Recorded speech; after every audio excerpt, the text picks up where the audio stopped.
and Big U. Let's get into this content. And big shout out to Scandalous Los Angeles TV. So, you know, I'm just saying, man, Wack do a whole lot of knowing this and knowing that and knowing this nigga business and knowing that nigga business and be in everybody's backyard and you know about everything that go on.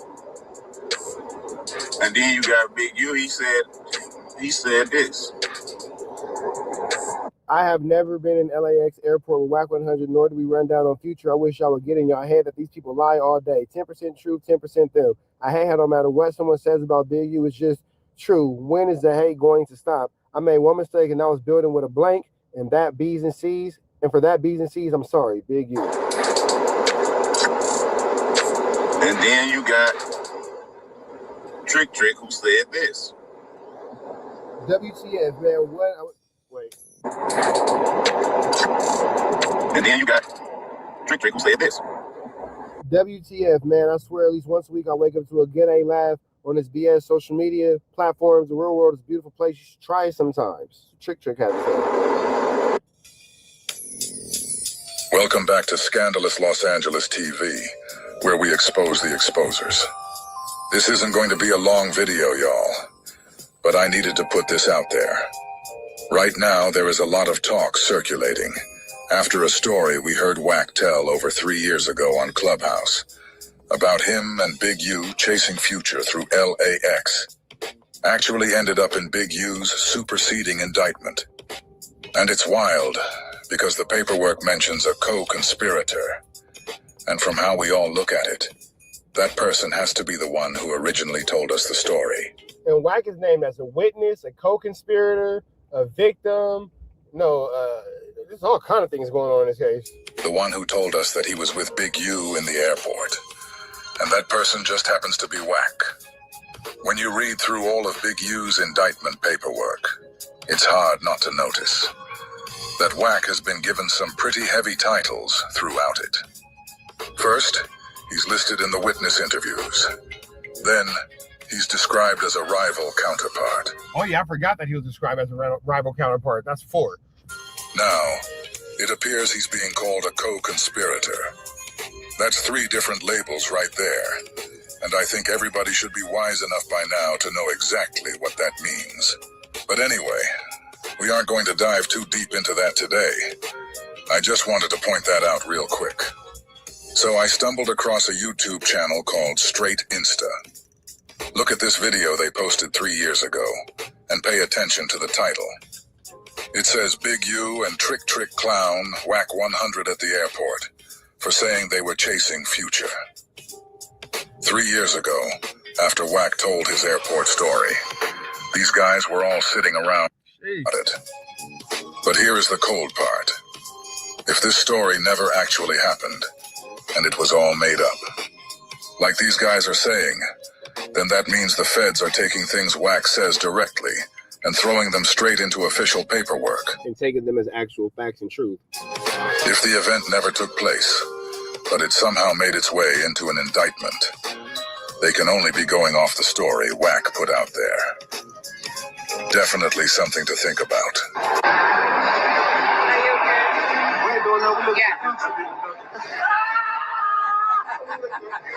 We're looking for Future, girl. And you see that they're clearly not taking the situation serious. They're joking about it. They're mocking WACK100. Oh, we looking for Future, blah, blah, blah. Clearly, these guys don't, act and move as if they were chasing Future through the airport.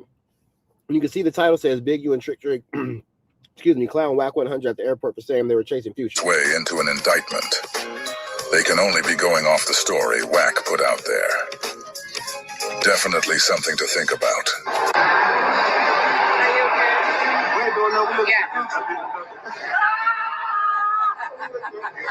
We're looking for Future, girl.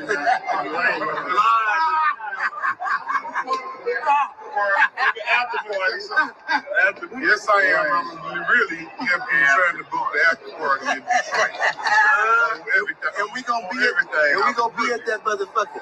And y'all better tap in on State 45, man. Hello. Come on, man. Better tap in on Craig, man. Trying to book the after party. Yes. Y'all seen it first, man. He said that's a real man. Legend is real, man. Yeah. We're gonna be there. Hey, don't get caught with the pen. Game is over, Crenshaw. Force we just lost. You know what I'm saying? But let me tell y'all, you do not have to keep sending me this notice from WACK about he's going lives. And calling him back is referencing his name in the Dawg Main Street case where he was in confidential source number 2, CS2 back. On the stomach app, the lay down app, the draws down app on Sunday. I seen it. They sent it to me. I seen it. It's all right. Look, you know what I'm saying? He's hurting right now, yo. He's hurting. It's the only response I have. Pass this light. That's it. The next one. Turn right. You know what I'm saying? There is no paperwork for developing option, Jack. That's my organization. My paperwork is live. I'm the one who got the paperwork on my site. Turn right onto North. Now, the crazy part about this is that is true. There is no paperwork that says developing options was helping law enforcement. That's never come out. Any snitch work or police credit or helping that big you, blah, blah, blah. None of that has actually existed. What you talking about? It's on my site. Go to developingoption.org and you're going to see our contract. It's on our page. You know what I'm saying? And I got one thing to say to you. I'm the CEO.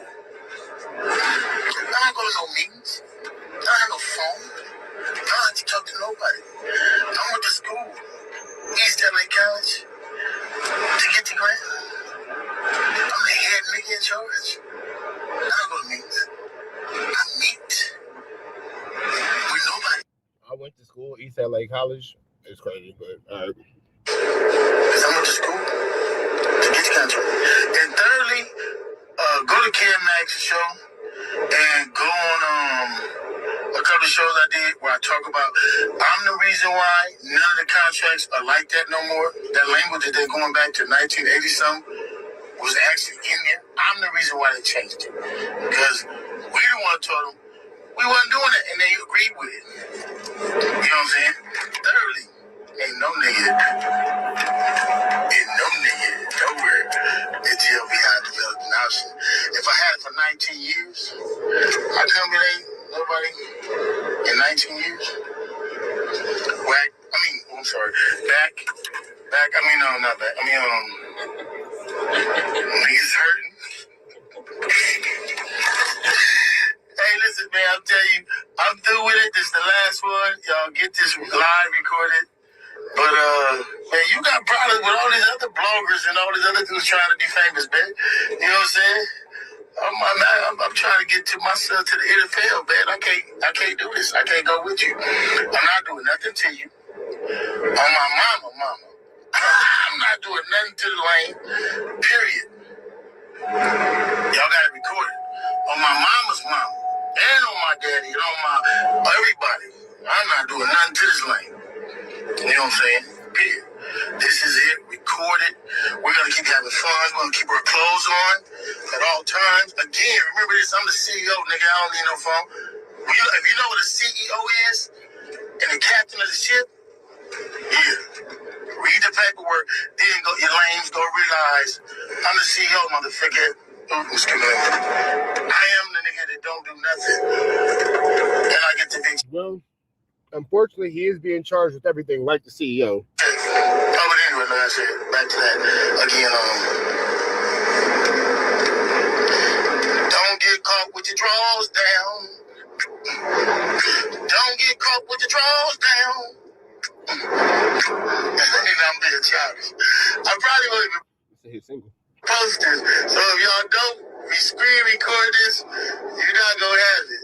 I'm not gonna post it. So please screen record this right now so you can have it for evidence.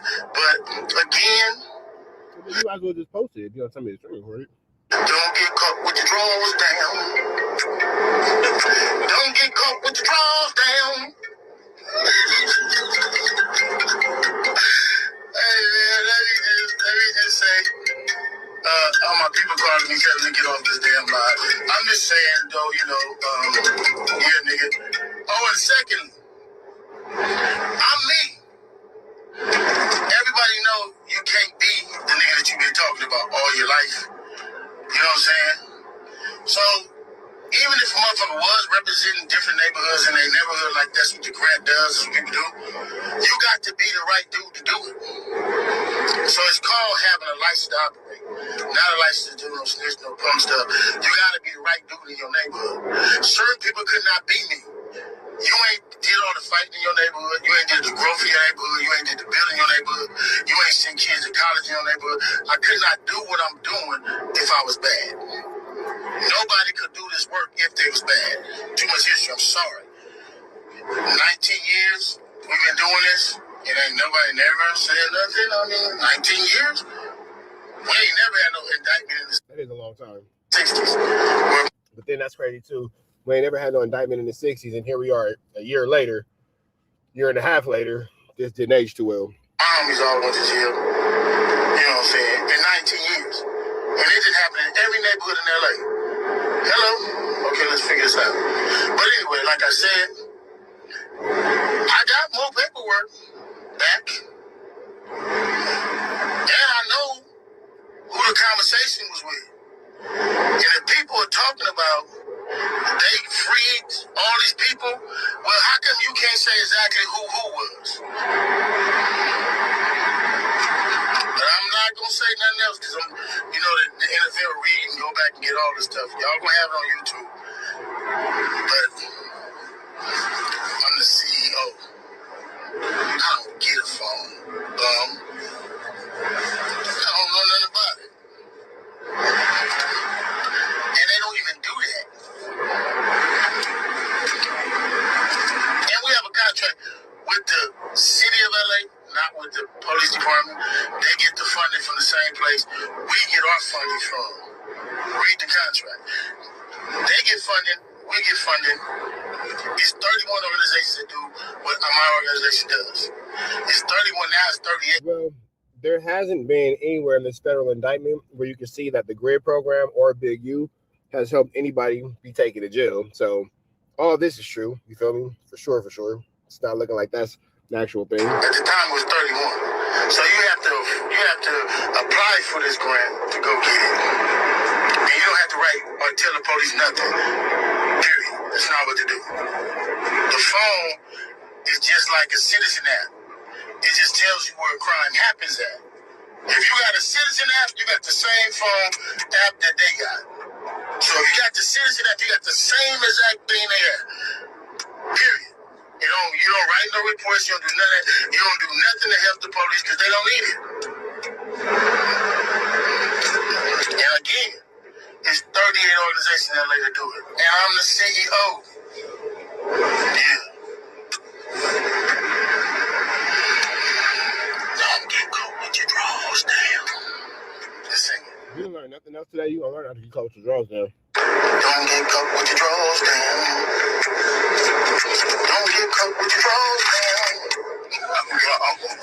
I'm not gonna share this. All right, man. Well, draws up, right out to the left. You know the rest. Say prayer me blessed. Was confronted during this interview about some past statements he made about Atlanta, and things get heated. This conversation between WACK100 and Loon on the It's Up There podcast was like a chess match, a battle between two people who know how to manipulate the narrative in their favor at a very high level. And what we witnessed was both people trying to manipulate the narrative in their favor, but they're doing it against each other. And I feel like both these dudes, they had their moment during this interview, but one person came up on top, and we'll discuss who that is towards the very end. Wack started off doing something that most people wouldn't have caught on. And so shout out to Loon, because Loon caught this. Most people wouldn't have caught this until it's too late. But Wack started off by going at media personalities in Atlanta while sitting in front of somebody who represents the media in Atlanta, which is Loon, right? So Wack starts off by going off on media personalities in Atlanta for giving soft interviews to 21 Savage and Young Thug and other Atlanta rappers who've been accused of snitching. Wack started off by bringing up Big Bang. Now, the reason why Loon caught on as fast as he did is because Loon also gave soft interviews to 21 Savage and Young Thug, right? Or to Young Thug. So if WACK100 is criticizing or critiquing Big Bang, for not really keeping the street or not really being thorough with how he interviewed Young Thug, then that essentially would be a diss towards Loon, because Loon arguably gave a softer interview to Young Thug than Big Bank did. And I feel like when WACK brought this up, most people wouldn't have caught on until WACK is already around the circle and they already spun. But this is absolutely barnacles, man. The WACK100 situation just continues. Caught this very early. Matter of fact, let's get it. I knew what I was doing and what direction I was headed in, right? I caught ridicule with that, right? Now, I stood on my square. You know, Lou, when you choose to do something, you choose to do it. Yes. Now, years later, I look up, and Big Bank is on the internet saying, somebody tag 6ix9ine, tell him I need the interview. I never did it. I got the call from academics. Yeah. Like, I'm going to ask you something, you probably going to deny me. Will you sit down and interview 6ix9ine? Because everybody else, he's running circles around him, but he ain't talking to no real street dudes, right? I'm like, yeah, I'll do it. And even after we did it, 6ix9ine. So in the spirit of talking too much, you have J Hood about to talk about how basically the Bloods had a green light on Draco the Ruler and the Sting team.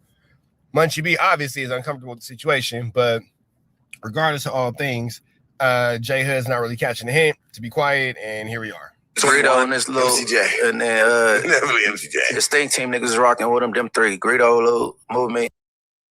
We all remember when Munchie B and Flacco were having their back and forth 1-2 step like Sierra, and this happened. In 6 months. You're a predator. Wait, hold on, Munchie B. How old was the girl? Because this is very important to the situation. God bless the white man. What are you talking about? You sound dumb. I never wore tights in my life. I never ran off on a taxi, man. Right? No. I never paid for ass, bro. You underage, and then you said no. She was 18 in 6 months. What? Who count months with adults? If your daughter is 19 months, that's one thing. Adult to say adult, she was 18 years old and not in 6 months. You're a predator. Now, Munchie B is very adamant that at this girl being only 18 years old and 6 months, she is being, taken advantage of by the ja-la-la-la-la, ja-la-la-la-la, ja-la-la-la-la-la-la-la-la. I'm just saying, do-do-do-do-do, ja-la-la-la-la. I'm just saying, that's what Munchie B is making a very clear statement. But before we get into the actual point of this, I want you guys to hear how passionate Munchie B is about this point, because as we should defend these young girls from people who he considers predatory or with predatory behavior, like, allegedly the person who he's speaking with. But let's hear just a little bit more of this. Hey, bro, look, listen. If you're gonna pay for some, why pay for an 18-year-old anyway?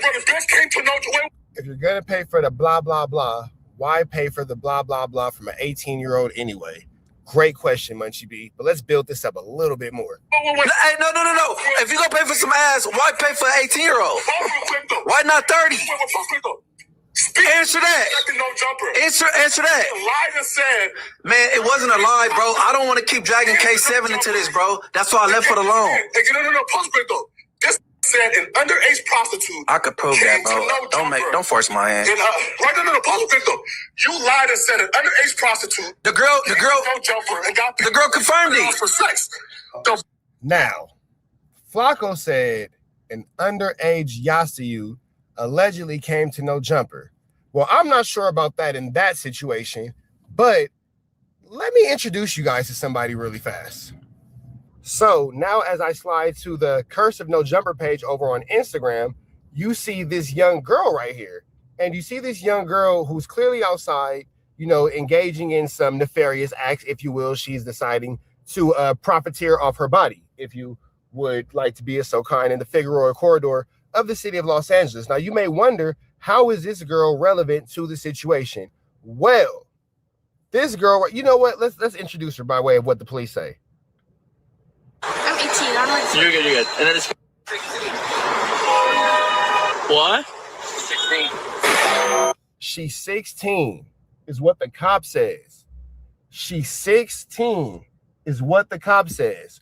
But what does she say? Oh, she is? Okay, well, I'm not doing anything, but okay. I'm 18. I'm like... You're good. And then I'm 18 is what she says. So based off what Munchie B has just explained to us, both situations and both scenarios are wrong because whether she be, either age, it's, considered predatorial for her to be around. Let's go back to what Munchie B had to say. Bro, you wore tights for years. Bro, hey, you can't say bum, bro. Hey, bro, you pay for ass, bro. Stop crying to the white No, to the white man. Bro, you just said we should have a show called God Bless the White Man years ago. And I got on your bumper about that. He said we should have a show called God Bless the White Man. What are you talking about? You sound dumb. I never wore tights in my life. I never ran off on a taxi, man. Right? No. I never paid for ass, bro. You underage, and then you said no. She was 18 in 6 months. What? So, with that all being said, you hear Munchie B's statement. You hear the introduction of the young girl who says that she's 18. How does this all tie in? Well, now you have the 20v1. You have the 20v1. And I want you to pay attention to this tattoo right here. This tattoo right here, that little butterfly tattoo. Where do we know that butterfly tattoo from? That's right, the same girl, but how do we know? Because let's check for the butterfly tattoo. What? 16. And there you have it, as clear as day. The same two butterfly tattoos. Little arrow, it's a janky arrow, but it's an arrow nonetheless. With that all being said, this is interesting. So someone in the No Jumper office, after watching Munchie B go so crazy on Flacco, thought it would be acceptable and appropriate to put Munchie B in the same situation he's accusing Flacco of. And it kind of makes you wonder, is it a coincidence or is it a setup? Now, do I think Munchie B would knowingly go into the situation? No. But to put a blind man in front of an alleged, by police officers, underage worker, or by her own admittance, an 18-year-old, knowing when Munchie B feels so passionate about anybody being 18 still being considered a child, is absolutely diabolical. But let's get to this 20v1.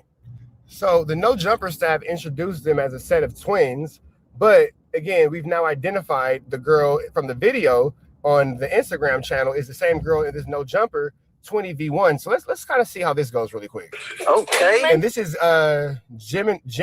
Jimin by Law. Shout out to him. GB. Double the trouble? Ooh. You got that. They bought Munch. They twins. They're not identical. They're not even the same height. Munchy deer. They faces don't look. And again, this is the girl with the butterfly tattoo. We got the girl with the dragon tattoo. That's the girl with the butterfly tattoo. Again, the girl who was alleged to be 16 by law enforcement, but 18 by her own admission. Look alike. They don't look alike. They're not the same height. They're not twins. They're just friends. Okay, what's her name? Princessa. Princessa? My name's Diamond. Mm-hmm. Diamond? What's her nationality? You sound like y'all look Latina. Yeah. So who y'all favorite artists? You know they're not twins, because for one, they're not even the same race. They're not even the same. They're not from the same country. Latina's not gonna be like. Was that not real? No, so you fuck with Leppy Gunplay? Oh, Jeezy? Okay. Yeah. Really? Oh, Jeezy, huh? Yeah. And you can kind of just see how the one with the butterfly to is kind of moving around. She has like childish ways.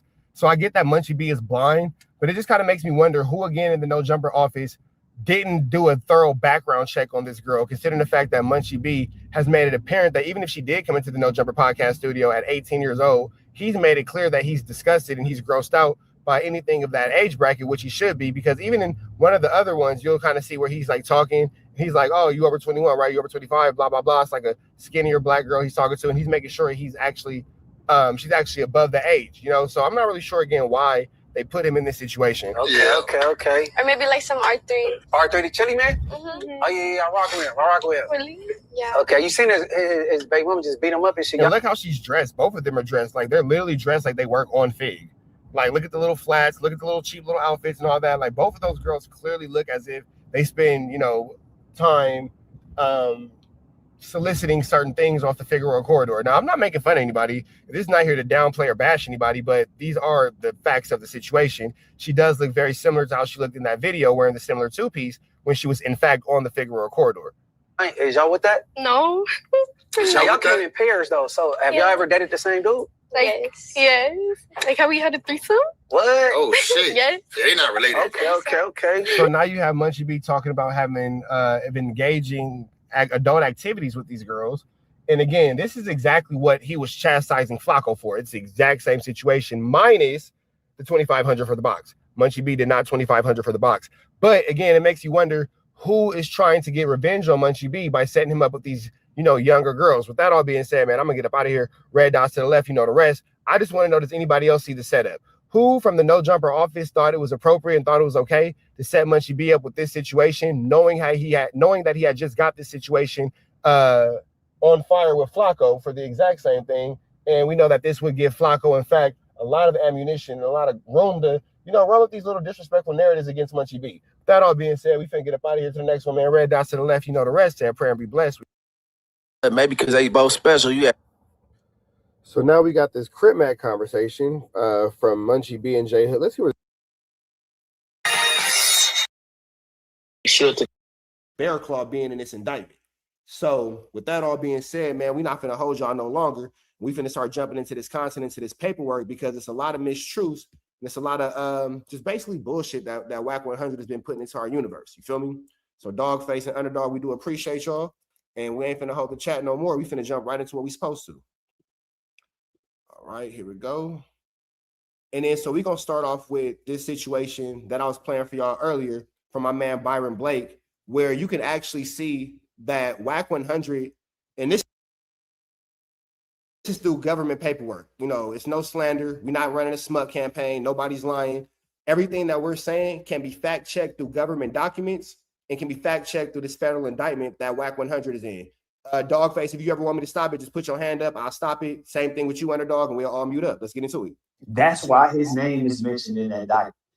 I know yesterday's video was kind of long and people kind of got lost in the legal jargon. So we back again today, and this time we're going to do this as short and as fast as possible while giving y'all the same details and breaking down how this document proves that WACK100 was not only a witness in Big U's case, but also how the government used statements in situations involving WACK100 to get wiretaps for Big U's case.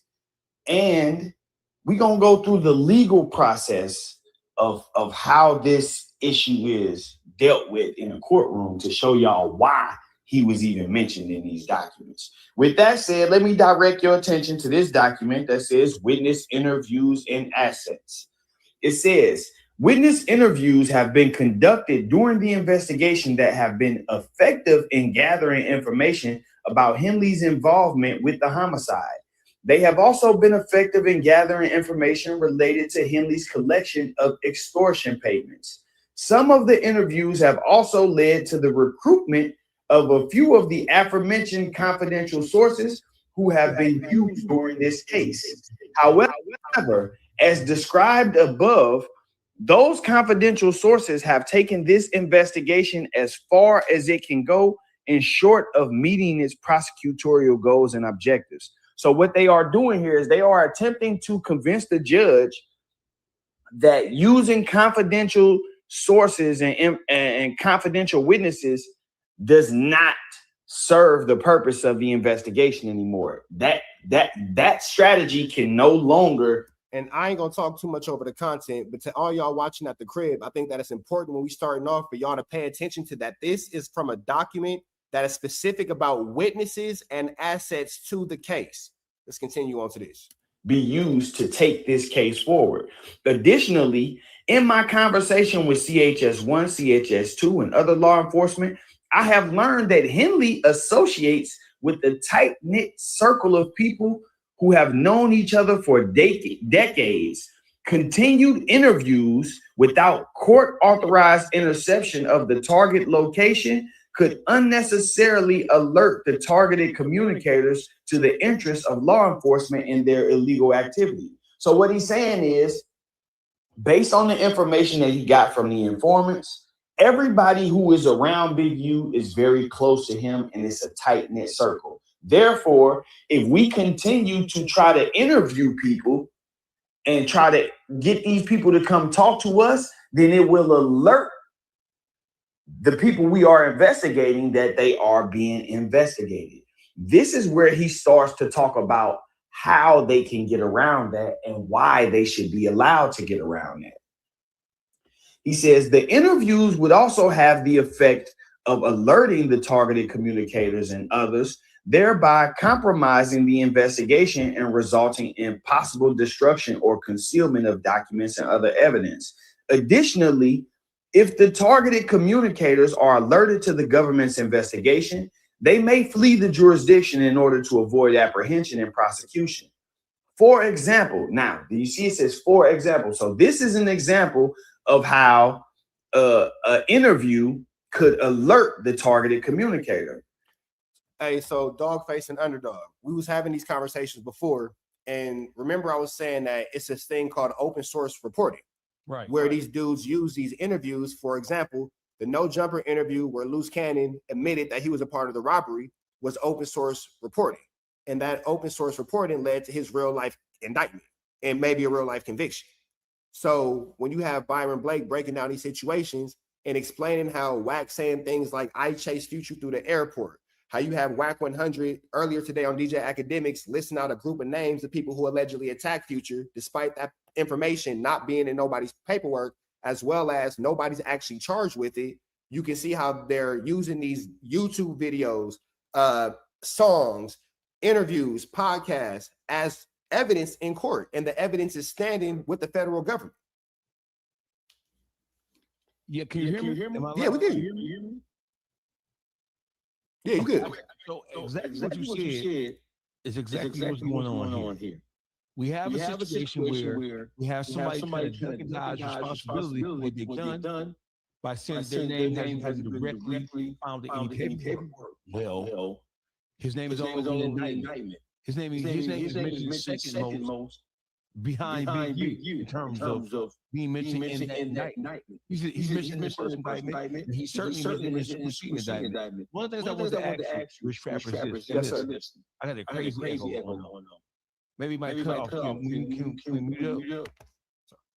Is it still echoing?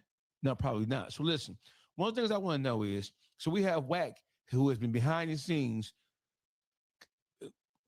committing all manners of chaos behind the scenes. Am I still echoing, y'all?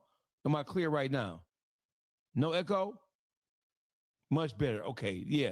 So listen, we have WACK100 behind the scenes operating as a fixer. He's operating as a person who's helping to arrange people. Now, do we totally blame him for people allowing themselves to be used by him?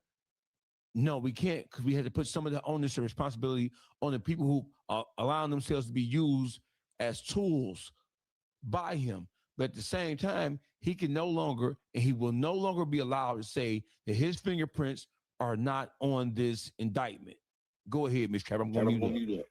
You know what? And because you have to understand the level of the petty person that you're dealing with, you made a really good point. You said that he's, a fixer, and his job is to add people to these situations. So I think for a reference, it's important that we play this. $1,000 every single month. But so what I'm about to play you guys is DJ Academics leaking WACK100's phone call and text messages. Dogface, this is what I was telling you about that just happened. Let me go ahead and play this for y'all so you guys can see an example in real time. Keep in mind, DJ Academics is live right now, so you can see exactly what Dogface is talking about in a real life example.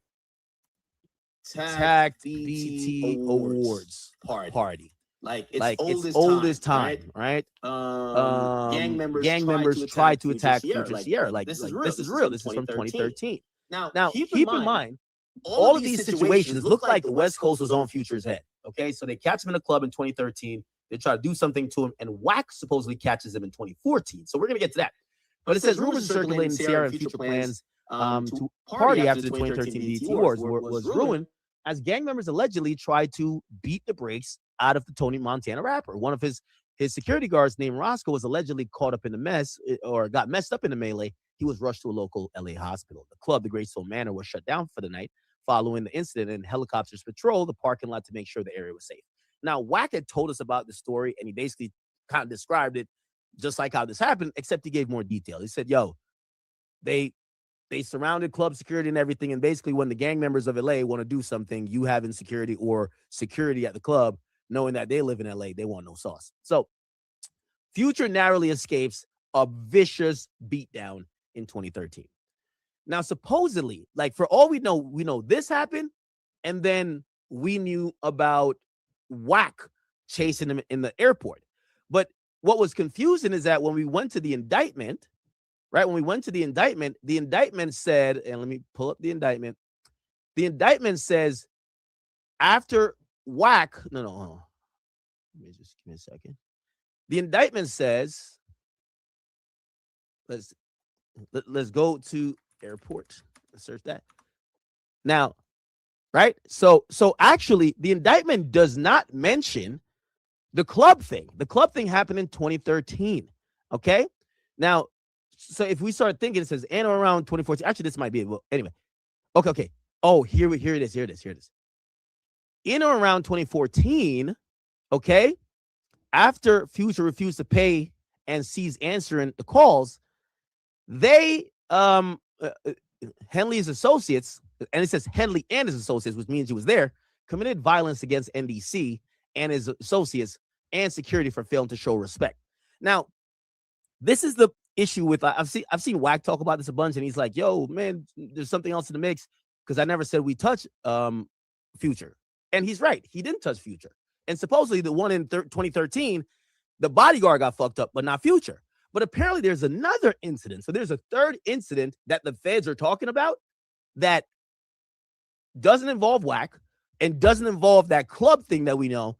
But it just goes to show 3 incidents of niggas like they were treating Future like a pinata. I don't know what was going on. Now, granted, he didn't get touched in other situations, but hold on. Here we go. Let me see. Do I got it? Maybe I do have it here. So, do we have it? So, we get confirmation. We got confirmation. Check this out, chat. Check it out. Here we go. So remember, there's 2 incidents we know. WACK chased him in the airport, him getting surrounded and almost touched at the club, but his bodyguard got beat up. But the feds claim he got his ass whooped. Where did he get his ass whooped at? So someone reached out to WACK, and WACK sent me the text messages of the person who finally cleared it up on when Future supposedly got his ass whooped. Check this out. So, and by the way, this is from WACK, but he's texting, like, you're gonna see this shit. It's kind of like hilarious. Yo, the fact that WACK got a nigga saved like this is crazy. WS Crip Partner 99. Who the fuck saves a nigga like this? WS Crip Partner, whatever. Anyway, he texts WACK and he says, Hop is the one telling. I want to pause it right there. Hop is not mentioning this indictment in any way, shape, form, or fashion with any relation or any dealings with Future. So right now you have, through academics, when we're talking about the open source reporting, now you're giving an assailant a name to an unknown attack. This is open source reporting literally in real time. This is classic WACK100 behavior. He's using academics to insert a new player into the overall scheme of things. And this is what we're talking about. This is what he did with Loose Cannon. This is what he did with so many other people who he put on platforms to tell stories. And then he's using academics to insert another person's name who has not been mentioned or cited in any way, in any in any form of indictment. This is what the fuck I'm talking about, academics. Shout out to academics for getting it right. Let's get into it. He's the one that knocked out Future and Floss took his gun. So WACK says, knocked him out where? Future wasn't touched at the airport. That's cap. Then the Crip Partner says, nigga, he knocked out Future at the SLS. I was there. Then now, I don't mean to continue to jump all over the place, but Chad, I think that it's again important that we document these lies as they come back up to us. So you see that they're saying he was attacked at the SLS. For those of you guys who don't know, the SLS is a luxury hotel in downtown Los Angeles area, whatever. That's what he's saying in the text messages. This is a clip from 4 years ago. And we'll hear, this is one of the original clips when WACK first spoke about the Future situation. In this clip from 4 years ago, you will hear him admit that Future got ran down on at a club, not the SLS hotel. Somewhere 16, you can find it on Google where them niggas had beat the shit out of Future and his security. Future ran out to LA club. Google Future gets rushed in LA club. They was on him. That's why they was on him. Talking about Trick from Detroit. Nah, Trick from Detroit. So, you know, that's broke, right? So all I know is we don't need to hear any more of that clip. That's it right there. Dog face underdog. What y'all got to say? Hey, listen, what I have to say is this. This is a quintessential example. And I hate to keep using these fat out of the words, but this is a quintessential and or typical example of how WACK100 uses scenarios and using situations and use storytelling to rope motherfuckers in. First of all, we're only talking about this whole thing right now. We don't have any proof that the feds had any independent confirmation that this incident took place outside of WACK100 telling these stories. We don't have a hop who jumped on social media. We don't have who told the story and somebody picked it up out of no fucking where. We don't have a hop being mentioned in the original, in the criminal complaint, the original indictment, nor the superseding indictment. You are injecting a new person into this shit using academics to do it.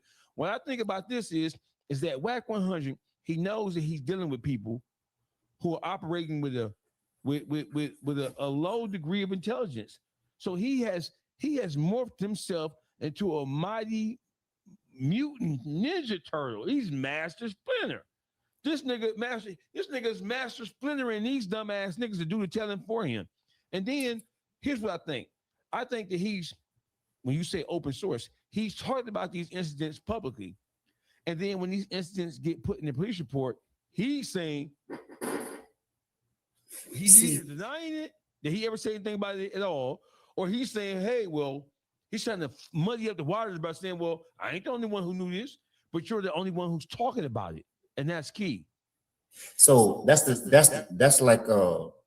part that I'm talking about as far as like the activity of dry snitching, right?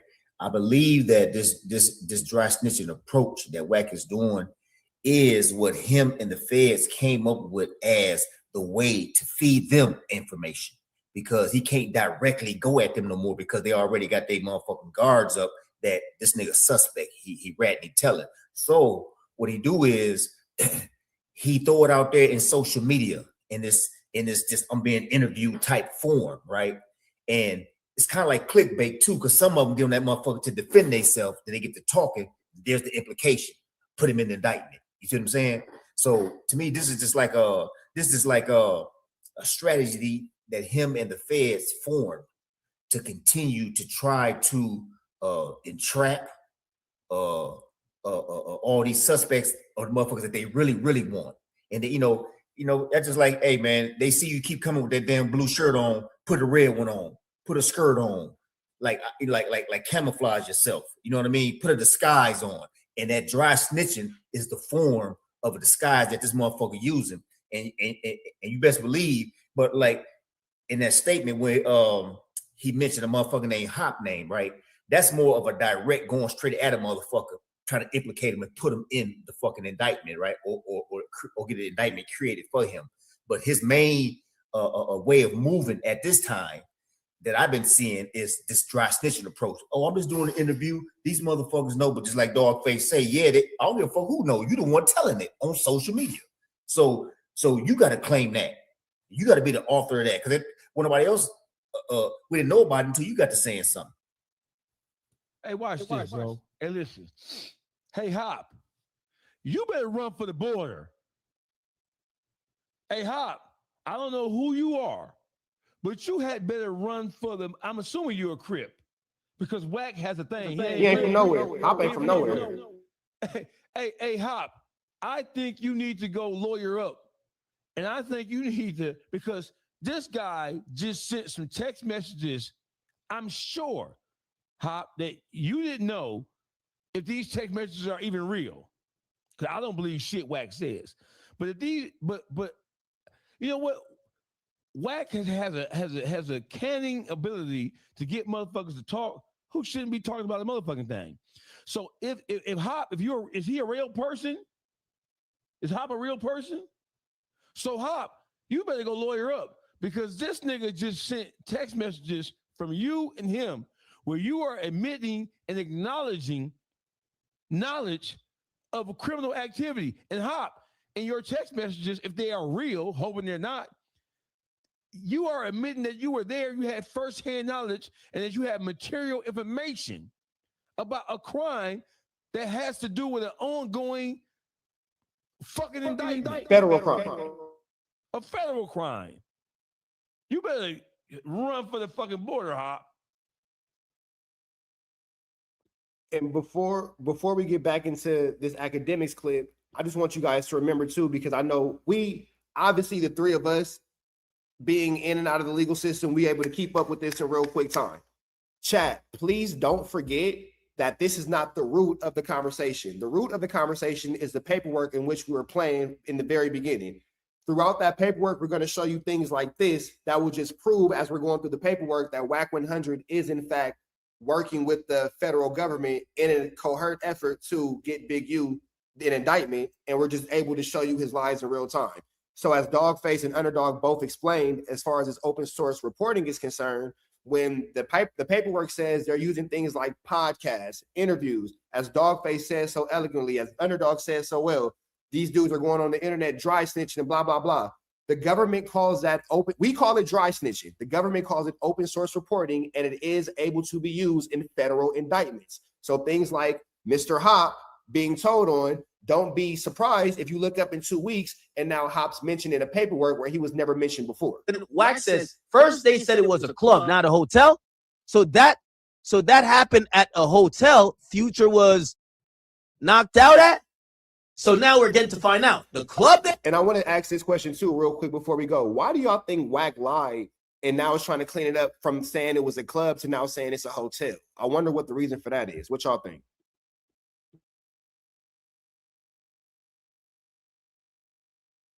Say the question again, brother.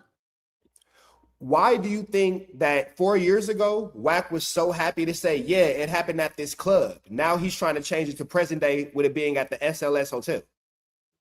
It's either some information that has come out. Is he trying to throw us off? Obviously, whenever he moves and whenever he changes the story, is because he knows that the story as it was told by him is exposing him in some way, and it has a connection to something that's in the paperwork that if he continues to drive down that lane will expose him as the person who's been cooperating. There's only two reasons why WACK changed stories. One, to try to confuse the situation so that people can't connect the dots with him. Or when he introduces a new place or a new subject or a new person, he's trying to rope them into the overall equation. That's the only way I see it. They pressed him. He ran out through the kitchen. Then they knock him out in the SLS. And then WACK sees him at the airport and chasing him. I ain't gonna lie to you, bro. They was playing Pac-Man with this nigga Future, bro. I ain't gonna cap. Everybody chasing him. Okay, so they said they knocked him out at the SLS. And he says, I already know was one of Big U's homies telling. And it says, okay, because he was in touch with me. It says, Hop and Floss. He said, I never knew they caught Future slipping like that. He says, Future security, Hop betted them. So I guess like he put some work in. But I guess they got to Future somehow. He says, Big U was there when this happened? Yes. So that confirms exactly what we just read in the indictment. The indictment says Henley was there with his associates. It didn't say he was there with his associates at the club. It just said Rolling 60s rolled up to the club. So this is a third incident we didn't know about. But apparently, according to the feds and according to WS Crip Partner 99, who's telling WACK this stuff, no, there was another situation that happened where Future supposedly got knocked out. And by the way, you know, I guess this is going into the narrative where WACK is saying there's people within Big U's organization that's telling. That's why these stories are coming to light. Because there's a kind of a question of, did WACK story from Clubhouse or my stream get in a federal indictment because he just said it publicly? Would that not be the definition of what we just said as open source reporting? Yep. Now watch this, right? So now Hop name has not. Can y'all hear me? Yeah, Hop name has not even been like mentioned, right? So let's just look at it from a couple angles. One angle could be like maybe he did put in the work and got away with it, right? But according to WACK, you ain't got away with shit because all this is happening in my house, right? So, well, why takes long to come out? Because that motherfucker gonna always want his cup full of motherfuckers he can tell on. Okay, that's one situation. Now let's just say that Hop ain't got nothing to do with none of this shit, right? But WACK100 is mentioning him, right? What WACK does, like say if my name was ringing in this, but they can't prove it. But then later on, all these years later, I didn't got my name ringing in a shooting. See, now the Fed's gonna want me. See what I'm saying? So now this is a perfect time for WACK to do the dry snitching style of telling by implementing me into something. You see what I'm saying? Because now he may even possibly tell if he have to. And Dawg,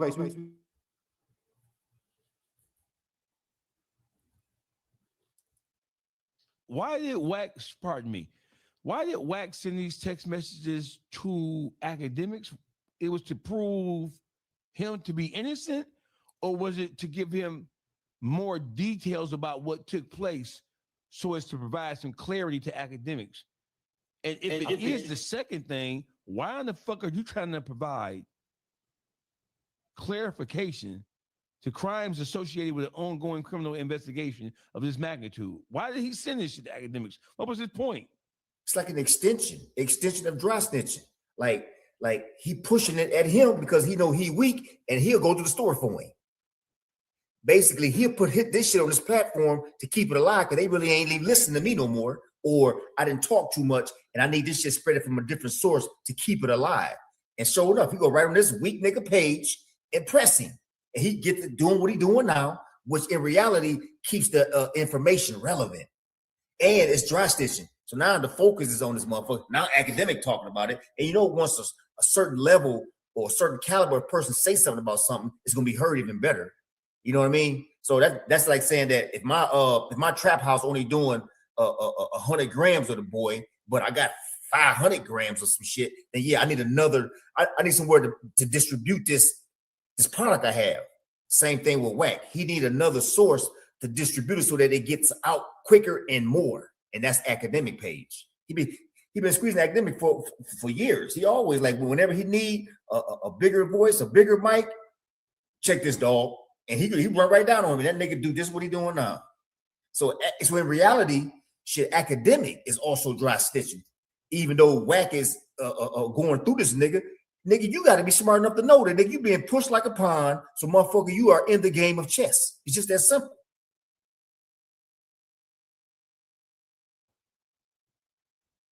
And before I start the content back, I'll make it even simpler than that. Loose cannon. The situation with Future, a conversation that happened on No Jumper that led to an overt act in a federal RICO. The situation where WACK told the story where it was him, academics, DJ Vlad, Adam 22, and Remo, and they did that whole like podcast. WACK told the story about Big U surrounding him in a parking lot. Remember, he's like, and I started getting off in threes. That was an overt act that has now been turned into Big U being charged with assault. So these are three examples of how the internet and how a YouTube video has led to a federal either overt act or in two situations, actual indictments and federal crimes. That's why I think he's doing it, because it will continue to lead to the federal crime. We'll get back to the root issue of the problem, but because you two gentlemen have, y'all done live a little bit longer life than I have, but I got enough common sense to know that if you're named in a federal indictment and they're breaking down in a federal indictment what open source reporting is, and you're the only name literally attached to it, and then within the exact same day, now you're naming people in an assault that you put into the internet that were never mentioned into this assault, it would be safe to assume as somebody just having common sense that you're continuing open source reporting. I'll continue. Or did WACK like fucking feed information to the feds? His thing was, these stories that just got added, I only was at the airport thing, and the other stuff they added, I never knew about Future getting beat up. So he's being told that Future got beat up, and now he's being told who would know this or let it be known. So Hop knocked him out, and Floss took the security pistol. Yes, at my hotel. And he says, yeah, I didn't know about this one. Now it makes sense. They're mixing the situation with the hotel situation. So he's saying that they're mixing the airport situation with the hotel situation where supposedly Future got knocked out. And a dude, Crip Partner, 99, says, yes, I seen it. And he said, yeah, and Hop is a co-D on the RICO. And it says, Floss is telling it'll come out during trial. I don't know who these people are. And WACK says, no. WACK says Floss is telling him to come out during trial. Then Crip Partner says, that's who telling. My brother got 2 kids by Hop's sister. No shit. And then WACK says, Hop ain't never did no time, bro. And he got away from Big U. So right now, I could see Hop cooperating. You know? WACK got that, like, you know, cooperant radar. You know, like some people got a gaydar. And this nigga got a snitchdar. You feel me? So here we go. And he says, so Crip Partner 99 says, nigga, he is, Manny is, nigga, he is, Manny is, they is. Okay, so there's a lot of cooperants. Okay. It says beer call telling too, bro. Loose cannon too. Yo, WACK just throwing a couple more snitches. It's like, nah, this guy snitched too, this guy. And he said, shit, all of them. About 50 more of his homies over the years. I don't know who Bear Claw is. Damn. Yo, Crip Partner 99 put a heartbroken sign. You could tell. Now, I want to mention this too. Nowhere in the indictment do you see anything or anywhere about Bear Claw having any type of cooperation with law enforcement. Not one piece. Not one piece. So I don't understand. So this is what I do understand. It's not for the internet, but if someone had maybe not, you know, viewed me as their equal and I wanted to be, it's like, let's look at it like kids. You know, kids on the playground, they want to play Pokemon cards with you, but one kid might be like, nah, your cards ain't good enough. And now you got to go cry in the corner. If the adult version of that happened, and because you just can't simply hang around with somebody, I would feel a way too if you had a chance to, you know, be able to smut them and tear them down. WACK's issue with Bear Claw is Bear Claw never wanted WACK around. It's not because you got beat up. It's not because he took something from you. It's just because sometimes you can smell a rat before they ever eat cheese. That broke him, bro. That broke his heart. Damn. I guess Bear Claw broke his heart. Fuck. They say, yo, Bear Claw told him to stop calling his phone. I think he wanted the extra witnesses. I think he wanted the extra witness tampering charges. He said, Loose Cannon. He said, we all knew Loose Cannon was going to tell. He was like, he was telling people, I bet. Chat. So we got some confirmation according to. Also want to mention too, in the beginning, I don't know if you guys remember, WACK was adamant that Big U and Loose Cannon were both snitching. Neither one of these niggas are telling. Neither one of them. WACK's exclusive source, which is WS Crip Partner 99. Don't know what it means. They're saying, let me see who they say knocked out Future. Yes, they said Hop. Whoever Hop is. It says Hop. Hop knocked out Future at the SLS. So Hop is the one telling, but he knocked out Future at the SLS, and he betted the security and took the security gun. Damn, that's crazy. All right. Okay. Do we see we get mute up? Do we see anywhere where the name Hop is mentioned? Because is there not for nothing like that? Not for nothing like that. So where are we? So how is? So listen. So academics is drawing these conclusions solely from these text messages and having had a conversation with WACK100. Because if WACK gave him these text messages, he sat down with him, or he was on a FaceTime with him, explaining what these things meant. So now we have a new player in the game, and now in his text trend, he's implicating other people. Two new players, Hop and Floss. He said two names. Yes. So just the fact that academic is getting it off of just text message and spreading it like it's a fucking legal document, that's not okay. But then this is somebody in the chat said this, and it's the same thing that I thought. So you mean to tell me on a random Thursday, WACK decides to say, you know what, academics, let me out of the blue just send you these messages. Now we also know this too. I could text this phone right here. I could say the name Dogface and have a whole conversation with myself, and it'd be like, oh, I was talking to Dogface. Come on, my nigga, we know how this shit works.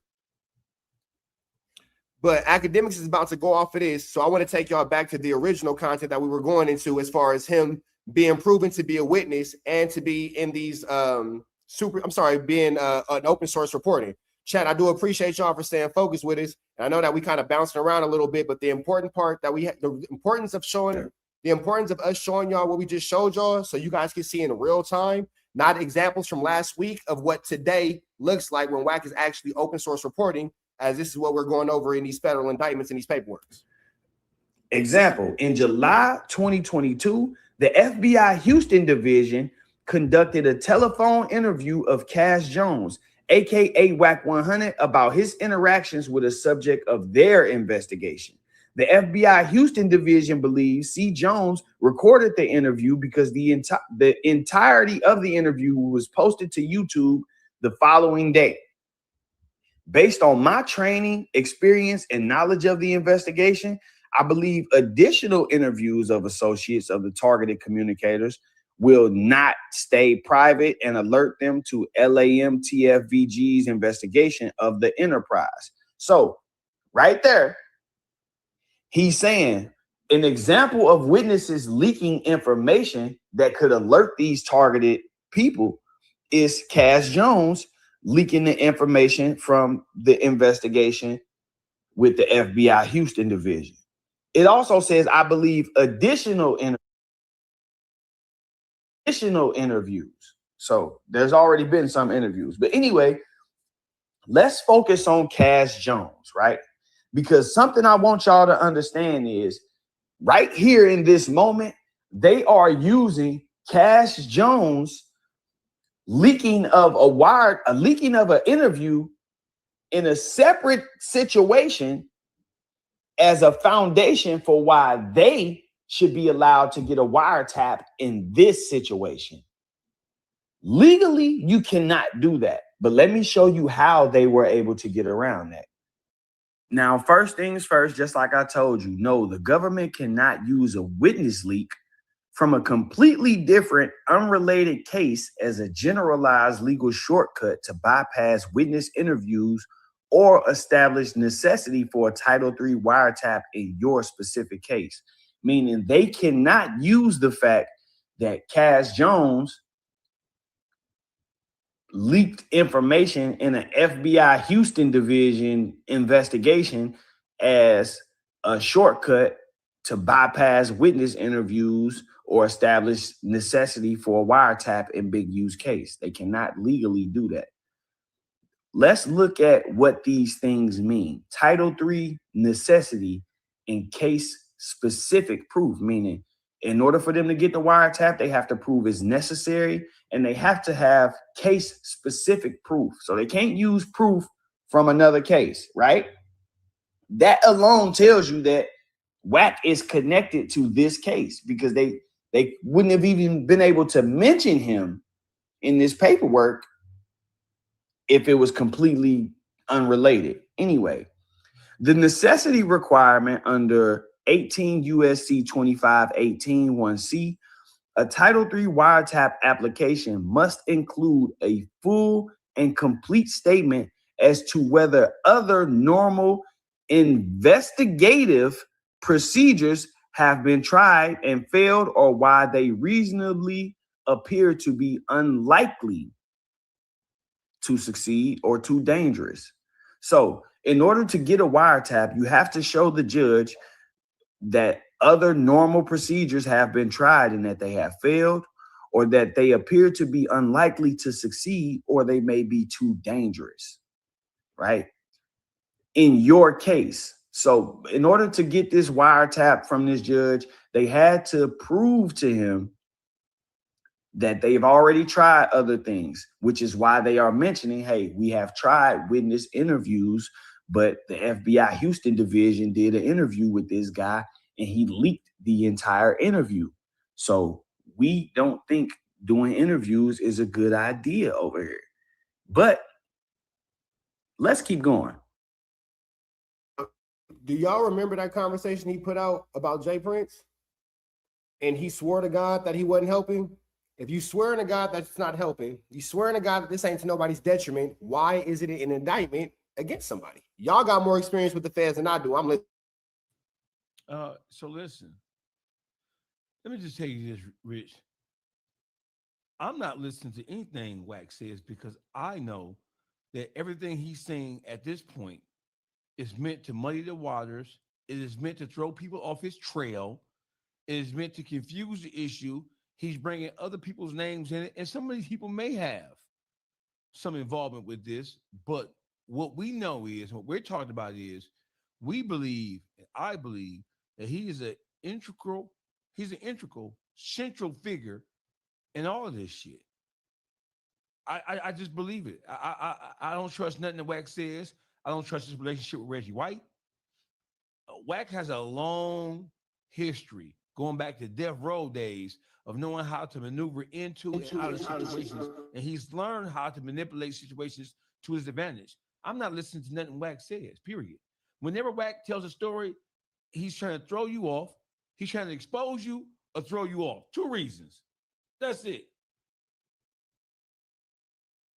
So it's interesting again that you made a point of, you said he's been trying to throw us off since the death row days. I'm gonna let this play for up. You know what? I don't. Here it go. Because the internet never forgets. The internet never forgets. And I'm able to boom. Here it is right here. So just to kind of show the history again, chat, I appreciate y'all for rocking with us as we bounce around. But this is from 2006. And this is an alleged Wheeler County, Texas case. And according to rumor and legend, they'll say that this is when WACK100 actually started officially working with the government.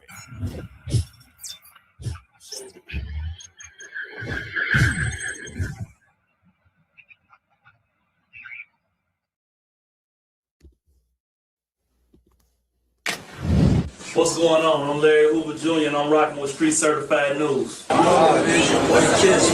out to Street. Man, smack that on 100. You always seems profit. In part 2, we're really gonna break down this 2006 gun case. Darren Chase, April 16th, 2005. Safety trooper Darren Chase was on a routine patrol on Interstate 40 in Wheeler County, Texas, when he would pull over a 2005 Cadillac for driving 77 in a 70-mile-per-hour speed zone. The driver, later identified as Cash McElroy Jones, stated that he was a truck driver and always ran about 5 miles over the limit. He also stated that he was en route to Tulsa, Oklahoma for a funeral. At some point during the traffic stop, the trooper would ask Cash Jones for permission to search his vehicle. After denying the request, K-9 units were called to the scene. During the search, troopers located a black rifle, black shotgun, a loaded black pistol, along with several clips and large amounts of ammunition for each gun. Following the recovery of the firearms from the vehicle, both Cash Jones and his passenger, who would later go on to be identified as his brother, would be arrested, with both men being charged with unlawful possession of a firearm by a convicted felon. Soon after this arrest, he would be briefly placed on a Fed hold before posting a $10,000 bond. Once out of jail, WACK100 would travel back to Los Angeles, where he would continue working with Death Row Records and Suge Knight. Only 2 years later, in January 2008, police would name Knight as one of the members of the mob Pyru Street gang in a crackdown by authorities in the city of Compton. Despite his music industry connections and now managing Ray J and rapper The Game, WACK100's name would be left out of the crackdown.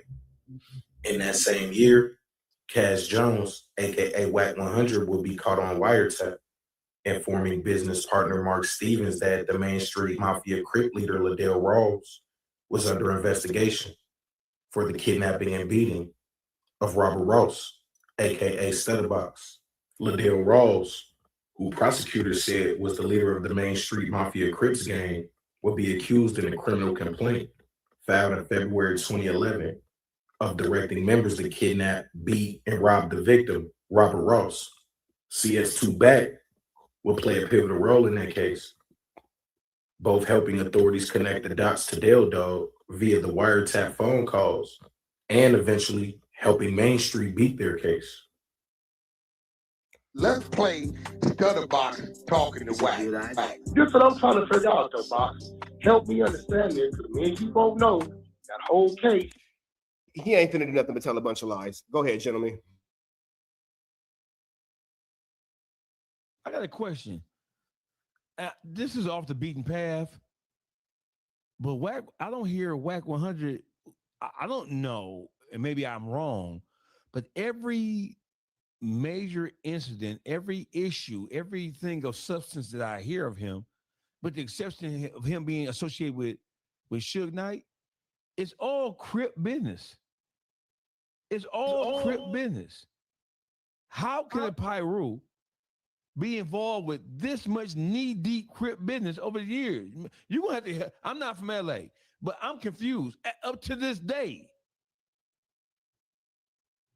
So to answer your question direct to the point,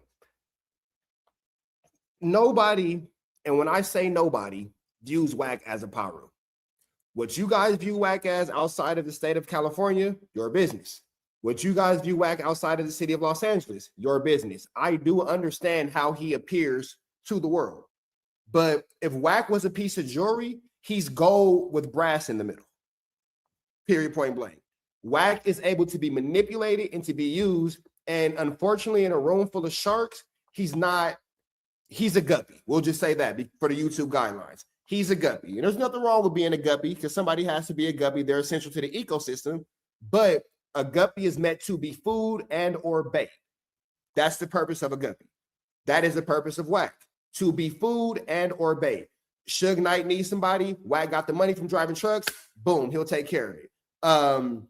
The game has some legal problems. WACK may be able to move it around despite making the situation worse, but at the time, boom, he takes care of it. Blueface catches the case and he gets his chain snatched. Boom, WACK goes to the police station and fills out a police report and snitches on the dudes from San Fe 13 about Blueface getting his chain snatched. He serves a purpose amongst gang members and entertainment people who want to kind of play in the gray area because, you know, he does have the Alan Rumblatt's Once Upon a Time, and I'll even be deeper than that. I'm not going to say the name, but once upon a time, I was propositioned with doing business with WACK through a third party. I'll tell you about it off the camera. And that's through one of my homies who no longer associate with him, but at the time, WACK was good. He wasn't bad news yet. So he does play that role. Unfortunately for WACK, instead of making a popping ass Pyru, the Crips is who were popping at the time. Big U was popping at the time. Blueface was popping at the time. You're already running up under Big U being his lapdog. You're already running errands for him and doing things like that. Let WACK tell it he had a key to Big U's home, so forth and vice versa. Why wouldn't Big U use him to the best advantage possible? It just so happens to be the Crips were who they were. You feel me? But then I'll just also throw this. If you guys are ever bored, go to YouTube and search Bloods Press WACK100, and you'll hear what the young Bloods think of WACK. They'll tell you. And then I'll kind of close before I jump back into it. That turns into now you get allegedly exposed for having these documents. Big U doesn't really want to deal with you anymore because maybe not you're on the wrong side of the law and your feelings are hurt. Now you want to destroy him as people with hurt feelings typically do. We know what gender of person typically does that, but you know, if you have those type of traits from that particular gender, your business. Now WACK is going into a full-blown spiraling out of control mission, and you're looking at it in the terms of a relationship like a scoring X. You know how it is when our girl don't want to see you happy with nobody else. Idea over here, but let's keep going. let's get to the case-specific evaluation, because I said it, they can't just show that it's necessary. They have to use case-specific facts, right? So it can't be this guy leaked information in another case, so we shouldn't have to follow the procedure in our case, right? Boom. The necessity requirement must be demonstrated with facts specific to your specific investigation and the targets named in the application. What this says to me is that the reason why WACK100 was mentioned in the application, and they mentioned that he leaked information in that other office's investigation, is because he was a witness in this investigation. And they're saying if we go and interview this witness, he's going to do the same thing to us that he did to them. Again, chat, I don't know if y'all really caught what Byron Blake just said. This is the government. This is not my opinion. This is not what I think. This is not what I feel. This is not what I want to be true. This is the United States of America identifying, addressing, and speaking about Cash WACK100 Jones in the term that they're using as a witness. So I'm not sure if he's unaware of these papers. I'm not sure if he's unaware of these documents. But as far as the United States government is concerned, in the case of Eugene Henley Jr. versus the United States of America, Cash McElroy Jones, aka WACK100, is in fact named as a witness. Now, he'll argue whether it's true or not. That's not my place to debate that. I'm telling you what's on the paperwork.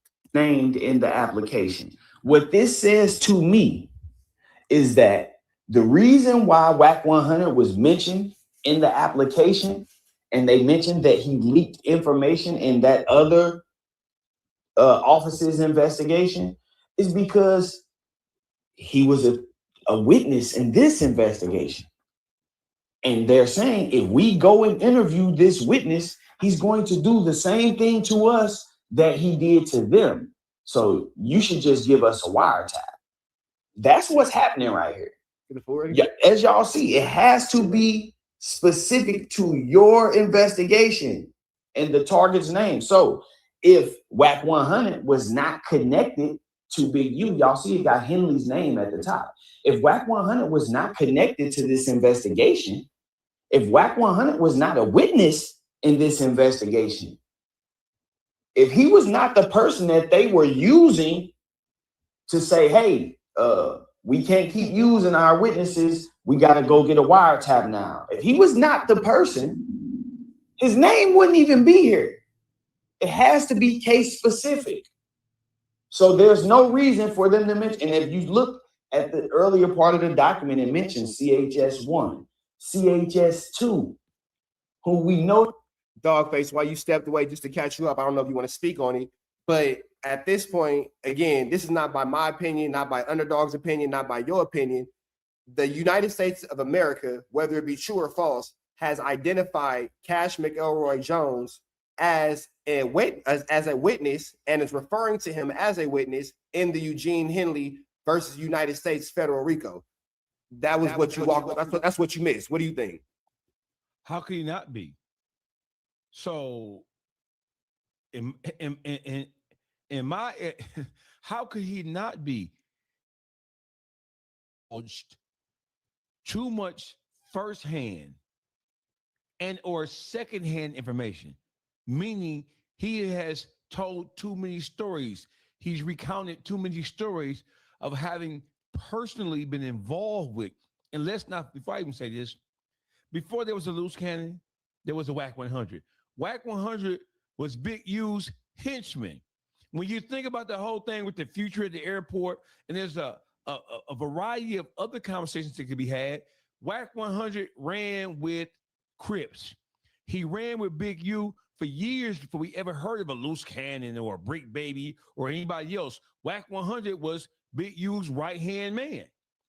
So WACK100 has told too many stories where it appears as if he has firsthand knowledge of criminal activity that has been cited in Big U's indictments, and he has told too many stories where he has secondhand knowledge of things, of people who have things that he have heard, which would still make him a material witness. How can he not be called? How can he not be cited? WACK100, based on how this thing looks, if he is witness number 1 or 1.5. You know, And and that's what I think. This is why he names like hot pop up, because if he can't put those situations on who they truly set on, then they're going to put it on him. The feds, that's what I'm thinking. They're going to put that on him. So therefore, and I also believe that some of the names that he's bringing up really have nothing to do with this crime that he's implicating them on, but they are sacrificial lambs, because if I don't find an scapegoat, then I'm going to be the goat that get caught up. You know what I mean? So to me, I feel like for real, like he's actually at that point where he's basically trying to get like a like a sentence reduction or some kind of plea deal, right? And the plea deal may consist of give us something more solid than this, and we'll let your ass stay out here. But if you don't, then we're going to put you in an indictment, because if you notice, he has not been charged with anything yet, but he knows about everything. Just like, and if you notice, he's always present. Like if you go back some in this right here, he said that they was downstairs jumping on Future at a hotel I was at. Why are you always there, nigga? You know what I mean? So he need to be there. He need to be there. He always there. Hey, at first when he starts talking about the Big U and the LAX story, he was acting like Big U was doing it. But then he got so caught up in telling the story, he said, I pressed Future when he was with Sierra. I was the one that went through the fucking the bridge at the fucking airport. Future made the call, throwed the phone to me. I talked to Stunner Man. He always said so. That's the implication part right there, where he got like, well, damn, I implicated myself, or I done told him myself. Oh, I'm looking for a sacrificial lamb. He knows so many, and you guys believe, So now, why is Big U that's being added to Big U's indictment when you tell the story, bitch? You always saying you. You said I. How the fuck that turns into a Big U, Big U, Big U? You said I, bitch. You should be charged at this point, but he's not, and that's crazy. But that's the kind of courtesy that is extended to a significant informant. So, Underdog, to your point, you asked a really good question. Why is he doing this? It's going to be explained into this. Everything you just said is about to come out in his paperwork, so y'all both see what's going to happen. It's going to come out in this clip. I done watched it 10 times. But take it back to the last clip I showed about academics, and Wack is listing off all them fucking names. There you go, the sacrificial lamb that you spoke of. Here go 2 of them. You gonna say something, Dog Face? You want me to get back to it? And he's so smart in his distribution of it. He only gonna give it to him according to stay relevant with them, because as long as he feed them information, I just like, if I got $100,000, you say I need $100,000, but if I give it to you right now, it's over with. You want to make a decision on me, so I'm gonna bird feed your ass that $100,000 just so that I stay in the game longer. It's a heavy game plan, but informants in this case, and other law enforcement.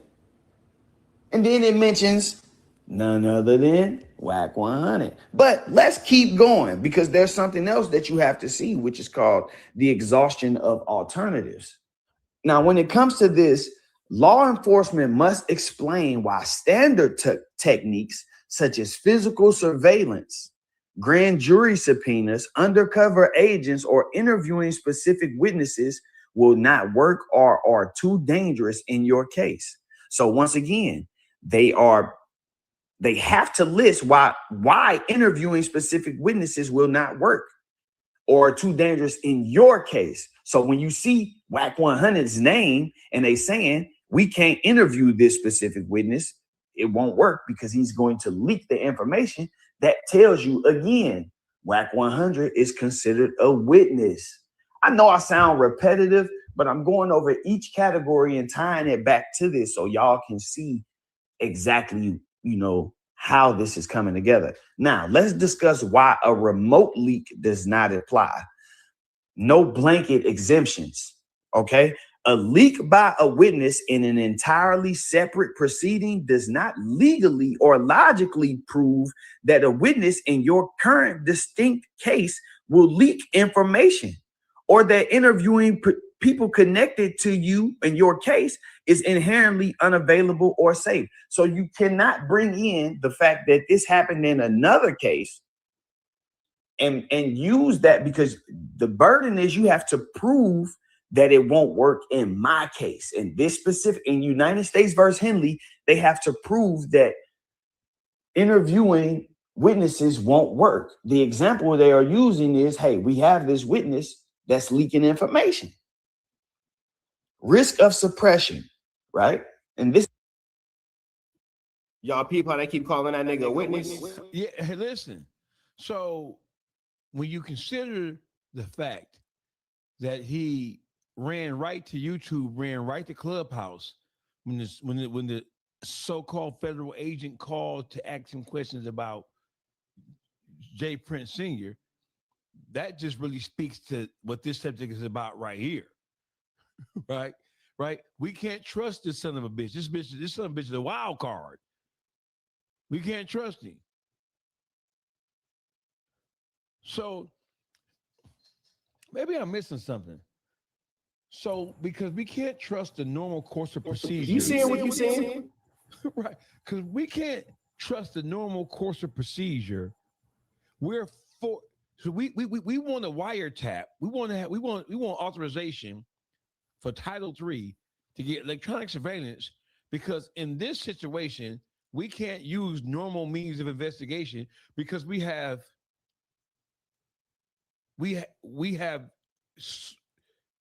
even have confidential sources and people who may be friendly to us who may leak certain parts of the investigation, and we can't have that. Is that what we saying? Do you understand what that means? If that's what we saying, that Hey, means watch that the dog face. don't even trust this nigga. Hey, watch the dog face. You own it, right? Now watch this, right? And this, me, I'm kind of like thinking outside the box type shit, right? Now watch this. They say that the wiretapping, another form of it is also digital communication, right? So when you throw clickbait on your YouTube and a suspect grab it and tell on himself, can you see that being like a form or a modern day a form of a wiretapping?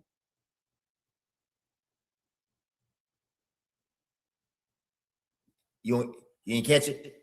Yeah, I mean, so this watch this. What this does is it really showcases how manipulative and how cunning WACK100 is.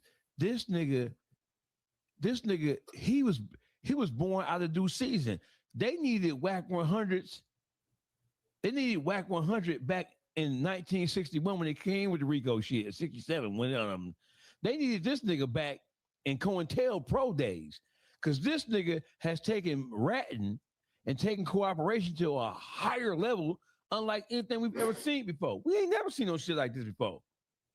Not in modern time.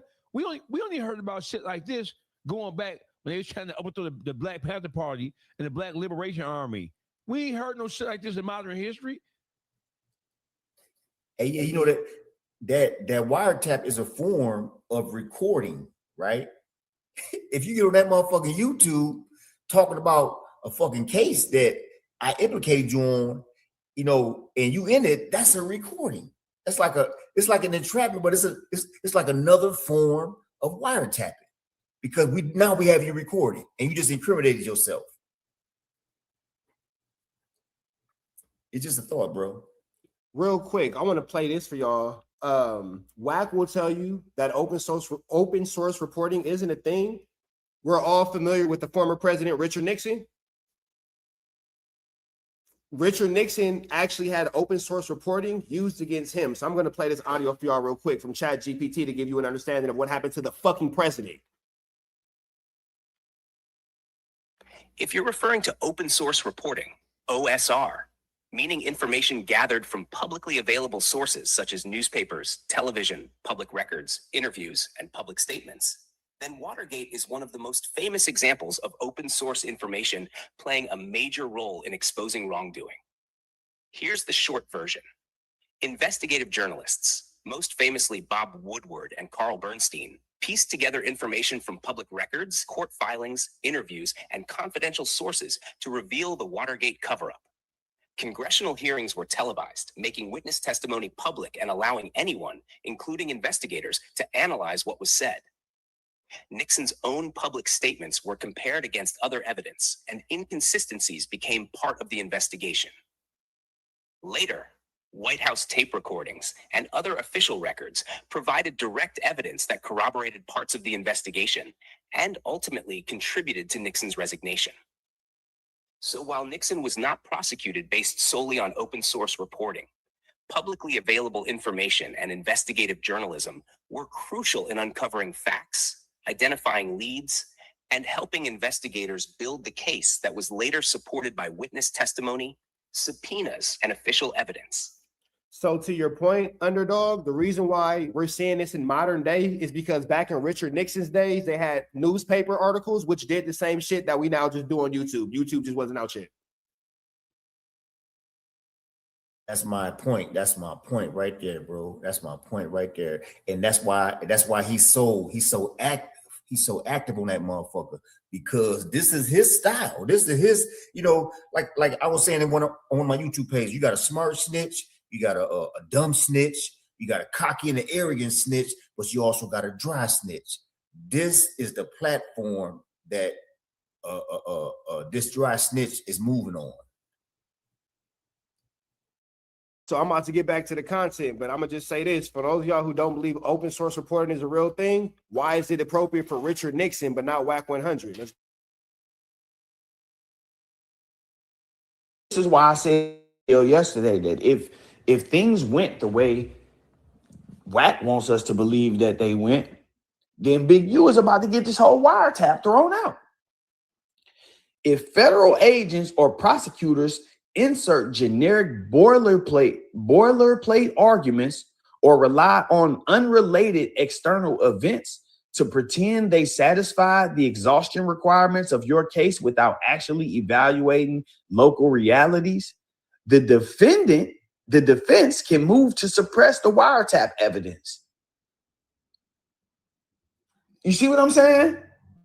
It has to be specific to your case. The fact that they are mentioning WACK100 in this paperwork as a reason why they can't interview witnesses, and WACK is not related to this at all, as he claims, then Big U has automatic grounds to get his wiretap suppressed.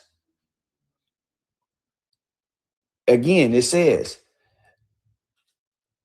if federal agents or prosecutors insert generic boilerplate arguments or rely on unrelated external events to pretend they satisfied the exhaustion requirement for your case without actually evaluating local realities, the defense can move to suppress the wiretap evidence for failing the statutory necessity test. So this is statutory. You have to prove necessity. Now ask yourself, how does saying that WACK100 leaked information in a different investigation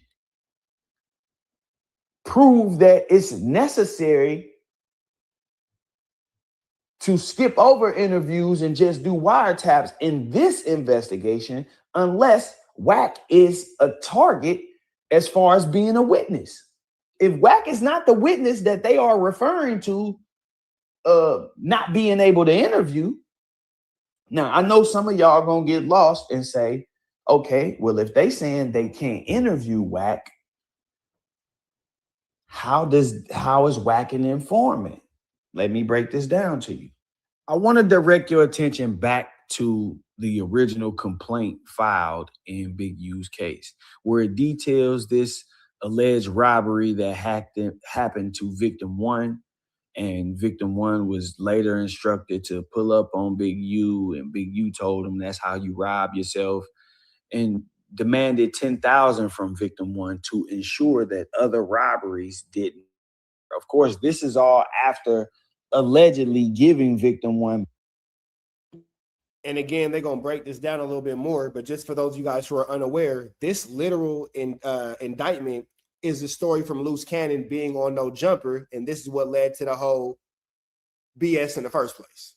Back the stuff that he was robbed for. Now, Loose Cannon, who is identified as Williams in this indictment, later admitted to this robbery and the aftermath on a podcast. On the No Jumper podcast, after stating that Williams was Henley's right-hand man, Williams explained, so basically, he'll manipulate things. We'll go and do something, and then the same niggas we do it to show up at the house like 10 minutes later as we trying to count everything. So he's basically saying we go hit a lick, and then as soon as we pull the move, the people that we took it from pull up on us. We be confused, like how? Williams then said that Henley would state, well, we just gonna give like 40,000 back. WACK100, listen to what it says.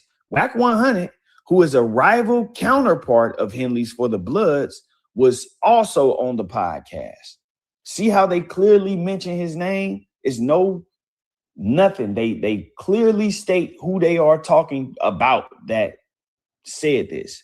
Anyway, it says WACK100, who is a rival counterpart of Henley's for the Bloods, was also on the podcast and stated, you know why he wanted to give dude back the 40, right?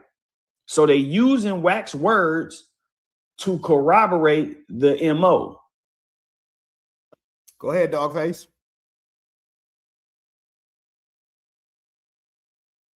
So what is all this shit? So what are all these Wackisha defenders talking about? Oh, he's not in the indictment. These are all Crips who doing all this. Ain't no Pyrus on the indictment. It's all Crips. Hey, listen. You ain't heard of Crips and shit. And so listen, even though you have a Loose Cannon, who's a Crip, WACK, he's not? Now come on, nigga. You need to be throwing Crips out because you don't like. He from the same community. He claimed the same community I'm from. This nigga's from fucking San Bernardino County. So why is he allowed to run around claiming this? Y'all have to remember. Okay, let's put it to you like I'm gonna give it to you the best way. You familiar with Chicago? Niggas claim Chicago, but really hide out in Evanston. How you gonna get to him if he in Evanston? What we gonna do to him? The nigga in Evanston. How we gonna get him? But he was running around with Big U for years, though. The last couple of years of his indictment. You didn't see him doing nothing creepy? No, I just seen him doing shit that had nothing to do. I mean, shit, listen. So you didn't see him doing nothing gangland. He just being a goof. So let me say this. So he was using Crip language in his speech, but that doesn't mean that he was actually in Crip business. He was in Big U's business, working as a liaison or as a henchman for Big U. So that doesn't mean that he's a Crip because he's working with a Crip to do Crip shit. Or no. How does that work? I'll put it to you like this. I was in Atlanta and somebody asked a question, when did I have my dealings with the feds? 2019. I was in Atlanta getting money. I'm not no Atlanta nigga. I was just around and I was allowed to occupy that space because I brought something of value to the situation. They never put me in a business. I was never in no Atlanta beef. I never slew in when niggas is doing the YFN, Lucci, all that young thing. I don't even know what you niggas is talking about. I provide a service that allows me to get some money right here. Y'all cool with the service I provide for me to pay my taxes to get my chili right here. That's it, and that's all. It don't make me a part of nothing they got going on. I'm just a nigga who right here providing a service, and I'm done when I'm done. And I'm disposable, just like that nigga's disposable. I can go for that. I can go for that, except for all the goddamn Crip language, respectfully. And I never heard nobody who was standing on real Crip business challenge him or question whether or not he was official. With everything you see going on, who the fuck gonna get on the camera and talk about this federal ass shit and end up in that RICO? So listen, do me a favor, bro. So over the course of the last couple of years, every time we have listen, I have had major questions about what WAC's relationship or what his, because it seems to me and to everybody else who's not blind, deaf, and dumb that he has a thing for trying to take down Crips. To me, it doesn't matter what set. It's the 60s. Uh-huh. He don't beef with Crips. He beef with the 60s. Is it true that that's because his wife, Kimberly, is in a relationship, was getting hit from the back by a 60s? Is that true? Or is that just rumor? Nigga, and that thing with his leg.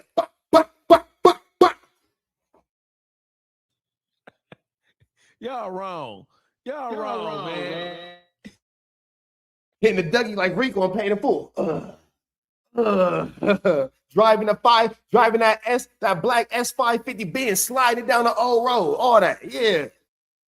So are you telling me on this podcast here and right now that WACK100, one of his major motivations is the grudge he's holding against the 60s because somebody from the 60s is fucking his soon-to-be ex-wife? I know you ain't saying no shit like that. Bow, hit it from the back. Bow, hit it from the back. So all of this planning, orchestrating, sneaking, master splinter activity, all this Teenage Mutant Ninja Turtle shit is about ego and pride and hurt feelings. Him so sad. Him a sad little boy. Him a sad little boy. Him thought that he was going to be able to be cool with Big U. And him thought that he had a good pass. And him thought that he was going to be able to slide around. So he doing these little interviews where they got Big U and WACK sitting there. And then they say, hey, Big U, who do you respect as the top blood in LA? And Big U looks at WACK and he says, Suge Knight. But then WACK, because WACK, he cuddly in the middle. They ask WACK the same question. He get on his knees and say, Big U. But how you think he felt after Big U said Suge Knight when his answer was Big U? It's all feelings, because it ain't no money. Because what you ain't heard in none of this is any exchange of money, of any exchange of narcotics, of any exchange of firearms. You see no profit in this. All you hear is my feelings is hurt, so I'm telling.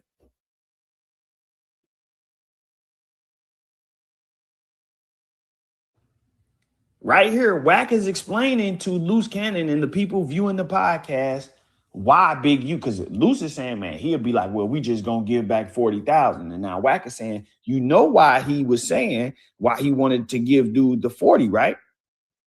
Because he was gonna charge him 20 for getting it back. So they're using WACK's words in the original complaint right there. Fast forward to 2026 and a new indictment has been filed. This time, they are clearly using WACK's words, you know, and this is a new overt act that has been added to this racketeering charge. What you have to understand is these are charged acts, but they are charged as acts committed in furtherance of the racketeering. So the racketeering is the actual federal statute that he's charged under. And then that way they can just inculpate all of these different acts and things that he's allegedly done and put them all under one charge instead of having to charge him with 200 different statutes. Anyway, they are clearly using his words and information that he put on the internet once again. This is called open source reporting. Now, this is where it gets really tricky too. Now, let's be very clear about this because I want y'all to know that I know what I'm talking about. And I want y'all to know what y'all talking about when y'all say this. So to answer the questions, yes, if the interview was published in a newspaper, magazine, podcast, TV broadcast, or public website, that's considered open source intelligence. Now, here's how you can tell the difference based on where the government got the quote.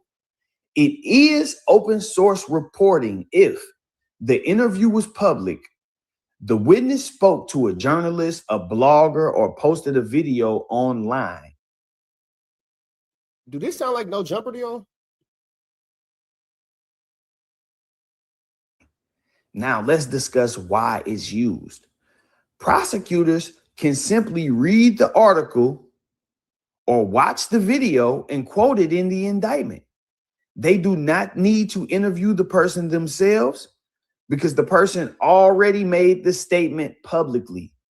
So by all standards, definition, all they have to do is watch your interview. So the prosecutor, the federal government don't need to interview the witness. So we talked about the whole future thing, right? So the prosecutor doesn't need to interview any witnesses. When they hear a story on a platform such as No Jumper, all they have to do is hear it and hear the names associated with it, and then they can use that as justification or as their reasoning why they're incorporating that particular act as is described as the overt act. Man, dry snitching, aka overt act. So that means that his words on these podcasts are even more critical. Because and he knows this. I said that. I called it dry snitching, but that's not the proper term, but that's exactly what it is. How he using that platform to implicate and entrapping witnesses in there. Because, oh man, that's heavy. Hey, Trap, we need that. We need this clipped out because this right here needs to be sent to academics. And let's just say they don't know how their platform has been weaponized. Let's say they don't know. This needs to be clipped out. So can you, with timestamp 122, this shit needs to be sent to academics, Poetic Flacco, and Adam 22 specifically. So they can't, from this point forward, if they didn't know, they know now. So when they're acting incredulous about, well, what do you mean he's using our platform? Dog, why you put that rat trap out there like that, bro? That is the rat trap. When they get that. Oh, my bad, Underdog. Wait. I said that is the rat trap. That is the ultimate rat trap. Where do the rat run from there? So I spoke with Adam 22 last week on No Jumper. I gave him a call. We spoke about this exact same situation. On the phone with me, Adam 22 had the common sense that God gave us all. In front of WACK, I guess he must have forgot the common sense in the car.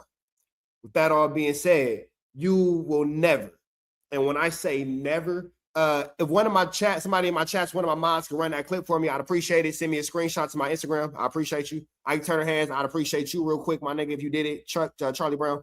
I say all that to say this. Flacco, you're not going to get him to talk bad about WACK. If you can, Dogface, get academics into this chat. See if you can get academics into the, send him the link. See if he'll join us for 5 minutes. Because all we need is 5 minutes. But if you give them an opportunity to judge a clip without having to be held accountable by the people, they're going to tap dance all around. There's going to be a Chris Brown concert, how they dance. Now, I'll give academics this. I believe in my heart that if academics is on here with us, he won't play the game. He'll keep it real. But by himself, he's going to maintain the protection of that relationship. What y'all think? Yeah, he ain't coming then. He ain't gonna pop up if he can't wiggle how he like to wiggle. He ain't popping up. He ain't letting you corner him. Is you crazy? You know, he way too smart for that shit. So with academics being live, Dogface, send them a link, man. See if you can get them over here. You know what I'm saying? And we can go for it like that. Because I just sent this message far and wide. There it go.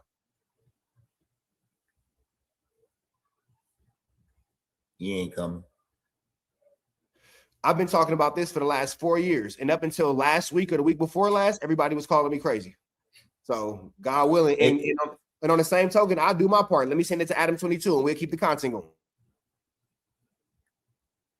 Person already made the statement publicly.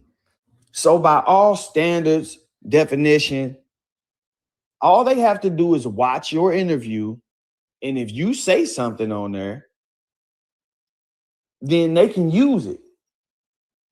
They don't have to talk to you at all. But let's keep going, because this statement can be used to establish probable cause in an indictment. And I want to explain to y'all exactly how it's used. And I want y'all to also understand that the threshold for probable cause for an indictment is not the same as reasonable doubt. You know, it's two different standards. One, the standard that they have to use just to get you charged is nowhere near the standard that they have to meet in order to get you convicted. So again, all they have to do is take this guy's words and say, hey, we believe this may have happened because this dude said it happened. Let's charge him with this. You know, we've gathered up some information and, you know, let's put this case out here. They take it to a judge, get it signed on. But now let me explain to you why this is admissible. Because this interview happened on No Jumper and it was completely 100% open source reporting. In modern federal prosecutions, the government routinely combs through media, articles, podcasts, YouTube interviews, press releases, and social media posts to build their cases. So this is not an uncommon thing in today's times. Actually, this same prosecutor's office, United States Attorney's Office, the Central District of California, is the same office that's handling Dirk's case. And if you've watched Dirk's case, they've very openly stated that they use open source reporting, you know, to gather the intelligence, which is why people like Trap Lord Ross came up and they actually used the academics interview, you know, so this is common with this office for sure. Anyway, to get an indictment, prosecutors only need to show a grand jury that there is probable cause a crime occurred. Public statements made by people around you, even if they haven't talked to the police, can legally be used to help build that baseline narrative. So once again, WACK has been online talking about his history with Big U, how he knows his wife and all of this stuff. And all that's doing is just establishing credibility. So when he comes out and says certain things, then they like, okay, this is, you know, in one document, he's listed as a rival counterpart. In another document, he's listed as a co-conspirator. This is just something that they doing to muddy the waters, but it's also establishing how these two have a history with each other. And there has been conflict within that, you know, that time frame. Locking in a narrative by putting a person's public quotes directly into your indictment, the government is signaling to that person, hey, we saw what you said publicly, and we're going to hold you to that if we call you to testify. If we called you into trial, we expect you to say the same thing that you said. We ain't no. Go ahead, Dogface. Let that shit rip. Go ahead. I see it on you. At this point, respectfully, I mean, so listen, WACK100 will go down. WACK100 is the modern version of hip hop police. That's what he is. Even though this shit really has nothing to do with hip hop, but because he's operating under the guise of being a manager, right? We know that his temperament and his ego, and we know that his history of bad acts and his history of using people to manipulate them it overqualifies him to know that the shit he doing right now is wrong. That's one thing. Does he know, Trap? Does he know and understand, or is he just clumsily walking into this, stumbling into this shit? I don't think anybody believes, based on just examining his behavior, I don't think anybody believes that WACK is just stumbling into this federal indictment, not knowing what the fuck is going on. You know what, Dogface? That is an amazing question. And I want to take y'all to this because hey, remember I told you on the phone, I got a clip to back up everything I say. And with the people who we dealing with, you kind of got to have a clip to back up everything you say. You feel me? But real quick, let me see. WACK100 speaks on Munchie B, Draco, KO, Killer. So you remember when Munchie B made the comment about passing the bottle to so-and-so, you feel me? Blah, blah, blah, blah, blah, blah. WACK100 made a comment about Munchie B. Let's see if I can find it. WACK100 made a comment about Munchie B, basically saying how Munchie B is an idiot for, you know, talking about the Draco situation. Let me see if we can play this. Detect his picture and phone number on the screen, nigga. That's a fact. I don't know what the Flacco got going on over there. What I do know is you been running Flacco information. You over there got happy because he was the one helping you get on the No Jumper platform, nigga. You over there, what you telling Flacco? Flacco mentioned the shit about Rose Mo. Nigga, that's 2012. We dropped Right. everything we talking about came out of your mouth. That was literally the exact quote. Look, Dogface, I've been doing this shit on this nigga so long. I know a video to go to and right to the timestamp. He just said everything Munchie B is wrong for is because it came out of Munchie B's mouth. Well, are we not listening to everything that came out of WACK's mouth? Listen, how do a rat? You said rat traps. We know rats are, they don't really, their bones are extremely flexible, right? They can squeeze through the smallest and the tightest places. What has to happen with somebody like WACK is that he has to be cornered like this. You have to be, whenever you're speaking on this shit, right? You have to understand law, one, and you have to understand the streets and how the streets work. If you don't, if you suck at either one of those things, he will slip out of your grasp and scurry up under the ground. It's as simple as that.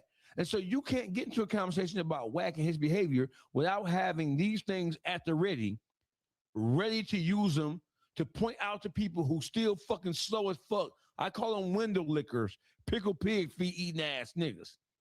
You have to have this, or he gonna slip out the grass every time. And again, to the chat, I will constantly apologize because I don't mean to treat y'all like y'all slow. I'm not treating y'all like y'all slow. But like Dogface said, when you have somebody that's so comfortably spinning narratives and has the assistance of the major platforms in our universe, allowing him to spin the narrative, you do have to be able to back up all your claims with facts. It's like what they teach you in school. When you write an essay, you got to cite your sources. And that's all we're doing. But let's continue on. Underdog, you want to say something? Yeah, I just want to say that, you know, when you lay that rat trap, you know, one of the most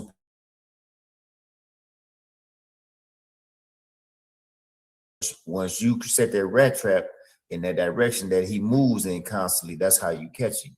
Because let's just say that, you know, the mice don't never go in the kitchen, but he always in the living room. It ain't gonna make no sense to put the motherfucking mouse trap in the kitchen. He ain't going to no kitchen. That's not how he move.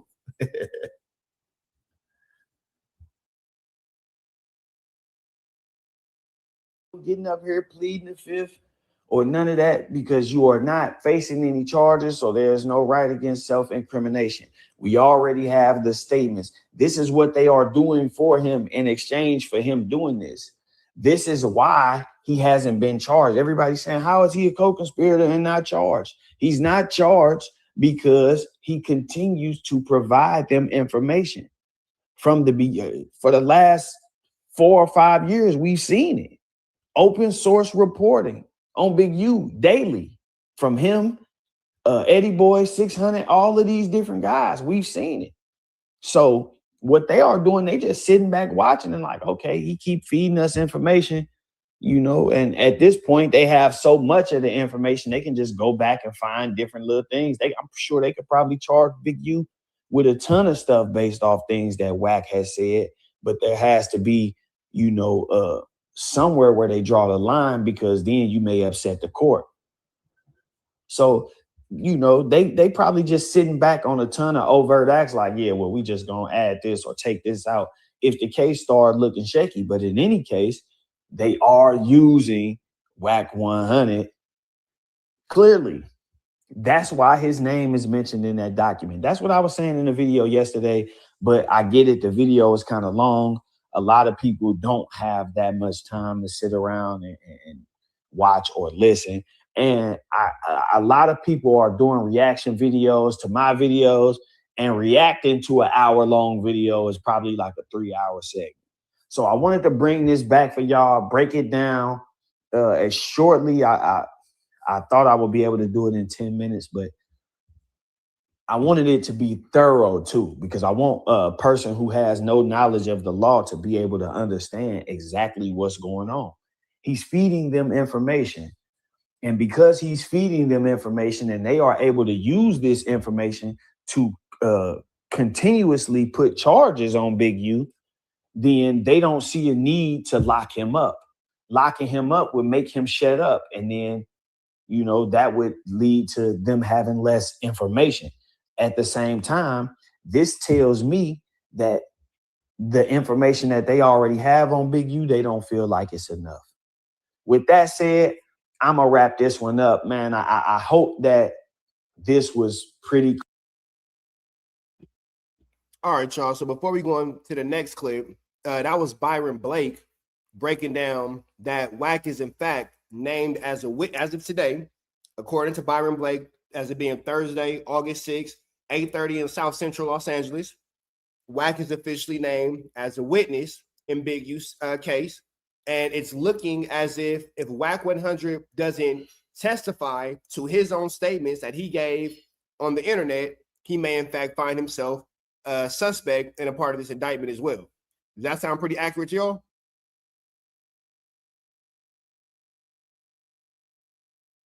So with that one being said, it's 100% accurate. And listen, we get to the point now where the fact that we have to argue this it is pretty draining, because the amount of brain power we have to expend on this shit, when it should be obvious to just a casual observer, this shit, I can see why motherfuckers get frustrated. I can see, because WACK, he's able to wear down the average person. I can see why he's able to wear down motherfuckers, because he's playing so many games and he has so much help from people who are in positions of power and influence. And on top of that, he's going to try to take your page once you get too hot on this trail.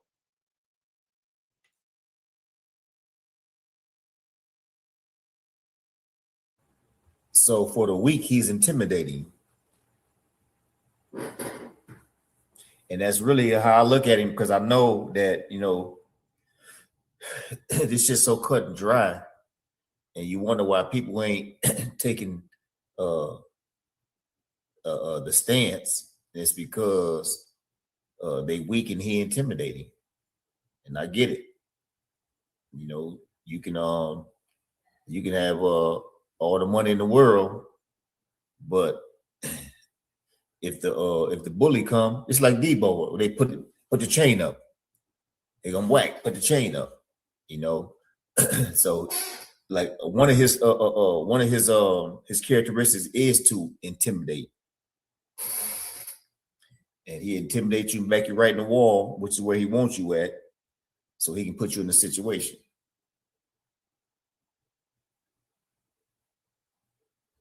That's pretty much how the situation go. And like you guys said, I can understand how, especially people who don't come from the streets, let's be transparent here. We all watching the same. Between the three of us, we got 423 people in here. If it's 423 people in here, it's 400 people who will never see anybody's jail cell. Let's keep that shit 100.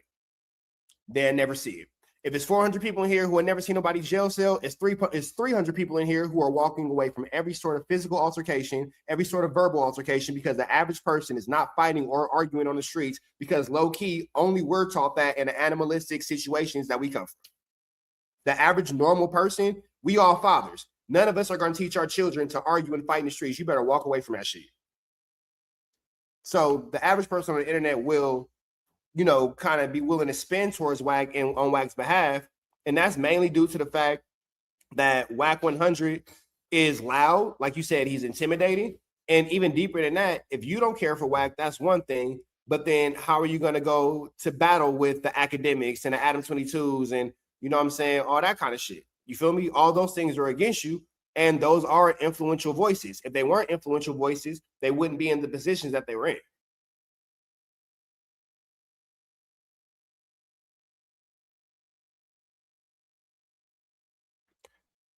All right, y'all. So I'm finna go into this next one before we get up out of here for the night. And don't worry, chat. We'll be back for some more, man. Me and Dogface at exchange information. Underdog, I'm gonna get your information too. You feel me? We're gonna chop it up and we'll be back because it's a lot of things that we could break down about this case. But I know it's a lot to just uncover in one night. But before we get up out of here, I do want to go into one of the hotter topics of WACK100 chasing Future. Because my biggest question is, why is WACK, not being charged with this when he's the one who has the admission of guilt? And he, out of his own mouth, said that, Big U never chased this nigga. You feel me? So I'm trying to find a quick little clip to where WACK is talking to DJ Academics and WACK is making it clear that no, I never chased Future. I never chased Future. Let me see this real quick. Because WACK is now maintaining that it was a little trot or, whatever the case may be.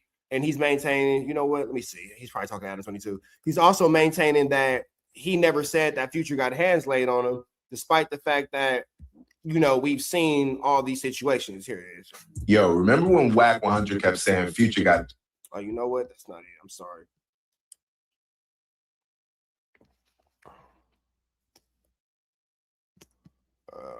Let me see. Okay. Why were you pressing Doughboy on Clubhouse, and why did you say fuck him and Future? That was the highlight clip. Well, see, that's what I'm saying. Once again, like, my response is always all they see and all they hear. So this all goes back to Future and you allegedly getting into an altercation at LAX. What was it? Yeah, I got content I could have showed. I just let it go. But Rockstar from Hip Hop Trends calls me. I'm at home. Bro, what up?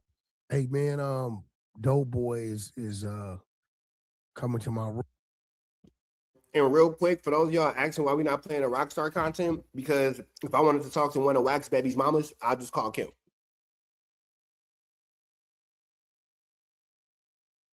Room, he's a rapper. I want you to come in and build with him. Right. My first response is, who is that? I didn't know who he was. Respectfully. Right. He he one of Future's artists. That's all right, cool. So when I come in the room, they talking about songs. I guess he had a project coming out. I chimed in. I asked him, hey, what's your stage name? I go to Spotify and look him up. I said, oh man, you got some pretty strong numbers. You know what I mean? So I'm listening to one of the songs, and he's like, hey man, let me ask you a question. I'm thinking we building on some music. Yo, what's up with you and Pluto? I'm like, me and who? Right. Because Rockstar didn't ask me to come build with, some Rockstar's a shit stir. He knew exactly what he was doing, don't you think? I don't know, because I don't know the dude. Right. So, I'm like, when he asked me again, see, that's the problem. Dude, my son age. So why come from my era? When you ask me about me and another man's business, that's like a form of attempting to check a man. So off the rip, I'm going to tell him, man, don't ask me nothing about me and what we got going on. Right. Now, I didn't already got a call from one of my big brothers to leave that alone with Future. Okay. So I've been left it alone. I didn't talk about it. And I told him. It's extremely interesting. And I like that WACK said this, because WACK is saying, as we all heard, well, my brother told me, and now he's omitting the name of his brother. You feel me? Now he don't want to talk about who his brother is. But let's see, Birdman, WACK100 Future. Oh, boom, it popped right up.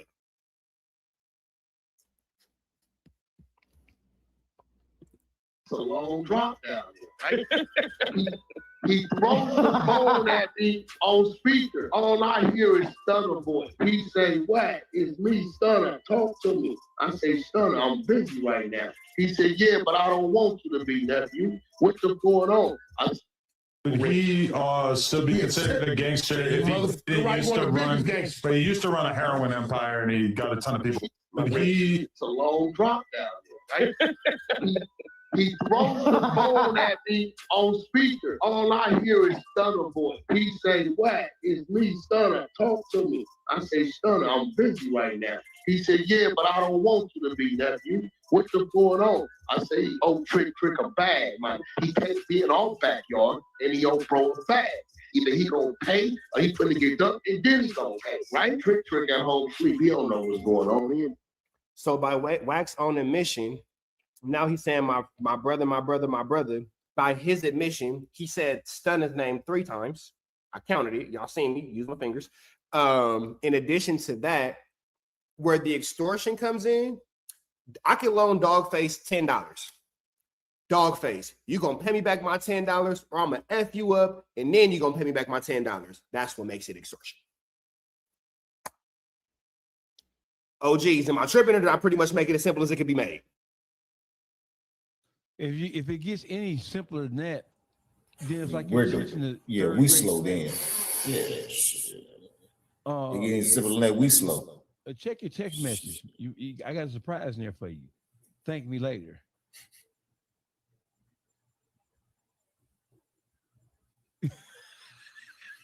No, Trap. No, look in there. Look at it. Was a change made. It was a change made legally.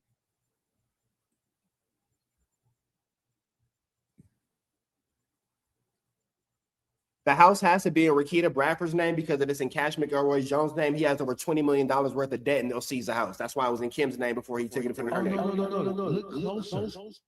Look closer. Landon.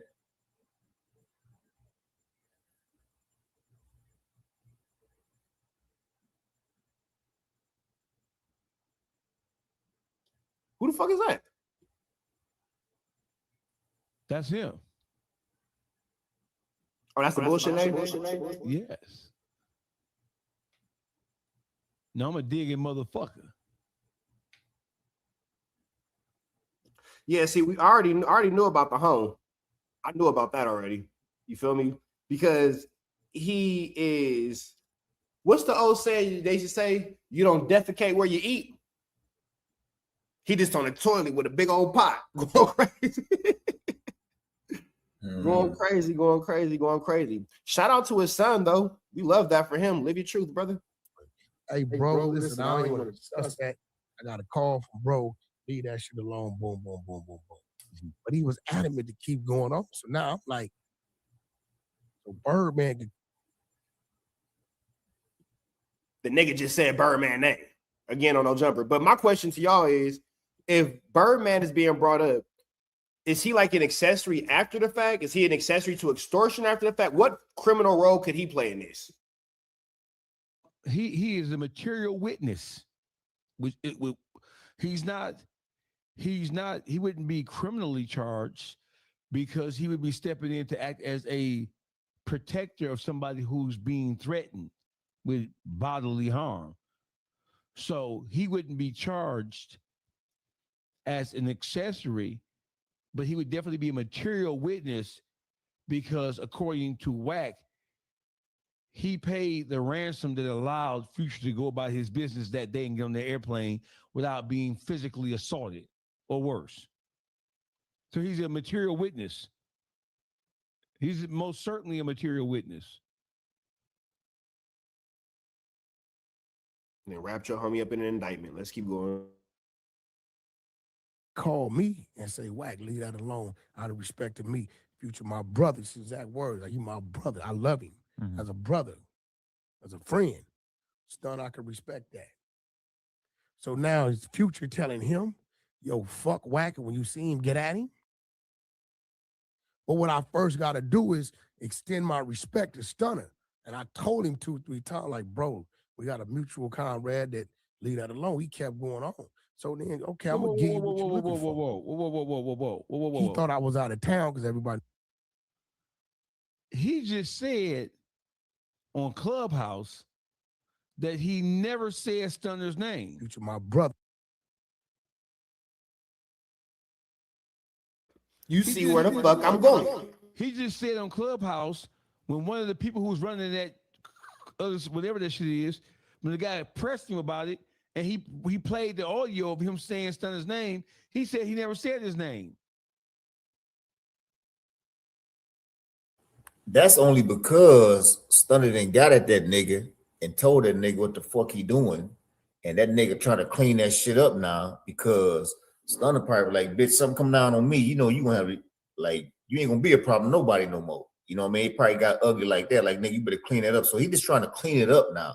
Like, you know, he just trying to clean it up now because like Stunner know that nigga, every motherfucking name you drop, nigga, that's a charge for somebody. I wish they would come get me for you running your mouth like you crazy. Because who the fuck wants to be tied up to a federal indictment for any reason? From a loose lip nigga, man, shut up. But that's that dry snitching though. That I was telling you, that's that dry snitching. You see what I'm saying? Like, for all we know, you know, the feds, you know, they may want Birdman for some prior shit or just, you know, just how they want every boss. You know what I'm saying? They probably want the nigga for something, and this is way, you know what I mean, of creating a circumstance for a motherfucker on that damn platform with that dry snitching, bro. But you know what, Underdog, you took the words right out of my mouth. And I was thinking about it. I said, well, we already, you know, through this almost 2 hours we've been rocking out, broke down what open source reporting is. We broke down how he's examples of his active open source report is literally as current as an hour ago. We broke down how, to anyone who thinks it's not a real thing, it was used against President Richard Nixon while in office to get him impeached. We don't think that WACK is higher than Richard Nixon. With that all being said, do you think that this is maybe some term in some sort of way to where if he needs to, Birdman could be the next person to be indicted based off his hand? And only thing, you know, and to me, I just feel like for him to even put a Birdman or a Stunner out there like that, his situation is really he is really in a deep situation himself that he's trying to get out of. You know, his situation is probably so deep to where he'd take his chances with a Birdman than the feds. You know what I mean? So I just believe all that name dropping, that's just, and he got a long ass list of motherfuckers to tell on. He got a long list of motherfuckers to tell on, and that shit go back so far. You know what I'm saying? And man, that motherfucker the devil, man. Shit. I mean, but shit, in this same live, you see me take it back all the way to 2006. Man, that shit go back further than that. That's actually current compared to how long that list is and how far he can go back with that fuckery. And I say this for the next one because I'm sure we're gonna do this again because I got a bunch of, you see, look, Underdog, you see how I'm coming. You feel me? I see you locked and loaded, baby. I see it. So we can also, just per the conversation, WACK100, you know, in California, we got this 50-50 yard thing going on. Now, I ain't no penitentiary nigga, so whatever y'all do is how y'all do. I'm free. So how y'all do y'all jail time is how y'all do y'all jail time. But I say all that to say this. WACK100, it wasn't a 50-50 yard when he was there. It was called a substance abuse yard. Don't let me lie and say what the exact acronym is, but it's for substance abuse and treatment. That's what it's for.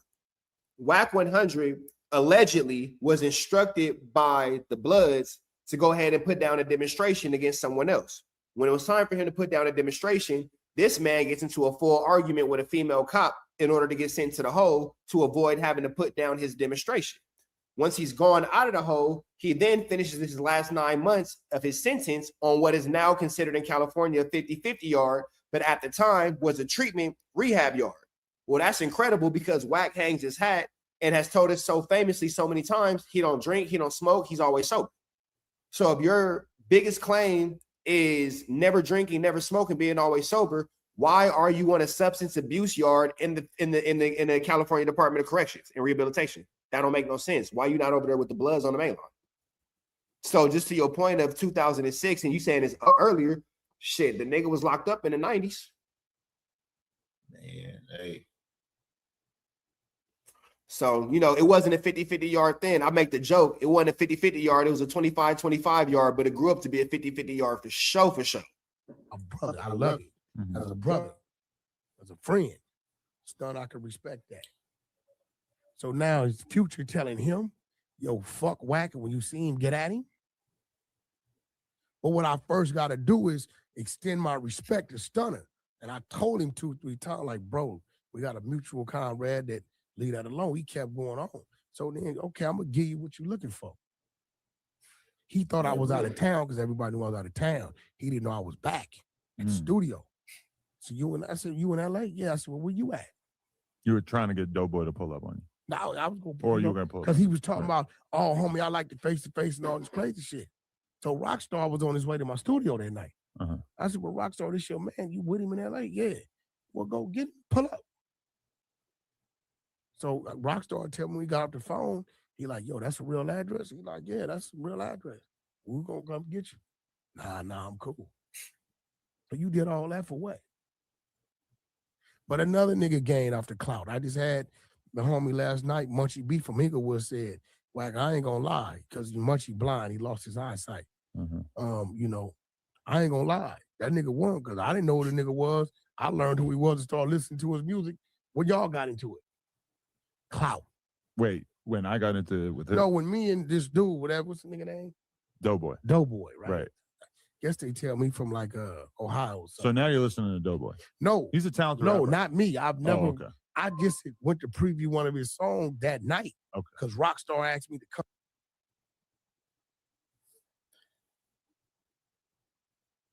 Can't hear you, Chris. Oh. But I didn't say you had a charge, though. But I didn't say that. Anybody phone. You got to put it to them.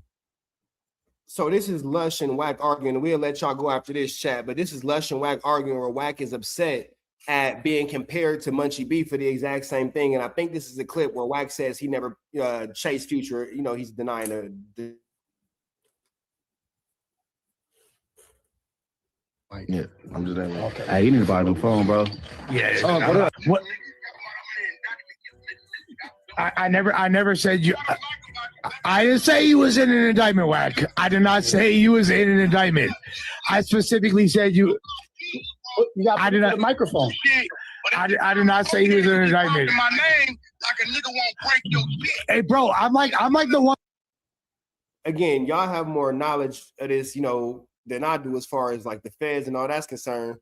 My question is, how the hell is he on the internet sending these type of threats, saying that I'll break your face, I'll do this? Like, how are you not in jail? Hey, listen, bro. Can you hear me? First of all, the content that WACK talk about, don't no real nigga get on live in front of the public and even talk like that, right? So in itself, that makes us ask the question, like, from a real nigga perspective, what the fuck are you doing, right? So I don't know, man. I'm gonna call a spade a spade. Whenever you see a motherfucker moving like that, he is on a mission. A mission for what? Okay, let's look at the nature of the content that he's exposing. And it all is a form of ratting. When you sum all this shit up, like, damn, he telling right there. From a real nigga perspective, damn, he telling right there. From a real nigga perspective, damn, he telling right there. Okay, so being that we trying to figure out, like, if real niggas don't talk like this and he's talking, what is he talking about? It's all telling. Okay, why do motherfuckers tell? Motherfuckers tell to get out of shit. You see what I'm saying? And like, for real, man, to be honest, it's kind of like if he wasn't so relevant, right, in his telling, like, this is something that you talk about and you be done with. But this is a motherfucker that you got to continue to slay because he's constantly updating his motherfucking bullshit. as we have been talking, so we got to keep talking about it. Like, I would have loved to cut this nigga off. Like, man, I'm done talking about this nigga. It is what it is. But no, he keeps bringing us current fuckery. So we have to address that current fuckery, bro. Underdog, I was able to bring y'all that conversation where he started listing up all them names. Nigga, that happened fucking 97 minutes ago. Man, hey, he on a mission, bro. It's literally that's up just to what date it is. telling. And he on a mission, right? I'm gonna tell you what real niggas do to niggas like that. They just stay the fuck out his way. That's what real niggas do. You see what I'm saying? But you know, we content creators, man. You know, and I'm a baby in this shit, but shit, I ain't no fucking dummy. I don't give a fuck if I'm 2 days in this motherfucker or 3 days in this motherfucker. You walk past me with a red dress on, I'm like, she had a red dress on. I ain't no fucking dummy. Like, and you know, shit, nigga, I've been in the motherfucking streets, bro. Like, shit, the majority of my life has been impressed by the streets. So, like, man, niggas don't even fuck with niggas like this, bro. Like, niggas don't even fuck with niggas like this, right? And real niggas, for real, when this nigga encounter a real nigga, he don't even really get to circulate no more after that, because shit happens to niggas like this. You see what I'm saying? Like, shit happens to niggas like this. Niggas like this don't continue to be able to make motion in this manner. But you know, he ain't crossing no real niggas path. Believe that. He ain't crossing no real niggas path. That's why, for real, that's why he trying to clean up or implicating a real nigga like Stunner or whatever. Like, he trying to clear that up, because he know how ugly that can get for him, because ugly niggas deal with niggas like this way different from the clowns that he implementing in all this bullshit. It's amazing how long a nigga like this can even survive, bro. It's amazing. Like, I'm like the nigga Wayne. Like, damn, nigga, you still here? Damn, nigga, you still here? Yeah, that nigga still here doing the same bullshit, bro. Hey, almost pretty much with no recourse. The only real big problem he has is if he can't feed the feds. If he ever gets to the point to where he has nothing to feed the feds gonna dog him like he dogging everybody else. That's the real true day of reckoning for his ass right there. You see what it's gonna come down to, and I'm just making sure I'm looking it up as I'm talking to y'all. I'll be at all them court dates. Don't worry about it. Because what we can't do is depend on these dudes to give us their version of what happened, when I could just give you guys what actually happened. And for those of you guys who are not familiar with what I have going on, I've actually been following the situation with WACK100, doing investigative reporting docuseries for the last 4 years. So if you guys are interested in any of the things that I'm talking about, go ahead and check my YouTube channel, Trap News Network, TRAPNEWS NETWORX. Make sure you go ahead and tap in that. But you guys can check out everything that we're talking about. I'll show paperwork, I'll show pictures, I'll show proof of him being in certain places and blah, blah, blah. And don't get it twisted. As me, Underdog, and Dogface continue, we'll bring y'all this way more. This is like one of an unknown number series, because it's so much more to break down. You feel me? Go ahead, Dogface.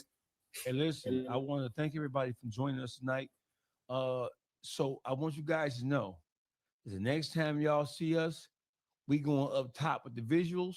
We're going up top with everything. So just be aware of that. And sorry, and I apologize for any complications with the sound, the echoes that made some parts kind of like rough to listen to. When we come back to spank ass. Pause. So we'll give y'all this last little run, and then we'll let y'all enjoy y'all night. But it's important that y'all see this. I'm like speaking unbiasedly and defending you. I'm like, but I'm not talking bad. Like, you can save this preamble, but I'm not like talking bad about you. Hey, bitch, do you know what a word action is versus a charge? No one said you had a charge, though. No one said that. No, I didn't. No, I did not say you had a charge. I never said that. I never said you had a charge. I don't know what you're talking about. I didn't say you had a charge, though. But I didn't say you had a charge, though. But I didn't say that. I didn't. Go ahead. But I didn't say that, though. But I already knew this was going to be some. I don't even know why I answered this. Hey, listen, I ain't let you niggas meet who WACK is. One day I'm gonna show you that. Okay, but you ain't gonna like. but I'm not against you, and I didn't say anything. But like, calm down. Yeah. Even listen, I'm not. Like, I don't know why you tripping on me, bro. Like I'm not. No, I wasn't. What did I say that was popping? Put the microphone to the speaker. He passed the bottle to him that killed the nigga every week. I ain't never said no like that. No, that's not. I'll say it again. That's not. That's the bro. I think.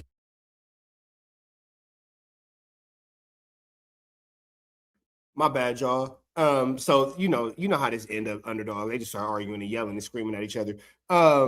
WACK did say something that was important though. He said, "You effing idiot. Do you understand what an overt act is? An overt act is basically, in a short story shorter, it's a description of what you're being charged with. It's the adjective to your felony, to your indictment. Is that a simple way to put it? Yeah, it's like an addendum, goddamn. That's it. So I'm gonna show you guys this, and then we'll slide out for the night. But Big U was charged with an overt act of assault on WACK100. That comes after Big U was caught on a wiretap in a private conversation telling someone WACK100 is an informant. I want to, quote, break his jaw, end quote. Of course, we don't think that anybody should get their jaw broken. We don't believe in that over here. But regardless of the fact, Big U said that in a private conversation. Big U's lawyer says to the court, and I quote, "There is no crime against my client admitting he wants to harm an informant on a private conversation," end quote. The federal government decides to say, you know what, Cash Roll Global, I see you. The federal government decides to say, you know what, you're 100% right. The overt act of assault doesn't apply. And then they decide to actually charge him with the assault. So WACK can say overt act. No, it's not charged, but overt acts leads to convictions. Let's play this concept. Jury unanimity issues make it hard for the jury to be unanimous. And as the jury may properly rely on non-predicate overt acts to reach a verdict. In other words, when you're bringing in a bunch of stuff that we haven't been charged with, you may confuse the jury and have them relying on something that we haven't been charged with as just an overt act. And they may end. Okay, so him having WACK as, one to whoop WACK feet, and WACK being a victim in the paperwork is an overt act. It's not an actual criminal charge. So, yeah, WACK is in the paperwork as a victim. But, nigga, that's an overt act. That ain't no criminal charge. You can't charge me for that because I want to whoop somebody's feet.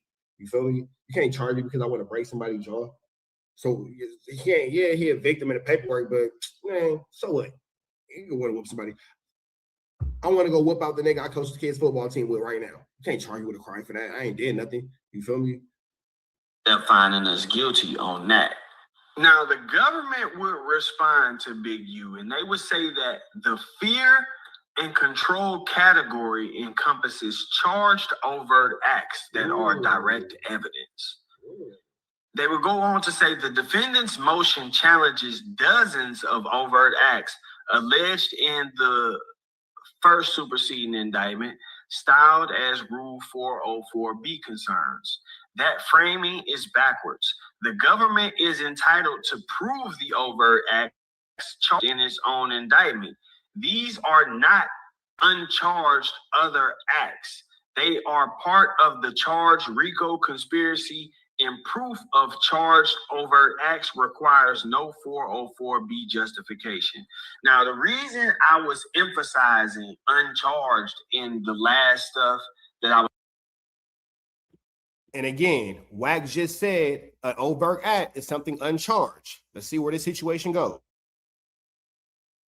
Was reading from Big U is because I was seeing that they were locked in on that. He kept saying, y'all saying I threatened WACK100. I'm not charged with that. Y'all saying that I said I wanted to beat up WACK100. I'm not charged with that. The government is now coming back and saying that, yes, you are. The fear and control. Big U is being charged with wanting to whoop WACK100. Tenderism. Pick the blind up, put the blind down, pick the blind up, put the blind down, pick the blind up, put the blind down. Big Hey, U, Rich. Reg Dawg. Big U has officially been charged with man. Hey, Big Rich, you know they got the canine dogs, and if you do something to harm that canine dog, they'll charge you. If you do something to fuck with that informant, they'll charge you. So, like we should never question whether or not he is an informant or not. And if he's an informant and you fucking with him, then I mean, it's cool. You just land in the bed with an informant. Hey, it's your prerogative. You know what I'm saying? And WACK is a victim in the case. I said it. I told y'all. WACK was a victim in the case. Nigga, I beat the feds, nigga. I beat the feds, nigga. I keep trying to tell you niggas, bro. I beat these niggas. And I never fucked up again in life, nigga. I got off by the skin of my teeth. Nigga, I beat these niggas, bro. I told y'all. Hold on, let me write it back. Let me put the thing down, flip it and reverse it. From Big U is because I was seeing that they were locked in on that. He kept saying, y'all saying I threatened WACK100. I'm not charged with that. Y'all saying that I said I wanted to beat up WACK100. I'm not charged with that. The government is now coming back and saying that, yes, you are.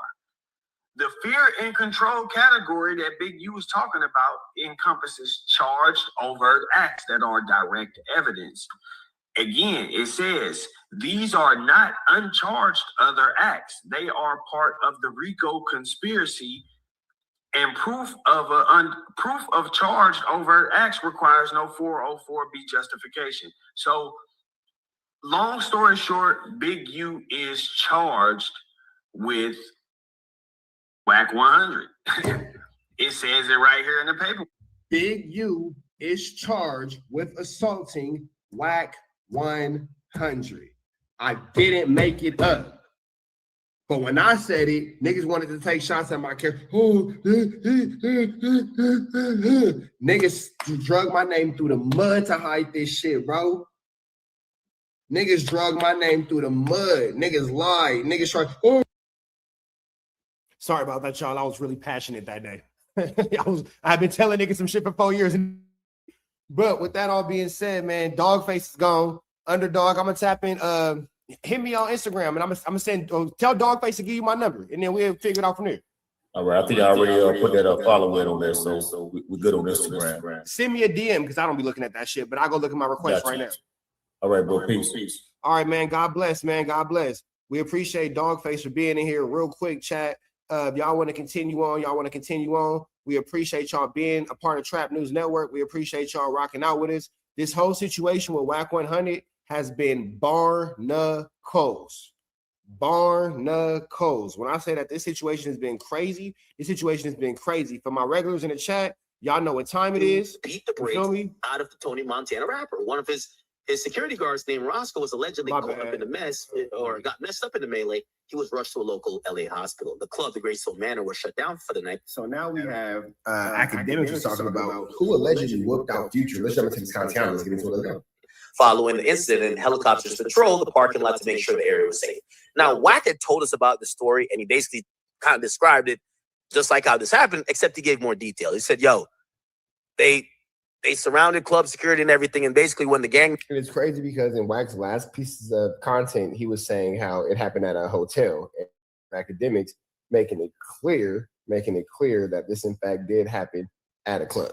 Members of LA want to do something, you have insecurity or security at the club, knowing that they live in LA, they want no sauce. So, Future narrowly escapes a vicious... Real quick to y'all, I'm finna remove Dogface, and I'm finna remove Underdog from the chat. So if you guys are from the live, so if you guys want to continue to watch this, it's on my page, Trap News Network, and we'll dive deeper into some of these things. But I am about to remove Dogface and Underdog from the chat. So make sure that y'all are in fact tapped in, because if you are watching from their YouTube channels, Dogface's channel specifically, you will have to come find it on the Trap News Network, and then I'll be live. So make sure y'all get into that. Chat, y'all know what time it is with me. I just don't want to hold they I don't want to hold they chat hostage. You feel me? Is Henny still in here? God damn, Henny. To beat the brakes out of the Tony Montana rapper. One of his security got messed up in the melee. He was rushed to a local LA hospital. The club, the Great Stone Manor, was shut down for the night. So now we have who allegedly whooped out Future. Let's jump into this content. Let's get into it. Let's go. Following the incident, and helicopters patrol the parking lot to make sure the area was safe. Now, WACK had told us about the story, and he basically kind of described it just like how this happened, except he gave more detail. He said, yo, they surrounded club security and everything, and basically when the gang... And it's crazy because in WACK's last pieces of content, he was saying how it happened at a hotel, and here you have academics making it clear that this in fact did happen at a club. Members of LA want to do something, you have insecurity or security at the club. They live in LA, they want no sauce. So Future narrowly escapes a vicious beatdown in 2013. Now, supposedly, like for all we know this happened, and then we knew about WACK chasing him in the airport. But what was confusing is that we knew about who chasing him in the airport in 2013. Now, supposedly, like for all we know this happened, and then we knew about WACK chasing him in the airport. But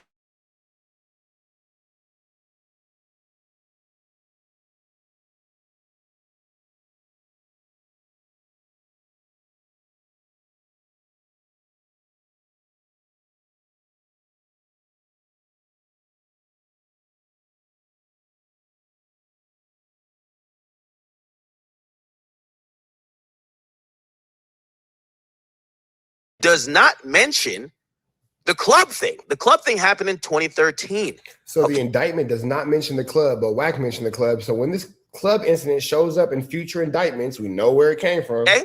Now, so if we start thinking, it says in or around 2014. Actually, this might be it. Well, anyway. Okay. Oh, here it is. In or around 2014, okay, after Future refused to pay and ceased answering the calls, they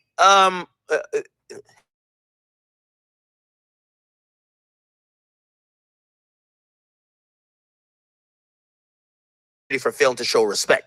Now, this is the issue with I've seen WACK talk about this a bunch, and he's like, "Yo, man, there's something else in the mix," because I never said we touch Future, and he's right. He didn't touch Future, and supposedly the one in 2013, the bodyguard got fucked up, but not Future. But apparently, there's another incident. So there's a third incident that.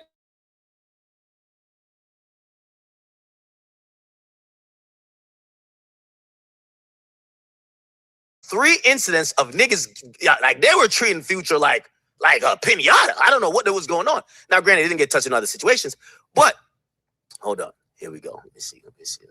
Do I got it? Maybe I do have it here.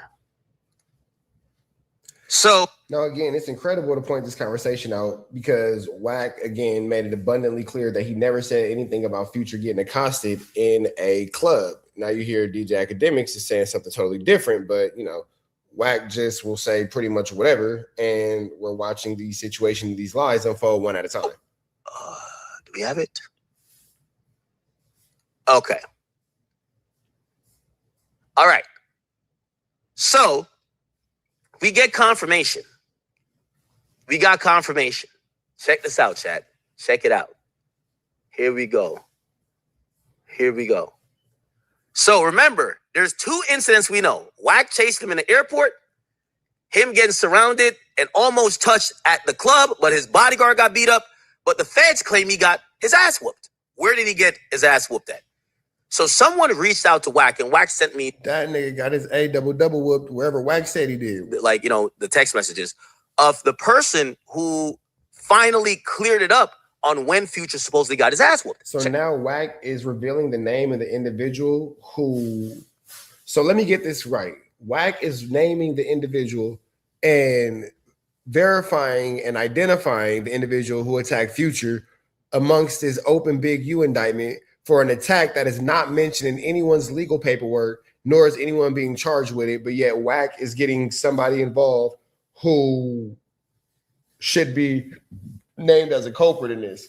So is it possible that the federal government, because WACK has been named as a witness in Big U's case and an asset, we have that literal paperwork, as well as an associate of Big U, which would be WACK100, who chased Future.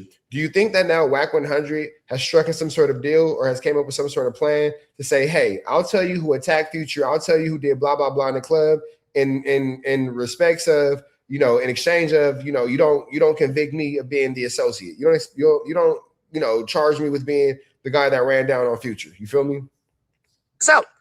So, and by the way, this is from WACK, but he's texting, like, you're gonna see this shit. It's kind of like hilarious. Yo, the fact that WACK got a nigga saved like this is crazy. WS Crip Partner 99. Who the fuck saves a nigga like this? WS. And now you're telling on Hop. Now you're putting the case on somebody else. So now you're literally open air snitching on somebody. Like, it's not even a maybe not. It's not a question of it. It's not a are you or aren't you. Like, you're literally now charging somebody and putting the name of what's the word I'm looking for? You are looking at the name of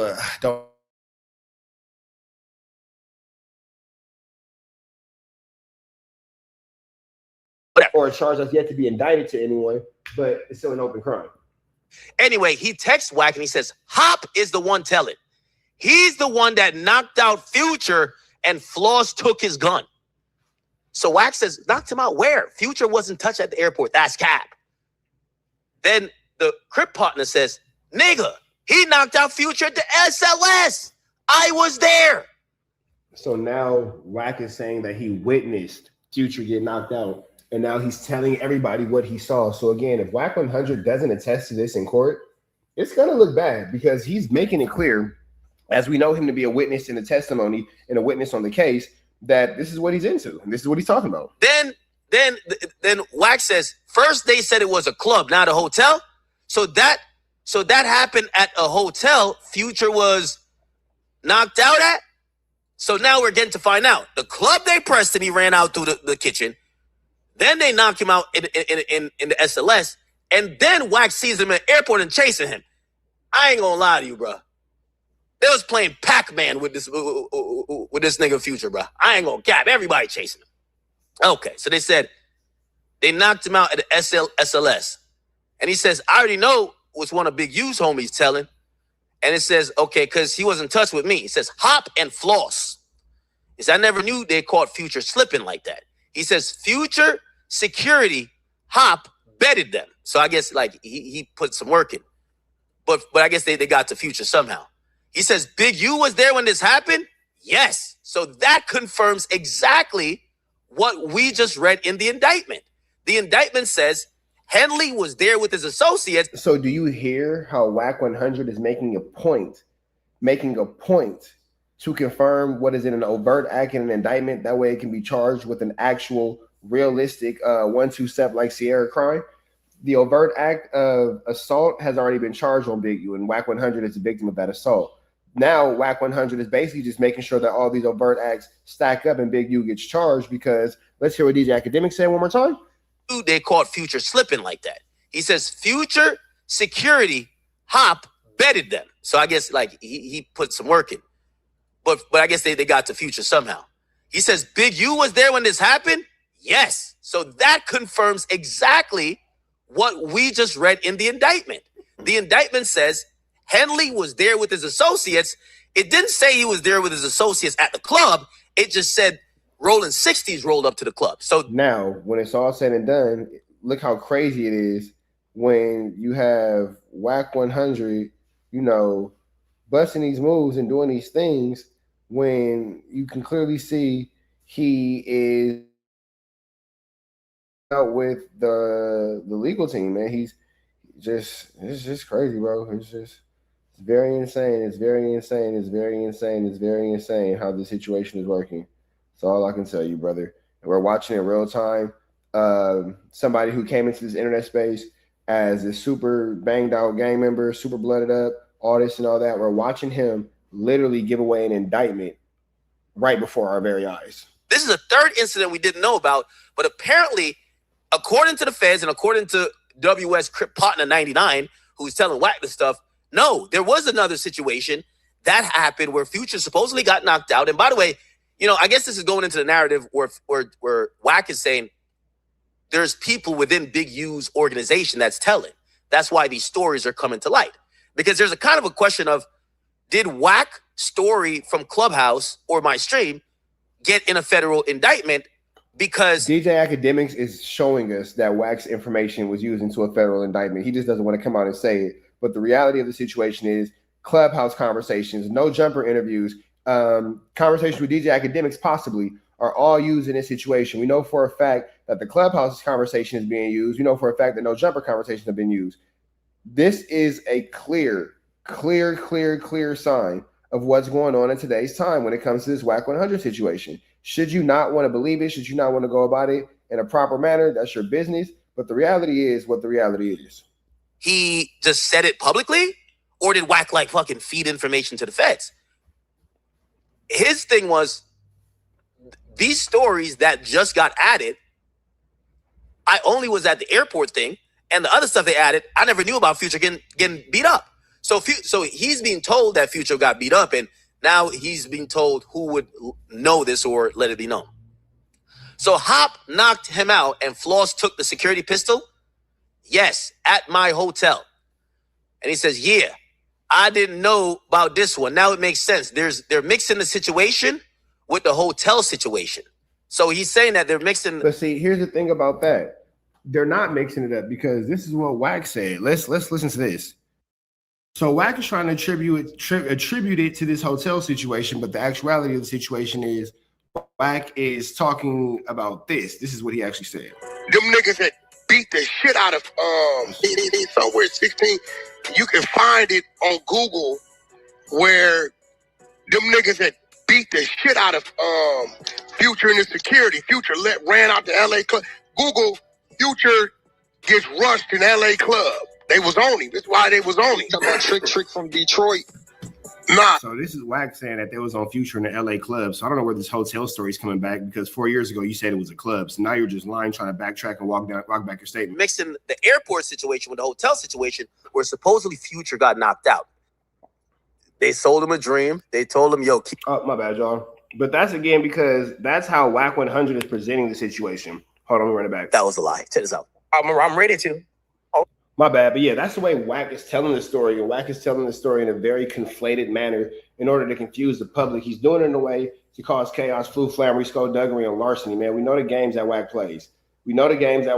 So when it comes down to the situation, it's all BS, bro. It's all BS. And he says, I already know what's one of Big U's homies telling. And it says, okay, because he was in touch with me. He says, Hop and Floss. He says, I never knew they caught Future slipping like that. He says, Future security, Hop betted them. So I guess like he put some work in. But I guess they got to Future somehow. He says, Big U was there when this happened? Yes. So that confirms exactly what we just read in the indictment. The indictment says Henley was there with his associates. It didn't say he was there with his associates at the club. It just said Rolling 60s rolled up to the club. So this is a third incident we didn't know about. But apparently, according to the feds and according to WS Crip Partner 99, who's telling WACK this stuff, no, there was another situation. That we know that WS Crip Partner 99 is like the most trusted source ever. And now he's being told who would know this or let it be known. So Hop knocked him out and Floss took the security pistol? Yes, at my hotel.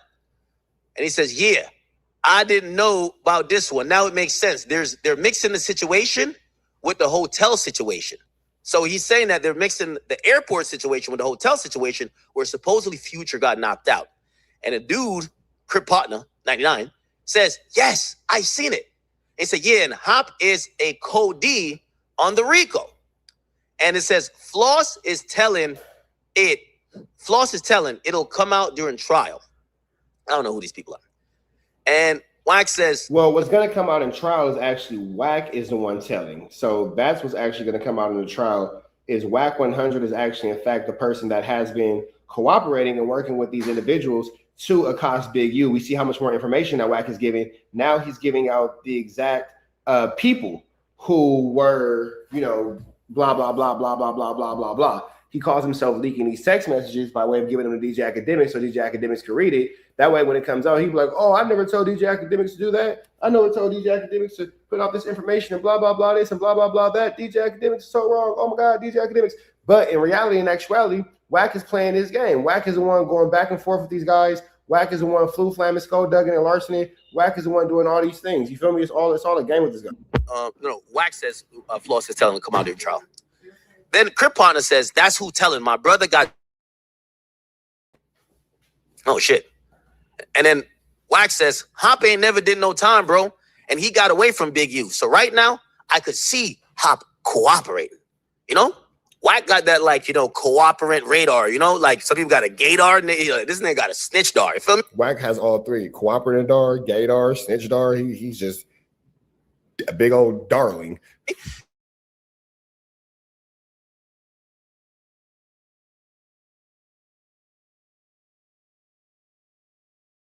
He is, Manny is, they is. Okay, so there's a lot of cooperants. Okay. It says beer called telling too, bro. Loose cannon too. Yo, WACK just throwing a couple more stitches. It's like, nah, this guy snitched too, this guy. And he said, shit, all of them. About 50 more of his homies over the years. I don't know who Bear Claw is. Damn. Yo, Crip Partner 99 put a heartbroken side. You could tell that broke him, bro. That broke his heart. Damn. I guess Bear Claw broke his heart. Meanwhile, you have no statements or anything coming from Bear Claw at all. They say, yo, Bear Claw told him to stop calling.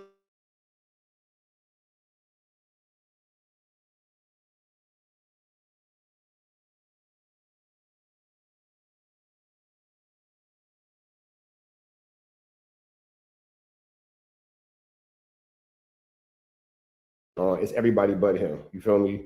Like, just, this is crazy work. Got some confirmation according to... So with that all being said, man, we finna get up out of here to the next one. Y'all know the deal, man. It's red dots to the left. You know the rest. Say a prayer and be blessed. We are gone. So big shout out to my man, Byron Blake. Byron Blake giving it to us when it's great. Hit him with a like, comment, subscribe. We finna jump into this, man. His new page is 618 Gaming Zone. Tap in with the tap in, man. Hit that like, hit that comment, hit that get subscribe button. Notification bell here, all tap in. What he got going on? Let's see what's going on. He says, paperwork party. This document proves WACK100 assisted the feds in getting Big U indicted. Let's jump into this content. Let's get into it. Let's go. Video was kind of long and people kind of got lost in the legal jargon. So we back again today. And this time we gonna do this as short and as fast as possible while giving y'all the same details and breaking down how this document proves that WACK100 was not only a witness in Big U's case, but also how the government used statements in situations involving WACK100 to get wiretaps for Big U's case.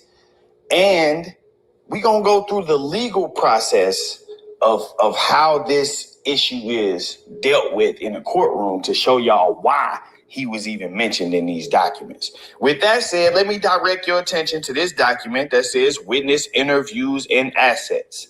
It says witness interviews have been conducted. Crazy. Witness interviews and assets. So this is statements giving from witnesses that are being interviewed, as well as assets to the case that are being interviewed. Let's see what's going on. What's going on. During the investigation that have been effective in gathering information about Henley's involvement with the homicide. They have also been effective in gathering information related to Henley's collection of extortion payments. Some of the interviews have also led to the recruitment of a few of the aforementioned confidential sources who have been used during this case. However, as described above, those confidential sources have taken this investigation as far as it can go and short of meeting its prosecutorial goals. Wait, hold on. However described, these confidential sources have taken this investigation as far as it could go. So this could be the reason why we could see WACK100 possibly in this future indictment soon. Because according to the federal government, these confidential sources, my bad, I know I whited it out, have investigated as far as it go. Okay. Taking this investigation as far as it can go. That's what they did. They don't need you no more. and objectives. So what they are doing here is they are attempting to convince the judge that using confidential sources and confidential witnesses does not serve the purpose of the investigation anymore. That strategy can no longer be used to take this case forward. Additionally, in my conversation with CHS-1, CHS-2, and other law enforcement, I have learned that Henley associates with a tight-knit circle of people who have known each other for decades. Continued interviews without court-authorized interception of the target location could unnecessarily alert the targeted communicators to the interests of law enforcement in their illegal activity. So what he's saying is, based on the information that he got from the informants, everybody who is around Big U is very close to him, and it's a tight-knit circle. Therefore, if we continue to try to interview people and try to get these people to come talk to us, then it will alert the people we are investigating that they are being investigated. This is where he starts to talk about how they can get around that and why they should be allowed to get around that. He says the interviews would also have the effect of alerting the targeted communicators and others, thereby compromising the investigation and resulting in possible destruction or concealment of documents and other evidence. Additionally, if the targeted communicators are alerted to the government's investigation, they may flee the jurisdiction in order to avoid apprehension and prosecution. For example, now you see it says for example. So this is an example of how an interview could alert the targeted communicator. Definitely true. An interview, a podcast, a song, a No Jumper episode, a drunken rant on Clubhouse. All these things can alert. Come on, bro. It's all in the paperwork. It's right here, man. Byron Blake is outlining it. At this point, if you don't see how these dudes are using social media to attribute to this investigation, you just don't want to see it. Example, in July 2022, the FBI Houston Division conducted a telephone interview of Cash Jones, aka WACK100, about his interactions with a subject of their investigation. The FBI Houston Division believes C. Jones recorded the interview because the entirety of the interview was posted to YouTube the following day. Based on my training, experience, and knowledge of the investigation, I believe additional interviews of associates of the targeted communicators will not stay private and alert them to LAMTFVG's investigation of the enterprise. So, right there, he's saying an example of witnesses leaking information that could alert these targeted people is Cash Jones leaking the information from the investigation with the FBI Houston Division.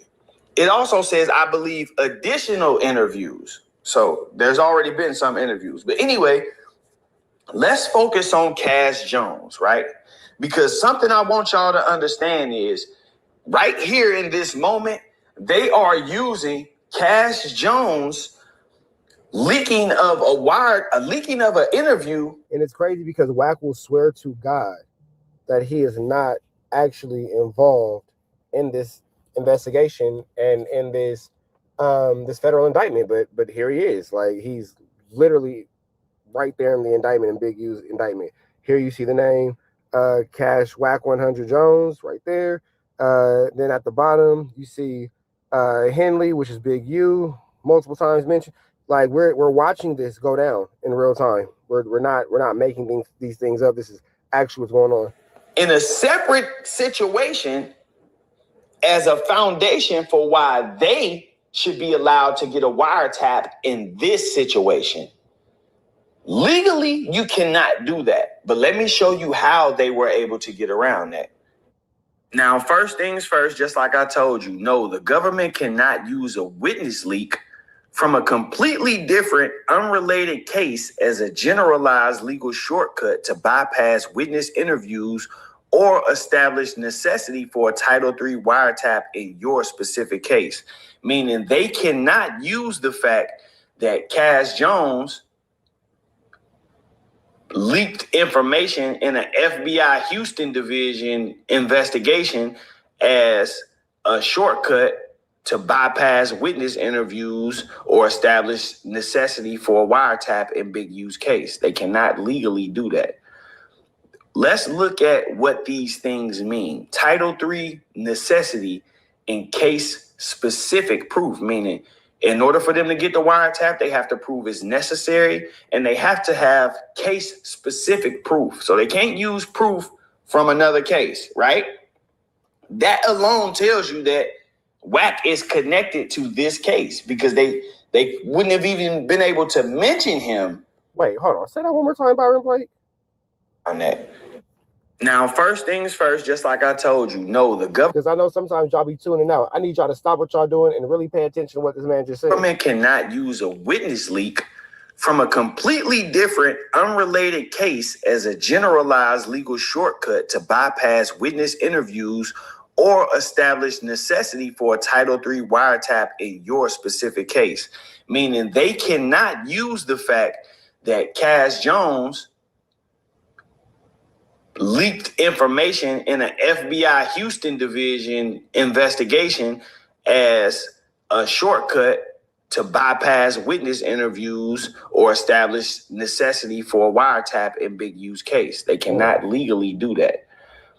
Let's look at what these things mean. Title III necessity in case specific proof, meaning in order for them to get the wiretap, they have to prove it's necessary and they have to have case specific proof. So they can't use proof from another case, right?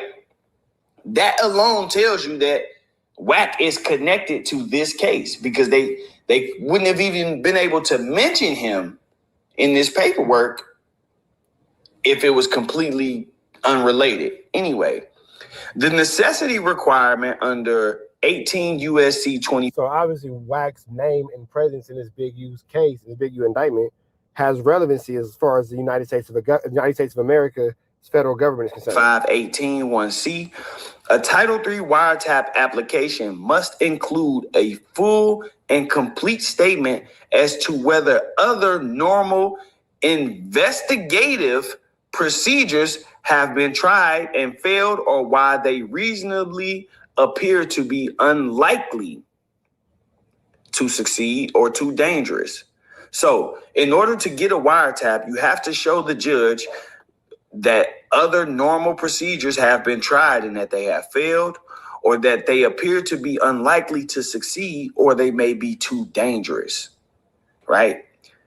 In your case. So in order to get this wiretap from this judge, they had to prove to him that they've already tried other things, which is why they are mentioning, hey, we have tried witness interviews, but the FBI Houston division did an interview with this guy and he leaked the entire interview. So we don't think doing interviews is a good idea over here. But let's keep going. Let's get to the case-specific evaluation because I said it, they can't just show that it's necessary. They have to use case-specific facts, right? So it can't be this guy leaked information in another case, so we shouldn't have to follow the procedure in our case, right? Boom. The necessity requirement must be demonstrated with facts specific to your specific investigation and the targets named in the application. What this says to me is that the reason why WACK100 was mentioned in the application and they mentioned that he leaked information in that other office's investigation is because he was a witness in this investigation. And they're saying if we go and interview this witness, he's going to do the same thing to us that he did to them. So you should just give us a wiretap. So for those of you guys who are saying that WACK100 is not a witness in the Big U case, here's the proof that he is. That's what's happening right here. Yeah, as y'all see, it has to be specific to your investigation and the target's name. So if WACK100 was not connected to Big U, y'all see it got Henley's name at the top. If WACK100 was not connected to this investigation, if WACK100 was not a witness in this investigation. If he was not the person that they were using to say, hey, we can't keep using our witnesses, we got to go get a wiretap now. If he was not the person, his name wouldn't even be here. It has to be case specific. And there literally doesn't mention anyone but him. Literally does not mention a single person but this man. So there's no reason for them to mention. And if you look at the earlier part of the document, it mentions CHS-1, CHS-2, who we know to be witnesses and informants in this case, and other law enforcement. And then it mentions none other than WACK100. But let's keep going, because there's something else that you have to see, which is called the exhaustion of alternatives. Now, when it comes to this, law enforcement must explain why standard techniques such as physical surveillance, grand jury subpoena. I mean, again, this is just, over and over showing his involvement in it. If by no other fact, there's literally, again, nobody mentioned but WACK100 in this over and over. Undercover agents or interviewing specific witnesses will not work or are too dangerous in your case. So once again, they have to list why interviewing specific witnesses will not work or too dangerous in your case. So when you see WACK100's name and they saying we can't interview this specific witness, it won't work because he's going to leak the information. That tells you again, WACK100 is considered a witness. I know I sound repetitive, but I'm going over each category and tying it back to this so y'all can see exactly, how this is coming together. Now, let's discuss why a remote leak does not apply. No blanket exemptions, okay? A leak by a witness in an entirely separate proceeding does not legally or logically prove that a witness in your current distinct case will leak information, or that interviewing people connected to you in your case is inherently unavailable or safe. So you cannot bring in the fact that this happened in another case and use that, because the burden is you have to prove that it won't work in my case. In this specific, in United States versus Henley, they have to prove that interviewing witnesses won't work. The example they are using is, hey, we have this witness that's leaking information. Risk of suppression, right? And this is why I said in my video yesterday that if things went the way WACK wants us to believe that they went, then Big U is about to get this whole wiretap thrown out. If federal agents or prosecutors insert generic boilerplate arguments or rely on unrelated external events to pretend they satisfy the exhaustion requirements of your case without actually evaluating local realities, the defense can move to suppress the wiretap evidence. You see what I'm saying? Now, it's funny that WACK has mentioned so many other times in so many other ways.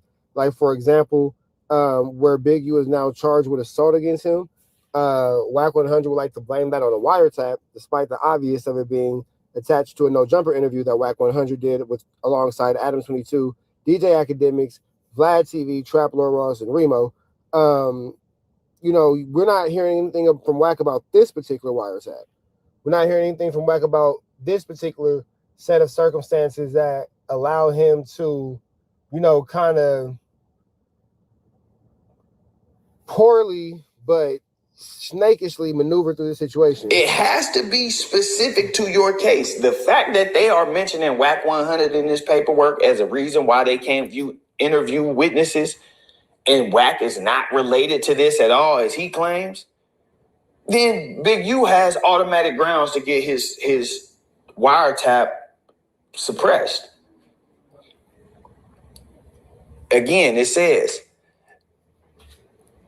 If federal agents or prosecutors insert generic boilerplate arguments or rely on unrelated external events to pretend they satisfied the exhaustion requirement for your case without actually evaluating local realities, the defense can move to suppress the wiretap evidence for failing the statutory necessity test. So this is statutory. You have to prove necessity. Now ask yourself, how does saying that WACK100 leaked information in a different investigation prove that it's necessary to skip over interviews and just do wiretaps in this investigation unless WACK is a target as far as being a witness? If WACK is not the witness that they are referring to, not being able to interview. Now, I know some of y'all are going to get lost and say, okay, well, if they saying they can't interview WACK, how is WACK an informant? Let me break this down to you. I want to direct your attention back to the original complaint filed in Big U's case, where it details this alleged robbery that happened to victim 1. And victim 1 was later instructed to pull up on Big U, and Big U told him that's how you rob yourself, and demanded $10,000 from victim 1 to ensure that other robberies did not occur. Of course, this is all after allegedly giving victim 1 back the stuff that he was robbed for. Now, Loose Cannon, who is identified as Williams in this indictment, later admitted to this robbery and the aftermath on a podcast, on the No Jumper podcast, after stating that Williams was Henley's right-hand man. Williams explained, so basically he'll manipulate things.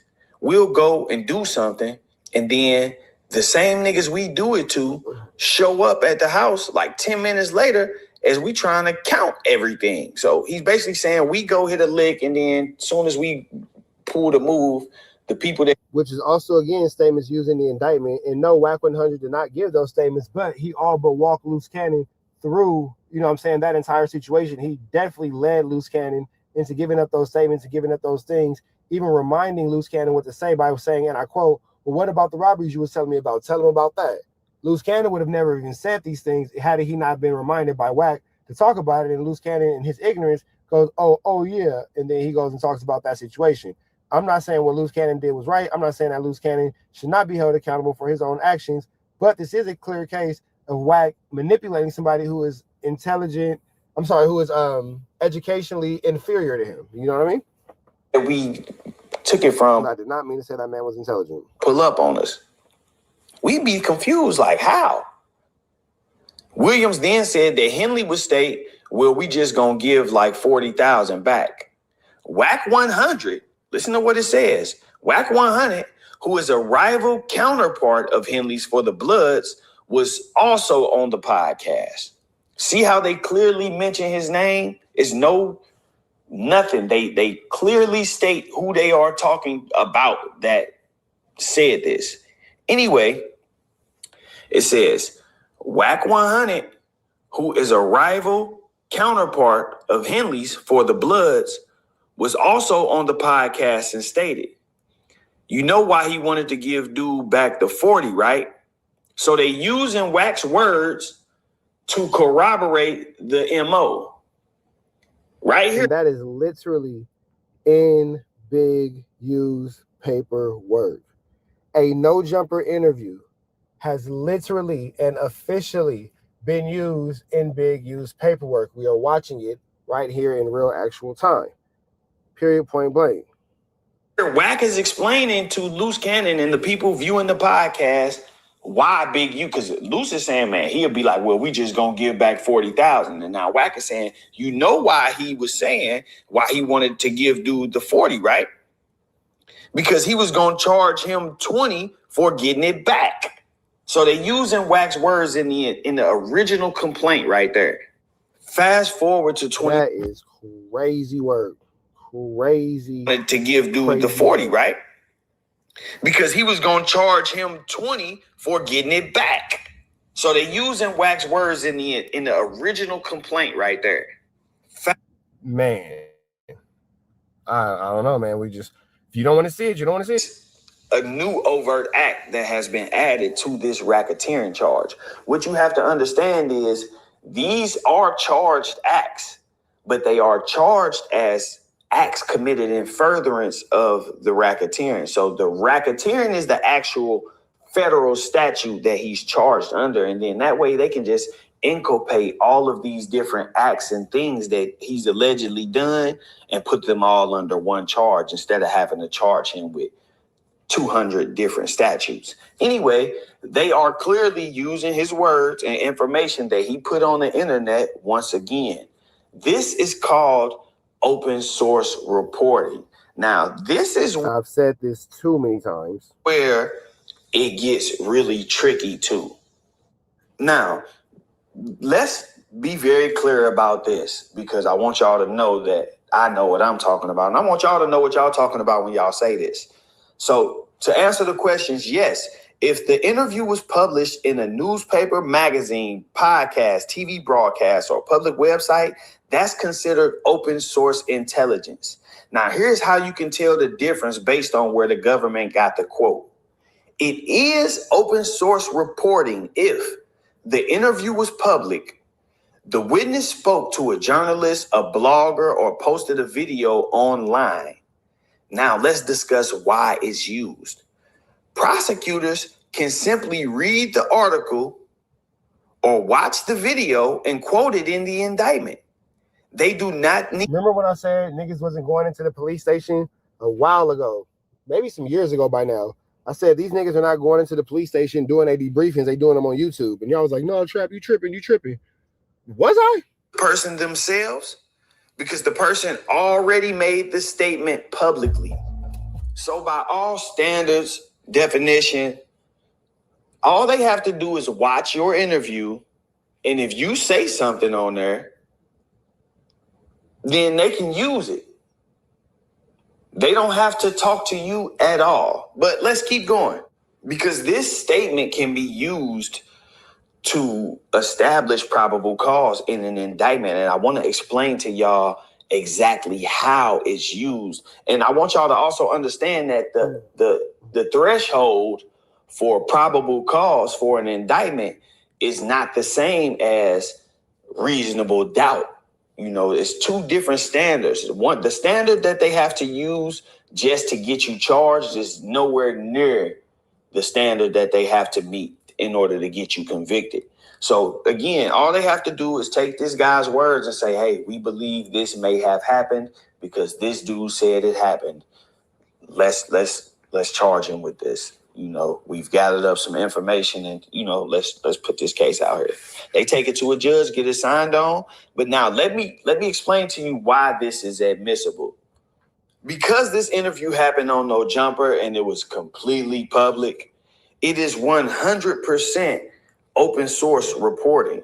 In modern federal prosecutions, the government routinely combs through media, articles, podcasts, YouTube interviews, press releases, and social media posts to build their cases. So this is not an uncommon thing in today's times. Actually, this same prosecutor's office, United States Attorney's Office, the Central District of California, is the same office that's handling Dirk's case. And if you've watched Dirk's case, they've very openly stated that they use open source reporting, you know, to gather the intelligence, which is why people like Traveler Ross came up. And yeah, because you niggas are doing these podcasts and you niggas are doing these YouTube documentaries and y'all putting all this stuff together and you are essentially doing the police's jobs for them. So they're like, hey, good looking. I'll just watch this shit and see what this kid put together and then go back and check it, go back and fact check it. And if these things all, you know, kind of play out together, then shit, we got a case. They actually use the academics interview, you know, so this is common with this office for sure. Anyway, to get an indictment, prosecutors only need to show a grand jury that there is probable cause a crime occurred. Public statements made by people around you even if they haven't talked to the police, can legally be used to help build that baseline narrative. So once again, WACK has been online talking about his history with Big U, how he knows his wife and all of this stuff. And all that's doing is just establishing credibility. So when he comes out and says certain things, then they like, okay, this is, in one document, he's listed as a rival counterpart. In another document, he's listed as a co-conspirator. This is just something that they doing to muddy the waters, but it's also establishing how these two have a history with each other, and there has been conflict within that, that time frame. Locking in a narrative by putting a person's public quotes directly into your indictment, the government is signaling to that person, hey, we saw what you said publicly, and we gonna hold you to that if we call you to testify. If we called you into trial, we expect you to say the same thing that you said. The exact same thing that you said in these quotes, in these indictments that we are all listening to. Ain't no getting up here pleading the fifth or none of that, because you are not facing any charges, so there's no right against self-incrimination. We already. And here's the thing: WACK is going to be in a situation where if he does it, I said it from the beginning. I said it from the very beginning. We're going to see a situation come across where either WACK is going to have to testify against Big U or go to jail for breaking his end of the agreement of his whatchamacallit with the 1-2 step like Sierra with the whoppers. You feel me? Call what I said there. If you didn't, don't even worry about it. Have the statements. This is what they are doing for him in exchange for him doing this. This is why he hasn't been charged. Everybody's saying, how is he a co-conspirator and not charged? He's not charged because he continues to provide them information. For the last 4 or 5 years, we've seen it. Open source reporting on Big U daily from him, Eddie Boy, 600, all of these different guys. We've seen it.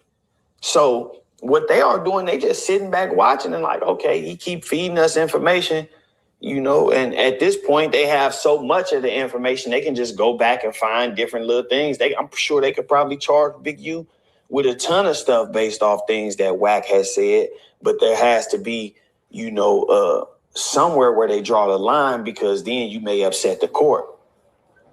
So they probably just sitting back on a ton of overt acts like, yeah, well, we just gonna add this or take this out if the case started looking shaky. But in any case, they are using WACK100 clearly.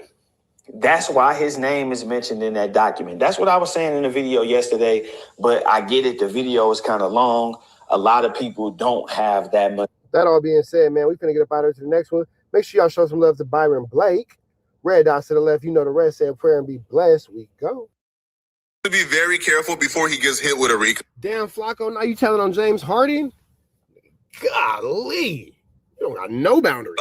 There are stories of people accusing James Harden of putting a hit on them currently going viral on social media. So the son of an NBA legend called Moses Malone, he just did an interview with Dawg where he's breaking down how James Harden put a hit on him because James Harden didn't like a Facebook post.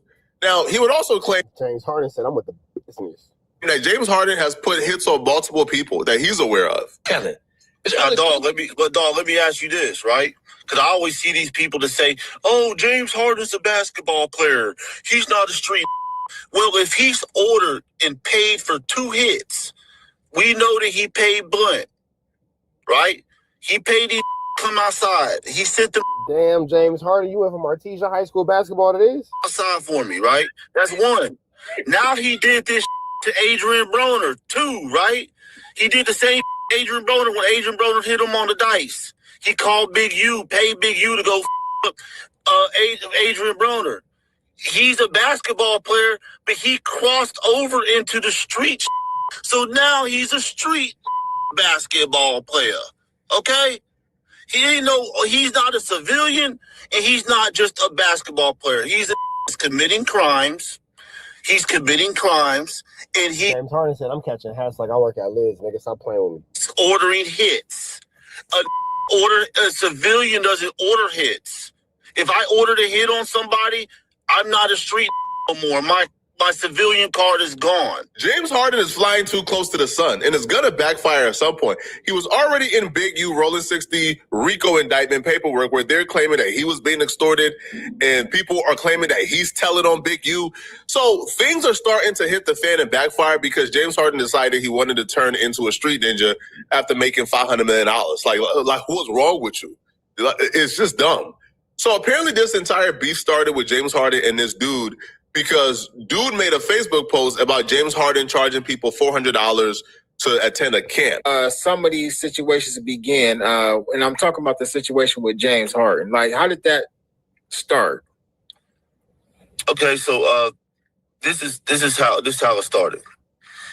Just one day, I was Well, typically these baseball and basketball and football and soccer camps cost money. So it's not uncommon for these things to be, monetary profiteering towards a Flu Flammer Skull Douglas and larcenies situation, because you ain't never seen a scam until you seen youth football. Home, I had some parents call me, underprivileged parents that their parents can't pay to go to camps and stuff, and these ladies literally called me crying, saying my son wants to go to James Harden's camp, but we can't afford it. He's charging $399 for a day and a half. Why didn't he go downtown to do a camp for free for underprivileged kids? I got about 2 or 3 of these calls, right? James Harden has the right to charge whatever he wants to charge for his camp. If he feels like, my time is worth this, my resources is worth this. Yeah, he can charge what he want to charge. That has nothing to do with anything. Right, my expertise is worth this. I want to break even. I have the gym set up. I have several things set up. I want to make a profit. He has a right to make a profit or break even or lose money if he wants to lose money. However, people have a right to critique you, and you don't have a right to try to silence them. So after the third call, I went on my Facebook post. And I posted his flyer, and I put, James Harden, why aren't you pretty much looking out for underprivileged kids? You're charging $399 for a camp. And there's a football player named Donald Driver that was doing a camp for free. I said, don't you make way more money than Donald Driver. I said, don't become your Hollywood. Don't forget where you came from. How are you telling him how to make his money? It just sounds like you're a hater, honestly. But saying, do something for the underprivileged kids in the ghetto. Why are you doing a camp with white people in Kingwood for $399 when you're, I don't like count people's money, but goddamn, you know what this motherfucker's making. So I just made that statement, okay? And maybe about 200 likes, 200 comments. Everybody was in agreement with me. And then I get a call from my then bodyguard. Okay, he goes by Big Miami. And he calls me. He's like, hey, man, what you post on Facebook? I was like, what you mean? I told him. He's like, man, James' bodyguard, Tony, called me, and he said James is pissed off you posted something on Facebook. And I said, are you serious? Like I said, James Harden is mad about what I'm not thinking in my mind, why me and James Harden ain't friends on Facebook? Why does he care about what I'm posting on Facebook? He gets talked about every day. You know what I'm saying?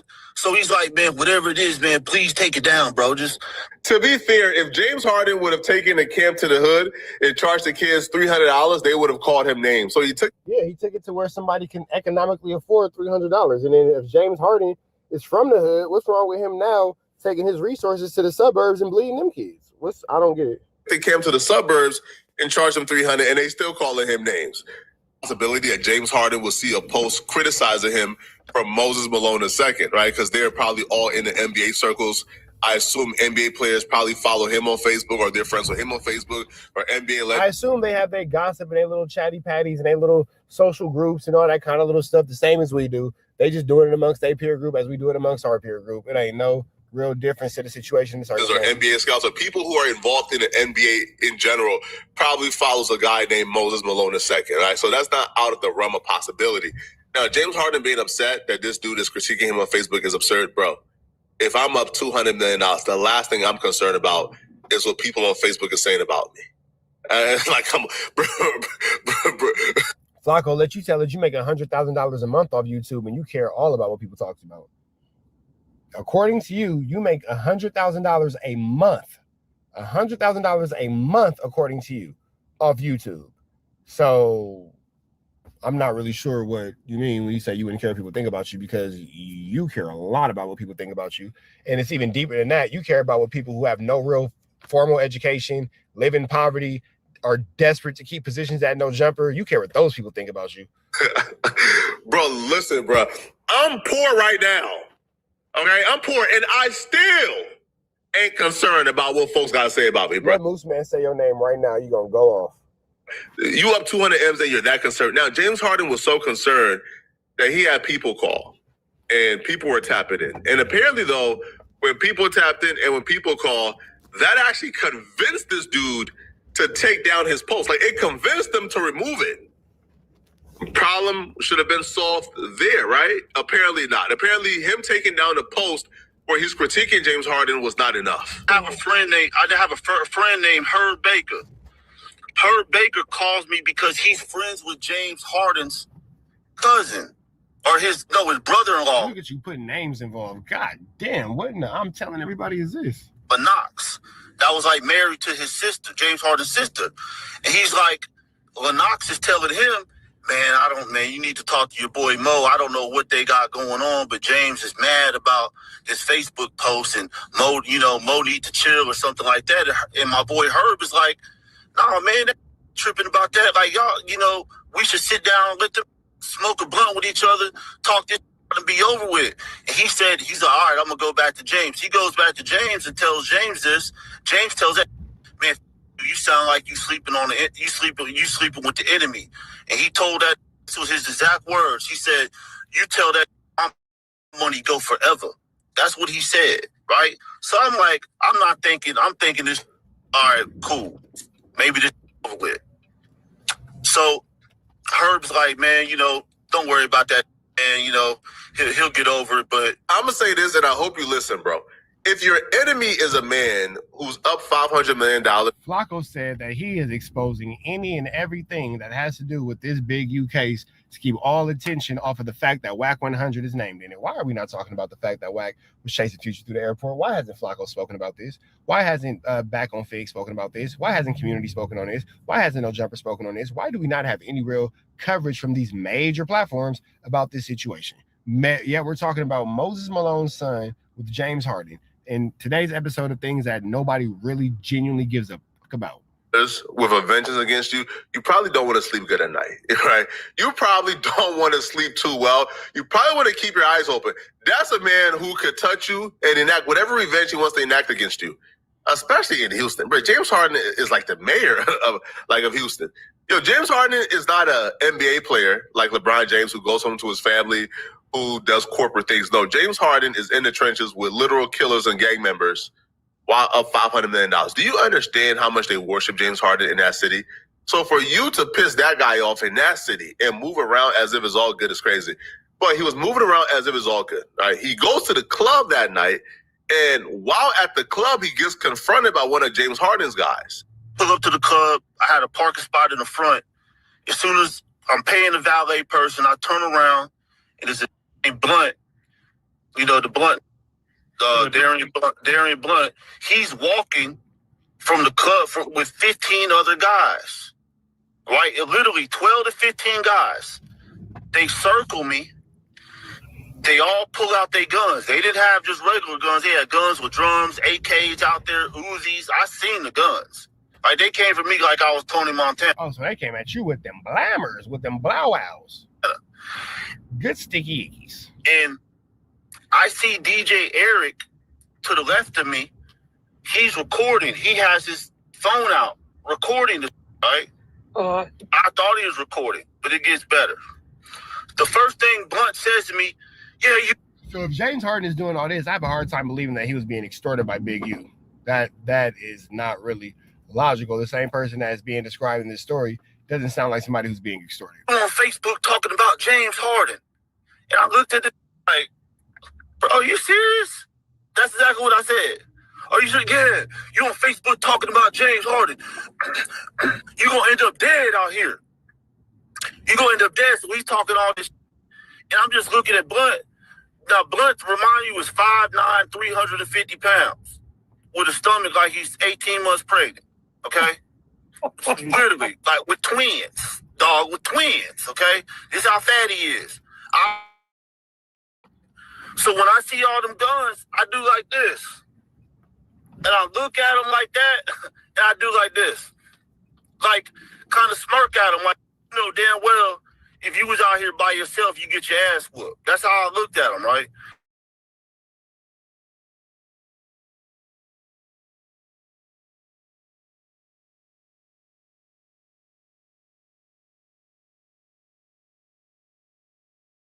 That you got put to snazzy.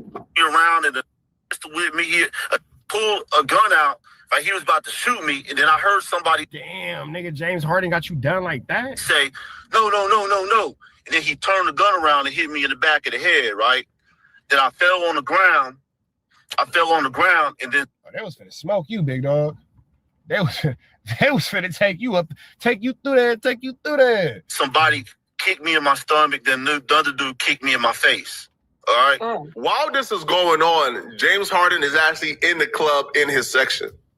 So when they get... Imagine James Harden popping bottles, and in the meanwhile, the parking lot niggas get whooped out. Done whooping on him or doing this to him, these dummies go back in the club and then go to James Harden's section. Oh, yeah, that's bad. Which is probably why we see the James Harden deposition, right, where they're questioning him about this because, bro, you know, if you pull a gun out on somebody, pistol whip them, beat them up, rob them, yeah, that's pretty bad. You would think they would leave the club, but that shows like how invincible and untouchable they thought they were. They thought they would be able to do this and get away with it and go back in the club and party. Why did you think that you can get away with that? This is stupid. This is terrible criminally bad criminally. And chill and then brag to James Harden about how bad they did him. Because if they thought they was gonna go to jail for this, they would have left. You don't do this to like somebody, then go back in the club and have a good old time. They felt untouchable. Even if we aren't talking about the police, let's just say this dude was a street dude. You do this to somebody and you stay? You're not afraid that they might come back and do something? But he's my type of guy. He ain't keeping it in the streets. No. Immediately after they did this, they went back in the club and started partying with James Harden. That dude picked up the phone and called my favorite people in the world. He called the police. My God is with me. He couldn't do anything. It's 2 verse 15. Right. So he's like, man, Mo, just go home. Just go home. I'm like, man, I don't got my keys. Because I have my keys in my car. So 5 minutes later, somebody comes and brings my keys and credit cards to me and my ID. Okay. And I tell that John, he's like, bro, all them that did the situation is in James Harden's section right now. I said, what? I said, all right. I said, give me your phone and go back in and follow them. Right? He's like, what you about to do? I said, give me your phone because they stole my phone. I said, give me your phone. Go back in and follow them. So when he goes back inside, I go up to the security and I tell them, I said, hey, and this is on everything. I said, y'all better go inside and get my jewelry. And you know what they told me, dog? V Live's gonna open with or without you. I said, oh, okay. Bet. I said, bet. So I went into my car, hooked my iCloud up to my car, and I found a number that is high-level person in Houston, and they directed me what to do. And they were like, we're going to send every police unit up to V Live right now. I just need you to call 911. So I called 911, and I put cases on all you ninjas. You niggas will be playing basketball in Pelican Bay. They come up to the club. First 2 cops pull up. I see the security guard in the front dash on the inside. He must have went to go tell Blunt that the police was there, right? Mm-hmm. But by the time Blunt took the tapes out the back, went through the back door. Well, by the time the police got there, dog, they had like 40 to 50 cars out there. People thought that somebody died. They had both sides of the street. You couldn't get up and down the street. That's how many cop cars were there. They locked everybody in the building. There's a officer named Officer Bettinger. When I'm standing outside, he comes running from the back. He's out of breath. His first day, he says, is, I just had to give chase to James Harden. I caught him running out the back door trying to get in his Sprinter. And I made him go back in the club. Ultimately, the guys who beat him up, they got arrested. James Harden was not arrested that night. However, I think James Harden is being sued for this. There's deposition of James Harden answering questions in regards that to. That goes to show that they didn't want no criminal anything done to him. They just want to make him pay financially. They turn it into a payday because if it's him being sued for it, then that just means they take it to a civil matter. They never put it in front of criminal charges as far as a judge. So they didn't want retribution through the law. They wanted retribution through the bank. So all in all, bruh, James Harden got to be careful, bruh. This is like the second or third, maybe the fourth incident we've heard with James Harden's name in some gangster stuff or James Harden name in some gang stuff. And eventually, bruh, it's going to catch up to him. You're either going to do enough dirt to the wrong person where they're going to come and get you, or the police is going to get sick and tired of hearing your name come up in every single incident they come to investigate, bruh. You were involved with Big U and the Crips. You're involved with some Bloods in Houston. It's like, all right, come on, bruh. At some point they're gonna say, you're using your money to fund a criminal enterprise. Be careful, bruh. Stop flying too close to the sun. Y'all let me know in the comment section, what do you guys think about this, man? If you're still watching this video and you want to watch another good video, click on this video. That's a Mickey, Icky, Vicky, tricky situation, bro. That's what I do know. And I do know that the situation with James Harden is going to make it worse by the day when it comes to that situation with Big U, especially with Flacco on the case. Because with Flacco on the case, ain't nobody getting away. Red dots to the left, the rest, say a prayer and be blessed. We go.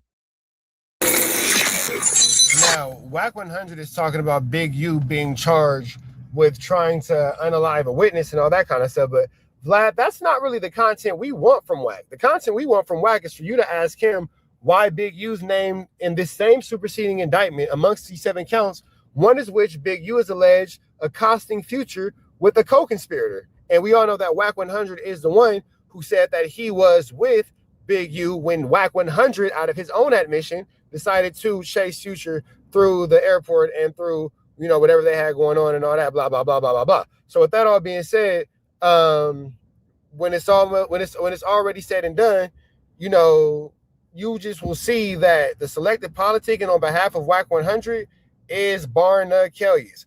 Vlad, we trust you as a source. We trust you as a powerhouse in this hip-hop industry, this hip-hop media. We need you to ask the questions that matter because we need you to be the voice that you are. Let's jump into this content without no further do's or don'ts. Big shout out to Vlad TV. Give him a like, comment, subscribe if you would like to continue to check out what he has going on. And let's jump into it. Well, Big U now has a superseding indictment. 7 counts. 7 counts. You got the 7? Hold on a second. Let me look it up because it was a whole bunch of shit. It's really 2 or 3 different things. It's just. Now we got to trust WACK to bring it up. Now we got to trust WACK to talk about it. Now we have to trust WACK to tell us the truth. Nah, brother. We can't trust a guy with a cash money pendant on that doesn't bling bling. That's just barbaric. That's preposterous. 7 damn counts. 3 of them is like tax stuff. Yeah. 2 of them is murder for hire. Oh. Which get him life. Dumbass. Are you going to say what the other 2 counts are? Then the other 2 was witness tampering.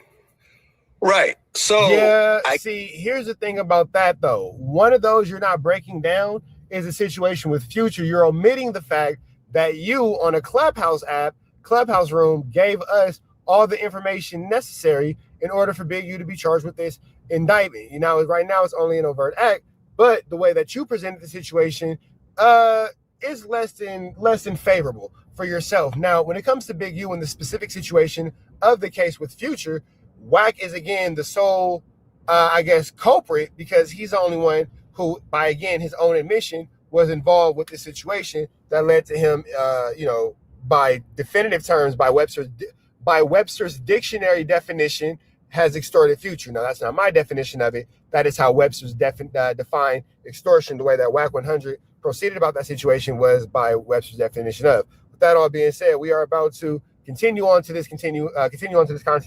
Let's see what's going on. Yes, the big one that I saw was that he allegedly tried to have another inmate kill a witness. He had, okay, remember the main guy, Monster. Now, again, I don't understand how WACK is saying who's doing what. How would WACK have awareness or information of who Big U has tried to accost or remove from the planet while incarcerated, unless WACK100 is being fed information from the penitentiary? Now, if WACK is in fact being fed information from the federal penitentiary and he did not report that to the federal authorities, and they're talking about witnesses being unalived and things like that, that is in fact a federal crime. Now, if he did report that to the federal authorities and all that, that would make him a federal informant. With that all being said, man, it's a lot of 1-2-steppery going on here, and it's a lot of tricky wordplay. It's a lot of tricky wordplay. But let's continue on. The one where they had him extorting. Remember, the feds were actually giving Monster the money. Okay. And Ben Big U or his cronies was on the phone, making him pay, which I believe is a debt. I think it was all a setup. And Big U just don't want to lay it out. But Monster had got in trouble in 2020, trying to ship drugs to like Ohio or something. So since 2020, he's been. Which is interesting because WACK got in trouble in 2001 for not trying to ship firearms, but for driving firearms from what he called Wheeler County, Texas, up into Oklahoma. So it's the same federal charge of cross-country fluflammery, interstate fluflammery, but the only difference is you substitute Monster having alleged narcotics with WACK100 having what has been proven as illegal firearms. Now, the biggest difference between one case and the next is Monster had to, be publicly outed and executed, as where now he is being called an informant and being called, a cooperant, because those charges where he was federally charged for shipping the 1-2-step like Sierra across state lines resulted in him, being able to work his time off, work off his debt, and cooperate with the authorities.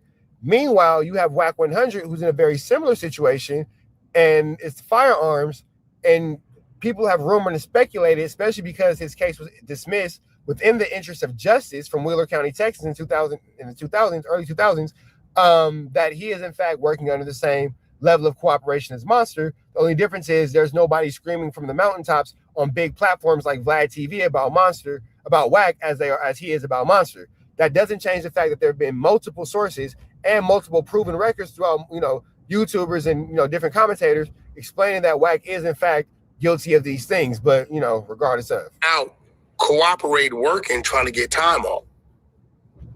The whole Big U situation, the extortion, contributed to him getting time off. Now, this is the same guy that they're allegedly saying Loose Cannon and Big U robbed. This is the Loose Cannon story.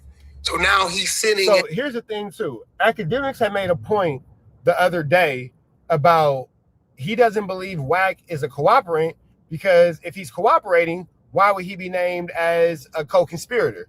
Well, to give you a direct example, you have Monster, according to WACK, who was allowed to be released based off, his willingness to cooperate, and then now is back involved in another indictment where he's about to get into new trouble. So that would literally be the exact same situation that WACK is in.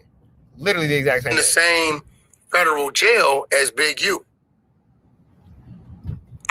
Which I know Big U, so it's kind of like I get it.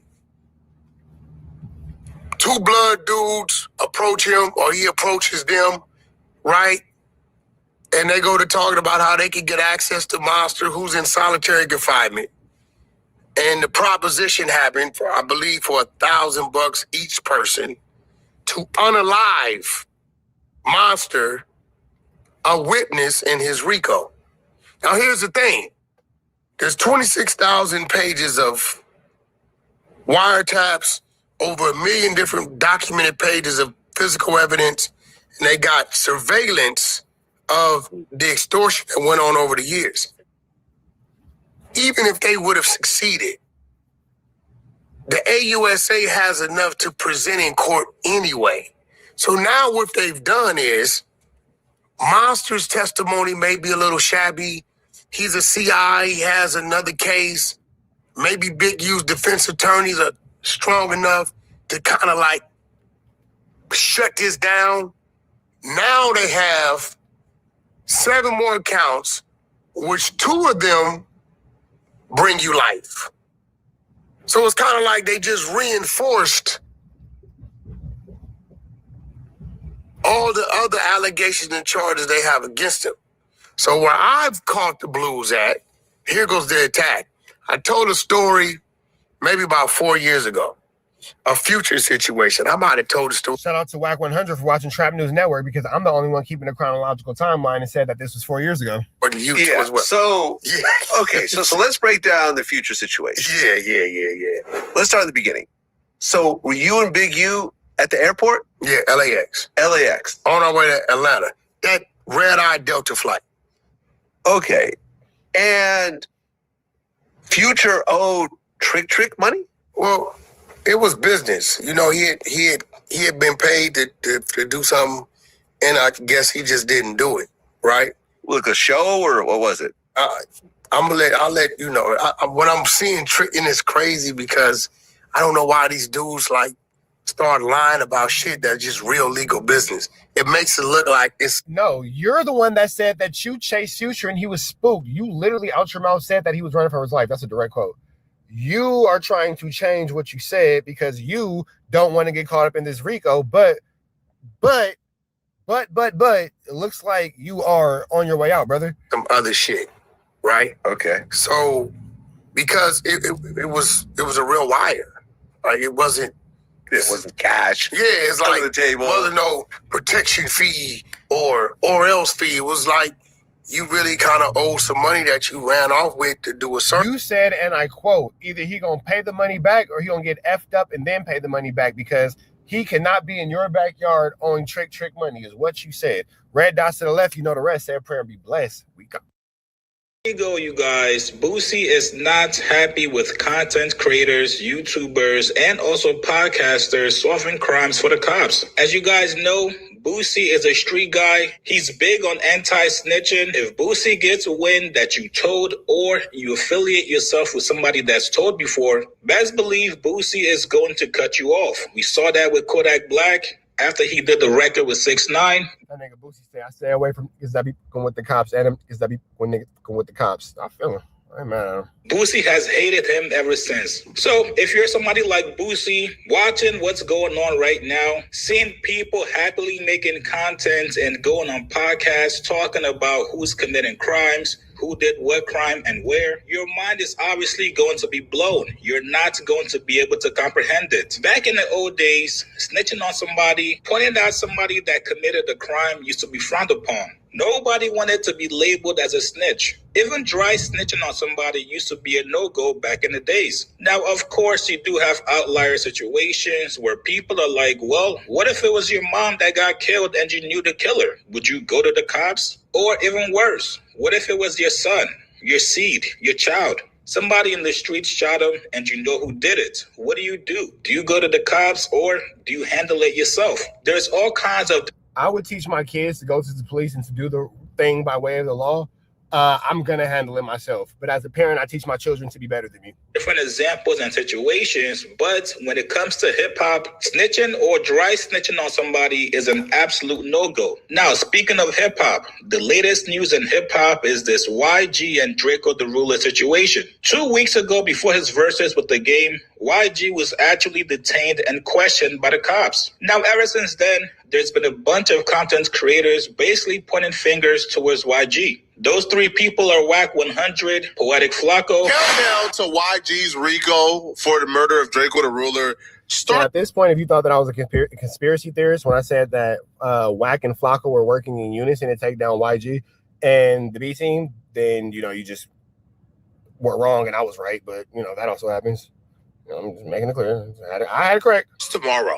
Here's why. Something very important is happening tomorrow that's going to cause a domino effect that I believe will ultimately seal the fate for YG. So tomorrow, Draco's alleged killer, Frankenstone, the man who is being accused of actually taking a knife and stabbing Draco in his neck, he goes back to court. But here's the thing. He's not going to court for Draco the Ruler's death. He's going to court for another body. And also trap Lil Ross. YG has got a very, very big problem on his hand, and the internet is now unraveling the true reasons for his beef with Draco the Ruler, and it is unfortunately much more complicated than you possibly could have imagined. Just a couple days ago, WACK100 was on Adam 22's podcast, basically predicting that YG is going to be charged with the murder of Draco the Ruler. I'm gonna go on record. I think there will come a day where YG will be charged. Damn. I think there will come a day where Jizzle might get chiseled for shizzle. That's unfortunate for sure. Very unfortunate. Really? And I'm gonna tell you why. Whether the truth or a lie, when you got that many people around, that many people possibly involved, a nigga will catch a case way over there. Jeez, man, this is a Nicky, Icky, Vicky, Tricky, Sticky situation. This is not for the best at all, for sure. And spill the beans or create a lie to get out of it. And I think based on that, there's gonna come a day where YG gonna be cuffed fighting the case because a so-called homie then said something, whether true or not. I got a lot of homies that did 20, 30 years because a homie just straight lied on him. Homie Lil Buttons, 26 years because the motherfucker, lied on him. He ain't have a gun, he ain't have shit. Because a homie, another Paru, said he did it. They cuffed him. You see what I'm saying? So Poor Little Buttons. Sounds like he never had a chance. Now it's YG go. If he ever get I wonder what Big Buttons feels about that. Bro, may never know. caught up, is he gonna say it wasn't me, it was this dude? That's what it's gonna come down to. Right. I do think it's gonna come a day to where one of them dudes, murder ain't got no statute of limitations. Yeah. I'm not saying YG did anything. I'm simply saying that it's gonna come a day where one of these dudes is gonna say some shit and it's gonna have him looking crazy. So after seeing all this disgusting snitching and dry snitching going on, Boosie has had enough and he's speaking out on it. Here's what he said. I was scrolling out on Instagram, bro. It's bigger than the police. All y'all podcasters, not all of them, but YouTubers and people on Instagram, y'all the golden egg to the investigator. I literally just got off the phone with somebody saying this. I literally just got off the phone saying, if niggas don't think you can go to jail on social media, you're an idiot. You're an idiot. If you don't think that you can go to jail based off something you did or said in an interview, on content and all that, you're an idiot. For sure. All they gotta do is hashtag your page and hashtag what they want to hear about and build their case. Y'all go into depth, into detail, saying names, saying stuff about crimes. Like, it's sad, bro. And why is the question? Well, for WACK100, it's to make sure that, in my opinion, there's no fact behind this. There's absolutely no fact behind this. This is my opinion. I think it's so he can remain in the good graces of those who have employed him with the task of taking down certain criminal organizations within the Los Angeles area in exchange for his freedom for a case that he had in Wheeler County, Texas in 2001. That's what I believe. Now, that's just my opinion. There's no actual fact about this. The Wheeler County case does in fact exist. Him being the case being dismissed in the interest of justice when he had multiple firearms, that definitely exists. But only he knows his intention. So my assumption is only what his intentions are, not the facts of the cases. YouTube. And why is the question? The people y'all doing this trying to harm never harm you a day in their life. Y'all never had words. They don't even know you. The people you doing this for, they don't know you neither. They don't give a fuck about you. Not even a little bit. If they family wanted a silver suit, you wouldn't get shit. You Not wouldn't at get all. a dollar. Not at all. So why is the question? Do it make you sleep better at night? Like,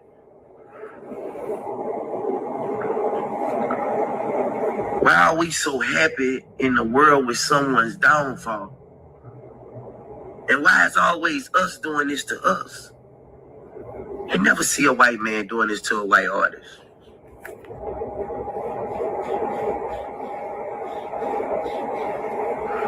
Why is you trying to solve a crime on the internet? Because Boosie, they're crime stoppers, my friend. They are crime stoppers. If they didn't have social media, it seemed like that would be our job. I mean, go get a job as a detective. They're hiring. You just getting it out. These niggas just getting it out. They don't know what they doing. They just giving it out. Trying to throw that information in the circle. Even if it's wrong, make it jump like a hurdle. God damn. Like, but I want to know why. Do it make you sleep better at night? Like, even you interviewers, like, why ask somebody a question they can get them murdered? Why ask somebody a question they can get them 50 years to life in prison?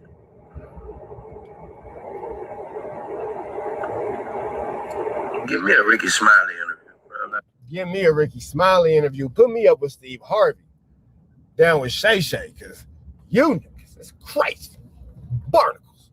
Boosie said he can't understand the logic that you ninjas is having in these days when y'all coming out with this information and y'all giving these kind of stories and these testimonies, let alone doing it just for the humbug. Just for the humbug. Nothing more, nothing less. This shit bigger than the police. This shit is bigger than the police.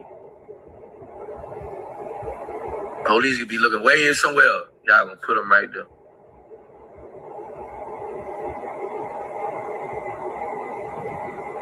It's sad. It really is. And the question is, why? Just cuz, Boosie. Just cuz. Nobody from both sides know you.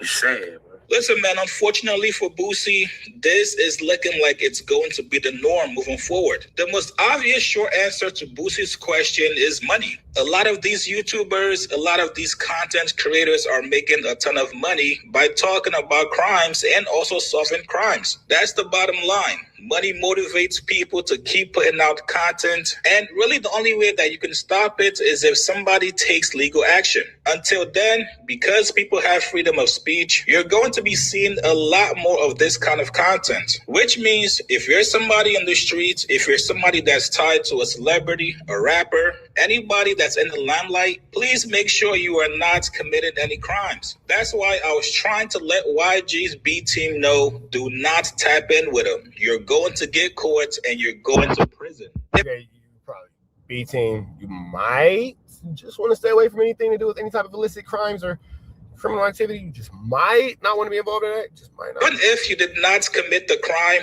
the downside about having content creators and YouTubers solving crimes and videos is that sometimes they can point the finger at the wrong person. How many times have we seen talking about this guy right here is who they're actually talking about when they say getting it wrong. He and Poetic Flacco who get it wrong consecutively and cumulatively. Somebody gets shot and killed, and then you have fans online trying to solve the crime and pointing fingers at the wrong person, just like what happened when Takeoff got killed in Houston. Rest in peace. So, to keep yourself out of harm's way, to keep yourself out of investigations, do not commit any crimes. You guys get in the comments below. What do you guys make of Boosie calling out podcasters and YouTubers? All right, man, we're finna get up out of here to the next one. But y'all know, as always, man, red dot to the left, you know the rest, say a prayer, and God damn it, be blessed. Go. Loves calling out snitch. So with everything going on with WACK100, we're going to slide over to Hip Hop Daily. Big shout out to Hip Hop Daily doing a 1-2 step like Sierra in these YouTube streets. A lot is going on with WACK100, man. I just thought that I would give you guys a quick little recap of some of the things that have led us to this position where we are questioning the validity of WACK100 involvement in the streets, but we're never questioning his validity of working with law enforcement. With that all being said, we're going to jump right into this content. Make sure you hit up Hip Hop Daily with a like, comment, subscribe. Let's get into it. Let's go. Shit. But he might be the biggest fed in the rap game. And today we're breaking down why his reputation in the industry might be cooked. We're gonna get into WACK 100's whole career of alleged snitching, but first we gotta break down the biggest case he's allegedly involved in right now. In March 2025, Big U and 18 other alleged Rolling 60s Crips got booked on a huge RICO indictment, and WACK 100's name is all over the paperwork. According to the cops, Big U and his homie Bay threatened someone and said they had to stop working with WACK because Big U thought WACK 100 was working with the cops as an informant. Big U also talked about how he caught WACK 100 lacking and made him beg for his life. According to the paperwork, Yeesh. Now, here's the thing about that. Big U actually never said he caught WACK 100 lacking and made him beg for his life. WACK 100 actually went on No Jumper and actually gave out that story himself. So that's what we're actually here to, just give you guys quick little recaps. Big U had like 22s with him when they called WACK 100 out with his wife and daughter. WACK 100 was strapped up, but knew he was gonna die if the situation popped off. And he allegedly begged Big U and said, "Don't do this. My wife, my kids in that car." The cops had Big U's phones tapped too, and they heard him telling someone he was gonna break WACK 100's jaw when he saw him. And it's crazy because Big U has actually been charged with assault for that statement, and that would mean that WACK 100 is in fact a victim in the case. If Big U's charged with the assault, that means that an assault would have to in fact have a victim, and that said victim is Mr. 100. And on another recorded phone call, Big U said he wanted to beat the shit out of WACK.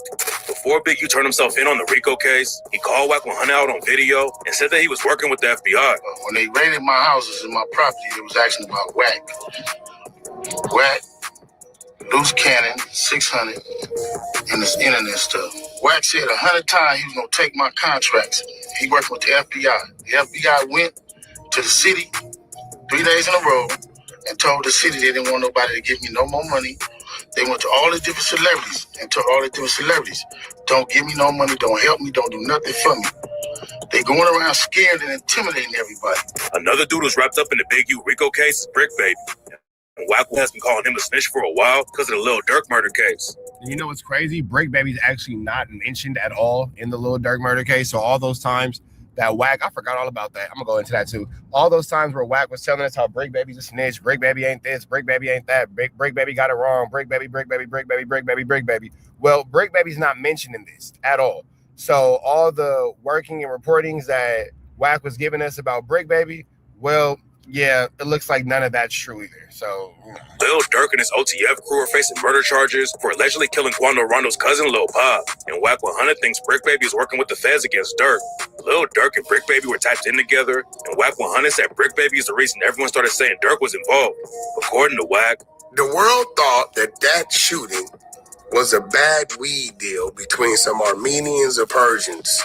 That's what the world thought. Nobody ever thought that. And I don't even know how we got to the point where we're talking about Armenians and Persians, because none of that is actually in any federal paperwork or any indictment paper. So WACK actually introducing this information is pretty police-ish, especially considering the fact that information that he's introduced in the past, like the situation with Future, has ended up in the federal indictment. But then Brick Baby went on No Jumper and dry snitched on Lil Durk and his crew. It's Sloth of Vaughn, right? Yeah. They say you can't say that no more. No, I can't defend that. That was just terrible for Brick to say. I can't defend that. I can't defend that. Why? Oh yeah, because of no. Like They who died? say you can't say that no more. Oh, because of FVG Cash? Oh, Nah, because Lil Pop.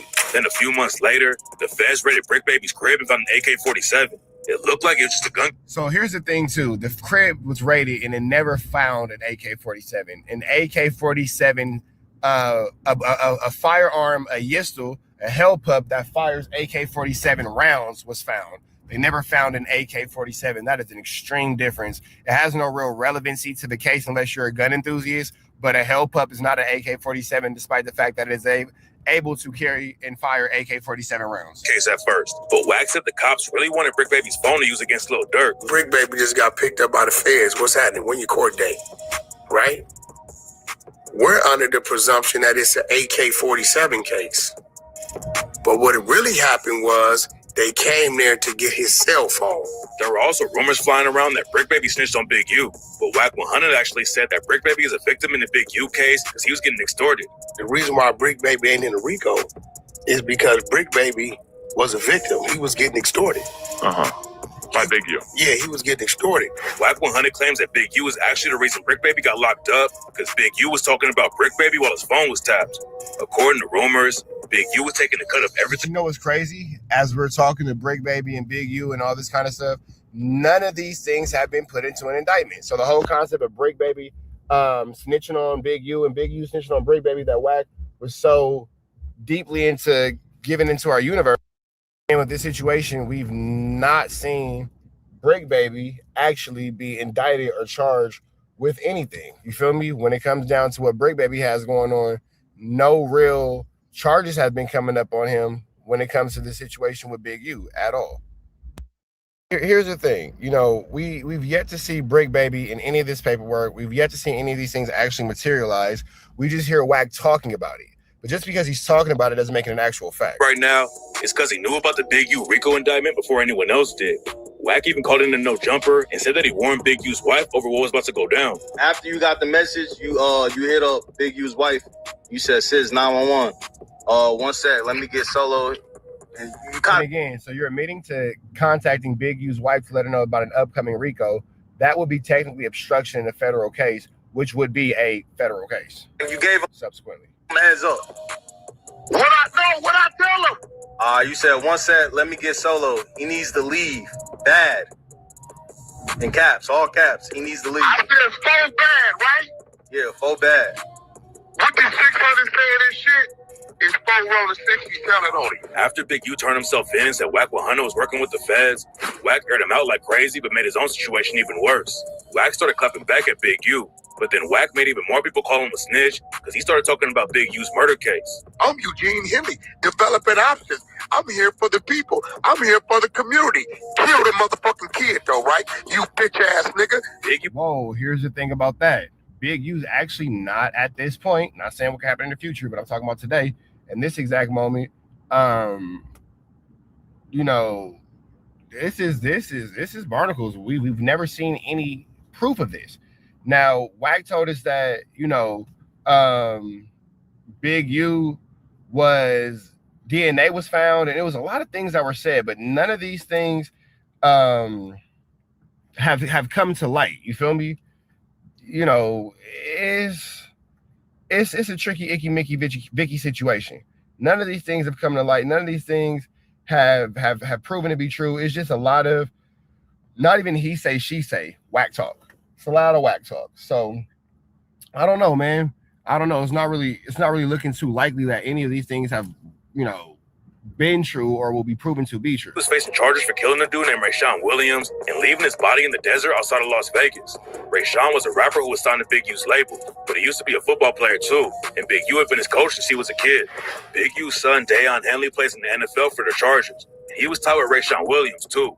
Big U hasn't been convicted for killing Rayshawn Williams, but WACK100 said that Dayon... And when it comes to the DNA, Big U has since been removed from a suspect because the DNA was inconclusive. So, you know, they don't have actual DNA to say that this man is guilty of what WACK100 is accusing him of. Henley won't even talk to his dad anymore because Big U killed his homie. WACK also claimed that Big U beat his son Dayon half to death 6 or 7 different times. WACK100 said that Big U was a monster who killed an innocent dude. And that whole rant made people call WACK a snitch again because he was talking crazy about an open case and basically saying that Big U was guilty. WACK defended himself at the same time, though. A lot of people were wondering how he knew about the RICO case on Big U before anyone else found out. But it turns out that WACK has some inside info from Rayshawn Williams' sister. WACK played a phone call where Rayshawn's sister told him that they found Big U's DNA under Rayshawn's fingernails. And according to WACK, that's how he knew that the feds were about to bring the hammer down on Big U. But WACK has already been caught lying about the Big U RICO case. After Big U got locked up, WACK called in a no jumper and told everyone that Adam 22 had been picked up by the feds. That turned out to be cap though, and Adam 22 told DJ Vlad that he was never arrested. According to Adam 22, so I was playing poker at my house. Damn, the feds have been tapping on Adam 22's door. Hey, if you think about it, bro, the police have spoken to Adam 22 a lot. The police have come with Adam 22 a lot, nigga. The Big U case, the J. Reed situation, the Munchie B situation. There's a lot. Hey, I'm not gonna lie, bro. No jumper might be the police headquarters. I'm not saying niggas over there work for the police, but I'm saying niggas over there keep going to jail. keep going to jail. Like this continuously happens. Like it's a forever thing. One day, and my girl actually intercepted the person ringing my buzzer outside. I didn't see it. She told him that I wasn't home. Basically, they wanted to serve me with a subpoena. Now, when I hear that, I get nervous. I call my lawyer. I'm like, hey, can you guys call this guy and figure out exactly what's going on with this? They call. They had a series of questions they wanted to ask the feds to basically figure out what the nature of this was going to be. And I never even ended up having a conversation with them. Everyone's talking about WACK100 and the Big U Rico, but this isn't the first time they beefed about snitching. Back in 2024, a documentary came out on Worldstar Hip Hop that allegedly exposed WACK for being a snitch. WACK and his legal team sued. It's crazy because WACK and his legal team sued Worldstar, but Worldstar was able to prove in court that all the information that they had was founded, and was able to prove that they wasn't making nothing up. Worldstar was like, we're not making this up. We're not just coming out of nowhere with this. This is a whole thing that this nigga's doing. To get the video taken down, and WACK claims that Big U was the one who paid Worldstar Hip Hop to show the video. That was Big Q that did it. How and you this know? Stupid motherfucker. Let me tell you. How do you know? I know because he got a contract with Worldstar. Worldstar is trusted, right? He called and get it put up because he emotional because we've been exposing his paperwork to his writing, so it's different, right? So, and I'm gonna kind of stop it right there, as we've heard a lot of flu, flammery, skullduggery, and larceny from WACK100 because the paperwork on Big U has actually never came out, so we've never seen any of the things that he's talking about. But I don't know, man. We're going to continue to keep you guys posted on the situation, and more continues to develop. We finna go ahead and get up out of here to the next one, oh, man. Red dots to the left, you know the rest. Say a prayer and be blessed. We go. DE finally reveals why Kendrick Lamar absolutely hates the game, and it all played out earlier today. There's been a quiet beef and war between Kendrick Lamar and the game. If you guys haven't noticed, go on Twitter. You see Kendrick Lamar associates dissing game on any given day.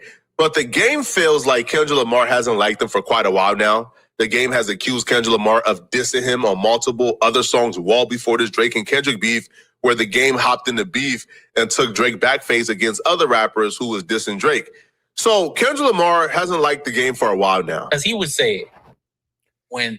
Now we're jumping into this Cassiana, man. For those of you guys who don't know, it actually has looked like the game and Kendrick Lamar have had a little bit of a back and forth, a little bit of a 1-2 step like Sierra. It does appear to me as if they're not having the greatest time when it comes to, dealing with one another. And with that all being said, who better than Flacco to give us some flu, flammery, skullduggery, and an awful lot of larceny? With that all being said, we finna jump right into this content and see exactly what is going on with Kendrick Lamar in the game. Let's slide into this content. Let's get into it. Let's go. Kendrick said, I see dead people on the beginning of, what song was that? Not like us. When he said that in the beginning of the That's the same as the One Blood intro. song, we did a song where Game said that in the beginning. Dre did the beat. One Blood. No, not One Blood. It's another song. Yes, it was One Blood, right? Oh, then we did another song where we No, it's definitely One Blood. said that. Game thought Kendrick was subliminally dissing him. I spoke to Game for over an hour. I told Top Dog this. This is a fact. I spoke to him for over an hour, convincing him that Kendrick was not dissing him. When Kendrick did, I think it might. I took it as a homage. I thought Kendrick was showing love. That's how I interpret it. But I could be wrong. I could be entirely wrong. that one where he was talking about Big Sean or all that, Game asked me, was he dissing him in that song? What, Elder? The Heart. Oh, The Heart, okay. I went and talked to Kendrick about it. Kendrick was like, man, I would never diss him. What's he talking about? I told Chuck this. And I reminded him that on that conversation. I said, dog, these you like, chill out. This is real. But in his mind, he like is throwing shots at me. So this is what I'm trying to tell y'all, conversations that me and this man be having. This is real. I am his conscience. I be stopping him. But guess what? Hey, Game be ready for war, man. Game be ready to get into. Man, look, who tripping? Who got something to say? What you was talking about me? Okay, you was saying the game like the PlayStation, not the game like the rapper, right? Okay, cool. Just making sure. I had that conversation. Then he started dissing Rick Ross. Right. Right. I got to call it down the line. That's some odd behavior from the game. It felt like the game was kind of looking for a reason to diss Kendrick Lamar, because I see Dead People is clearly him talking about Drake and OVO and not the game. But the game was looking for a reason to diss Kendrick, in my opinion, by even asking that, right? But clearly when the game stepped into the beef. Now, if Kendrick Lamar didn't like the game before this battle, he clearly didn't like the game after this battle because the game stepped in and dissed Rick Ross on behalf of Drake because it was Drake versus 20 people. Right? A$AP Rocky, Future, Metro Boomin, Rick Ross, Kendrick Lamar, The Weeknd, like among others, right? It was literally, they were jumping him. Now, the Game and Drake is cool. Game is from Gangland. So Game is only thinking in gang rules, which is if my man is getting jumped, I'm jumping in. So he jumped in. Now, it may be for clout reasons as well, but he jumped in and started attacking other rappers who were dissing Drake. Kendrick Lamar felt like Game picked a side by stepping in and dissing rappers on behalf of Drake, even though the Game never dissed Kendrick Lamar.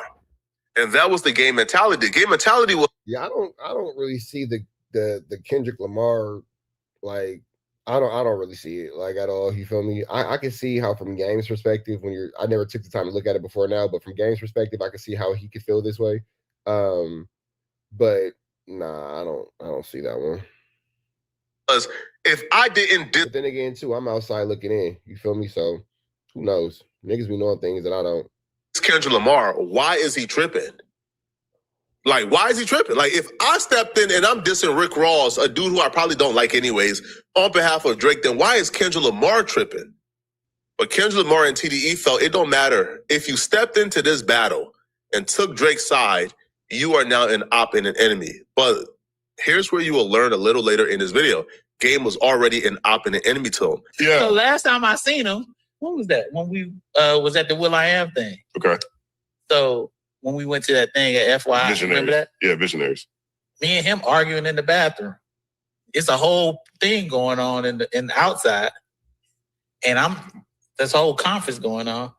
And he said, "You the reason that I dissed Rick Ross." I said, "Yeah, I wasn't supposed to diss nobody. I told you not to say nothing." "Well, you told me not to say nothing about Kendrick." I said, "Because he wasn't dissing you." Man. Wow. It was a whole thing. Then we had to walk out because it was literally like will.i.am was having a conference thing. Right. Man, this is really in there. He's like, "Man, I'm like, dog, you shouldn't have. I told you not to diss nobody. I told you not to say nothing." Say, "Man, motherfuckers be saying that, you won't be hearing it." I said, "No one's talking about you, dog. They're not." But you know. So that's why he wasn't invited to the pop-out.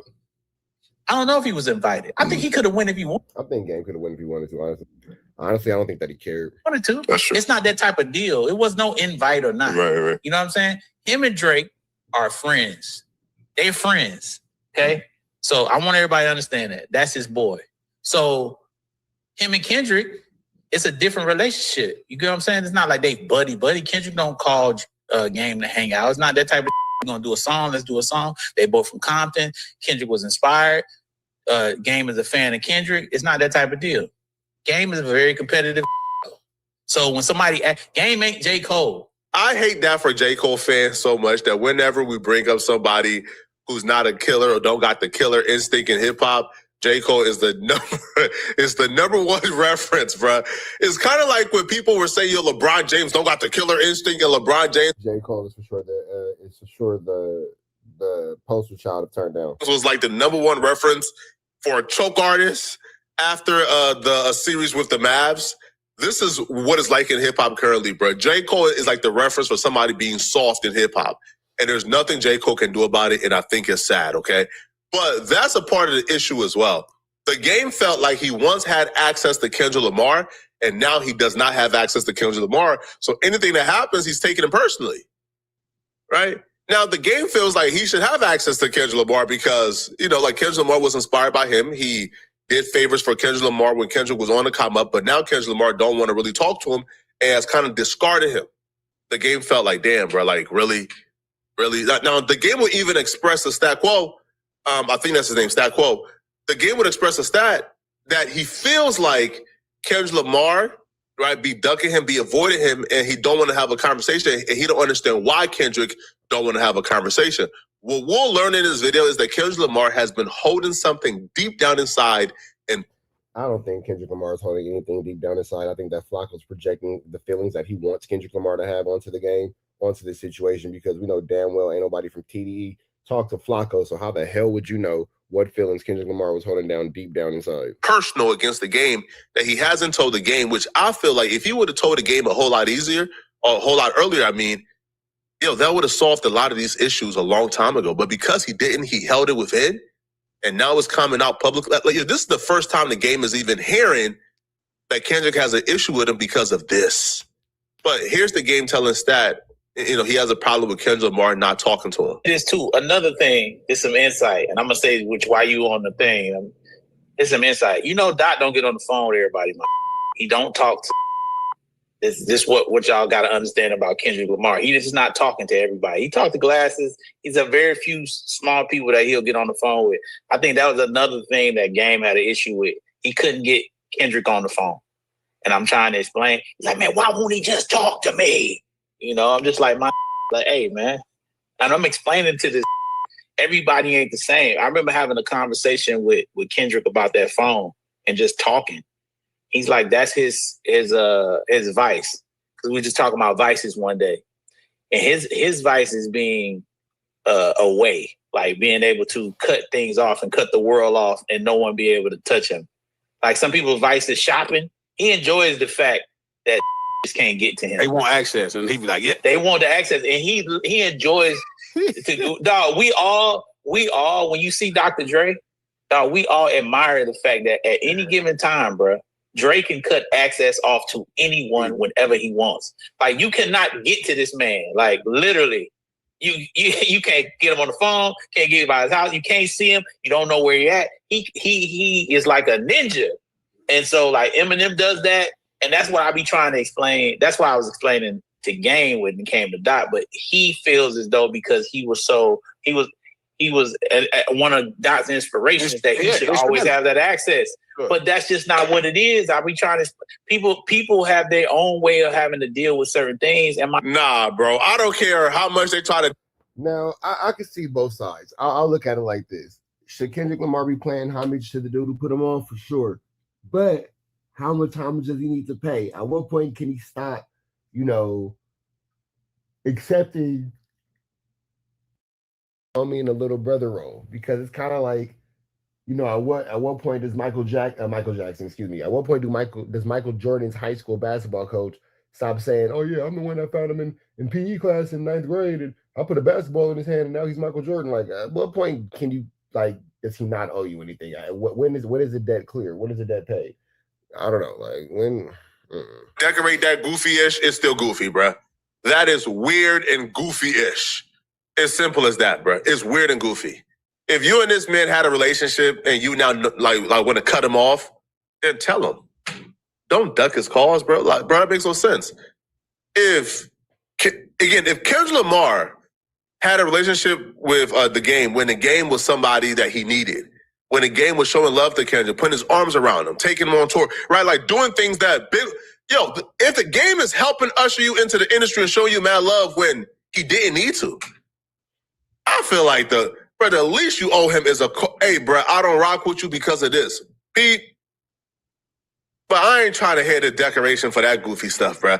Oh, nah, he's just mysterious. He just, nah, man, he just be disappearing. Dot is like Jesus. What if this nigga just don't want to be bothered? Jesus Christ, Jesus Christ be gone for 2,000 years, he ain't come back yet. That's how Dot is, Dot imitates Jesus Christ. Man, hey, bro, y'all cannot, hey, Stat, you usually fair, bro. You can't decorate this goofy-ish. I watched about 4 clips today of Stat. He sounds like a fair guy. You can't decorate. This is goofy stuff. You can't hop on the phone. Hey, bro, this is why I don't. Hey, bro, this is why I don't rock with you. Especially if y'all had a relationship in a rapport. I don't agree with that goofy stuff. Well, that's Flacco's dissertation. I'm not really sure about that one. Flacco's saying a lot of things, and none of them really are substantiated by anything outside of his just talking. With that all being said, man, we're about to get up out of here to the next one. Red dots to the left, you know the rest. Their prayer and be blessed. We are gone. Okay. It says, this is in the Big U indictment. It says the LAMTFG has developed information that Henry is victimizing professional athletes. CH1 and CW have both advised were both advised that Henley is extorting professional athletes. The FBI Houston division has interviewed multiple professional athletes who LAMTFG believes are victims of extortion. Now, let me stop right there. And there you have it, man. Apparently, James Harden is named in Big U's indictment, and James Harden is saying that Big U extorted him. Now, I'm not 100% sure about this, but we finna slide right to Scantiana and get exactly into it and see what's going on with it, because apparently James Harden has been a victim of extortion and is a part of the Big U RICO. Now, we knew about this earlier. We just haven't had time to go about it, considering the fact that WACK100 has been so generous with his information to law enforcement. We've been covering that. But with that all being said, man, let's jump into the Scantiana. That's what it was. The real story is your ass was scared. And for Big U's trouble, that's how the 100,000 got on. Big U was looking out for you. It wasn't no goddamn extortion shit happening or anything like that. They're using that to paint Big U as this evil monster who walks around and beats on his chest like King Kong. When you're one of the greatest scorers to ever touch a basketball, and an 11-time All-Star, a former MVP, you're supposed to be untouchable. But James Harden just found out the hard way that no amount of money, no amount of fame, and no amount of buckets is going to protect you when the streets of Los Angeles come knocking. The LA Crips have officially sent James Harden a chilling message, and the streets are saying this thing just got real. Now, if you've been paying attention to everything going down with Eugene Big U Henley's federal RICO case, you already knew this moment was coming, because the word circulating right now, and I'm talking from sources deep in the LA streets, is that James Harden cooperated with federal investigators. And in those circles, that's not just a problem. That's a death sentence for your reputation. And here's what I want you to think about for a second. A lot of people were confused when Harden pushed his way out of Los Angeles earlier this year to go to Cleveland, of all places, Cleveland. A man who loves LA nightlife, loves the LA scene, has deep roots in that city, and he's suddenly packing his bags for Ohio in the middle of the season. That wasn't just about basketball. And today, we're going to break down exactly why. Because the full story is even wilder than you think. Let's get into it. To understand why the Crips are sending messages to James. But this is the same situation when WACK100 put the Main Street Crips onto Shaq.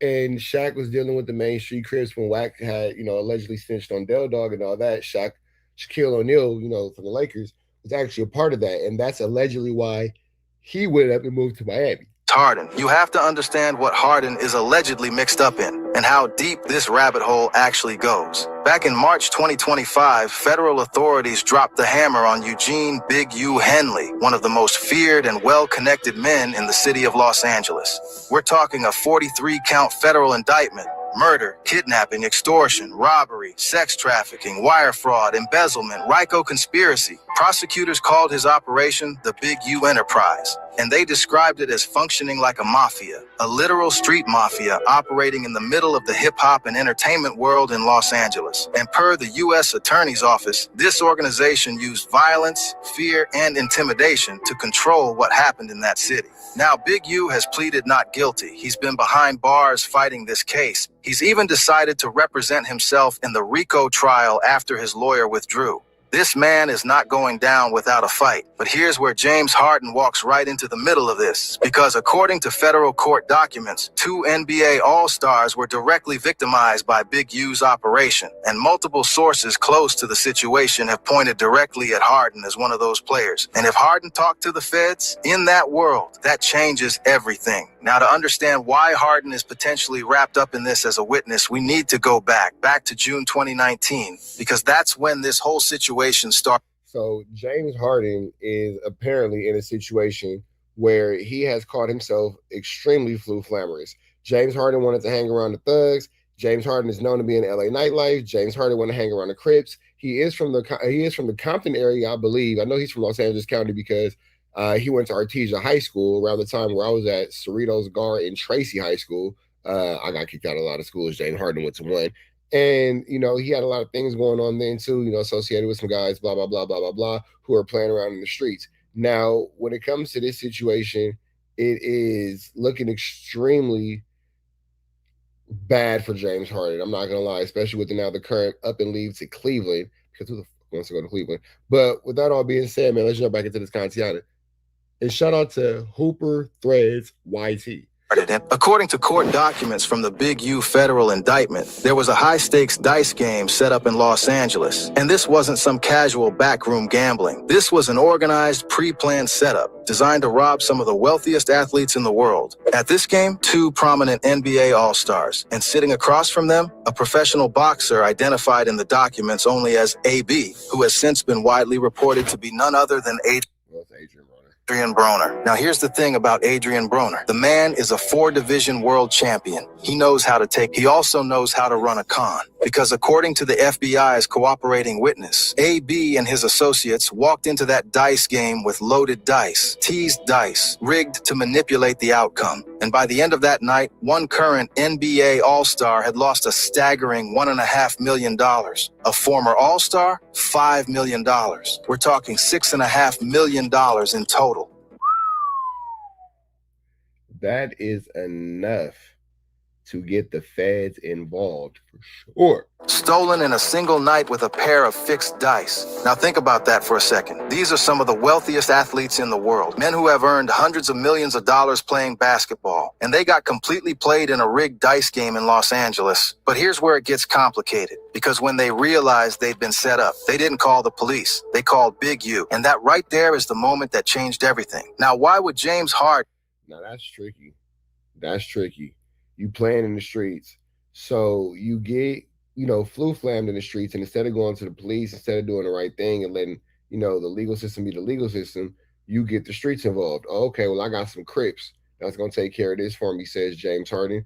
And then James Harden ends up in himself in a situation where he, got to deal with the Crips, because if you think that the Crips help come for free, then you are completely, just not smart.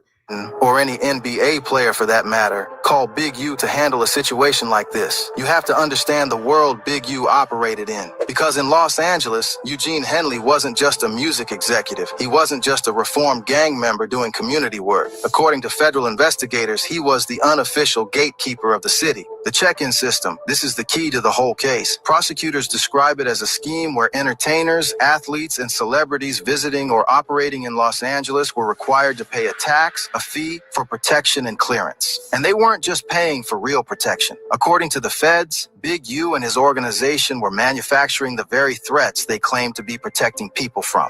The FBI special agent on the case put it plainly. Members of the Big U enterprise used Henley's history and reputation to control Los Angeles through violence, fear, and intimidation. So when those NBA players got scammed out of $6.5 million, they turned to the one man in LA who they believed could get it back. The man who supposedly had the power to make things right. Big U, and here's where it gets grimly ironic, because according to the court documents, Big U didn't just go handle the situation out of the goodness of his heart. He sent his Rolling 60s associates to press AB and rough him up for not checking in, which was a violation of Big U's rule. Damn. So AB got hit with the flu flare? But that just goes to show that even when it comes to AB being a boxer and having all those things going for him, nigga, you are not exempt from the Crips. You know what I'm saying? Apparently AB, nigga, you better fall in line. You better play the situation appropriately, because you are not exempt from the check-in. That them world titles are not going to stop you from getting this pack out. And then in a recorded conversation, Henley was caught saying that he and AB should charge the victimized players $100,000 just to initiate getting their money back. He turned the victims into another revenue stream. Let that sink in. Harden and the other player allegedly... That makes sense, though, because why do you think that, these guys are just supposed to, for lack of better words, just put their whole selves on the line, put their gangs and all that stuff on the line for these basketball players and these athletes, just so they can get their stuff back with nothing? Like, there should be no form of payment, there should be no retribution, there should be no nothing. Just go help James Harden get his stuff back, and that's just the end of it. Why the fuck am I doing that? Why the fuck am I doing that? Why do I care about James Harden getting booked by Adrian Broner when nobody's doing anything for me? lost millions in a rigged game, then paid another $100 grand to the man they thought was helping them. And prosecutors believe this is a textbook example of the extortion pattern that defines the entire RICO case. Now, here's what nobody's fully talking about. When federal investigators were building their case against Big U, they needed witnesses, victims who could testify to the extortion. And who better than two NBA All-Stars who paid Big U directly? Prosecutors had monitored conversations. They had cooperating witnesses. They had recordings. According to insiders like WACK100, who spoke on this publicly in late 2025. Isn't it crazy how WACK100 always comes into the mix, bro? I swear to God, this was not intended to have a WACK100 in it. This video was not intended to have a WACK100 in it. We just found a random WACK100. I don't know if you guys ever seen Wolverine versus Deadpool, when it's like, oh, we haven't had one of these in our universe in a while. Nigga, I swear I did not expect a WACK100 to come into our universe. God, bro, these variants are everywhere. This nigga's worse than fucking Kang the Conqueror. The feds were actively looking to bring all my Marvel nerds see what I did there. James Harden in as a witness against Big U in this trial. And that right there is where the street dynamics of this story shift completely. Because in the world that Big U operated in, the world of the... So even WACK is even telling on fucking James Harden. That's sick.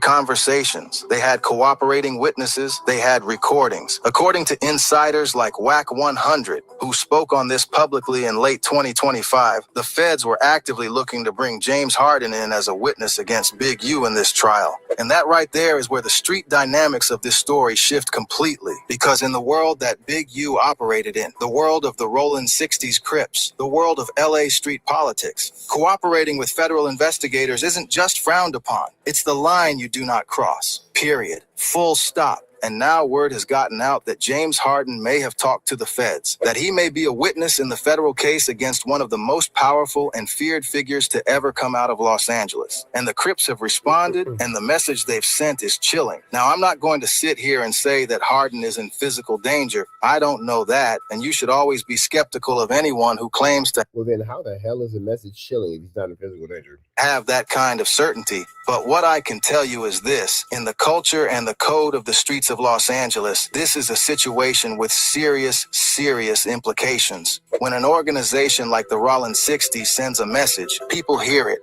That AI is crazy. The Rolling 60s? Feel it. And suddenly, everything about James Harden's move to Cleveland in February 2026 looks a whole lot different. Think about it. Harden had a no-trade clause in his contract. Let me say that again. He had control. He had a player option worth $42 million.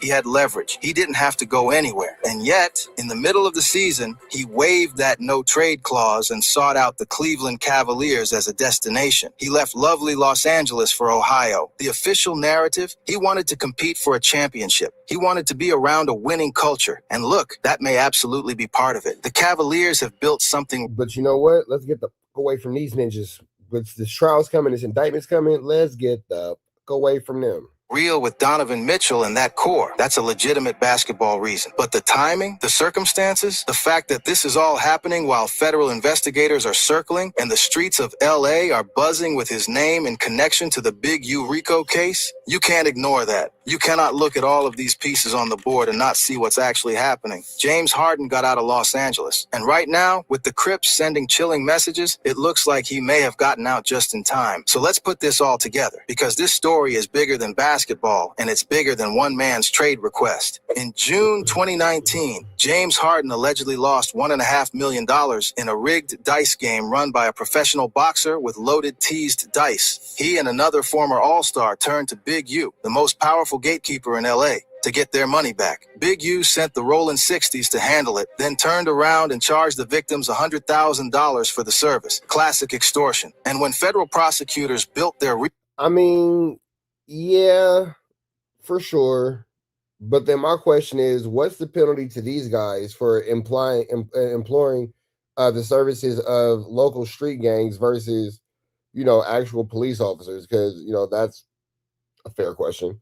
RICO case against Big U, a 43-count indictment covering murder, kidnapping, fraud, and organized crime. James Harden's name ended up in the orbit of it all as a potential key witness. Now the streets have responded, the Crips have sent their message, and James Harden, one of the 50 greatest players to ever play this game, is currently 3 time zones away in Cleveland, Ohio, putting up 25 points a night and trying to win a championship. Coincidence? You tell me. My prediction? When this trial moves forward, more names are going to surface. More athletes, more entertainers, more celebrities who were caught up in Big U's web, either through the check-in scheme, the dice game scandal, or the donations that allegedly ended up in Henley's personal accounts. The federal government doesn't build 43-count RICO indictments without lining up a wall of witnesses, and James Harden may be one of the most prominent voices they have. This story is nowhere near over, and the next chapter could be the most explosive one yet. What do you think? Did Harden leave?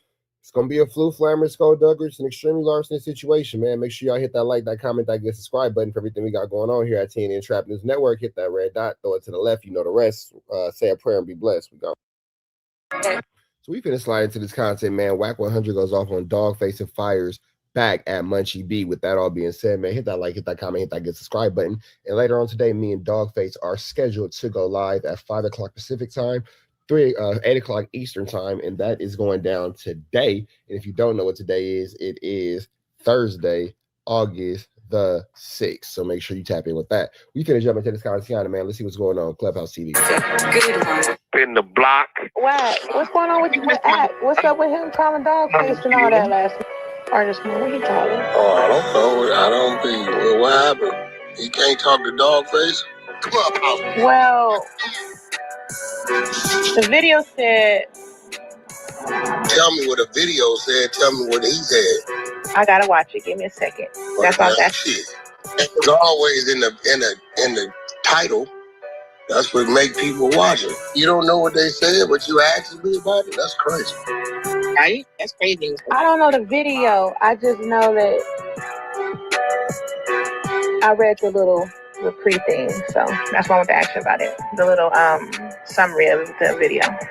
Oh, well, what is the summary? Dogface is a nigga made his name off my name. I don't know if he was on Clubhouse. I know. So what, know that part. About? What, he mad because I know where he live at? What he mad about? I'm gonna watch it. I should have watched it. The interesting thing about that, and Wack is maintaining that he knows where Dogface lives. Well, this is what Dogface just posted. So as you can see, Dogface has posted this to Instagram, and it says, "Hey, rule report. This your man spot? Gosh darn backyard bigger than the actual house." So this is where all Three Fingers activities take place, huh? This is absolutely barnacles, flu flammers, and it's extremely skullduggerous and larcenies. This comes after WACK100 and Dogface had a backyard off. That's right, they were backyardigans, and these guys were showing off their backyards and their wooty bams and all this kind of stuff and all that. But the interesting part, when Wack was doing it, he was only showing the backyard. You have this house with R&B, but you didn't see any family pictures. You didn't see any flowers showing that you have, like, you know, love in a house for her. There was no peace. It was just a backyard, huh? All right. So, you know, Wag just wants to show off a game room. His whole house is a game room. With that all being said, let's jump back into the content. It sound like he's saying the same ass shit that he always said, same ass lies. He mad because I found him. He been hollering in Detroit. That nigga's in Dallas, Georgia. What? Population 15,000. And I was right. My game room is bigger than his house. I seen him in all this shit. Actually, I called him. Somebody gave me his number. He tried to answer the phone and act like an old man until I started clowning him. Nigga, you know who my wife works for, nigga? I said, nigga, this is where you live. I'm looking at your house. Respect. You shouldn't have showed the little fireplace in the backyard, because here it go. Boom, boom, boom. Boy, you live in Dallas, Georgia. You are in the sticks, nigga. Talking crazy, and you live in Dallas, Georgia. Ain't shit out there. That's a fact, below. Ain't shit out. That nigga tried to talk like an old. You ain't nowhere in Detroit. Nowhere. You in Dallas, Georgia. When I gave him his address, And then I put this backyard and shit up to his crib up on my Instagram. He went crazy. I said, bro, I was right. My game room is bigger than your house. Nigga, you shit. And then let's take it back to this. And I could be wrong, but the only one of these properties that look like they have an external external property or building on the lot is this one. So I would say maybe not this and maybe not that would be the property. And I would just assume, I don't know, that this is actually the property in question with, again, this part right here being that external house, go cross that out. And when he's mentioning this game room, I believe this is it because he showed a covered fireplace. So maybe this is it right here. So I'm thinking that maybe the game room is actually right here. And this is where we have the red is actually the fireplace right there. And I think that this actually is the game room area. With that all being said, WACK is, my game room. Why are you not showing the house? Why are you not showing the master bedroom? Why are you not showing there should be a big, huge WACK and R&B photo against the master bedroom wall, and you guys have all these beautiful family portraits of you and you guys as kids, and you swear that you guys have all these kids together and all this kind of stuff. We don't see any of that. You know what I mean? So I'm not really sure, why these are showing, but they're not. We're just trying to figure it out. You know what I mean? We're just trying to figure it out, this whole game room situation. Why are you showing game rooms and not the actual home? But let's continue on with life, man. He got hot. He was hot. That nigga, Christian Austin, you on Bent Leaf Drive, nigga. That's you, nigga. So you can't show us nothing because we'll find it. When the nigga went live that night, wanted to do a backyard war with a nigga he shouldn't have tried to do it with. Nigga said, you ain't got no fireplace. I said, nigga, what? There's two of them back there, but I got one that'll cook it. When he shows that, niggas was telling me, they said, WACK, I don't know why that nigga went there with you. That shit was a bad look for him. So, this is where he's up at. This is where he at right here. Found it, trace his name, skip trace his name. Well, there you go. That's him right there. Don't that look familiar? Gotcha. We got his criminal record. The nigga ain't never did none of that time, none of that shit. All that shit cap too.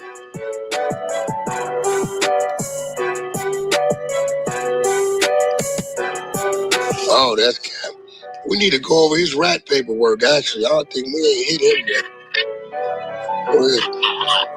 What that chimney is that in his backyard? That's a chimney. I don't know, but he shouldn't have showed it. That's how we found it. What kind of chimney is that in his backyard? That's a chimney? First of all, girl, you ain't even got nothing that require a chimney in your house. That all being said, let's continue on. And then WACK said that he has Dawg face's snitch paperwork. Oh, he ain't revealed that shit. He must have dropped that snitch paperwork and all this and all that. Well, my question is, why haven't you dropped it? If you have this information, you have this content readily available on Mr. Dogface, why are you not dropping it?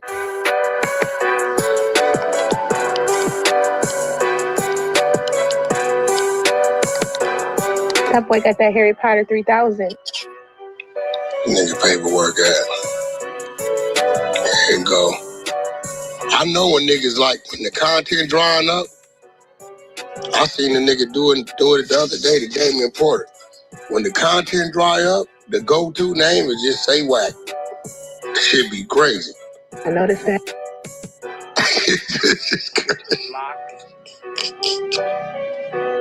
Yeah, that's a go-do. Oh, Dogface. Dogface 54 years old. He just figuring it out. Christian. He just turned 54. You talking about Dawg face in his paperwork? Yeah, we got his work. We didn't really go through it. We got it. What was this? What shit is this? Oh, this is Munchie Big Mama. Well, they've been working overtime on this brick. So with that all being said, man, we finna get up out of here to the next one. Red dots to the left, you know the rest. Say a prayer and be blessed. We go. What's going on, everybody? What's going on, YouTube? Sporty Gang, man. It's your boy Sporty Face. Of course, I'm back with another one. Another fire reaction. I told y'all, man, I'm back and we're gonna make this content happen, man. Big love to Sporty Face. Make sure you give him a like, comment, subscribe. Notification bell hit all. Tap in for the latest and the greatest. What we got going on. Poetic Justice by Sporty Face. This is YouTube. Make sure you check in what he has going on. We finna get into this content. Let's get into it. Let's go. And every day we're gonna be pushing it out more consistent. Like I said in my previous video, hope everybody doing well. We on our quest to 10,000 subs. Y'all got me there before. I know y'all gonna get me back. So go ahead and like, comment, subscribe if you ain't hit this already. Make sure y'all hit that notification bell so anything I drop, such as this, latest and the greatest, man, y'all get it here first. Y'all get it here first. Again, you know, we the last of the dying breed. The definition of real. I know all my real was gonna support and get me back where I need to get. With that being said, you know, I don't like keep my good subs waiting. We gonna get right into it. Y'all see the title. Doughboy, man. I feel like Doughboy, man. He turned it down my fade, man. Shout out to Doughboy. I know he was putting in a lot of work in that gym, man, trying to slim down and stuff like that. I feel like he just taking the easy route out, man. So y'all hear it first right now, man. When I see Doughboy, I'm breaking his jaw. I'm breaking. This nigga's not serious. Sporty Face is doing it for the content, y'all. If y'all can't tell that this nigga's doing it for the content, you don't want to be able to tell he's for the content. You want this to be serious, something is wrong with you, because this nigga is not at all anyway serious. You can tell by his way he's trying to keep the smile off his face. His jaw straight like that. I'm breaking his jaw. It is what it is. I want to test his chin out. He done had me doing all this training. I really wasn't doing too much training. I was doing a little bit of training. Nigga, you was not doing training. Every time I would hit your ass to do some training, you ain't never hit me back. Doughboy, man, but he got me wasting all his money on nutrition and trainers, man. He up and quit on me. He's a quitter. Y'all hear me first, man. Go over to Doughboy page, man. I am Doughboy at Instagram or on, you know what I'm saying, YouTube, man. Go spam his page, man. Doughboy turning out a fade from Sporty Face, man. He took the easy route out. For those of you who don't know, the fight lead we was supposed to be fighting on, we had the card on. The co-main event, me and Doughboy, me versus Doughboy. I believe Adam 22 and the owner got into it with over some post that Adam felt that was disparaging or that was just flat out disrespectful to his wifey. So, you know, somebody say something about my wife or my girlfriend or my loved ones, whoever you want to call it, and I ask you to take down the post and you don't take down the post, I can see why you get mad. But then, I'm not saying Adam's wrong because, you know, that's his wife at the end of the day. But what I am saying is Adam be letting any and everybody talk about his wife any and every type of way to where he even allowed another man to sleep with her. And then for like shock value, got into a boxing match with this man. So it's like, I don't really fully understand where like he's coming from. As a human, I understand. But from an Adam 22, I don't really understand. I don't know the ins and outs of everything that happened. I just know that. Not saying that Adam's not human, but Adam thinks differently than most humans. It was some things supposedly said about Adam's wife, and he didn't, you know, he didn't take a liking to it, you know, which is understandable. So he was defending his wife on her, and he pulled him and his company out of it, which is the No Jumper platform. Again, understandable and rightfully so. But my whole thing is, what I don't like is, I'm not going to necessarily say that because because Doughboy is rocking with Adam, I'm not mad at that. I'm just mad at the fact that, you know, it's been 2-3 months of us training and, you know, preparation. People that bought tickets, you know, people that bought hotels already spent their money on this event. And it's really solely because Doughboy that is not happening. It's solely because... Yeah, it's really... I don't think that has anything to do with No Jumper. I don't think it has anything to do with Adam. I think it's again, like he said, to do with Doughboy, because Adam not supporting it has nothing to do with Doughboy's fighting ability. The Doughboy that he's not happy. Doughboy's hiding behind, well, I'm loyal to Adam. If Adam ain't effing with it, I ain't effing with it. Doughboy, you don't want to get whooped out. I get it and I understand that Doughboy want to rock, with his boy, I said his friend, but at the same time, this is my only problem that I have with that. Is because I know for a fact, Adam 22, if Doughboy was to get into it with that fight lead, or Doughboy was to get into someone and have beef with anybody or have any type of disagreements with him, Adam 22, especially when it's coming to money, Adam 22 wouldn't turn down his money off the principle that he got into it with Doughboy. It shows all the time. Adam 22 would not turn down $1 because Doughboy got into it with somebody. Adam 22 would not care at all. Doughboy, you are on one thing, and that is your own, my brother. So, Adam will get that money, rightfully so, but he lets it be known that he's gonna get his money.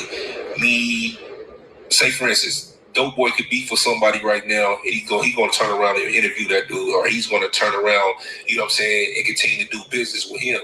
And that's no shot to Adam. Not only is Adam gonna not stand by you when you beef with somebody, he's gonna profiteer off your misfortune. No jumper, where only the host ops will get an interview. Just who Adam 22 is, he'll let you know. He's not gonna stop his money. So my whole thing about this is Doughboy.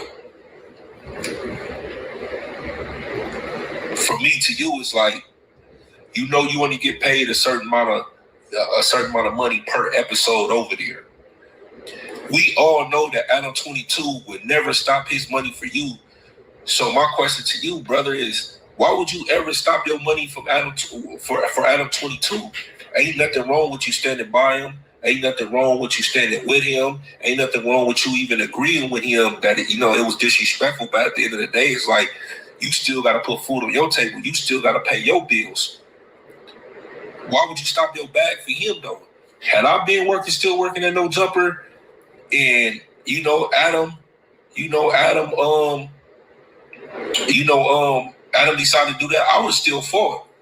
Straight up. It's like it's all love and all that, but I know for a fact Adam wouldn't have stopped his bag for me. Now, if it was the other way around, and Adam, Adam he's stopping his bag for people like, nah, these are my coworkers, I'm loyal with them, I'm rocking with him. But Adam 22 was that type of person, that loyal. We have an entirely different situation, an entirely different set of circumstances. But Adam 22 is not that loyal of an individual. Adam 22 is not that solid of an individual. Adam 22 is not that caring of an individual. He don't give a about you, ninja. Them type of, that loyal of an individual, then I wouldn't have no problem with standing with Adam 22 on the side of like, nah, bro, that was wrong. This, that, another. Whether it was wrong or not, not saying that they was at fault, not saying that Adam 22 was at fault. What I'm just saying is, if Adam was that, or he displayed those type of characteristics as far as being that type of individual towards Doughboy. Now he might be that he might be that type of individual to certain individuals, but I don't think he's displayed that type of love and compassion for Doughboy. Doughboy was on the verge of getting fired a couple times. And to be honest, I think the no jumper tag is the only thing that's that saved him from getting fired. Now, to be fair, Doughboy, he on fire over there right now. I can see the no jumper tag being the only thing saving him from getting fired, because then you just look like a complete a-hole. If you fire the person who got the no jumper tag. And shout out to Doughboy, man. He's been doing stand-up comedy. He's been having good shows on the no jumper platform. He's definitely coming into his own over there as a podcaster. So shout out to Doughboy over there. It started off rough, but he looked like he's cleaning it up. But again, back to the lecture at hand. Doughboy, I just feel like you taking the easy route out. I just feel like you scary. I feel like you scary, so I'm gonna start calling you Larry. Scary Larry. Spooky Johnson. Spook. It's like a burnt out. I'm gonna start calling you Larry. OG Spook. I need that fade. Doughboy. We when it came too far. I need that fade, Doughboy. See, now you messing up the plan, because I was going to sock your face up, and then I was going to turn around and sock J Hood. Sock J Hood up, I was going to test his jaw out. I ain't forgot about J Hood neither. He was second on, you know what I'm saying? Ooh, Spody Face calling out them facts. Okay, Spody Face said he got the content today. He said we potted. We potted. We contented. We contenting. Contiana. Second in line. You know, so come on, man. You messing up my summer, man. You messing up my summer, though, boy. I could have been doing something else. Instead, I've been training for you. I could have been spending that time with my kids or spending that time with my loved ones, man. That's going to make that happen. That's going to make that happen. Y'all go over there and tag Doughboy if y'all got to. I'm telling y'all right now, man, I think Doughboy is absolutely, he's scared of me. I think he's terrified. I think he's frightened. And I don't think he got nothing for me. Straight like that. Straight like that. So I need y'all to go spam this page. I need y'all to go, well, not necessarily spam this page. I need y'all to get in his chats and his comments, man. Nigga, that's spamming his page. And let them know, what's up, man? Go catch that fade from Spody Face, man. We done came too far. People done bought plane tickets. People done bought hotel rooms and all type of stuff to not see it go down, man. It's very disappointing to me. So, and then especially when you know Adam not gonna rock with you, bro. You know what I'm saying? He not gonna stop his money. If you was to get into it with somebody, he gonna interview them the next day. He want the content. He want the content. Again, this ain't no shout out to Adam, or whatever the case is. But he know what I'm saying, right? He had never stopped no money or stopped no shows for Doughboy. He will not. Probably somebody else.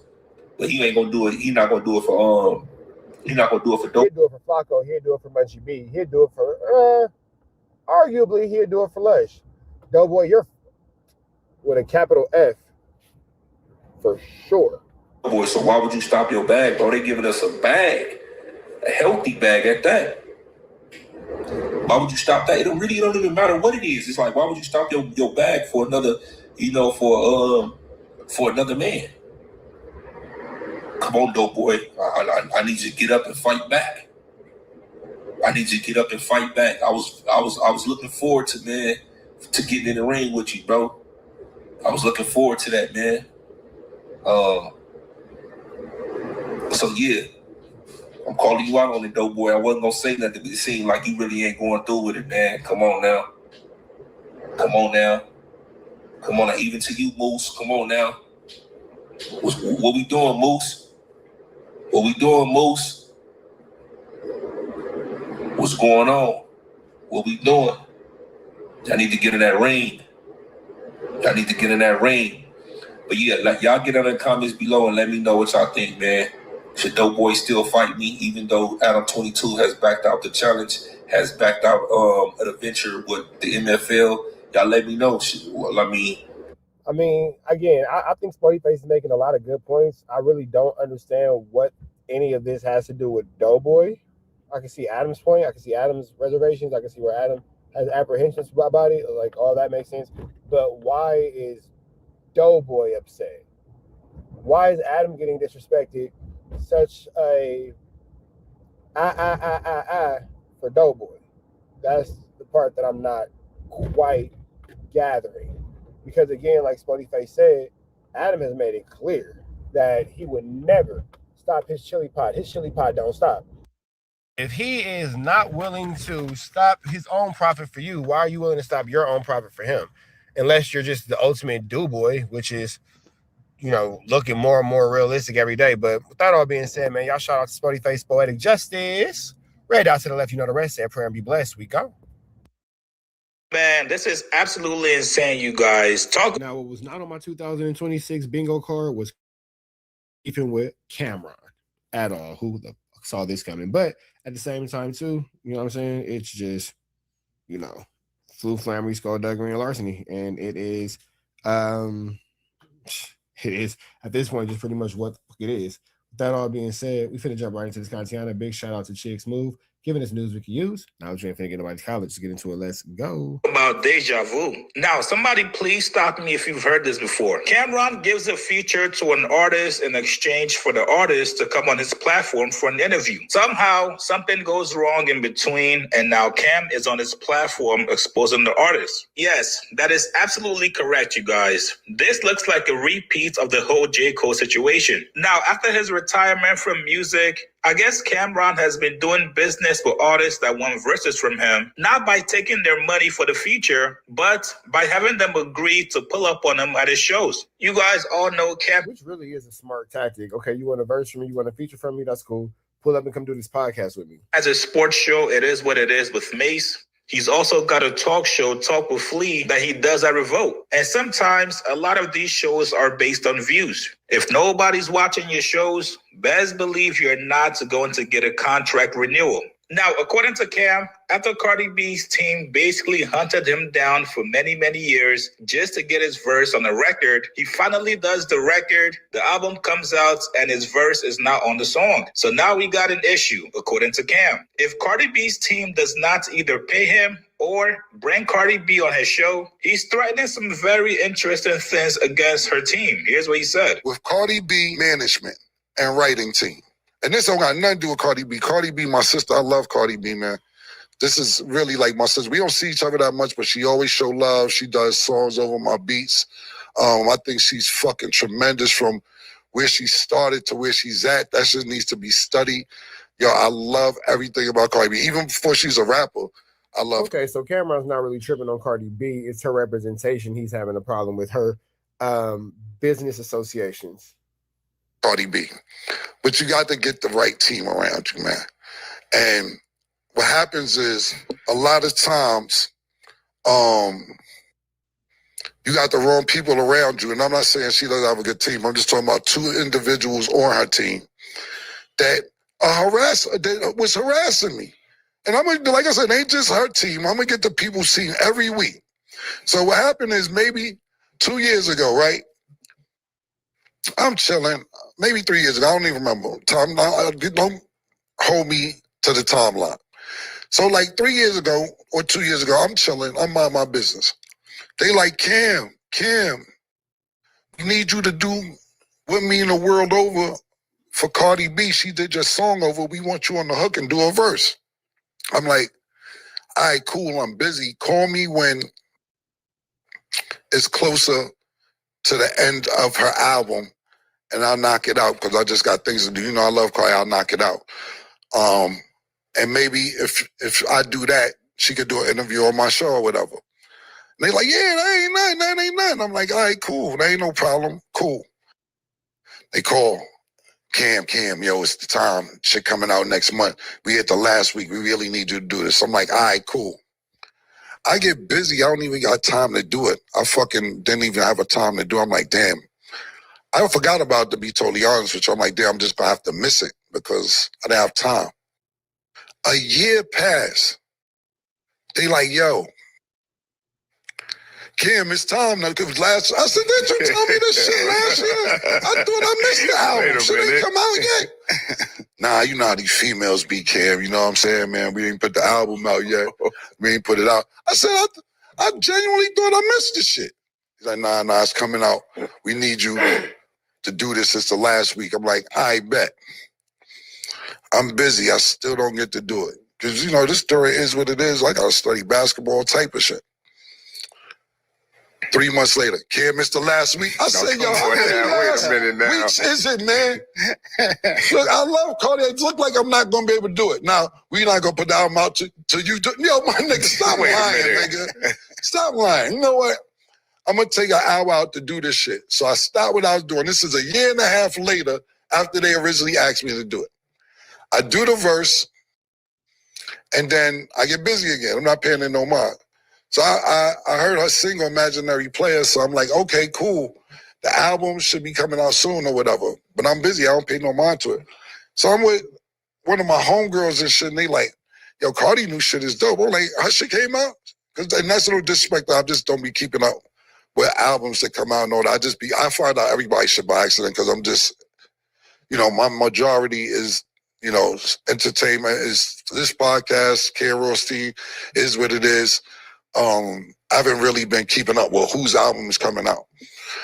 So I want people to take it as disrespect, like, Cam, you knew the album was coming out. You know how people will be. So I just found out, I'm like, oh shit, let me see a track list. My shit ain't on there. So I'm like, yo, I still need my motherfucking interview. If not, y'all gotta compensate me for my time because I know the niggas that manage her and who co-write for her. So they like, I call him like, yo, what's up? What happened? Like, yeah, that's not my fault that you didn't decide to use it. No harm, no foul. But nigga, come on, bro. That's not, you can't make that my problem. I did my end, do your end. Asked me for 2 years about this. You know, the younger people loved it, but some people didn't like her flowing on the 90s beat on the imaginary player, so we try to stay away from that. Because, you know, it is what it is. Pardon me, what means the world to you is considered a 90s beat. I don't fucking know what they said. Whatever it is, I did what I was supposed to do. And they didn't come through an ad. I'm not putting this on Cardi, because Cardi might not even know this shit. I'm just saying the people around her is making. Now, with that all being said, Cardi B is gonna hear this and be like, "Well, I'm gonna go do the right thing by Cam. I'm gonna look out for him. I'm gonna do this. I'm gonna do that. Blah blah blah. This and blah blah blah that." So that's probably more than likely what's gonna come of this. This could be Cameron's way of putting it out to the world. That way, Cardi B sees it and she's like, "Oh, okay, well, let me go look out for Cam and X, Y, and Z, X, Y, and Z." You feel me? Promises on her behalf, and she may not even notice. You know what I'm saying? So you gotta stop making promises on these artists' behalf, and they don't know. So now what I'm going to do is I'm going to start exposing the people that made the promises, because it's two people. And once I get the dirt on you, I'm going to put the dirt out. Now, take this as a warning. Send that paper through for my time, or I'm going to tell how you like to be on all fours and your ass tickled with pause, because I know a girl who fuck with you. Cam said he going the WACK100 route. Yo, that's next. I'm telling you now. Cam said he got the content. Put your text messages up. Pause. What I say? I said he had the content. Pause. I was disgusted when I seen it. But I was like, yes, God, you sent this to me. Get back at these niggas. There is a God. Yeah, you sent this back to me. So at the end of the day, you better call, because the next show is your text messages, and I don't want to put out the screenshots. You doggy style, and you ain't in the back. With it in the arch. Oh, man. Nigga ass in the arch in the air. And it's two niggas, and one of them is my nigga. But I'm sorry you got to get to this, but you're not going to keep ignoring me. And I'm going to put out, every week, I'm going to put out a list of niggas who keep calling me to do a favor for you, and then when I need my favor done, y'all niggas be playing games. Every week, I'm telling you, y'all niggas, and the niggas I ain't got dirt on yet, you better be airtight, pause. You better not because I'm going to put it out there to get the information, and it's coming right on this show. I'm telling you, you better have a clean track record. I'm telling you that right now. Anything you like chewing on pinky toes, anything you like doing nasty, or anything you got on your resume not good, you're coming up on the Talk with Flea screen. It's gonna be worse than the Summer Jam screen, because we got more viewers. I'm telling you that right now. So I'm not gonna say your name this week, but I will say the management and the co-writer's name next week, and I'll tell you they fetishes, what they into. No disrespect, Cardi. And what we gonna do too is we gonna put. All right. Well, that all being said, that is Cameron's problem with Cardi B. It is a lot of flammery, skullduggery, and an awful lot of larceny going on here. So with that all being said, man, Cardi B, reach out to Cam. He is looking for you to inquire about some services owed. Maybe not by you, but definitely by those in control of your name and likeness. You might want to be a little bit more careful when you get that privilege to, little mama. That all being said, man, red dots to the left. You know the rest. Say a prayer and be blessed. We gone. To do extortion. Now, WACK has never been charged with this, but this is some cause for concern. It's crazy that WACK's never been charged with it, because if this is the thought of the feds, you don't know what they got going through grand jury. You don't know what else they're trying to dig up on you. You have zero idea. Say I read the RICO for 6ix9ine, and then they said, and a blogger who was 6ix9ine's co-conspirator posted this on his page. Nigga, I would have lawyered up. Nigga, I would have been to church, got baptized. See, you don't want to be. Once they start talking about you as a co-conspirator, they believe you are doing a crime. In the story WACK tells, he says enough people for it to be corroborated. He says, well, Birdman was on the phone. Well, it was Trick that was. So you have academics making it clear. Shout out to Missouri. Missouri. M-I, crooked letter I-O-U-R-I. Shout out to Missouri. When it's all said and done, man, WACK100 is the person who told us about this. So it's not like some random person came and give us this information. Academics cannot hide the fact that WACK is possibly and should be indicted for this situation, bro. You are going onto the internet saying that you're doing these things, my nigga. So let's jump into it. Old money. Well, I was with Big U, and it happened at LAX. These are all verifiable things that if WACK was just talking, you know, whatever. But I would imagine if they care about this overt act, and again, they might want to use to prove shit, they're going to contact that. I don't think he was thinking about this could be an overt act in a conspiracy, in a RICO. I think he was just thinking, yo, Trick's my brother. Trick is owed some money. Let me go ask for the money. You know, obviously, when you chase someone down, now it brings intimidation. It brings a lot of stuff, and then it's at the airport. It's kind of interesting that they just say a co-conspirator. Once you hear co-conspirator, chat, it usually means the police are looking at that other person who is also co-conspiring to potentially charge at some point. I'm hoping I'm wrong. And it just makes you wonder why WACK isn't, you know, what's going on with it. Why isn't WACK on the conspirator list? Oh, this story always sounded funny because it's like, damn, imagine we can't imagine the future running, but it does make sense. Remember, let's go back to the indictment. They're saying a few days after they stomped out Future. So Future just got his ass whipped. Future just got his ass whipped a couple. Yo, it's like getting jumped by the same niggas twice. You got jumped once, they beat the brakes off of you. You so you walk in 2 days later, you're like, it's Debo again. I'm out of here. Damn, this nigga's back. I'm out of here. Catch me later, guys. Like, yo, nigga said, mask off. I'm out of this bitch. Okay. So a few days after they stomped him out the first time, they ran into him and chased him down through the airport in an attempt to further intimidate and collect the money. Big shout out to Scandalous Los Angeles, where we got this from. Big shout out to Scandalous Los Angeles. Exposed. Get him a like, comment, subscribe. Man, the walls are closing in on WACK, and everybody can see it.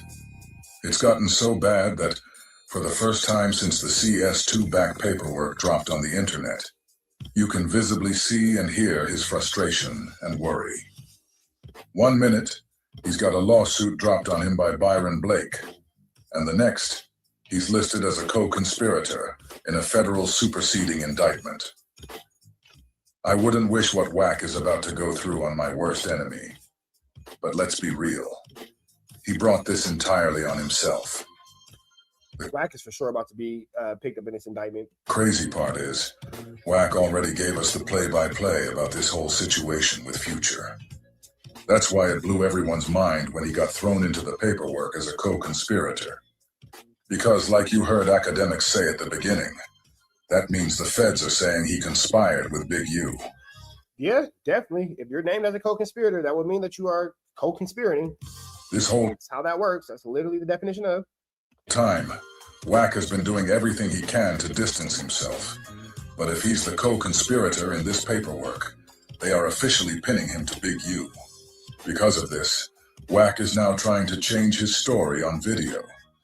Now he's trying to claim Trick was the one on the phone, and that he never told anybody who he was talking to. Rich Dollars from Making of a Man TV actually tries to help WACK out, because he knows that everyone has heard the audio already. Not only have they heard it, but the audio was actively being played on a host of different YouTube channels. Then Rich decided to play the audio for WACK live on Clubhouse, and WACK's response is priceless, to say the least. No Cap Network. Going on with this new indictment and what you're saying about the Future shit. Well, what about Future? No, they keep, I guess, talking about that. You gotta remember, a bunch of these dudes is like kids. Don't get it. That's the overt act. That's not a charge. And then they'll sit here and tell me that I don't know what I'm talking about, trying to make me feel like I'm an idiot. But in actuality, WACK100 is charging Big U with something that he actually did. So, you know, there's a snack and bacon in that. Right.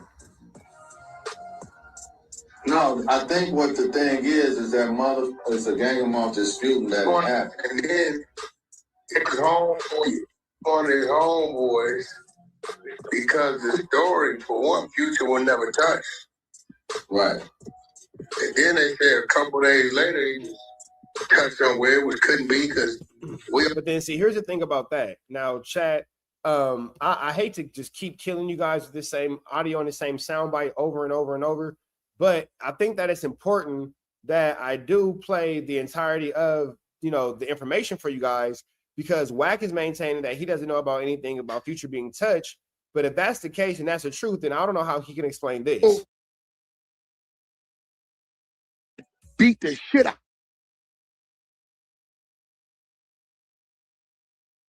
Future gets rushed in LA club. They was on him. That's why they was on him. Talking about Trick from Detroit. Nah, Trick Detroit. So, you know, that's pro, right? So, not sure what the hell just happened, but I'm not sure what at all just happened. But all right, let's get back into it. Let's run it back one more time. Sorry about that, y'all. Somewhere 16, you can find it on Google where them niggas that beat the shit out of Future and his security. Future ran out to LA club. Google Future gets rushed in LA club. They was on him. That's why they was on him. Talking about Trick from Detroit. Nah, Trick from Detroit. So, you know, that's pro, right? So all I know is, you know, we always knew who owed. So as WACK is maintaining that he never said or didn't know how, you know, anything about this or whatever, that obviously is just not true, because the audio we just played from 4 years ago, and WACK is saying this. His homeboy on his homeboys because the story for one Future will never touch. Right. And then they said a couple days later he touched somewhere which couldn't be because we all got on the same flight to Atlanta. Big U stayed a week. Future stayed where he was at. I came back the same day. Same day I landed, I came back. I told the story on why I went over there and why I came back. If you remember why I came right back. Right? That's the first time I went over there to them little projects called custody for the federal penitentiary. Okay. And that's when Big U had his idealism of what he wanted to do. And he talking about something was around the corner for me. Nigga, ain't nothing around the corner for me. I'm out. I got on, right? So I come right back. So when I'm reading the shit, I'm like, I know this Vay. They talking about Vay said he had to hold a gun for Big U when they rolled down on a weed shop. So I'm like, oh, this is, they letting go the nigga's statements. It's Cody's. Right. Because Future was never touched and wasn't nobody even there, right? So Future wasn't even touched and wasn't nobody even there. Then why did you say that Future got rushed in the club? Again, if Future was never touched and no one was over there, then why the hell were 4 years ago were you making this statement right here, right? On Google, where them niggas that beat the shit out of Future and his security. Future ran out to LA club. Google Future ran out gets to LA rushed club. in LA club. They was on him. That's why they was on him. Again, so I hate to just repeat things over and over, guys, but there, right? We're dealing with the level of narcissism that has to always be proven when the lies come up. Otherwise, they'll say that the lies don't exist. So I don't mean to, you know, treat you guys like you guys were slow, but you know what I'm up against. So that sounded to me like a nigga that either went back, told the story, put some extras on it, or a nigga just making up some shit. The Future was never touched. And if you remember, I always said, Big U stayed behind. So what do you think about Trick saying that he ain't know nothing about it or that is cap? Well, they did that way back when me and Big U got into it. You know, I always got an ace in the hole. Right. I bet you Trick won't put that on his mama. I got an ace in the hole because you got to remember, I'm the one on the phone, on Future phone, you forgot? I'm the one on the phone, on Future phone, you forgot? Right. The nigga on the phone is who sent the wire the next day. The nigga on the phone is who sent the wire the next day. Now, this, you know what? I don't have to look for too many clips, man. Scandalous Los Angeles, I know they're gonna do their due diligence. Let me just be quiet, because if Birdman is right here, that means that Scandalous Los Angeles is gonna bring up the fact that WACK100 is the one who actually did bring Birdman into the situation. Now you want to say, oh man, you know, the person. Well, the person is Birdman, aka Baby, aka Stunna, because you are the one who gave us that information. We've already heard the original story. WACK claimed he chased down Future, caught up to him, and Future threw him the phone with Stunna, or Birdman, on the other end. But now, right here, WACK is telling Rich something completely different. In response to Trick calling the whole story cap, WACK claims he has an ace in the hole. He's suddenly saying he was the one on the phone, and he was the one who sent the wire the next day. But wait a minute. Why would Trick be sending a wire the next day if he was the one who was owed the money? If Trick sent the wire, who did he send it to? So Trick sent the wire to himself? So Future owes Trick the wire. So Trick pays Trick for Future's debt that he owes Trick. You okay? Himself. Make it make sense. He can't. This was supposed to be his ace in the hole. It's not. But instead, WACK just caught himself in his own web of lies there. He did. And it's obvious it's because all this pressure is hitting him at once.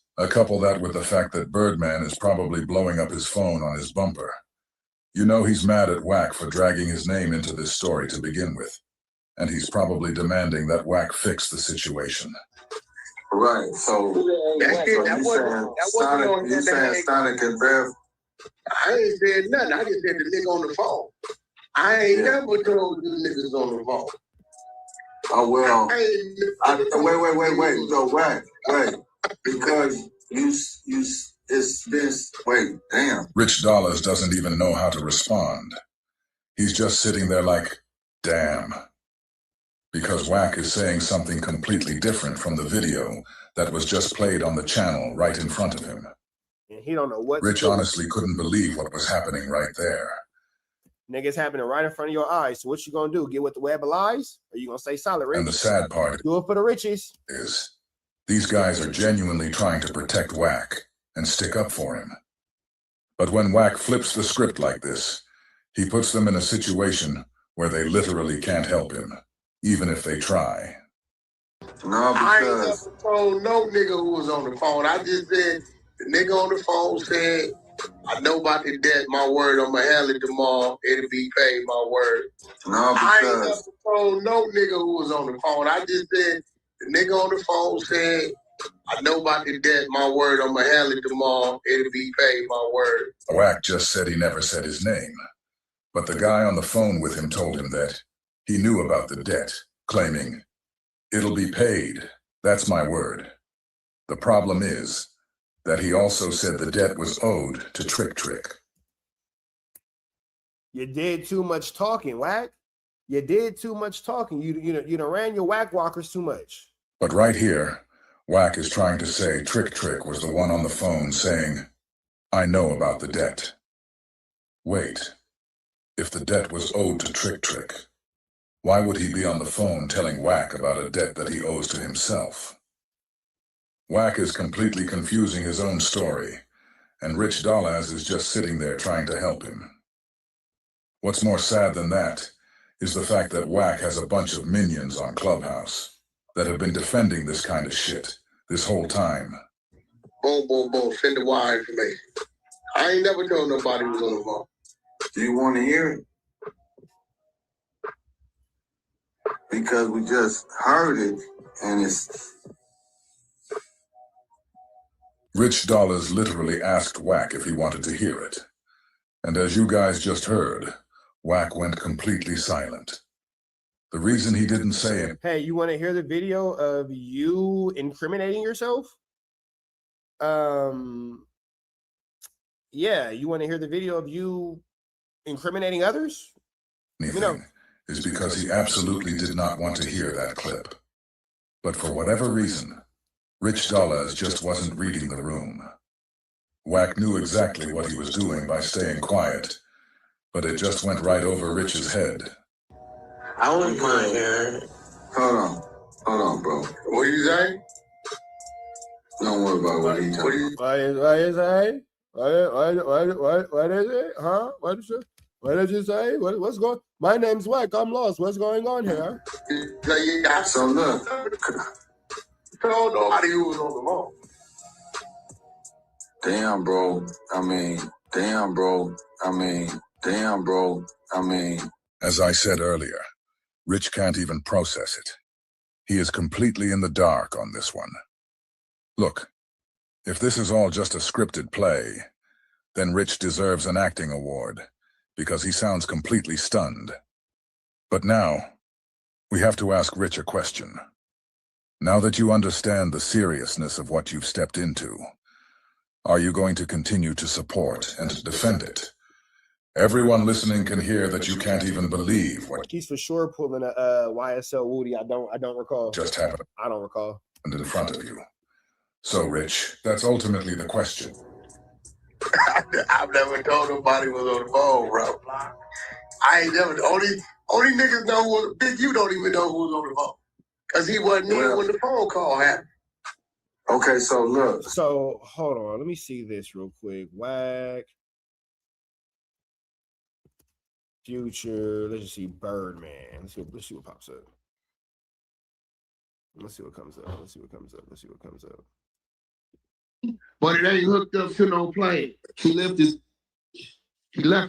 Oh, bro. He runs into the terminal. True story. He runs into the terminal, right? When he runs into the terminal, he take his phone out, right? He know he can only go so far. Because what you gonna do? Jump onto the runway? That's a long drop down there, right? He throws the phone at me on speaker. All I hear is Stunner voice. All I hear is Stunner's voice. This man said that he didn't say no names. Big, you don't even know because he wasn't there. You never said the name. Well, what's this? It's a long, but it ain't hooked up to the pop down there, right? He throws the phone at me on speaker. All I hear is Stunner voice.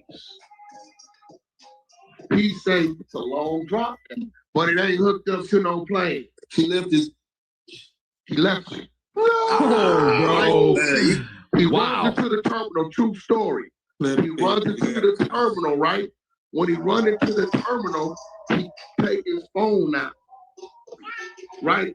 He know he can only go so far. What you gonna do? Jump onto the runway? That's a long drop down there, right? He throws the phone at me on speaker. All I hear is Stunner voice. He say, "What? It's me, Stunner. Talk to me." I say, "Stunner, I'm busy right now." He said, "Yeah, but I don't want you to be, nephew. What's going on?" I say, "Oh, Trick." So you mentioned Stunner's name 3 to 4 times in that, and Stunner would be Birdman. So when you're making these claims and you're telling these stories and you're saying things, bro. I ain't never. Only niggas know who. Big, you don't even know who was on the phone. Ultimately, the question. I've never told nobody was on the phone, bro. I ain't never.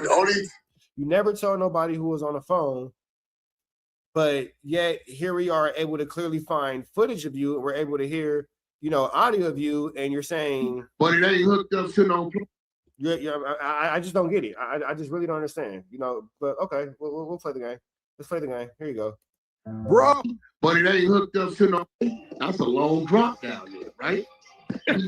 He throws the phone at me on speaker.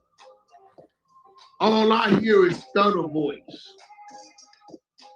He say, "What? It's me, Stunner. Talk to me." I say, "Stunner, I'm busy right now." Bro. All I but hear it ain't is hooked Stunner's voice. He say, "Wack, it's me, Stunner. Talk to me." I say, "Stunner." Blah blah.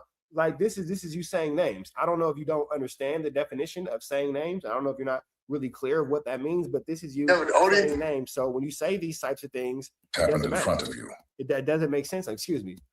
So, Rich, that's ultimately the question. I've never told nobody was on the phone, bro. I ain't never. Only niggas know who. Big, you don't even know who was on the phone, cause he wasn't here when the phone call happened. Okay, so look, so you done said on Clubhouse, I never said it was on. I got a player for you, Wack. Future old Trick some money. So me, Trick and Big U was real close at the time, right? Future old broke some money.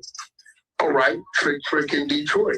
Me and Big U on a red-eye flight to Atlanta. We coming to LAX. We coming through the security, putting our bag through the thing. Who we see on the other side? Future and the girl that's with the back, the football player. Sierra. We see Future and Sierra.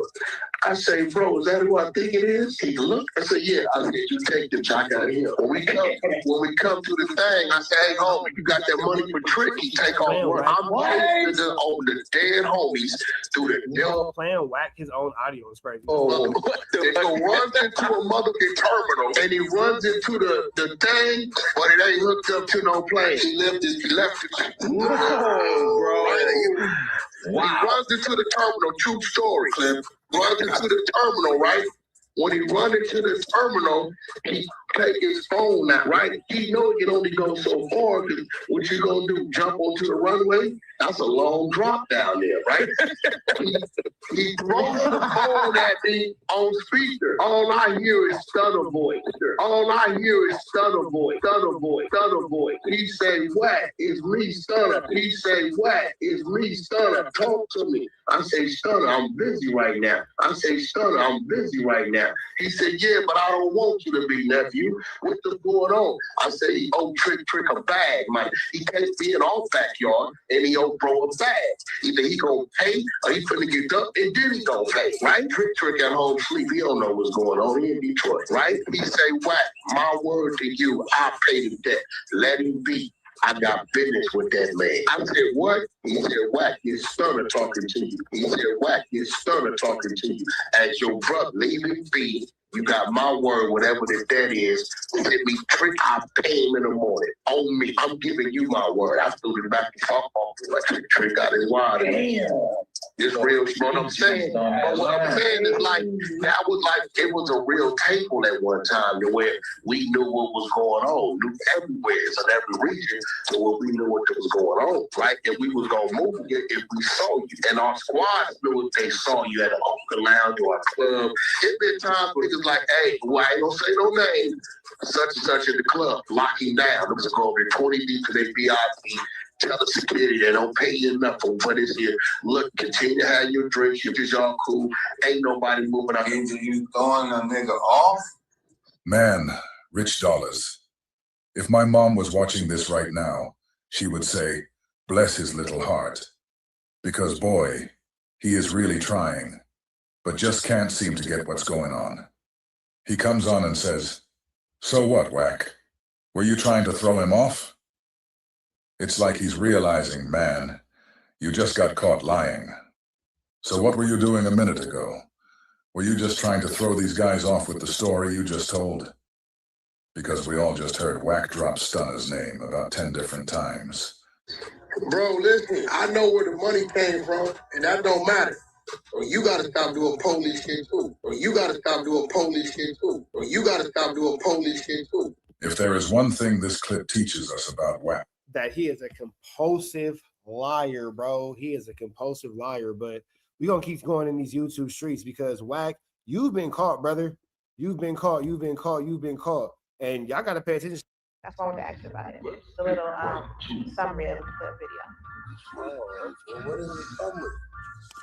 Dogface is a nigga made his name off my name. I don't know if you know. Nah, Dogface is telling the truth.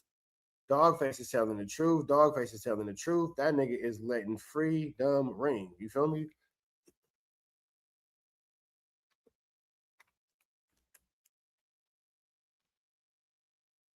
Clubhouse. So. I know. What that part. What? He mad because I know where he live at? What he mad about? I'm gonna watch it. I should have watched it before I said something. Dogface sound like he's saying the same ass shit that he always said, same ass lies. He mad because I found him. He been hollering in Detroit. That nigga's in Dallas, Georgia. What? Population 15,000. Don't nobody care about Dallas, Georgia, nigga. You are being exposed by Dogface, and he's telling the truth. And I was right. My game room is bigger than his house. I sent him all this shit. Actually, I called him. Somebody gave me his number. He tried to answer the phone and act like an old man until I started clowning him. Nigga, you know who my wife work for, nigga? I said, nigga, this is where you live. I'm looking at your house. Respect. You shouldn't have showed the little fireplace in the backyard. Cause here it go. Boom, boom, boom. Boy, you live in Dallas, Georgia. You are in the sticks, nigga. Talking crazy and you live in Dallas, Georgia. Ain't shit out there. You ain't nowhere. That's a fact, boy. Ain't shit out there. That nigga tried to talk like an old. You ain't nowhere in Detroit. Nowhere. You in Dallas, Georgia. I gave him his address, and then I put this backyard and shit up to his. Don't nobody care about you trying to expose Dogface, nigga. We know that Dogface is keeping it real about you and you're lying on Him up on my Instagram, he went crazy. I said, bro, I was right. My game room is bigger than your house. Here go your shit. He got hot. He was hot. That nigga, Chris Drive, nigga. That's you, nigga. So you can't show us nothing because we'll find it. When the nigga went live that night, wanted to do a backyard war with a nigga he shouldn't have tried to do it with. Nigga said, you ain't got no fireplace. I said, nigga, what? So in a conversation Two of them about back there. Dogface exposing you and your food flammer, you're talking about fireplaces. Got it. Okay. I can dry up. The go-to name is just say WACK. Should be crazy. I noticed that. Yeah, let's go do. Oh, Dogface. Dogface 54 years old. He just figuring it out. 55. Christian. He just turned 54. You talking about Dogface and his paperwork? Yeah, we got his work. We didn't really go through it. We got it. Man, oh man, we got premium content. What y'all think about everything going on right now? Let me know down below and we gonna get back to it. What's this? Who shit is this? Oh, this Munchie B mama. Well, they been working overtime. This shit right here is tricky. Boy. Oh, this Bridget Banks. Oh, Bridget.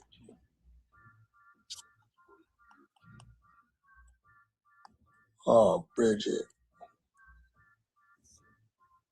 Let me put her up, see if I can trigger it. What y'all think? Should I holler? Can't see what you Put old Bridget up. ain't like you can see the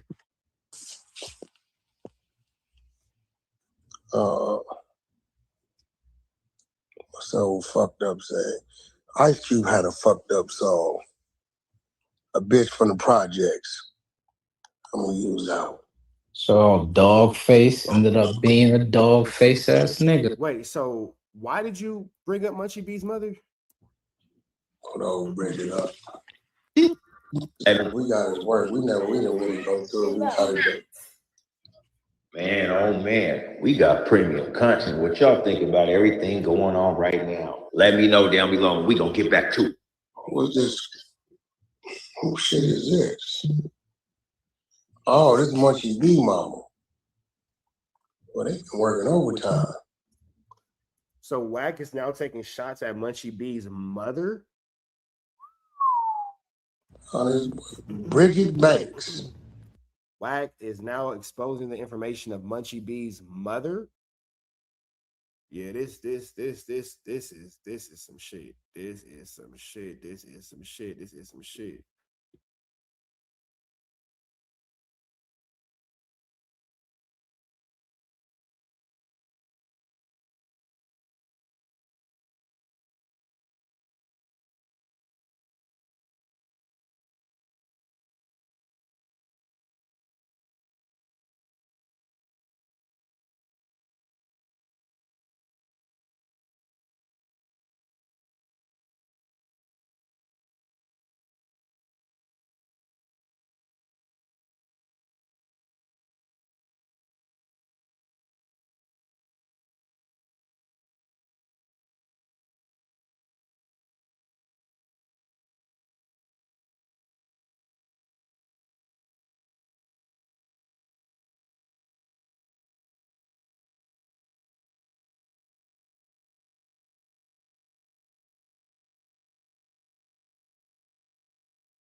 What the hell? Did I pause it? My bad, y'all. Oh, Bridget. That's my fault. I'm sitting here kind of just thinking for a second. My bad. I paused. I forgot that I was on live, but I paused because I'm wondering why the hell is Wack bringing up Munchie B's mother? Like, why? That's not cool, bro. Like, I know that I don't like Munchie B. I know Munchie B don't like me, but there's never an acceptable reason to bring up her mother. You feel me? Never an excuse for Munchie B to his mom. That's not cool. It's just that's not acceptable at all. Oh, Bridget. Let me put her up, see if I can trigger it. What y'all think? Should I holler? Can't see what you Put old Bridget up. ain't like you can see.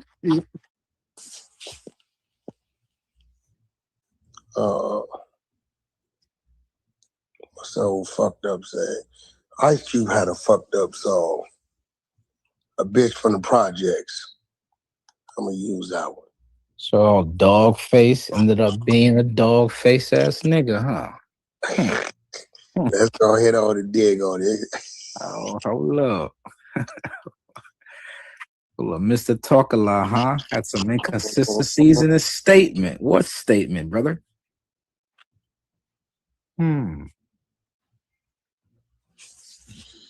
Yo, what was Ice Cube's song? Don't fuck with a bitch from the projects. That's his name of it? I'm a transplant. I don't know. Fuck with a bitch from the projects. Once upon a time in the projects. There you go. Yeah. Once upon a time in the projects. That's it. I knocked on the door. Who is it? Ice Cube doesn't pay a little visit to you. Why she be? I see your mama. That's gonna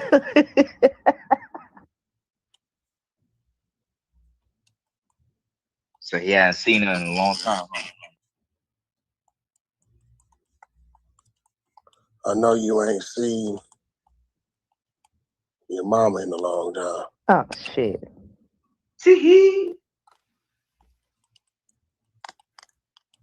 Hey, Wack, you might be putting yourself in some real danger, man.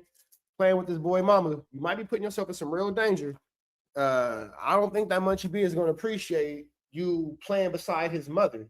And I don't think that Munchie B is going to be a fan of you disrespecting his mother or using his mother as content. Oh, this a cold nigga. That throat still work though. Whoa. Wait, this nigga told the cops all this? Yeah. The fuck? Left the gun in the whip? Wait, what?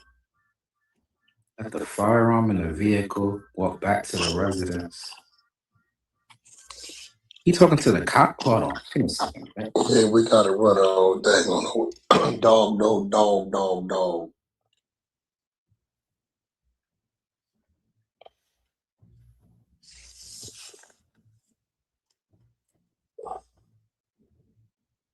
When you want to run it, I got time right now. Just go through it, learn it, and we will go up. I got you. You might want to stop talking. I'm gonna go on mute though. Nah, actually keep talking. Keep talking. Some of the munching nigga though. Man, they on that nigga bumper over there. They went over there to Alex Alonso and put peanut butter all on the door handle of the podcast. Wait, that was real? Hold up. What? Put peanut butter all on the door handle. Put peanut butter all on the door handle of the podcast. Wait, that was real? Nah, hold up. Peanut butter on the door handle of the podcast. Man, look, hold up. Peanut butter handle of the podcast. Wow. What? Y'all trying to come down below and we gonna get back to it. Hell yeah, that was real. Peanut butter podcast is wild. Wait, hold on. The nigga with the red do-rag? Doing that. That's Alex Alonso's spot. That's his. Wait, hold on. The peanut butter with the jiffy? Nah, that wasn't real. That's real, nigga. Nah, they wasn't in there recording when nigga was smearing peanut butter on the outside gate, bro. I can't make this.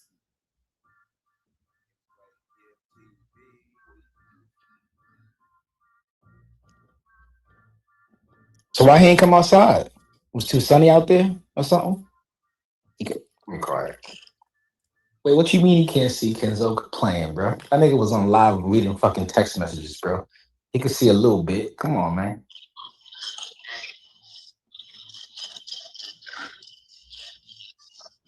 Even if he can't see, nigga, he could smell that peanut butter a mile away, brother. Come on. You know, you get some heightened senses when you lose one of your other senses. Come on. Not the skipping. I think it was Jiffy. I don't know if they sell Skippy on 85th Western. I don't know. You gotta ask the real LA nigga if they sell the Skippy or the Jiffy. I Yeah, don't know. that Peter Pan. There you go. How you know, nigga? You don't be on West. How you know what kind of peanut butter this nigga shit got? I'm just guessing, bro. Don't throw me underneath the bus.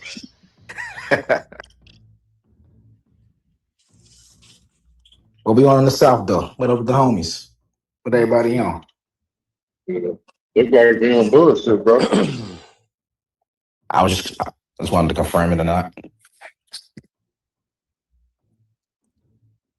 Blue, you there?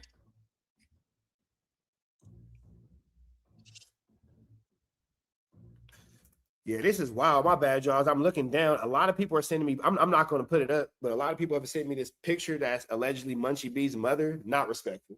Not respectful. And let me make sure that none of my pages that I am collaborating with are showing any pictures or details of Munchie B's mother, because what you won't find is that type of shit on my page. I am not a fan of that, nor am I in any types of respects towards that. And I don't have a working relationship with Munchie B, so I'm not gonna that's not something that I will be sharing with the world. That's not something that is acceptable at all. So let's just actually move past that, because Munchie B's mom is actually not a topic of conversation, nor is that a topic of acceptable content. So let's see what else is going on in the YouTube space. Should Munchie B want to address that? He can address that. That'll be his business, and that is outline. WACK100 reveals Future didn't get knocked out in LAX.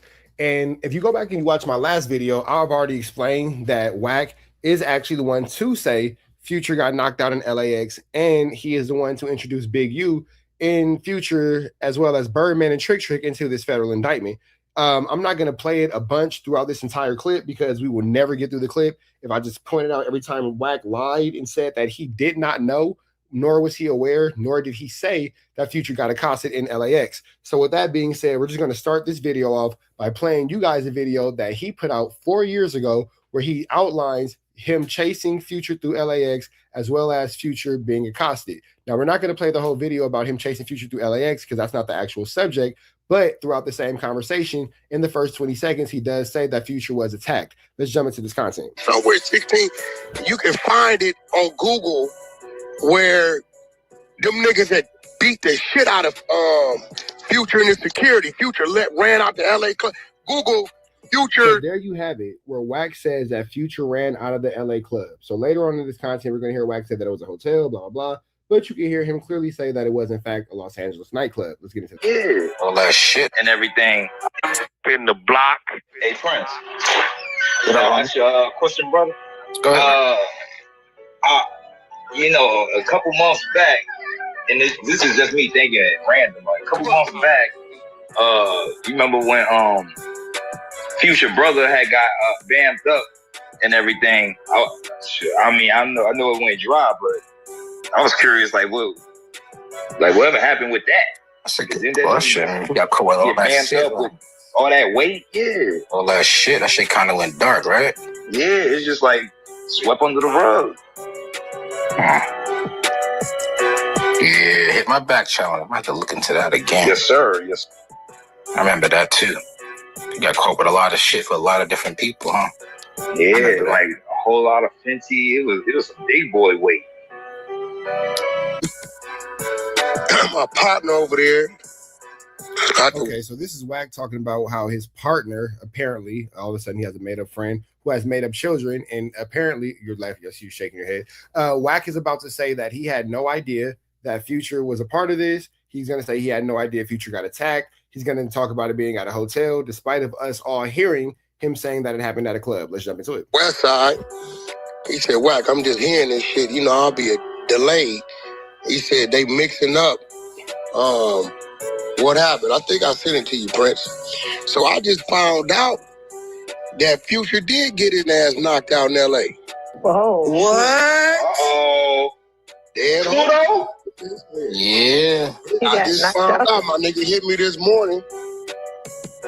Hold on, I screen. I'm gonna drop it in the group chat. My nigga hit me this morning. He said, bro, you know my kids be sending me this shit. And they said, Dad, they trying to put some shit on Wack. But I remember you told me. Can you imagine the kid running into the room? You got the 2-year-old face full of Apple Jacks, gushers all between his fingers, little lollipop stuck to his shirt, diaper saggy. He bow-legged like Tommy Pickles. Got a rattle in his hand, holding the iPad. Dad, they're talking about Wack.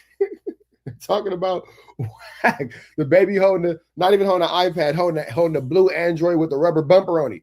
You know that's one all the kids got, the one with the rubber bumper on it, the blue one. You know I'm talking about, the Amazon one. You know what I'm talking about. The kid walk in, snot on his face. Dad, they're talking about what? Yeah, I'm talking about Wack. You talking about Wack? You talking about 100 Wack? Nigga, and the dad is like, oh my God, no, I gotta call that. Come on, fool. What in the Tommy Pickles adventures and Nickelodeon is going on here, bro? Y'all told us.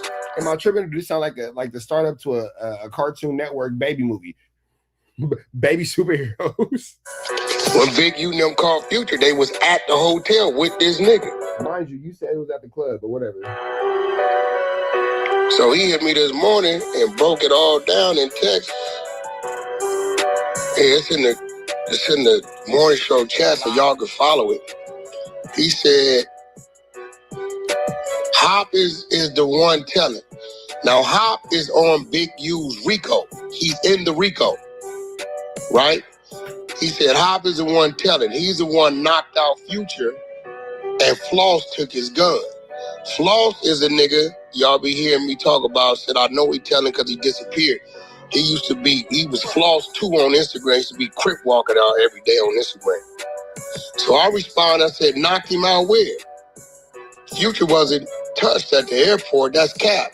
He said, nigga, at the SLS, that's the hotel in Beverly Hills. I was right there. I said, first they said it was a club, now a hotel. So that happened at a hotel, Future got knocked out. He said, yes. I said, I already know it was one of Big U's homies telling that story because he wasn't touched with me. He said it was Hop and Floss. Hop is on the Rico. I never knew they called Future slipping like that. So Future had a gun when he got knocked out. And they disarmed him? He said Future security. Hop knocked out Future. Big U was there when this happened? He said, yeah. Now Wack is associating names with this. Sheesh. Now Wack is associating names with this. Now Wack is putting names to the situation. God damn. That is wild. So I said, so Hop knocked him out and Floss took the security pistol? Yeah, bro, at my hotel. Say, yeah, I didn't know about this one. Now it makes sense. They're mixing that situation, the airport, with the hotel situation. He said, yes. When I seen it, I said, yeah, Hop is a cold D on the Rico. Floss telling, that'll come out during the trial. He said, yeah, that's who's telling. My brother got 2 kids by Hop's sister. I said, Hop ain't never did no time, bro. And he had got away from Big U. So right now I can see Hop cooperating. He said, nigga, he is, Manny is, and Vay is. Manny is a taco truck bitch. The sex trafficking bitch. I said, Bear Claw telling too, bro. Loose too. You've never seen any proof that Bear Claw's telling on anybody. None of them. Literally. Nobody's ever seen that. Shit, all of them and about 50 more of his homies over there. He responds with Bear Claw telling with a broken heart. I said, Bear Claw told him stop calling his phone. I think he's the one on the extra witness tampering charges. And just again, WACK is saying what he thinks. What we know is, in fact, he is the one who introduced all this evidence and all this stuff, and now he's trying to introduce it to other people. But it's crazy because it's all recorded, and as you guys heard, just one more time, let's play this one more time. Everything that WACK is accusing everybody else of saying and doing, he's literally the one to have done it, and here's the proof. Somewhere 16, you can find it on Google where them niggas that beat the shit out of Future and his security. Future ran out to LA club. Google Future gets rushed in LA club. So he's saying how all these other people are the ones who, well, I think this person's saying it. Well, got to be this person saying it. Well, got to be that person saying it. Here we have WACK saying it 4 years ago. Big U was just charged with this last week. Here's WACK's confession 4 years ago. Let's get back to it. Now, I didn't know about this one. They called Future at the SLS hotel. The nigga that's on the... Again, the audio we just heard you say was a club, but okay. Rico Hop knocked Future out. So he's saying, bro, that's coming from Hop because he the nigga that did it and he on the Rico.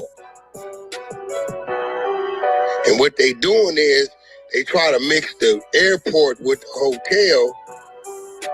No, you're the one who did that, and I said that you were going to do that. So back taking it to the conversation I had with Point and Shoot, I explained the Point and Shoot that WACK was going to try to conflate the two stories, and everything that I said was going to happen is happening.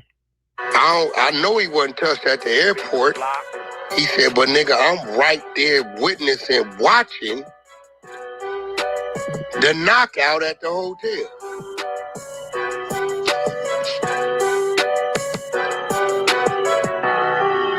So when they added in the Future situation, it's coming from his mouth. That's why it's reading like it's coming from Hop. That makes sense. It's coming from Hop, but you're on Clubhouse on audio telling the entire story last year. Got it.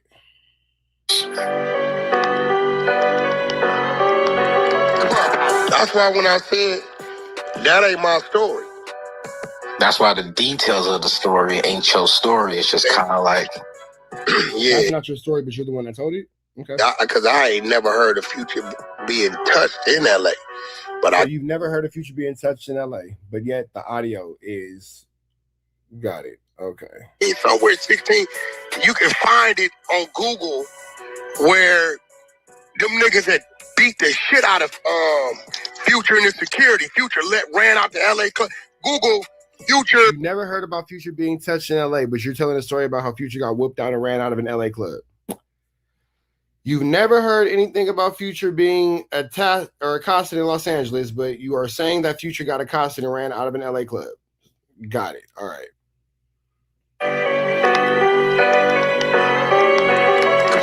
That's why when I said that ain't my story. That's why the details of the story ain't your story. It's just kind of like... Yeah, because I ain't never heard of Future being touched in LA. Never heard of it, but you said it 4 years ago. Got it. But I guess his ass got knocked out. Probably wasn't nobody there but him, his security, Big U, Hop, and Floss. That's what it looked like. And Floss for sure telling. He telling for sure. His name he's something Jones. That's key to little people. Giovanni. I don't know how it's key to little people. Giovanni. The block. Say it again. Giovanni. Maybe. That's him. That's him. Wait, I seen his name early in the wiretap paperwork.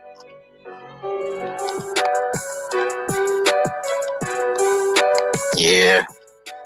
I mean, your name in the wiretap paperwork too? I don't know. Yeah, Giovanni Jones. That's him. He's a rat from way back. He told on the schoolyards. In the block. Well, that ain't a good thing because his phone got hot off the Big U shit, 2023, so. Well, Hop is in the Rico. He's one of the 7. Hop is, we got Henley. Loose Cannon is, who's Loose Cannon? What's his last name? I forgot. Williams. Hop is, yeah, Williams. Hop is one of the 7 niggas. in the RICO.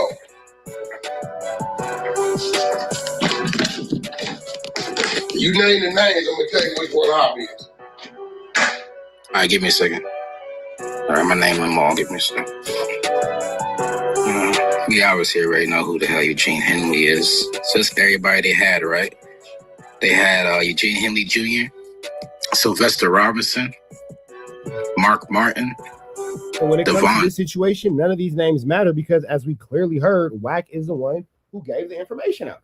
None of these names matter. None of these names have any type of anything to the situation because WACK is the one who did it.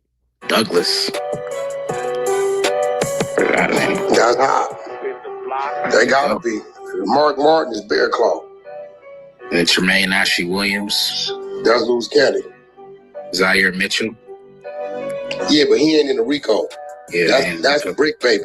You gotta go to the one that named the 7 people in the RICO. It's 5 niggas and 2 women.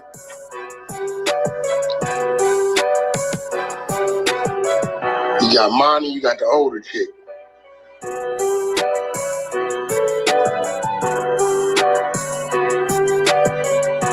In the block. All right, we got it.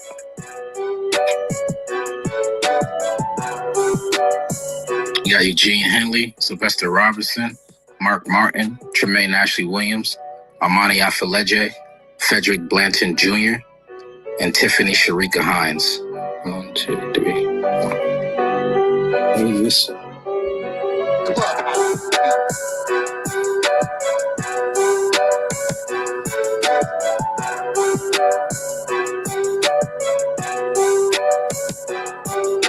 Did you say Lou's name?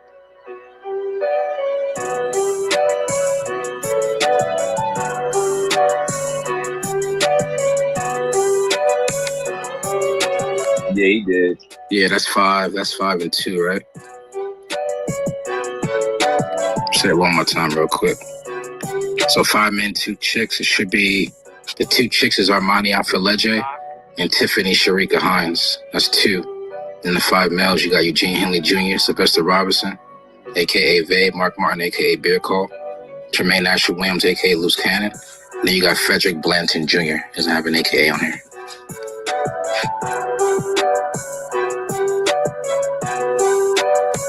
But you should have Cash McElroy Jones on there because he's the one who gave the whole situation to the internet. He's the one who actually brought it up.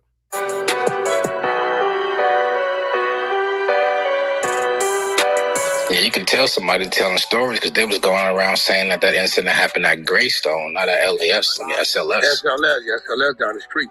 So look, Hop is the one, I'm gonna tell you which one he is. He's the one on the phone who sent to go pick the robbery money up from Brick Baby. That's Hop. That's him. Remember when he said it was supposed to have been 5 to 7? It was only like 2 to 3. You already said it was only 2 to 3? 2. That's Hop. Yeah.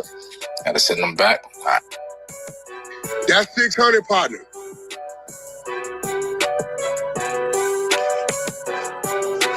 King 600. Nah. Yeah, that's 600, partner. They from the same, like, clique. How many witnesses they said they got the last time on this one? It was up to 60s. So again, WACK is just giving all this information that's just not true. And we're just watching it over and over and over again as he is blatantly lying to all of our faces. We heard the audio. You're the one who exposed this whole situation. You revealed it. That's a lot of niggas. So they basically adding that to the overact section as if there's three different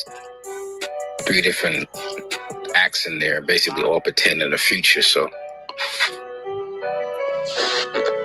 is that their allegation, alleging that you're gonna add this intimidation or something to it? But why now?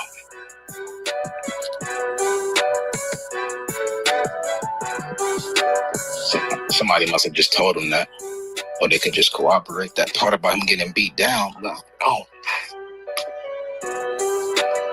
It's supposed to try to make no sense. They saying Hop the nigga knocked Future out. So, you know. So he the one. Let me go back. It says an associate too.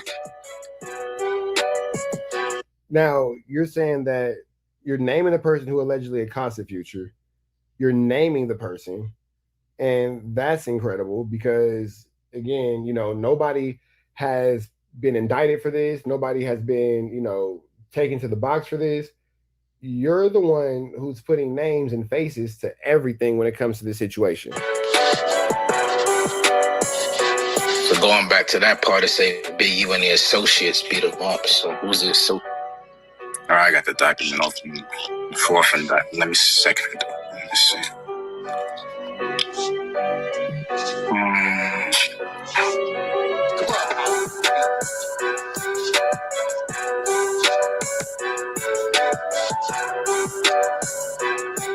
Trying to see what section it's in to give it some context. So it says, for years, members and associates of the Big U enterprise extorted victims through actual and threatened force, violence, fear, and intimidation. When a victim refused to pay, defendant Henry acted violently. So this is the overt act that they're attributing to that conduct, trying to show fear and intimidation for extortion. It says, in or around 2014, defendant Henry approached NDC, who we know as Future, a Grammy Award-winning artist, in order to collect money for a Detroit associate. In or around 2014. And it's crazy because Big U is the one being charged for something that WACK100 did. So at that point is where WACK could even come out of his mouth and says, hey, I'm actually the one that did that. Big U's being charged with something, but I'm actually the one that needs to be charged with it because I'm the one who did it. And, just here we are. After NDC refused to pay and ceased answering defendant Henley's phone calls, defendant Henley and his associates committed violence against NDC and NDC's associates and security for failing to show respect and pay money. So let's stop right there. They conveniently leave out anybody's name in that situation or where the place that happened that was either. It says in or around 2014, a few days after. Yeah, they left everybody's name out because WACK is the only one who admitted to doing it. So because WACK's working with the federal government, working with the federal prosecutors, he's the only one who admitted to doing it. So they're not going to mention his name because he's the one who is their informant, who's their working. So to put him on the prosecution list and all that would be counterproductive. Defendant Henley and his associates stomped out in DC. Still doesn't say where. Now we know where, at the SLS hotel. Yeah, I don't know why.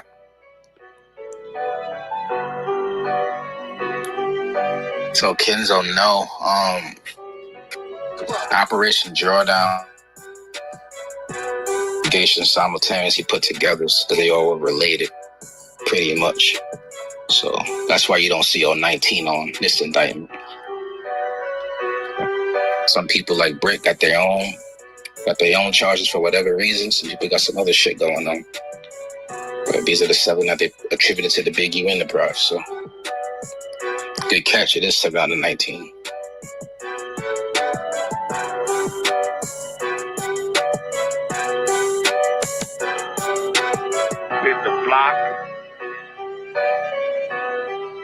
Yeah, it seemed to me like if the rumor out there is that Future got stomped out at Greystone, but nobody really know nothing, but he really got stomped out at the SLS hotel.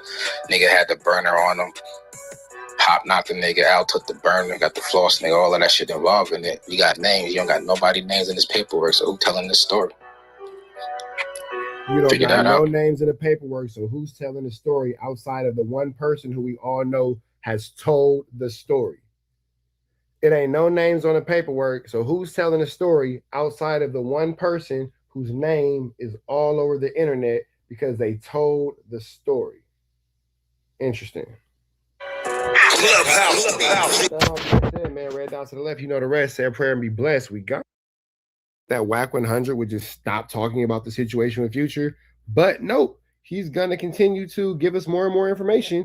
Future brother had got it's a Flu Flammer, Skullduggerous, and Larson situation. So yeah, let's see how WACK100 is gonna help the federal government, put these charges on Big U.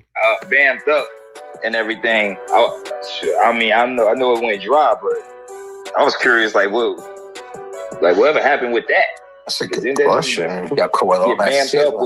All that weight, yeah. All that shit kind of went dark, right? Yeah, it's just like swept under the rug. Yeah, hit my back channel. I'm gonna have to look into that again. Yes, sir. Yes. I remember that too. You got caught with a lot of shit for a lot of different people, huh? Yeah, like a whole lot of Fenty. It was some big boy weight.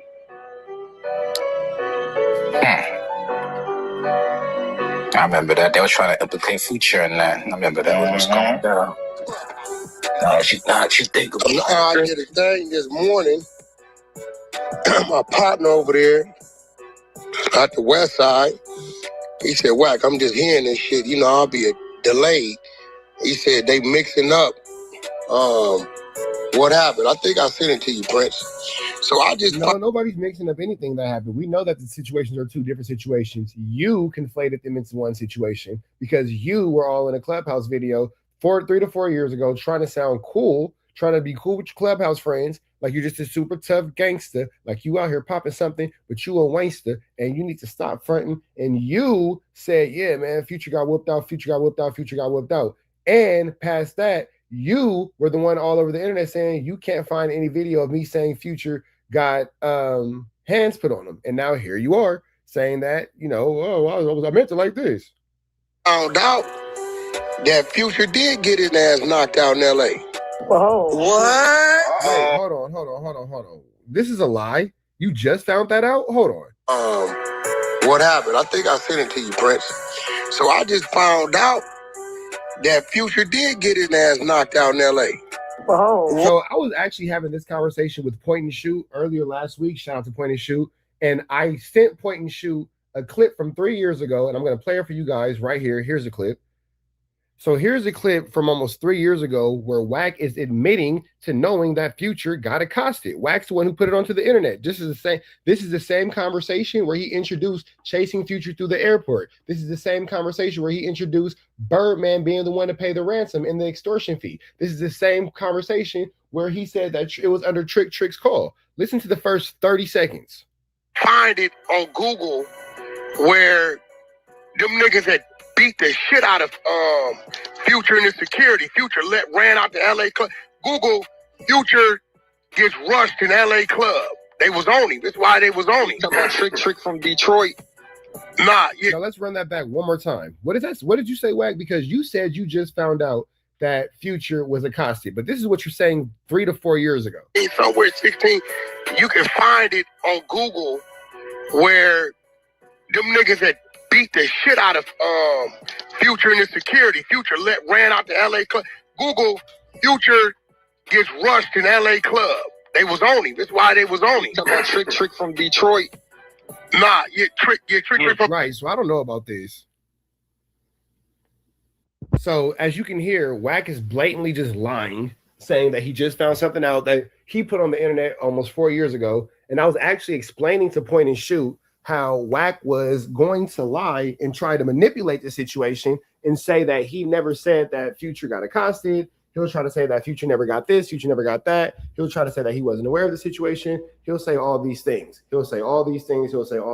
But the reality and the actuality of the situation is WACK was extremely aware of this. He put it all into the internet. So Point and Shoot, just to the conversation that you and I were having a few days ago about this situation, this is what I was trying to explain to you about the situation with Future, where WACK is going to act like he doesn't know about it, yet it's the fact that he's the one who actually put this situation into the atmosphere. Let's see more. Knocked out in L.A. Whoa. What? Uh-oh. Dead Kudo? Yeah. I just knocked found out, my nigga. And then he puts it on his dead homies. So to all the Parus, he's putting lies on you guys' dead homies. We just proved it. Hit me this morning. Hold on, I'll screen. I'm gonna drop it in the group chat. My nigga hit me this morning. He said, bro, you know my kids be sending me this shit. And they said, Dad, they trying to put some shit on WACK. But I remember you told me, y'all told us when Big U and them called Future, they was at the hotel with this nigga. See, here's the thing, man. WACK, you're trying to lie on Big U now, but we clearly heard you say, you know what? Let's play it one more time because WACK, I don't think he remembers what he said. Somewhere 16, you can find it on Google where them niggas had beat the shit out of Future and his security. Future ran out to LA Club. Google Future gets rushed in LA Club. They was on him. That's why they was on him. Talking about Trick from Detroit. Nah. So yeah, what do you mean? Oh yeah, the kids called and all this and all that. Like, why are you telling such an elaborate lie when the truth is so simple and we hear it? This just goes to show you guys how maybe this guy might be like literally mentally insane, because we're listening to Wack tell a whole story about he's made up a friend, he's made up kids, he's made up so much to do with this situation that's just not true. And you're over here trying to explain to us that this is information that you just found, and you're even going so far as to say that children are involved in this. You're even going so far as to say children are involved in this, but yet it's just a flu, flammer, skullduggerous, an extremely larceny situation, all by the way of your own doing. And it's really unnecessary, because, you know, it is what it is. The situation is going to be what it's going to be, regardless of all things. But, you know, the case just remains that Wack will forever be this type of individual who will just tell all these little same situations, tell all these little same stories, tell all these little same lies. And until people like DJ Academics and Adam 22 and Moose Knuckle dare to challenge him or call him out on it, he's going to continue to do it, because they facilitate his lies. And at this point, facilitating his lies really make you just as guilty as he is, if not worse, because you're knowingly facilitating things that are just blatantly not true into our universe. And you guys are supposed to have more morals than that. You guys are supposed to be the leaders, you know, the world's most dangerous podcast. Oh, I'm this. I'm the hottest Norte podcaster. Oh, I'm one of the most influential voices. Then why are you guys not telling the truth about this? It's Trick from Detroit. So, you know, that's broke, right? So all I know is, you know, we always knew who owed somebody some money. So when we leave and we going to Atlanta, you know that story I tell Rich about when Big U saying Wack catch this flight with me, I want to show you something.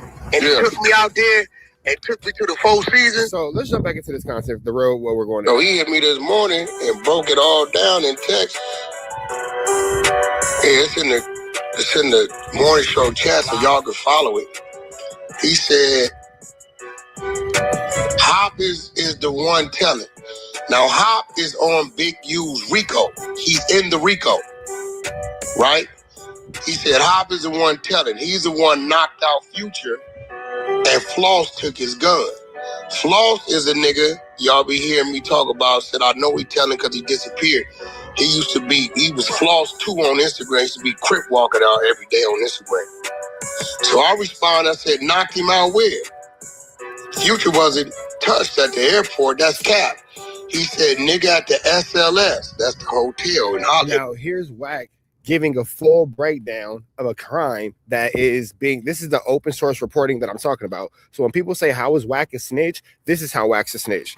At this point, we're all aware that these YouTube videos and these YouTube statements are used in federal indictment. At this point, we're all aware that what these guys say on these cameras are used against them by way of Loose Cannon, by way of Young Dirk, Lil Durk, excuse me, by way of Tekashi 6ix9ine, by way of Young Thug, by way of Big U, and all these dudes. We're seeing these statements and these podcasts and these songs all be used against these people. Now you have WACK100 in graphic detail outlining an assault. This is wrong. This is not okay. This is not something that we should continue to celebrate, champion. This is not something that we should continue to make comfortable within our society. Better be it.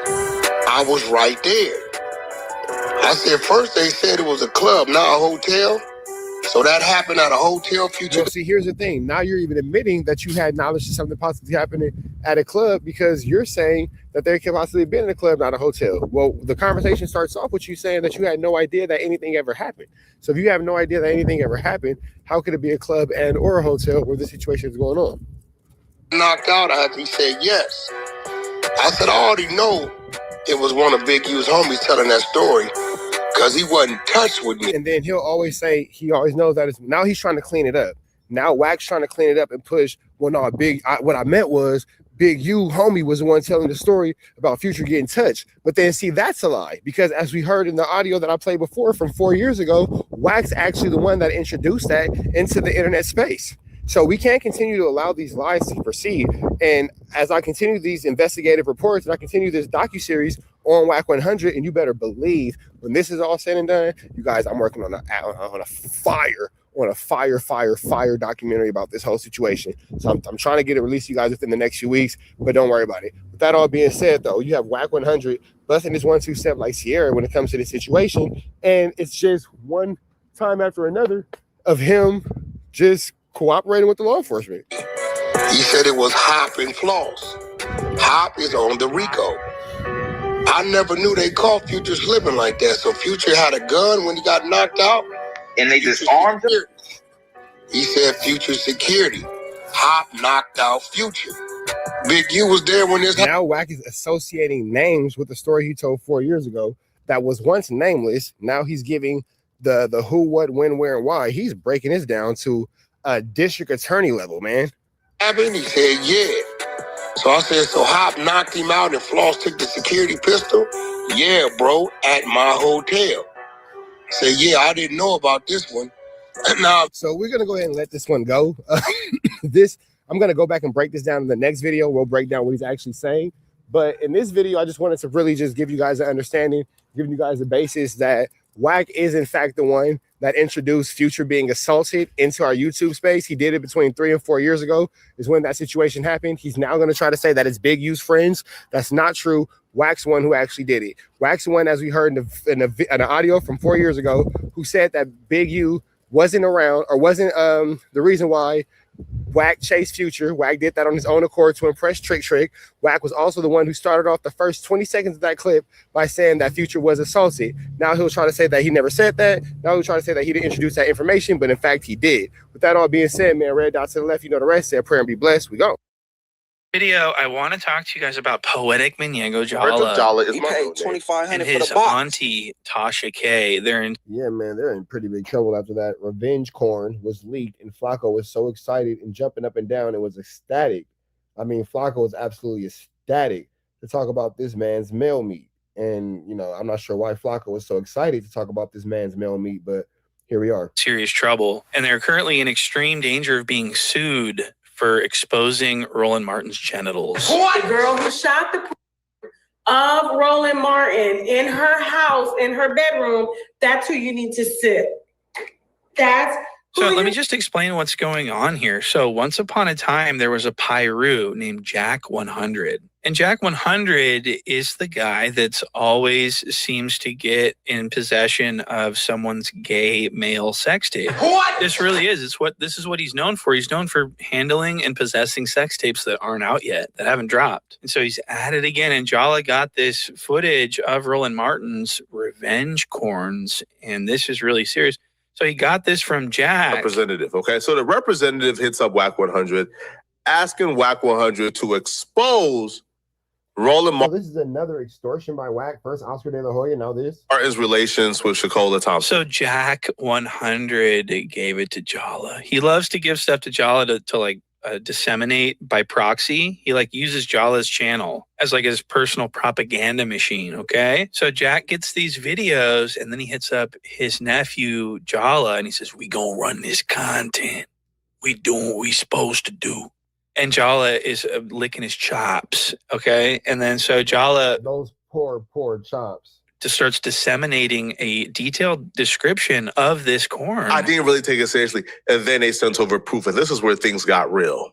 When they sent over proof of everything they are accusing Roland Martin of doing. So in the first video I received, Roland Martin is laid flat on his back on top of pillows. So he goes on to just fully just describe. Wow, you're describing this now? That's crazy. I narrate everything that's going on in the photos and videos. And I think he thinks that that's insulating him from liability or something. He thinks that as long as he's not showing the actual content, that he's free from liability. No, but you're describing revenge corn on the cob. That's just not true. And that's what's so crazy about this. Because even though he didn't actually show the images, he still exposed himself to a public disclosure claim, okay? And we don't want Jala exposing himself. What? Okay? Jala is my that was Peter Venkman. for the box.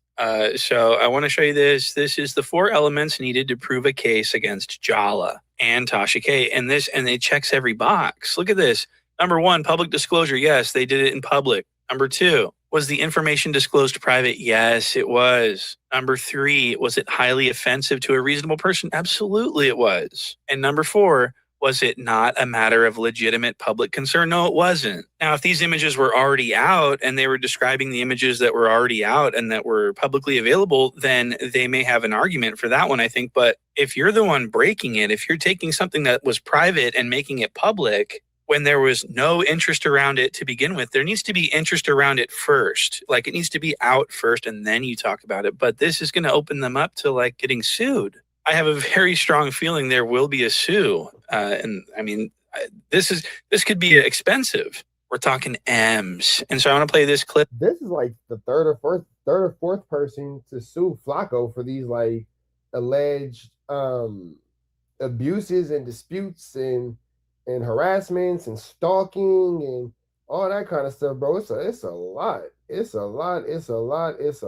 Like, you know, just man, just trying to figure this thing out, bro. Just trying to figure this thing out. Of Jala on the Tasha K program. Tasha K invited him on because after all, he's the one who sent her the tapes. In the pictures, okay? I give you, without further ado, Poetic Flacco. Welcome to the...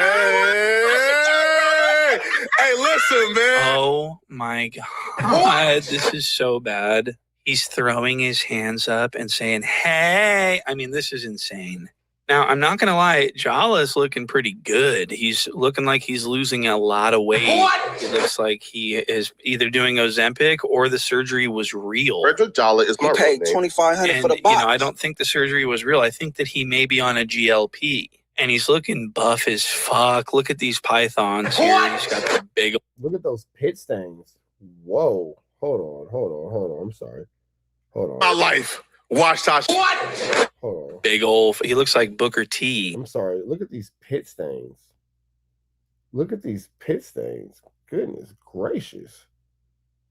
Golly. Do you not have air conditioning? What's going on here? What is going on here? Golly. Man, the marker don't even want to stay on the camera. This is... Goodness gracious, my guy. No air. Just sitting there perspiring. Just... full of perspiration. This is crazy. And he's got these buff ass pecs and they're eating up his shirt in the front. His shirt's like stuffed up underneath. That man has middies. These are middies.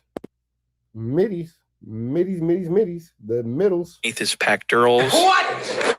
No wonder he's addicted to prostitutes. So Jala's never looked better. Let's keep going. I feel so honored. Yo, listen, man. Listen, first of all, I got all the women in my life. Watch Tasha K. So right now, I'm finally famous. You feel me? I'm finally famous, man. Shout out to all the women in my life, man.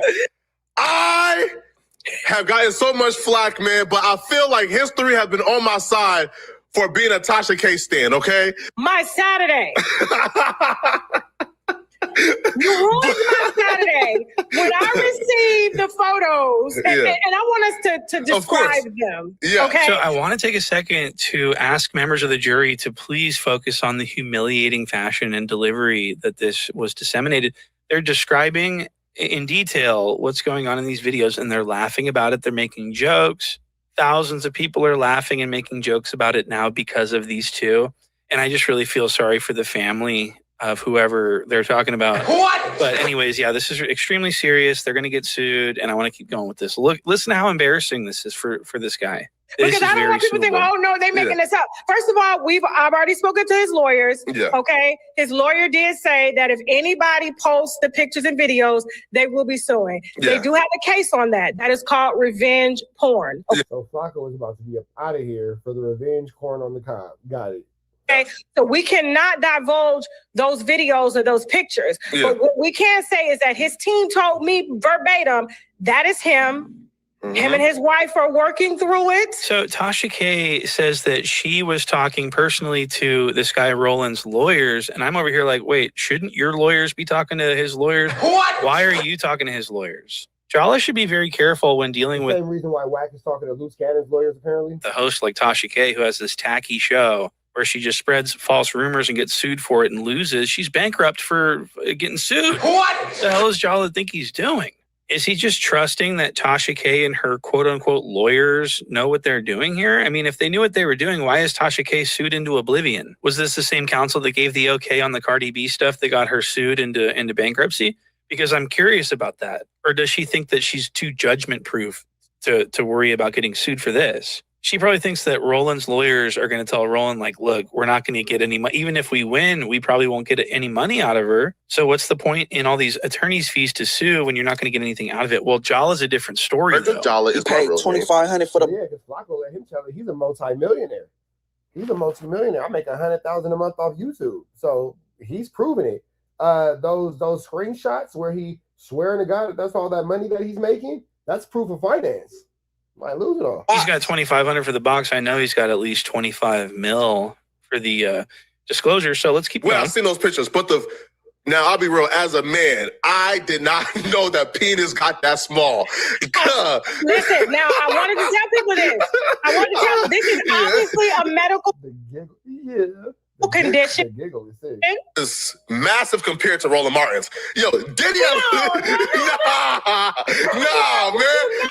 Like if you got a woman who can tolerate you for 21 years and you got that, the least you owe her is some type of loyalty, bro. You got no business stepping out if you got that. So Jala is describing and ridiculing this guy's body in compromising sexual position. I mean, this is really. How is Flacco not hit with YouTube violations for that? How are you using your platform, and how are you using your space to bully people? Bullying is never acceptable. Here at TNN Trap News Network, we don't accept any type of bullying for any type of bullying or any type of discrimination based on anybody's race, creed, color, sexual preference, body type, body origin, orientation, anything like that. None of that is acceptable. Didn't he just, you know what, I want to point something out here. Didn't Jala recently try to get Munchie B put in jail for revenge corn, and now Jala's doing the same thing? What? This is the same thing. He's making content out of someone's revenge corn. Munchie B has harassed me. He has posted revenge corn of me. And just because he's not showing it, Munchie didn't show any private areas either. He just showed a photo that was taken in a private setting that had a reasonable expectation of privacy. And Jala tried to have Munchie B's freedom taken away because of that. Now Jala's doing the same thing. What? I don't want my daughters growing up and something is wrong with this Jala.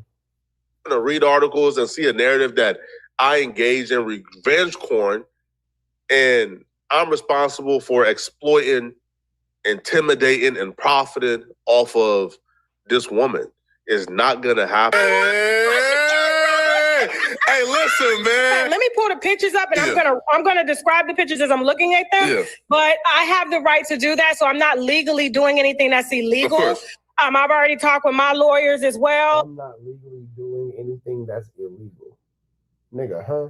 So, but we still gonna talk about it. So the pictures are, hold on real quick. Make sure we got almost 7,000 people in here, guys. Yeah. Please make sure you are liking this video. Please, Absolutely. Okay? So she's asking for engagement in return for this content. So she's using this man's body, this man's, the darkest hour of his life to promote her business. And then he has, of course, hair, and then he has on a G-string, but it has a cuff. And I thought it was leopard print at first, but it looks like army fatigue or money. Diamonds in it. He got fur pillows. His legs is like this. Peep the leg position too. Peep the leg position. That's somebody is like this. Wide open. She's inserted to leverage that booty up a little bit more so she could get inside faster.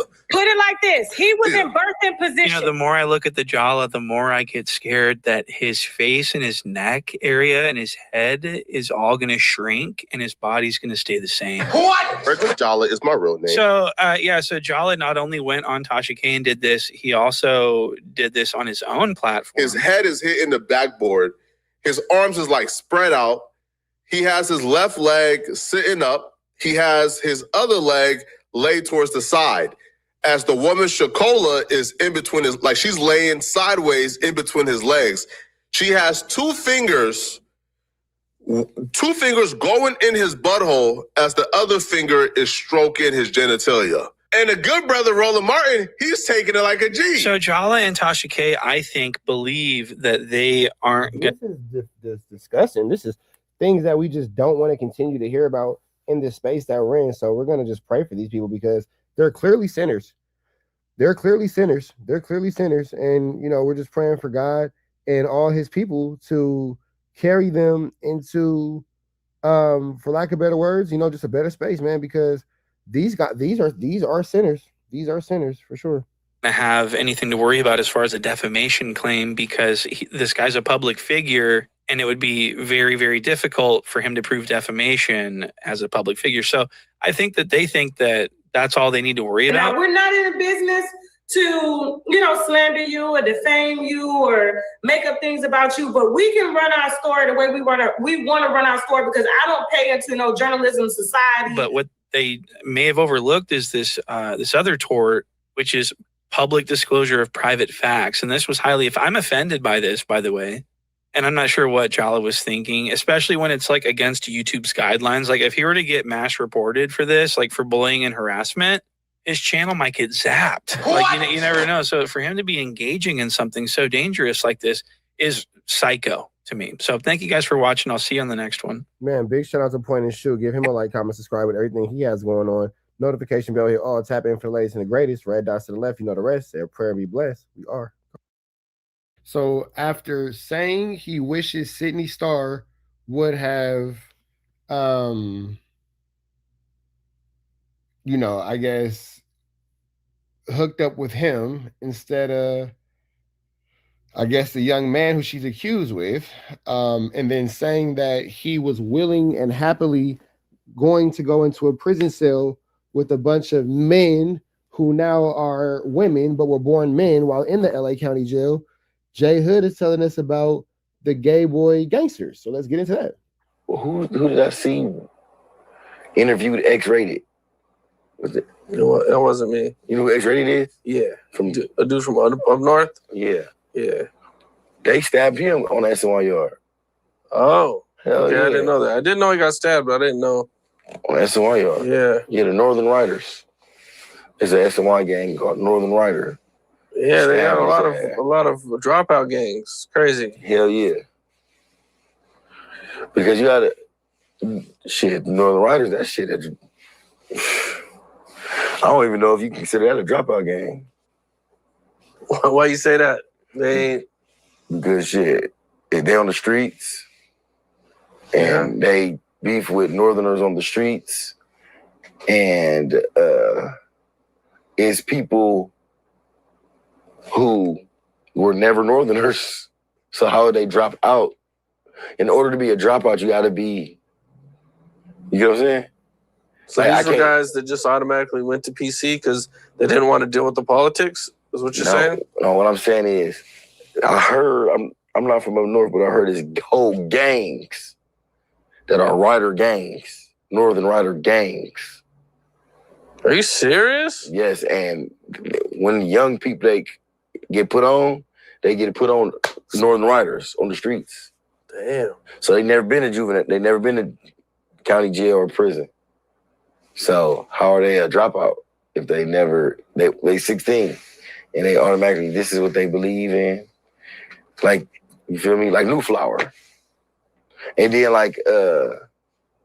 I'm just saying that's what I heard.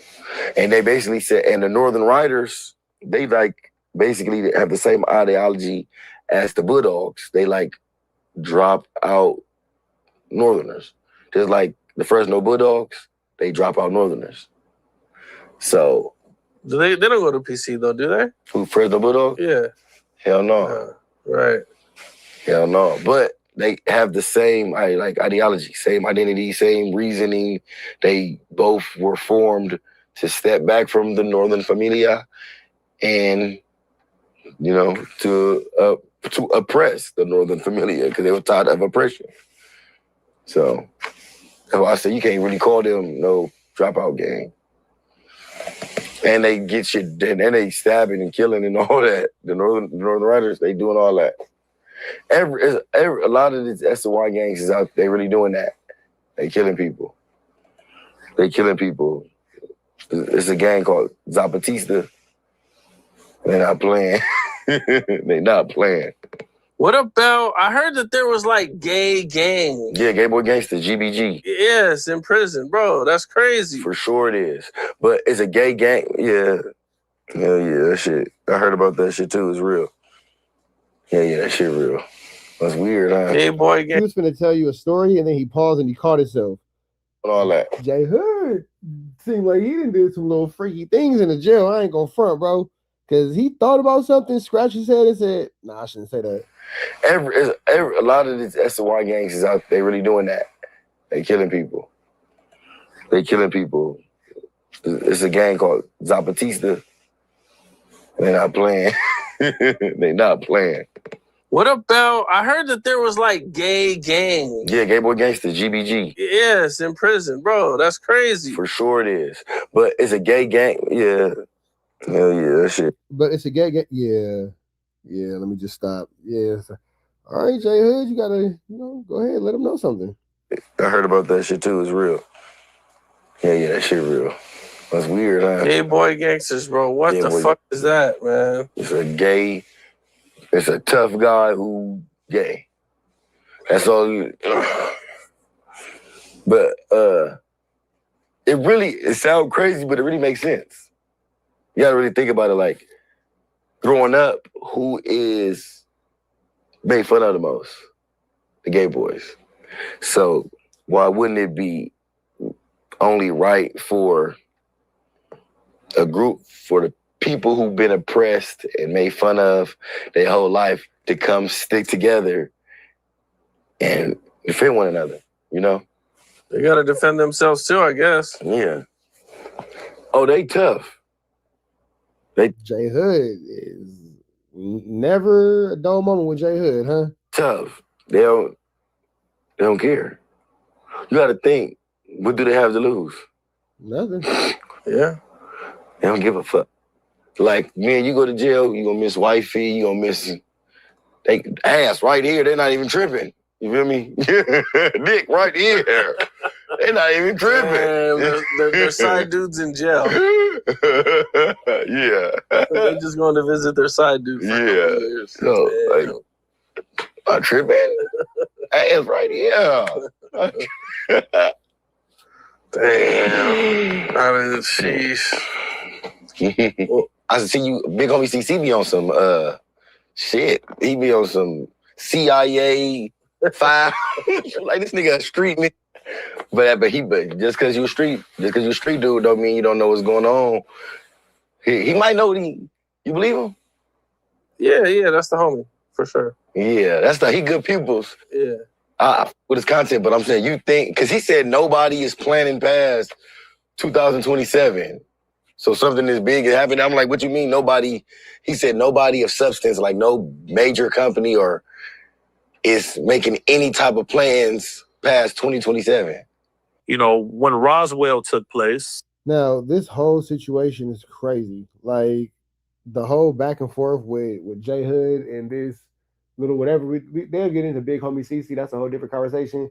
But, you remember Jay Hood had the conversation where he was talking about he almost accidentally, let him tell it, went into a space designated for men who like men and or men who would prefer to be women in the county jail. Jay Hood, by his own admission, said that he almost accidentally, quote unquote, went into that space. Now, he's also, been leaked by the No Jumper, when it comes to the back and forth of the Sydney Star situation, I'm trying to be careful when I say this. It's his preferred choice that he wished that Sydney Star, the man who was born a woman and now is living life as a man, would have chosen him to accost, not that younger individual. And now you have this conversation about the GBG. So with that all being said, man, I'm gonna go ahead and drink some holy water. Red dots to the left, the rest. Say the prayer, and I'll be blessed, and you'll be blessed. We go. So we got Vlad TV talking to Charleston White. Let's tap in with the tap in and see exactly what's going on, man. Give Vlad TV a like, a comment, and a subscribe for everything he has going on. Let's jump into this content. Let's get into it. Let's go. Well, speaking of jail, Big U has new charges. Allegedly, him and his crew chased Future at an airport in 2014. WACK been told us about that. WACK, I guess, was involved in this. WACK been told us about that. Yeah. They said WACK was lying because in our mind we can't see Future in Sierra running through the airport from some crib. We can't fathom that. Well, most people thought he was lying. I believed it. Most people say, man, he lying.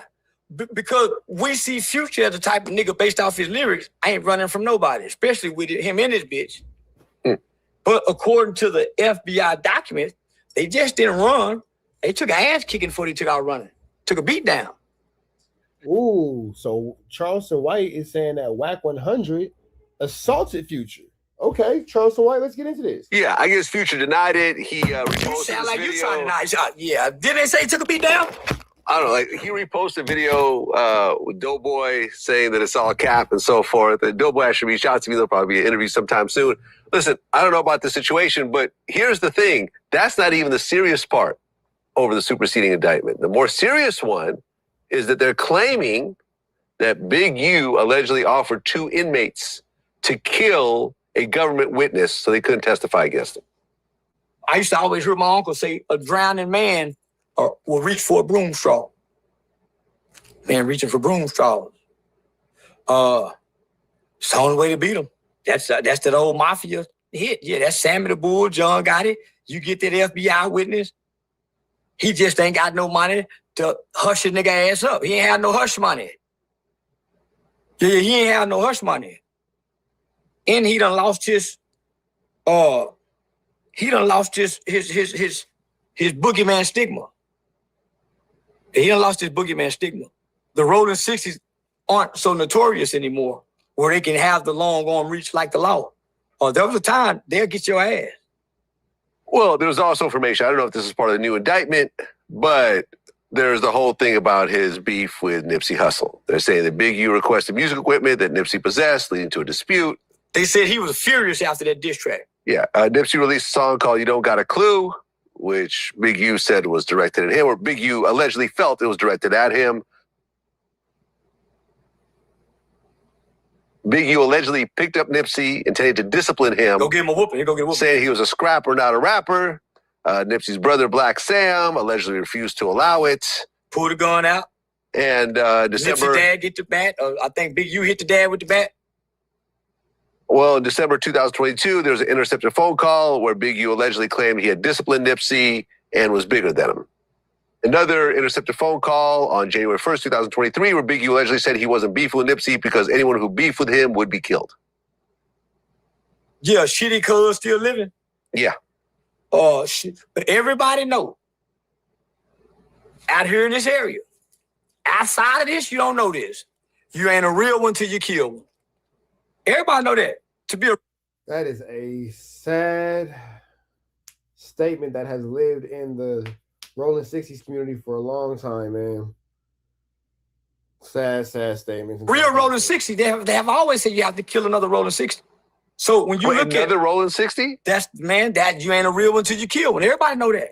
Got to kill your own gang. The mafia do, don't you? The mafia kills its own during certain situations, but you don't have to be a made man. You're not going to be a made man after you kill one of your own. They ain't just killing their own for nothing. They doing it for a situation too, because they're mimicking themselves after these mob guys. So everybody knows. Just ask any crip around here. The Rolling 60s have a saying that says you're not a real one until you kill one. So let me just say this. He's on Crenshaw and Slauson in his hood. Shitty cuz show up with a red shirt on, didn't he? How he get through the alley? Not only that, he shoot him 6 times. Rolling 60s. As he go away, he come back and kick him in the head. Now, where my kamikaze soldiers at? Where my niggas that say they'll take a bullet for that nigga? Where them niggas that jump in front of them guns? Where was them niggas at that day? In the hood. How a nigga get done like this in the hood if the hood ain't in on it? And then, when it happened, we go cause a distraction and go kill his cousin. Yeah, I actually looked it up. You ain't a real 6-0 till you kill one. And they connect that quote to the whole Eric Holder situation. Well, I was hearing that when I got Rolling 60 tattooed on me as a little bitty boy in the boys' home with the number 2 pencil lead and the toothpaste up in the nigga's skin. I was hearing that back in as a little. I was hearing that when I got rolling 60 tattooed on me. What does that say? That sounds like it says D. As a little bitty boy in the boys' home with the number 2 pencil lead in the toothpaste.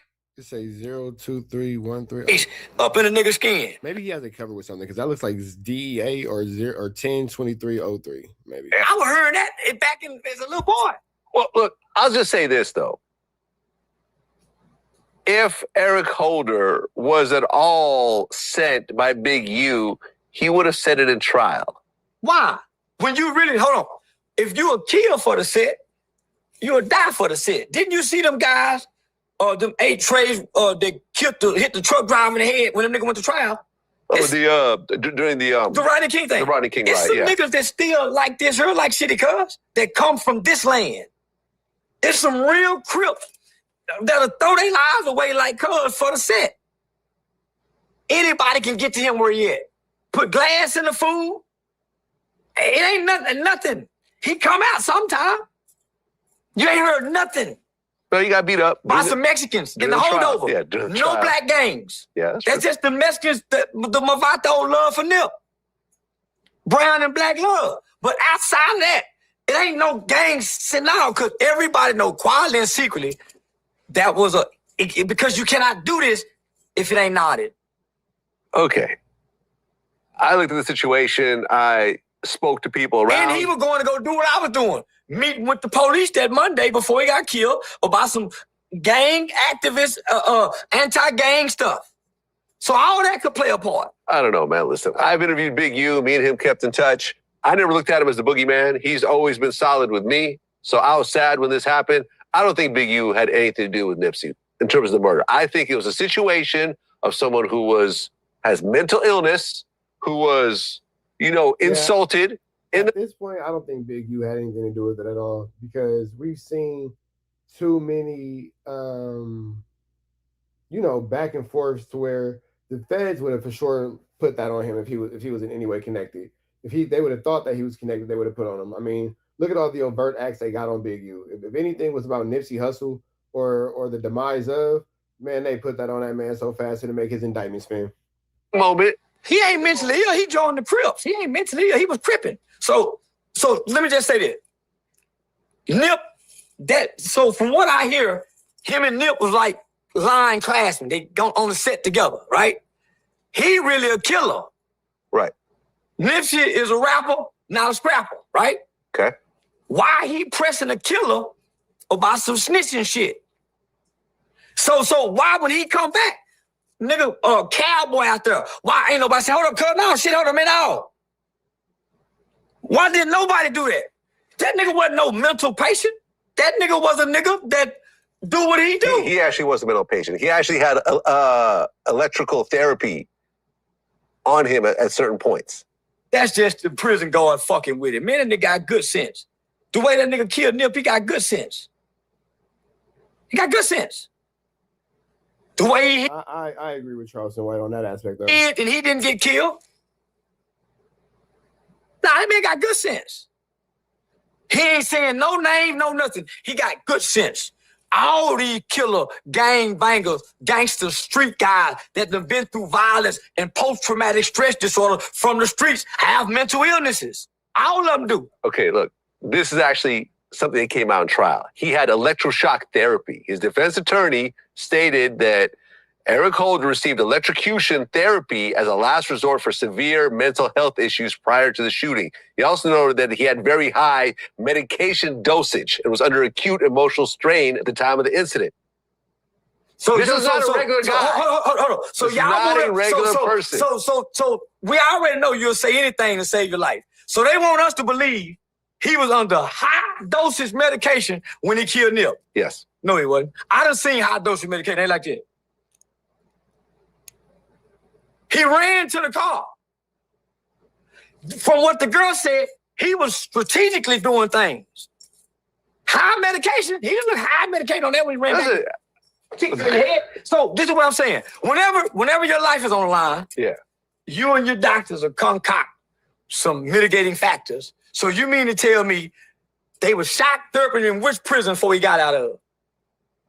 Which prison he got out of? And ain't nobody else from that prison said, man, they was shock therapy up. We ain't heard brain shock therapy since the 70s, lad. This is true. I'll agree with you. I'll agree with you on that one. I agree with you with that one. So now, why we can't go identify where the shock therapy is? Where? What were they doing? What prison they was doing this in? This is a made up. First, Christopher Dalton got on. Then they told me, you better get off that case, nigga. It made him get off. Oh, yeah. Yeah, from the OJ trial. It made him get off. Shitty cuz gotta take this lick, homie. It's some niggas that's gonna take the lick for the set. And they still like that nigga Zay. That nigga just went to jail off of No Jumper 22 that killed the nigga for DPing. He wasn't them kind of nigga that's finna go do the time for the set. Ain't no more. Come on, young and Hefe. With that all being said, man, we finna get up out of here. Red dots to the left. Y'all know the rest. Say a prayer and be blessed. We are gone. Munchie. Huh? What happens? Huh? What's the deal, y'all? Let's jump into this Consiana, man. Hit the like, hit the comment, hit the subscribe button. Shout out to No Jumper Clips for getting this Consiana, man. Let's run this content. Let's go. When they put out the red alert. About what? When YG puts out the red alert. Like, I didn't really understand. When it said B team tap in, I thought he was telling a person to tap in. I thought it was going to be like an Amber Alert where all of a sudden your phone starts playing some funky blood music. It's like warm blood. Yeah. Or plays Pyro. That's funny. Imagine if all the Bloods phones just went off and all you heard was two-step, slide like this. Give it up, slide like this. Do your blood walk, I do mine like this. That would be absolutely barbaric. That'd be hard, though. That'd be hard, though, if at once, just all across America, you just hear, give it up, slide like this. That'd be hard. That'd be hard. Niggas would be confused, but that'd be dope. And all the Bloods start running in the same direction. No, that needed some punctuations or an ad or something. I really didn't really see. You know what I'm saying? Wait, but that wasn't it. But didn't he say that after, like in reference to the glasses comment? It was the yeah. And it was so glasses. Bought right into that. Yeah, and but Glasses said, "Oh, this happened. Like Drake was fucking with Draco and them because he was trying to get at YG." Man, you still making up shit, bro. He never said that, bro. The other day he said that the only reason why Drake did a song. Munchie B got really upset. Look at Adam 22's face. Reference to the glasses comment. It was the yeah. And it was so Glasses. Bought right into that. Yeah, and but Glasses said, "Oh, this happened. Like Drake was fucking with Draco and them because he was trying to get at YG." Man, you still making up shit, bro. He never said that, bro. The other Adam just looks bored. Adam just looks like, why are we here? He said that the only reason why Drake did a song with him is to get at YG, and it wasn't nothing like it was. Like, I think that you're like really like digging way too deep into the minutia. What I said is no, but like what I said, the general point is them. Ooh, okay, Lush. Okay, Lush. No, Lush said he's standing up for himself. That nigga Lush. Okay, first Whack, now Munchie. Whack. Lush said he done with the abuse. With each other was done. You go, girl. Stand up for yourself.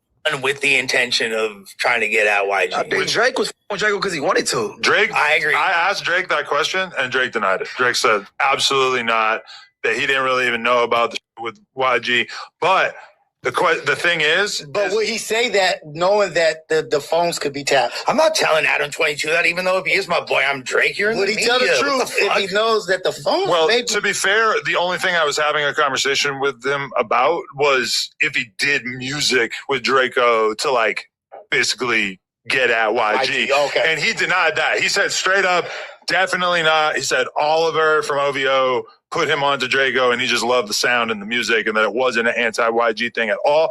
But when you go back and you watch the Draco interview that I did a little bit before he died, Draco does kind of say a few little things that are like kind of leading you in the direction of like, Drake knows what's going on. Drake knows the truth. Like as if like, you know, oh, Drake gonna have like the Bloods mad at him or something like that about it. Like Draco was like kind of hinting at that, regardless of if Drake is willing to cop to it, you know? Because he said, if Drake knows, Boosie definitely knows about me. He did say that, yeah. Well, I mean, I think he definitely found out for sure after the Chike and Rucci thing, and then he wound up like having comments about that. Yeah. That's what I was asking him about on the podcast that he ended up. I took that when he said like Drake know the truth, like he know about I'm booming. Like yeah, he knows I'm dope. That's what he meant by Sure. Like a, you know what I'm saying? Yeah. You know the arrogance he got. You know what I mean? But okay, picture it from Drago's perspective: is that he's got beef with this, whole of different gang members and rappers like YG and shit like that, and then the biggest rapper in the world reaches out to him, and that the biggest rapper in the world is cool on the surface, at least with YG, and has good relationships with other Bloods all over LA, whatever. And then he just reaches out to you and just wants to do a song with you. And you don't say anything about the fact that he's cool with your biggest op or anything. And you just do the song. Like but then where does business come in at? Because Drake's from Canada. So at what point do the Canadians have to involve themselves in the Draco the Ruler and YG beef? Draco, think about how that must have felt. Like, oh my God, this is so insane. If what he is saying is true, and well, he didn't especially know. Coming home after this crazy long fighting this case for 3.5 years, you're in solitary, and then you come home to a Drake feature. That's pretty crazy. I wonder, much during the rap, going at it or whatever, even if you're going at it with somebody with the rap beat, do you still be damn, recognition, damn, this is vicious artist. Yeah, good. I never say Draco is weak or Nipsey. You know what I'm saying? I don't care for the Drake song. I mean, that song is very made for it to be a Drake feature. Yeah, that is the but didn't exactly set the world on fire. But but no, just because I dislike somebody, I ain't gonna say they bump. You know what I'm saying? I just won't press play type shit. Yeah. But I think people mixing time. No, that's real. That's real. I ain't gonna say you trash. I'm just not gonna listen to it. Time up with the later drama, with the early on drama, and I still haven't heard no Drake. I mean, no Draco. YG referencing him or Draco referencing YG. I'm still waiting. Not cryptic messages that people trying to It's a lot of cryptic. Try to make it be the thing. Yeah, he could have been saying if you're scared, go to church, and YG wear church shoes, or like that. I haven't heard that. That's some craziness that's going on in our space. A lot of people are trying to put together these wild conspiracies, and this can mean that, and that can mean this. And when I say a lot of people, I mean Flacco and Trap Lord Ross, but yeah, that's foo flammers. Point two that are pretty extremely foo flammers. I believe that the homie's gonna get you. I don't think that is actually you ain't got to think it because I can hear the interview and you hear the conversation leading up to that. I think it's just a very general sentiment of in general, hey, we're a bunch of gang members. If you play with us, we're not gonna beef with you on the internet. We're gonna beat you up or something. Here, rock and roller, what I made is hip hop. Hey man, that nigga that conspiracy theory I have some time for. Even though I don't know. Come on, dude. That verse sounds pretty blatant to me from a lyricist perspective. I don't know. Yes, well, maybe I'm tweaking. Yeah, you is, bro. All right. I Munchie B don't like the way Lush is handling this conversation, but at the same time, Lush is making good points. Munchie B is just obviously extremely biased towards his community and his friends, which he should be, because we're all biased towards our friends in our community. And what makes Munchie B any different? He's a human just like the rest of us. So that's logical information. You might not agree with it, but I can understand the sentiment. Hey, bro. See, that nigga got shot. When? How long ago was that? And then 2020 or was it 20? I don't know, 14, 2015, I think. 15, and man. That's too early for it to make sense. Timeline-wise, niggas be trying to, but shit, niggas having fun with it on the internet, I guess. But also, if you're a funny ass, trolling ass rapper, and your homie gets shot, or a rapper you're beefing with gets shot in the hip, what are you gonna do? You're probably gonna rap and say some about shooting somebody in the hip or something, right? That's kind of standard for rappers to take shit that happened in the personal lives of their enemies and just taunt it. I don't believe there was enemies. I be asking people because I missed the whole Draco thing. I missed that whole phase.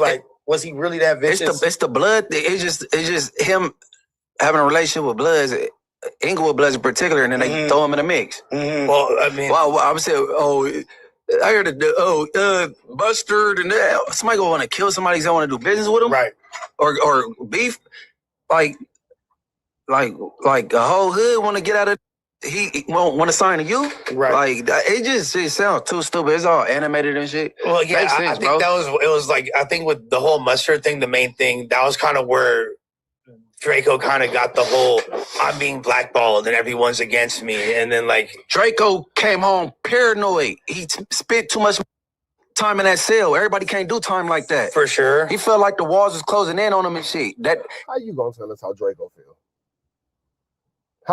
So Lush can't give you adequate bars that make sense to a situation because the lyrics could, very, very, very logically tie in together.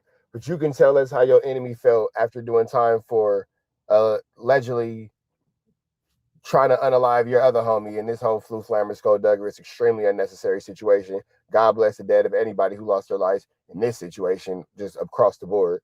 But how you gonna tell us what this nigga was feeling and what this nigga was thinking? He was just a paranoid. He's so passionate about it. So passionate about it. This is very WACK100-ish. Telling somebody what somebody else think and feel. How you gonna tell us what a dead man think and feel? Except for Snoop Dogg. He fought murder. He didn't fight the death penalty. Lil Boosie. He went on every people that probably was supporting him. Martha Stewart. I cook better. Like he was just paranoid. Like come on, bro. The Draco slander is crazy. Yeah, he think everybody was hating on him. Everybody was a hater.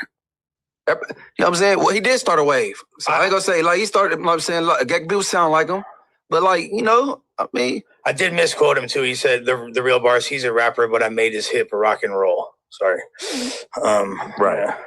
And that sound like somebody got like an op that got popped in the hip.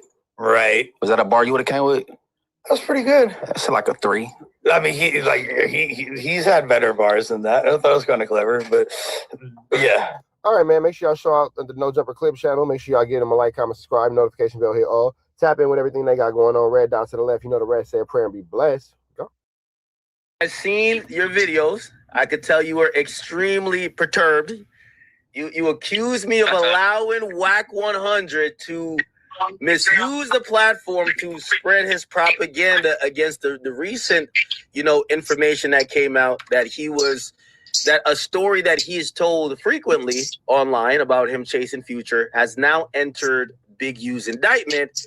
According to WACK, he says that came from a snitch on Big U's team saying it because the story isn't all the way accurate. And basically, he says because this is a overt act, it's not a new charge, that really, it's the feds. The feds might be just reaching. What do you think about the whole thing? I know you were calling, and I did see your call, but, I know you and WACK can't have a civil conversation, so I wanted to keep you guys separate, at least to, just for the audience. What's your whole thoughts on... Academic said, I don't want to hear y'all niggas tit-for-tatting back and forth there. The recent stuff with Big U. So listen, can you hear me? I hear you loud and clear. Okay, so listen. First of all, I did accuse you of allowing WACK to come on your platform and to use your platform to try to cover up what the whole world knows is his hand in Big U's case. So let's just start with the 900-pound gorilla in the room. The only person who has ever told the stories about what was allegedly happened at LAX between WACK, Big U, Future, Sierra, and then you throw Stunner and you throw Quick Trick in the mix because he mentioned him. The only person to ever tell that story publicly was WACK. Now, if we just frame it with just WACK being the only person. That is 100% true. WACK is the only person to have ever told that story publicly. We did not know that story existed until WACK made it clear that story existed. WACK wanted us to know that happened. Tell the story, and then let's look at the fact that WACK told the story. He was the only one to tell the story. So how could there have been a snitch in Big U's camp when nobody was there?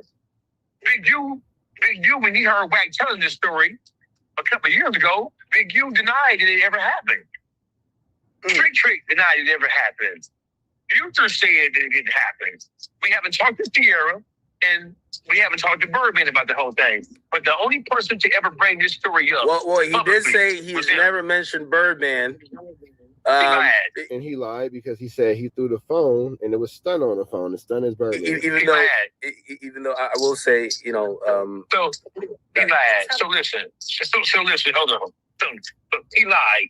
So we know he lied, and you know he lied, and your entire chat knows he lied because on his own clubhouse, the guy played the tape back for him. He ran the tape back, and he said Stunner. We know he said Stunner. So, hey, listen, academics, you're a good person. You're one of the most powerful people in urban media. And my thing with you is, I don't think I have to even break down all the WAC's flaws. And I don't think that I have to go over what happened with that whole thing. No, listen. I feel like I'm knowledgeable of. So I want to hear the conclusion, though. So here's what I personally think, right? And I'm being all the way real. What I believe is that, you know, I think WAC has slightly a little bit of egg on his face. I maybe this came from someone, as he's saying, like, who's snitching or whatever, but I feel like a story that he told that he thought was innocuous and innocent, the feds consider that actually as extortion. And that's the big thing that, you know, I think he probably realized now, like, oh shit, yes, you're asking someone for their money, or you're asking for money that was owed, but that is illegal extortion. That is legal extortion. That is the legal definition of, and by way of it taking place at the LAX airport, it makes it a federal crime. If you threaten, if you do violence, if you do it in a certain way, that is part of what people or the feds would call extortion. So that got added to the overt act. I was only shocked by, and that's why I'm asking your conclusion. I'm gonna let you speak in a second. I'm shocked it got added now, and I'm wondering, other than what WAC has said publicly, what? And real quick, just so you guys who don't know, an overt act is basically a description of something that's already been put inside as an indictment. It's a charge that they're just basically waiting to charge you with. They're telling you, hey, we're finna charge you with this because it's attached to this, it's attached to that. We can prove it this way, we can prove it that way. We ain't quite got around to it, but just pay attention to it because if we need to, we're gonna hit you with it. That's basically what an overt act is in layman's terms. What other information do they have? Maybe WAC's just chatting. Maybe this never happened. And I think that would go into a conversation of, is the feds just listening to podcasts and throwing anything? Like, it's like throwing shit on the wall, hoping something sticks. Okay, so listen, let me take a deep breath. That's a good question. So let's just back up for a second, and I'm gonna play this game with you tonight. He never took that deep breath. First of all, so we talk about overt acts. Overt acts are things that the feds add to indictments that really speak to the character of the overall scheme of what the person is charged with. We're talking about a conspiracy here. So when you look at WAC telling that story, nobody else told the story publicly but him. So WAC's trying to attribute, or he's trying to blame a snitch in Big U's camp and saying they're responsible for doing it. But how would they know? How would they have that measure of details? Nobody would have that measure of details but him. And on top of that, how is that an overt act for Big U when WAC said that he was the one who spotted Future and Sierra? He was the one who approached Future. He was the one who basically chased Future down the jet bridge. Okay. He was the one who cornered Future. And when Future called Stunner on the phone and threw the phone at him, WAC was the one who had the conversation with Stunner. And Stunner, and he said that when Stunner said, "Oh man, what you doing, man? I'm busy. I don't want you to be busy." Okay, well, I know you're being busy, but I don't want you to be busy. And WAC said, "Well, he owes Trick $50,000, and he can't be in my backyard and owe bro no money.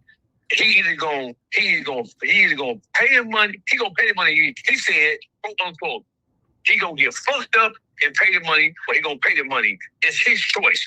So that's a threat. That's extortion. Now, here's my point. That is a threat, and that is extortion on federal grounds. He's doing all this shit. He never said the Big U. Hey, you know what, Chad? I need y'all to do me a favor, man, because a lot of the information that I've been giving you guys for the last 3 years are now being used by the bigger platforms. Nah, man, we got to get Trap News Network onto these platforms so we can make sure that the story is being told because Dogface is doing an amazing job. Kudos to Dogface, but he's still leaving out certain things because everybody's getting this information secondhand from actually my Trap News Network source. So, chat, we got to start figuring out ways to get me onto these bigger platforms and bigger sources, because there's no way that we're going to let these guys, like, you know, take all the credit and still not give this entirety of what's going on with this situation, because there's still a lot of details that Dogface is missing, but we'll get into that later. Do anything except get the luggage off the goddamn conveyor belt after they went through TSA. So how could this be added as an overact to Big U and contributed to Big U when WACK is the one who's guilty of every goddamn thing? Okay. Big U didn't do shit. All right, perfect. And let's stay there. Right? So we're staying with that same train of thought. So when I first read this, I thought the alarming thing to me was that they said that essentially Big U and a co-conspirator. Now, when you see that word in an indictment, it tells me that the police or the feds have in their mind, in their story, they believe that there is a co-criminal. So when I looked at that, I said, wow, this is kind of serious. It looks like they're expanding the things that they think Big U have done, and they're also accusing Big U of doing things with WACK. Now, here's the thing. That makes him possibly a suspect. I don't think they put you as a co-conspirator if you're not a suspect. Here's the thing about the online narrative, and that's where I want you to... So Academics is saying that WACK100 is now a suspect in the Big U RICO. Academics is now letting us know that that WACK is a suspect in this federal RICO against Big U. Help me figure it out. Because a lot of times when you guys are, you know, and I'm saying you guys like kind of like just tongue in cheek, because I know you have specific things that you talk about WACK with. There's other people who talk about him in a negative manner. But here's the thing. I say that you guys can't play both sides. There's an argument that people say that WACK is an informant. Now, if he's an informant, right? I'm not saying he can't be called a co-conspirator, but everything points to me like WACK is a suspect. Not just he's not a. He can be a suspect and an informant at the same time. His informant is what keeps him as a suspect and not an actual indicted person in the case. So yeah, that can definitely both be true. We've seen suspects turn informants all the time. We've seen informants turn suspects all the time. We've seen people who have gotten out working with the police, Keefy D, and then end up back in jail. So you know, we've seen people get out of jail, Kashi 6ix9ine, for working with the police, and then actually still end up back in jail. So that's a perfect example. He got out for being a snitch and then went back to jail. Like that's the best example right there. An informant, he's a suspect. Hold on. So listen, Big U is under a massive federal indictment. Yes. So if WACK is a suspect, if they're saying that he is a co-conspirator in any way, then he should be indicted with Big U. You can't be a suspect in saying that you helped in a conspiracy and not be indicted with the conspiracy unless you are working in conjunction with the authorities in some way. So I want to back up for 1 second and take a deep breath. You're saying that WACK is a possible suspect. Well, if he's that's what those words mean to me. Okay, listen. If WACK is a possible suspect in a far-reaching conspiracy that covers a lot of territory, we know that WACK ran with Big U for years. WACK was Big U's basically second in command. WACK and Big U ran hand in hand long before Loose Cannon, long before anybody else. When they were still cool, they was doing what they were doing together.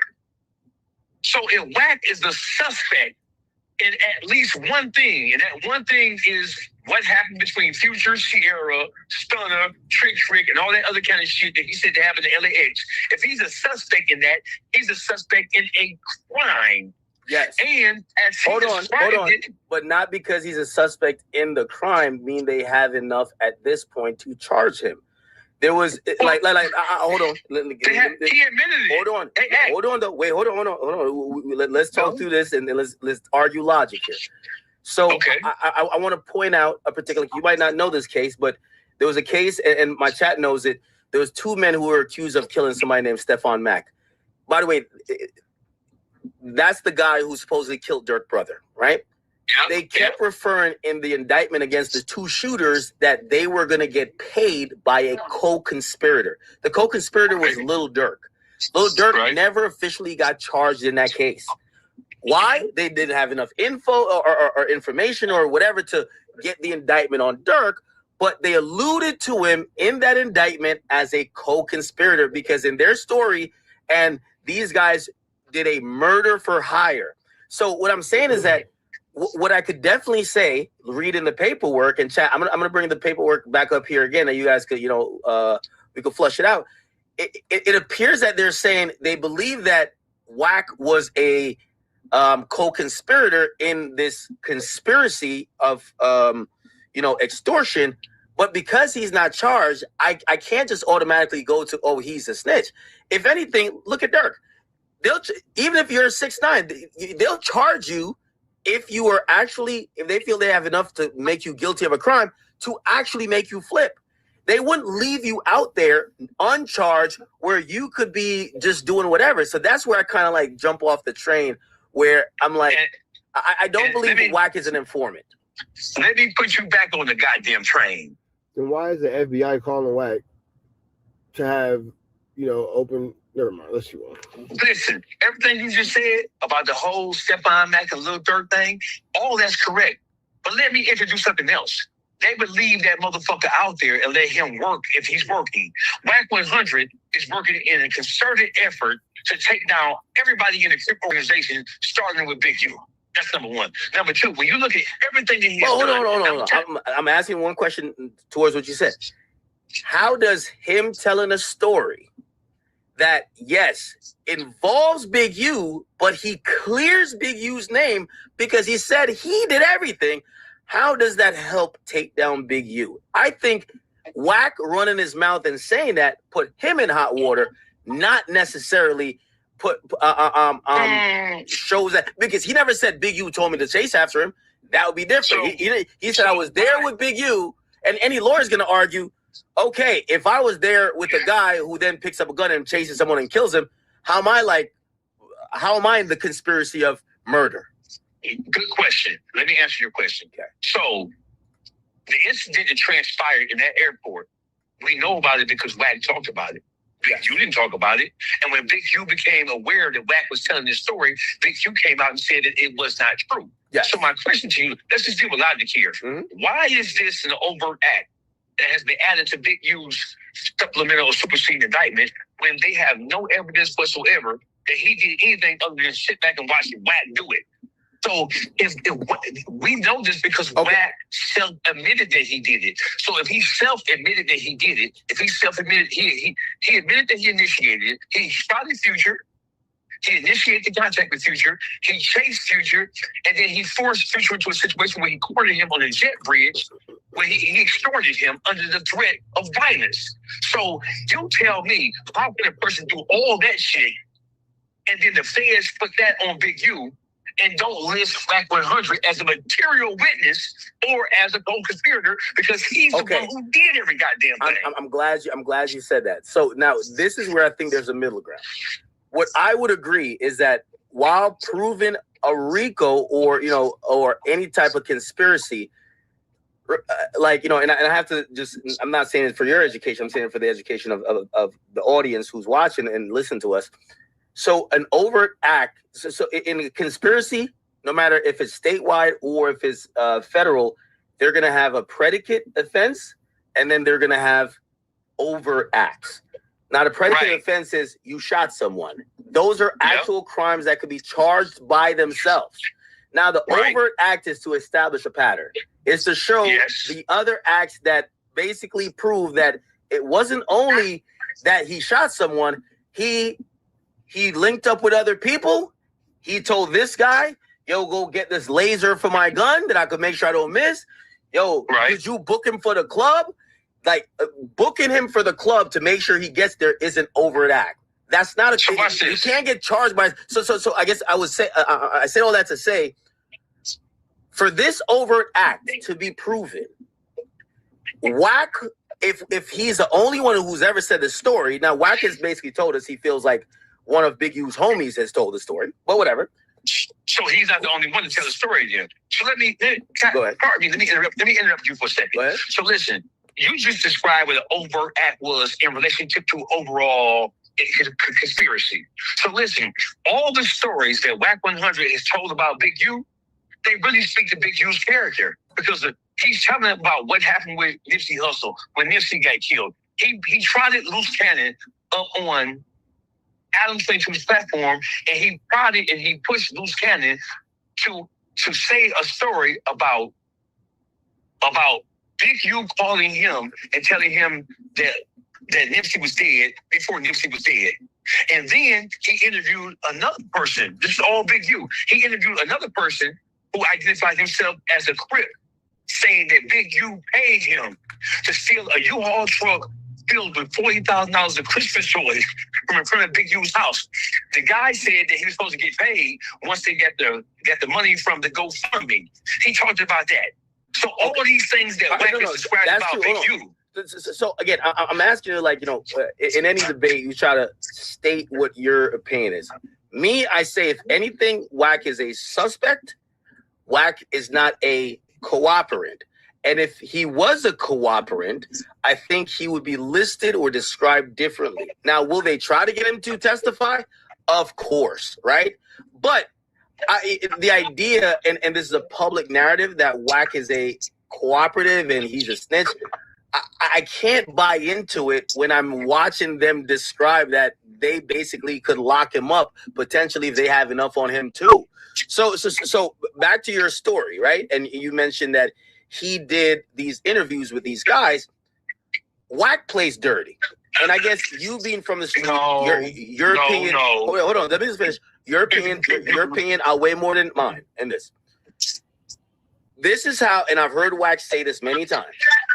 If he doesn't like you, okay, there is no street nigga code that he protects you from getting in trouble with the law if someone else that doesn't like you is on a podcast with him and is willing. That is crazy. There's no loyalty in these YouTube streets, and academics basically wants to all but say WACK100 is working with these people, but they have their little allegiance or little loyalties, whatever they have amongst each other. So academics are trying to make sure that he maintains that friendship and that relationship.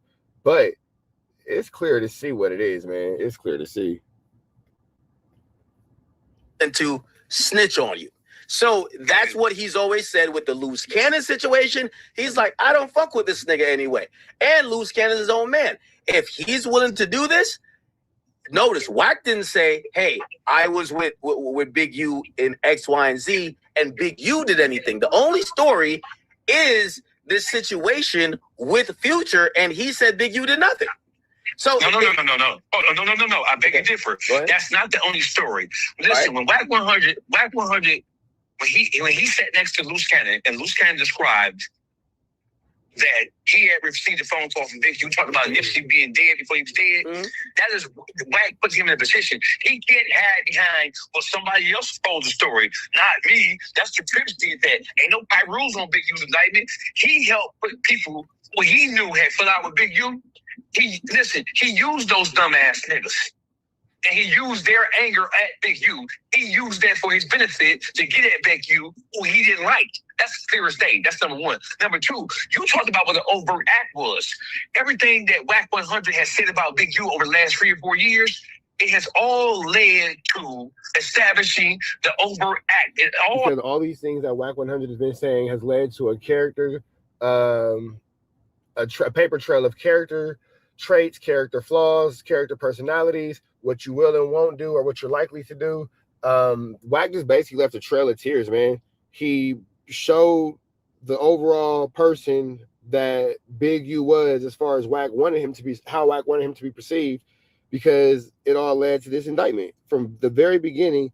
Everything that Wack has done has subsequently led to the point where Big U's now fighting for his life. That's led to speaking about the character. Everything he did, he was shooting at Big U's character. Big U's a thief. Big U's a murderer. Big U set this play up. Big U set that play up. Wack has been using podcasts. He has been using platforms like yours, like No Jumper, and like everybody else. But are you saying these, like, again, my caveat was that has he probably allowed or platformed people who have accused Big U of actually committing crimes or said, oh, I was there committing a crime in Big U?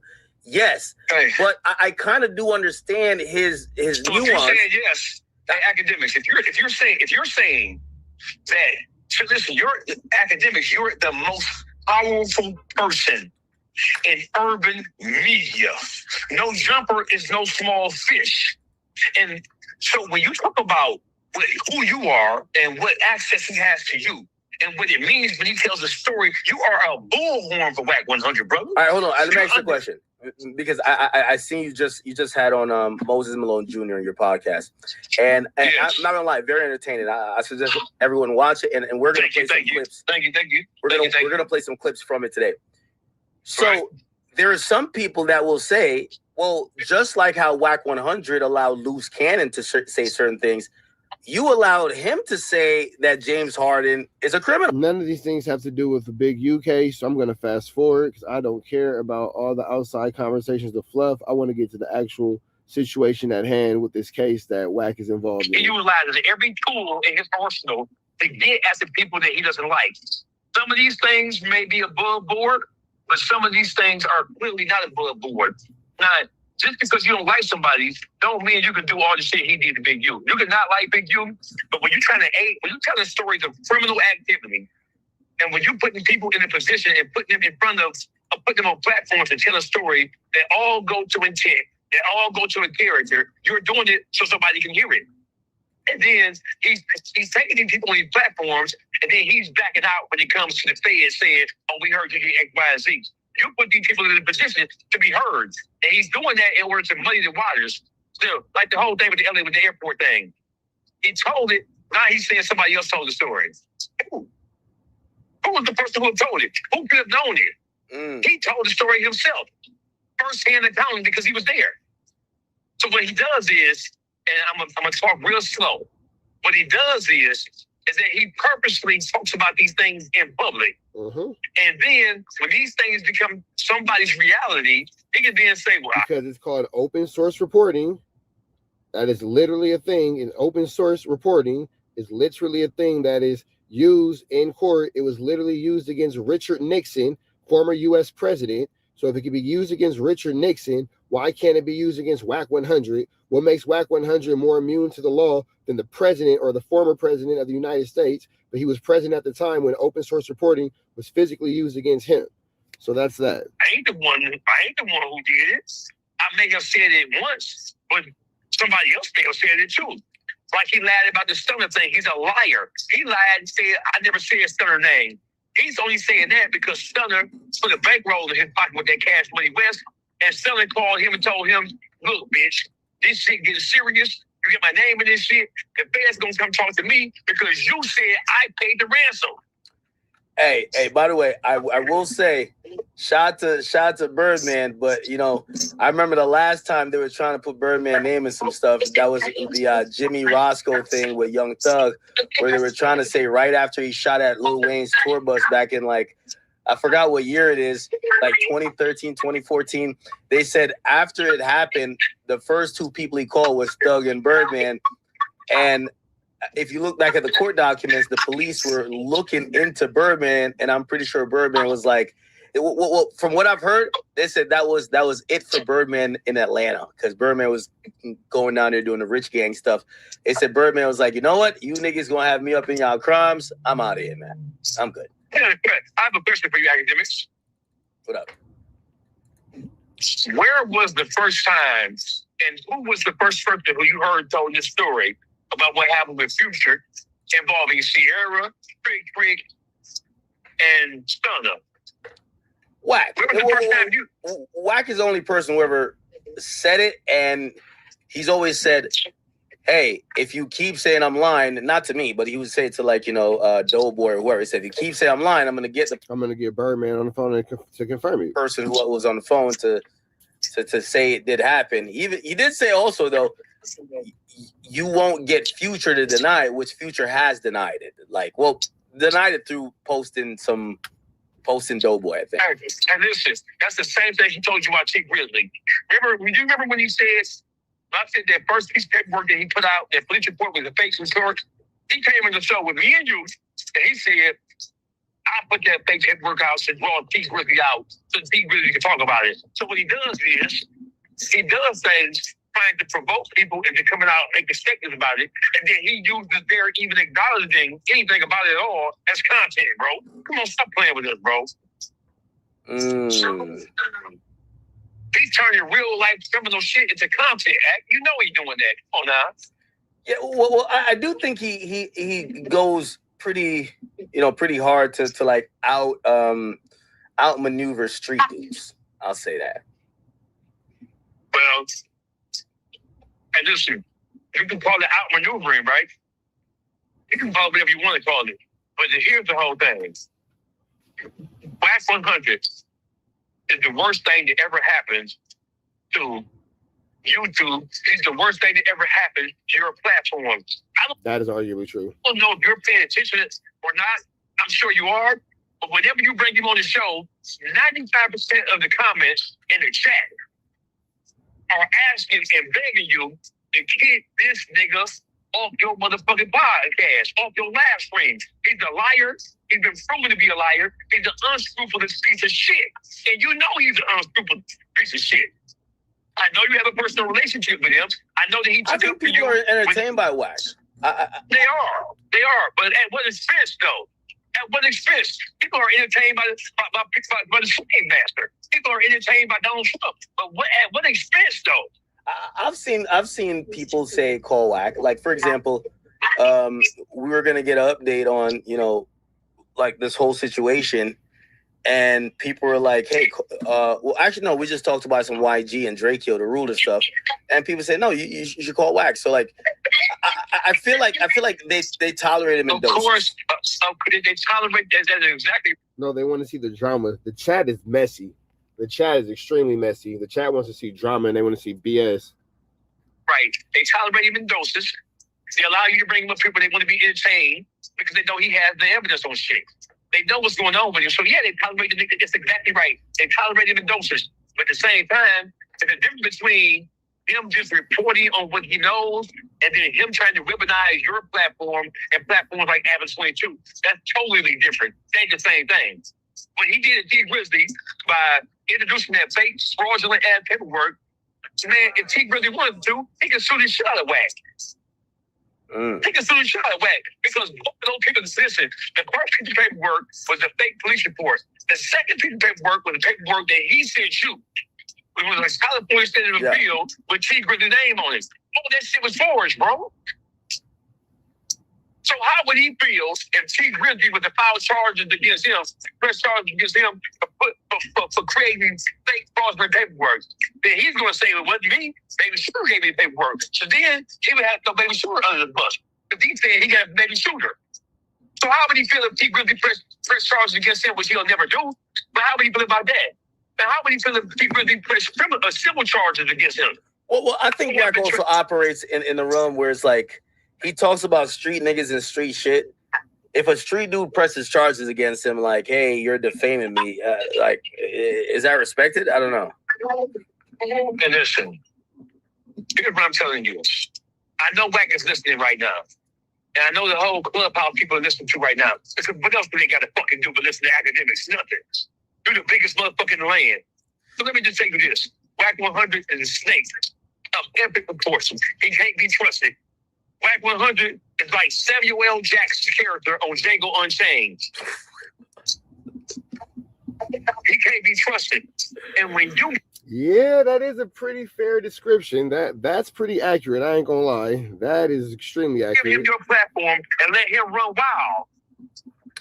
No, we try to do some pushback, but I will say the thing with WACK will come with new information that you have no idea about that you really can't challenge. And after he puts it on the table and now people get to vet it for maybe like a couple of days, you could come back afterwards. Like, for example, now I could come back afterwards and be like, oh, okay, well, WACK, well, maybe when you said that wasn't all the way accurate, but a lot of times he definitely does come in with, he mentioned some person who was named Vet or whatever. He was like, hey, that's the person that's probably telling. that person's out on bond. That person was accused of like. And listen, of course, listen. That's called the bait and switch move. When he's out on bond, so let's put it on him. But the only person we've heard publicly tell that specific story is you. The only person who said he was there was you. So let's just say if somebody else told the story, the feds would want to interview everybody involved in this situation before they even articulate it in a superseding indictment. You don't think the feds have reached out to people to interview them about whether or not that situation is true before they put it in a superseding indictment? Come on now. Yeah, I can see that. Of course, yeah. Come on now. So the feds is going to, listen, the feds going to take some shit from YouTube or take some shit from Clubhouse and just... Okay. So who do you think they reached out to that gave them probably like, okay, this is true then? I believe that the feds have what they think is one of the best motherfucking cooperatives that they've had since J. Edgar Hoover's administration, bro. I believe, it is my opinion, and I'm going to say allegedly, because that bitch ass nigga be like in a suit. I'm going to say that WACK100 is working with the federal government. WACK100 is the new leader of the hip-hop motherfucking police, allegedly. You really think that? I really do. He really does. I think that, like I think your parents are from Jamaica, motherfucker. I think that for real. So wait, is it because he doesn't get like okay, so, all right, God forbid, but let's say they give a fourth supersede indictment and WACK is charged. Would you still think he is a cooperator? I'm asking because I think sometimes people get stuck in their own theories that nothing someone could do to prove them wrong. I'm asking you here, what would happen or what could happen that you're like, you know what? I don't want WACK to be charged with anything. What I'm simply saying is, this is not about whether he should be charged or not. I'm just pointing that out because it is extremely odd and it is really telling. And it really showcases what the fuck is going on here. WACK will never be charged by the feds. He's not going to be brought to this indictment, right? But he certainly has to be called as a witness. So listen, when you talk about something being an overt act, okay, cool. It's not an actual charge. It just speaks to the overall character or the MO of a person. Well, Big U's lawyers still have to address it because they're using that to establish foundations. No, of course. They're using that. So Big U's lawyers still have to address overt act 38. Hey, by the way, so I'm wondering how the feds are going to... Yeah, Big U's lawyers still have to address that. And if WACK100 is a witness and he's actually outside letting us know that, he's witnessing to these things, that can be, it's a thing. Even try to, because usually when they're trying to prove a conspiracy, they address these overt acts. And I'm wondering if WACK is the only person supposedly that said this, I don't think WACK is getting on the stand. And if that's not going to happen, and let's say WACK isn't right, where there is another guy who's Big U's friend that's telling the same story, how does the feds prove this? Or they're going to pull LAX records of these guys having a flight? Is Sierra going to show up? Like, obviously in the Diddy case, but that wasn't a... It wasn't a... I mean, there was overt acts related to it, but that was a predicate offense, which was arson with Kid Cudi. Kid Cudi showed up to court and he testified, but his situation was revolving around one of the predicate offenses of the RICO. So yes. I'm wondering, how do they prove this if WACK doesn't get on the stand? If he's the only one who said it. So when something like that is said out loud, or however they're able to glean it. Okay, so WACK gets on the stand and says what then? What does WACK get on the stand and say? Mason, you don't think they're going to reach out to the people who are involved? They have certainly reached out to Future and Sierra because WACK articulated that Future and Sierra were basically the victims. Because if Sierra is with Future, he has a baby with him, she's in a relationship with him, she's affected and impacted by the threat of him being beat up if he don't pay $50,000. So Sierra would definitely be a material witness just like Future. So now the question is, have the feds talked to Future? There is no way the feds would have listed that as an overt act.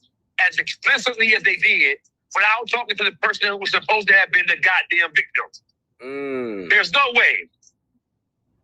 Do you think Future There's no made a way. statement then? I'm saying that he talked to him. I don't know what he said, but I'm saying they talked to him. There's no way they're going to list that without having some type of information to help substantiate that. If that was the case, the feds could just say, hey, Mary killed the little fucking lamb. Yeah, I mean, yeah, that's true. That's true. The feds wouldn't say something without something to substantiate these claims. This is a federal indictment on a huge, public level.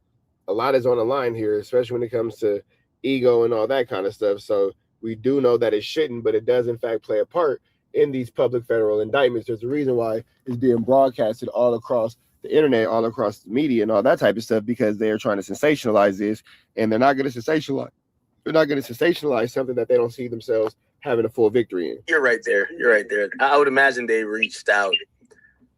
I wonder how Future could get around, like either affirming or somewhat. I guess it would be cooperation to a certain. They'll be doing the Boosie man. Listen, there's no way the world Future's going to acknowledge that, right? The whole thing is Future never told the story.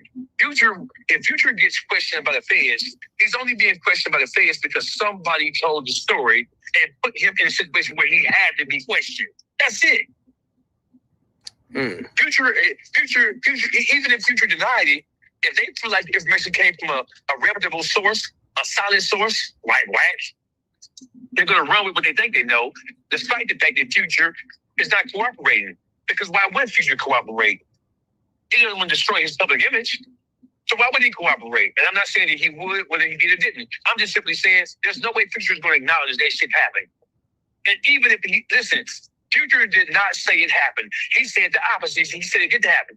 But the feds feel like the information they got was so strong that they put their overt action anywhere because they trust their fucking source over future denial. That tells you how strong the source is. It tells you how strong that source is. The feds said, we don't believe Future. We believe our source because our source has never been wrong. Who do you see all in gang business and gang politics in LA? Who do you see using gang members against other gang members to take motherfuckers down? Who do you see using disgruntled ex-friends of Big U to tell criminal tales of what Big U did? Extortion, like the whole thing with Meat Meals in the club. Who do you see doing that? The feds are using what they're using because their source is so on point, and they know that Future is not going to tell the truth about it, even if it did happen, because Future does not want this to impact. He don't want to be the next Gucci man by admitting that somebody tried to do something to him. So of course Future is not going to admit or acknowledge it is true. That source that they got in Big U case is a bad motherfucker. And the only people who we see who's telling stories about Big U's criminal past on platforms such as yours and No Jumper is WACK100. Most of the people who have been trotted up on those platforms are people. Yeah, that's true. Dogface ain't telling no lie. The only person we're seeing doing all this is literally by himself, WACK100, even 600 and Eddie Boy and the other dudes are falling off, man. They don't even really get on the social media content with this stuff no more. Them dudes are kind of fall by the wayside. Meanwhile, WACK is just pushing the campaign. He's carrying a flag, or the transmission, rather. They have close association with WACK100. That's not a coincidence, bro. What do you say to the, some people believe that out of him beefing with Big U, he kind of helped jumpstart or hasten this indictment that came down on Big U. Do you believe that too? Hey, this is what I believe. I'm going to answer your question. You know who said that? Your chat said that. That's who fucking said that. Your chat said that because we all know and believe it's true. We believe it's true. I believe that's true like I believe Jesus is black, nigga. I believe that's true, and so does the whole goddamn world. I also believe that I heard him say Stunner agreed to pay that $50,000 to Trick. I believe it. Your chat believe it. And you believe it because you heard him. WACK100 is acting like Donald Trump. He's asking us not to believe our ears and not to believe our eyes.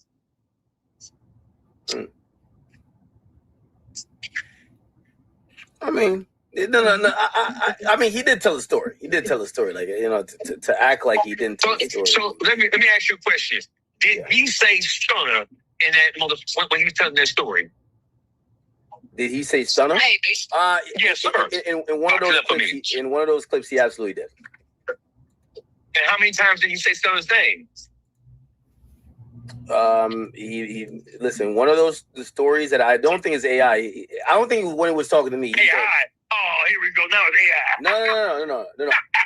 I'm affirming that he did mention stunner. Like he absolutely did. Okay, so when he went on Clubhouse, and listen, his own Clubhouse person called him out and proved he was lying by playing the audio. So it's either we're stupid and we can't hear, and we need to get our hearing checked today, or he lied. Which one is it, academics? I'm calling you out on your own platform. Did he lie or did he tell the truth? Yeah, I mean, is he denying that he didn't say stunner? Yes, he denied it. He said on Clubhouse that he did not say stunner. He said that. Yeah, he might have misremembered. He might have misremembered. No, but he didn't say misremember. Where'd you learn that fucking word? The third grade, nigga? What you mean misremembered? I must have misremembered. It's not, I don't think that's the word you was looking for, big dog. Words is hard.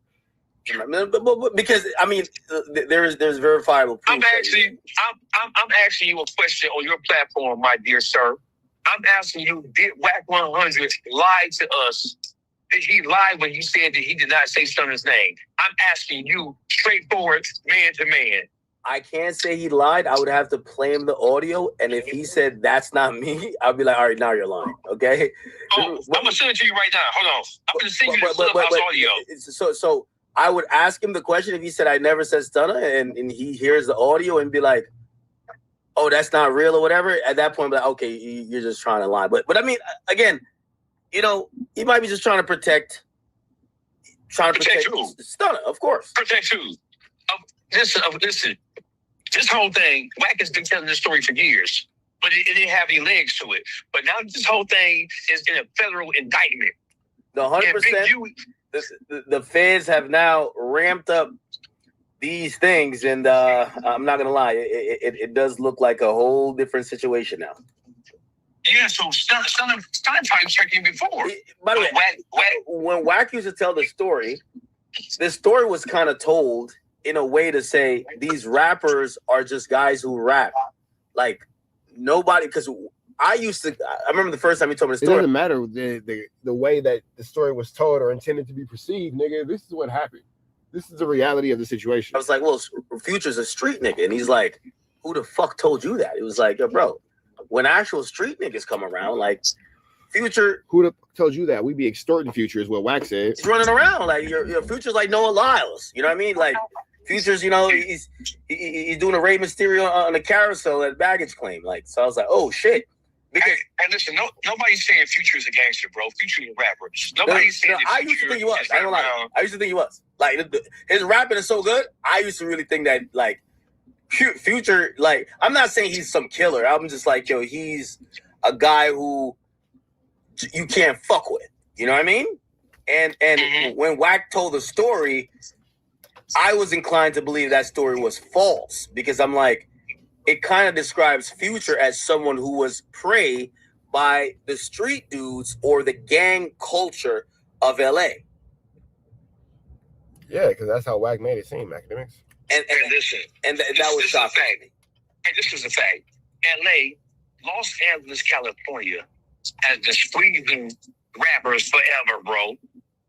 The motherfuckers come to LA for them award ceremonies and be getting their ass handed to them. Them goddamn gangbangers was getting motherfuckers together. That is absolutely true. They prey on these weak-ass, coward-ass rappers. That's true. That's true.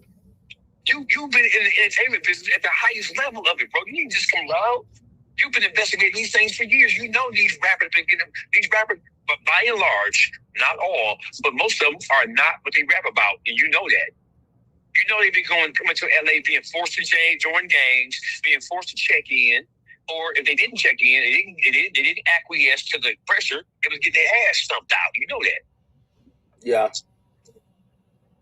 And I want to make sure that I'm clear here. What I'm saying is that I believe, based on what I've heard, based on all the information that I've seen, I believe that WACK100 is playing an integral role in getting Big U knocked down. And I think that he's trying to do everything in his power to make sure that the charges stick. That's what I believe. That's what I believe. And I'm going to send you the Clubhouse video where his own Clubhouse person called him out. They called him out when he said, "I never said Stunner name." He said, "Yes, you did." Then he played the audio. When the guy played the audio, and Wack said Stunner name 4 times, Wack told him, "Oh, you acting like the police. You acting like the police. Ain't that about a bitch? How you gonna ever accuse a motherfucker of acting like the police when you're the king of acting like the police around this bitch?" You're the one that gave up all the information. Wack told the dude that he was acting like the police? Yes, when he played the audio and proved that Wack was lying, that he did say Stunner, then he switched up. He said, well, but Stunner ain't the one who paid me. That's not the question. The question is, did you say Stunner? He said, so then he switches up. Well, he ain't the one who sent me the money. I know who sent me the money, and it wasn't Stunner. But that was not the point. That's not the question. You said that you never said Stunner's name. He played the audio back, and he proved that you did say Stunner's name. And then Wack went on to say, well, but Stunner ain't the one who paid me. He ain't the one who paid me, though. I know where the money came from, and it wasn't for Stunner. Alluding to Stunner not paying him, it was somebody probably in association with Stunner who sent the money to somebody somehow, some way. But here's the whole thing.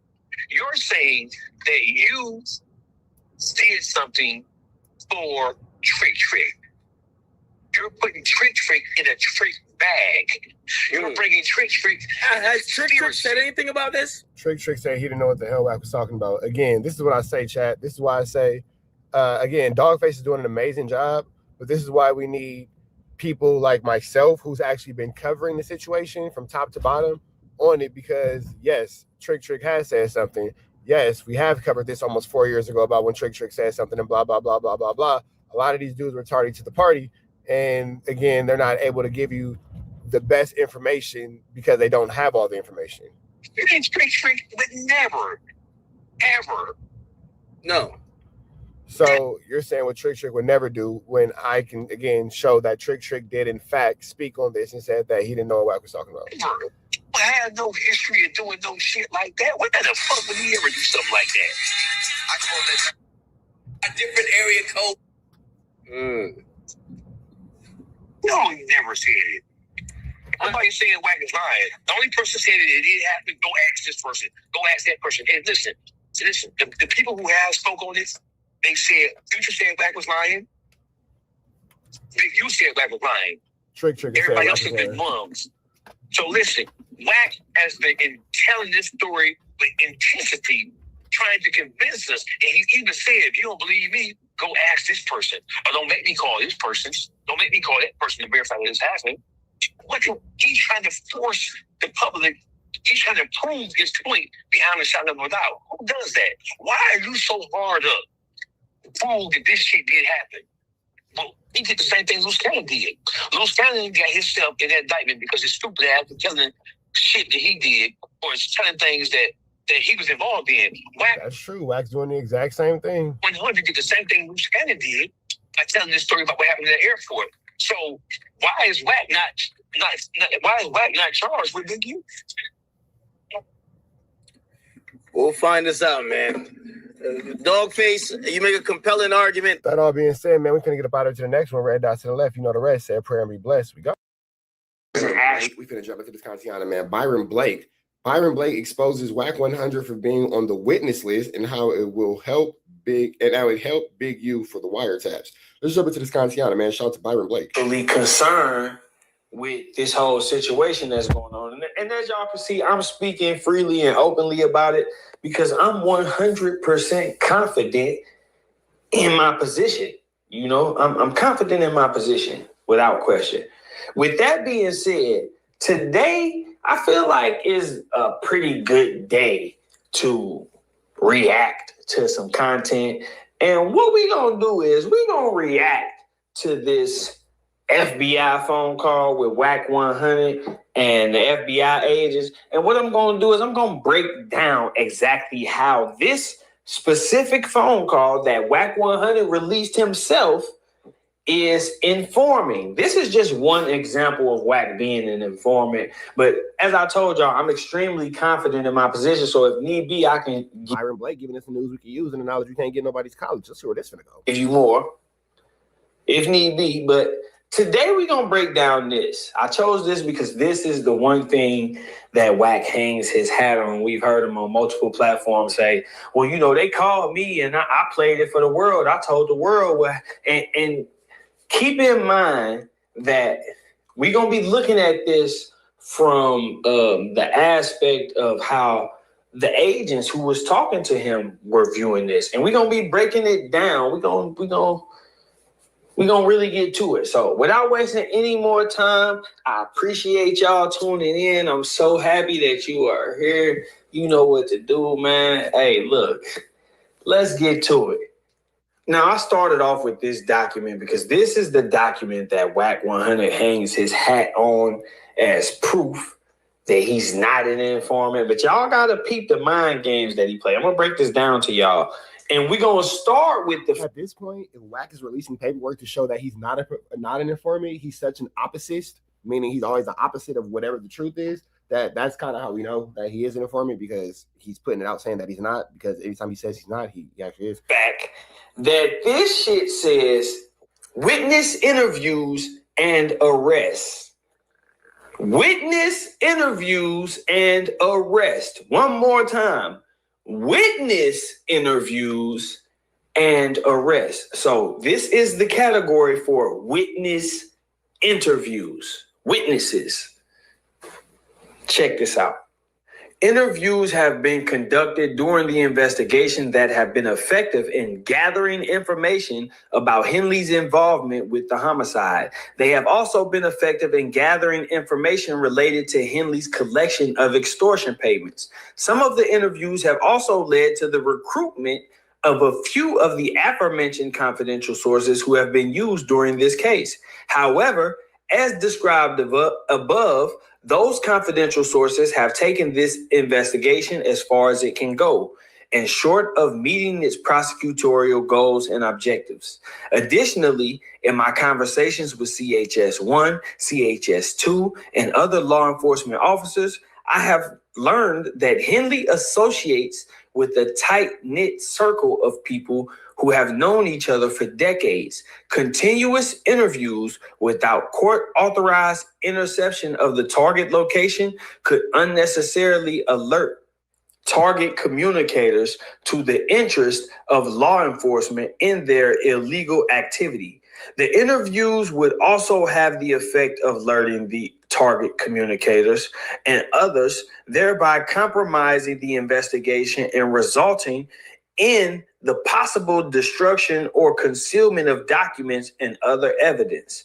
Additionally, if the targeted communicators are alerted to the government's investigation, they may flee the jurisdiction in order to avoid apprehension and prosecution. For example, interview section 2. The FBI Houston Division conducted telephone interview of Cash Jones, aka WACK100, about his interactions with the subject of their investigation. The FBI Houston Division believes C. Jones recorded that interview because the entirety of the interview was posted to YouTube the following day. Based on my training and experience and knowledge of the investigation, I believe additional interviews of associates of the targeted communicators will not stay private and alert them to LAMTFVG's investigation of the enterprise. For example, NLVPD made attempts to interview Henley, which were unsuccessful in both 2021 and 2023.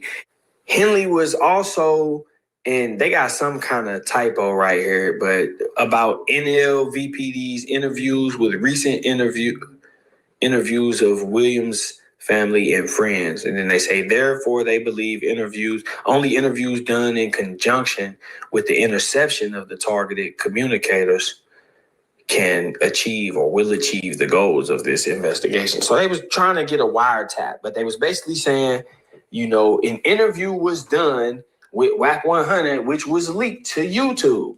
And this is what we're about to take a listen to today. But I want to again point out that this is in the witness interviews section. So this section about witness interviews contains a witness by the name of WACK100 who participated in a phone interview with the FBI.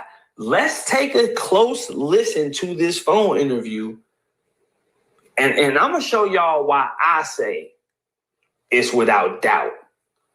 Check this out. The AUSA stood up in court a year ago and told them people this man mentioned Christopher Lovejoy and WACK100 and said that they are working with the federal government. And we going on the record to say we never talked to these dudes. That was the Los Angeles division, man. The AUSA. How can you say they saying they never talked to you if you saying that the feds called you, right? No, that's Houston, nigga. Right. So I'm saying the Los Angeles division said they never talked to you. It doesn't matter what feds call you. Houston, Los Angeles, New York, Miami, whatever. You feel me? Doesn't matter. But the feds talk to you. Okay, and when you talk to them, you acknowledge having a business dispute with Jay Prince, right? No, I didn't. Oh, come on, man. Now, I had to start with that clip just to give y'all a small reminder that WACK100 denied confirming a business dispute with Jay Prince to the FBI. He said that he did not do that. Y'all just heard him. Now, let's get into this. Byron Blake is going to play the call where you can see that WACK100 clearly is flu flamming. Oh, Larry Hoover. What about Larry Hoover? Yes, sir. And James Prince Sr.? I mean, I wouldn't have no information other than just we helping with a Larry Hoover project. We literally didn't even have to waste any time into this clip. As soon as we get into it, he tells them, I have information about me working on the Larry Hoover project. Inform providing information, right? This too easy, bro. I don't know how dude been getting away with this for so long, but let's keep going. So we know right now, take y'all notes. I need y'all to take notes because at the end of this, we're going to come up with a summary. So we started off. I have information about me working on the Larry Hoover project. He said that. Let's keep going. Okay, yes, sir. Well, that's what I'm kind of wanting to talk to you about. And pardon me for the fast interruption, please. But y'all see what I'm saying? As soon as he says, I have information about me working on the Larry Hoover project, she says, that's what I want to talk to you about. So now he knows that this is a call regarding Larry Hoover and Jay Prince and this situation regarding working on the Larry Hoover project. Right there, he could say, well, I don't want to talk no more without my attorney. But instead, he decides to keep going. So let's keep going. Okay. Well, what's wrong with working on the Larry Hoover project? No, sir. No, nothing's wrong whatsoever with it. I'm glad someone is advocating for him. That wasn't the issue. I was just information has been provided that you've had some disagreements with Mr. Prince. Are you familiar with him? I mean, I know who he is, but I don't have no issues with Mr. Prince. Okay. So, I mean, a disagreement is a disagreement. I don't know how that factors in the FBI. You said you never said you had a disagreement with him. You said that you never said you had a disagreement with this man. Now here you are on camera having a disagreement, to your words, with this man. Interesting. And right here in this very moment is when they say, we received information that you had a disagreement with Mr. Prince. He doesn't say, no, I didn't have a disagreement with Mr. Prince. They said, are you familiar with him? He said, yes, I know who he is. A disagreement is a disagreement. I don't know how that factors in the FBI. So that's acknowledgement of the disagreement right there. Yeah, we had a disagreement, but a disagreement is a disagreement. How does that factor into the FBI? So he's basically saying, yeah, it happened, but why is the FBI interested in this situation? So he's trying to get them to tell him what information they received exactly. And they're going to get to that too, but let's keep going. So now we have WACK saying that he has information about an incident involving him and Jay Prince over this Larry Hoover documentary. The feds say that's exactly what we want to talk to you about. Have you had a disagreement with Mr. Prince? And he said, well, yeah, a disagreement is a disagreement, but why does the FBI want to know? See how that? Keep these notes now. I'm telling y'all, we gonna stack this all up at the end. Well, yeah, it looks different. I ain't gonna lie, WACK. You looking like you standing on shaky ground. I think Mr.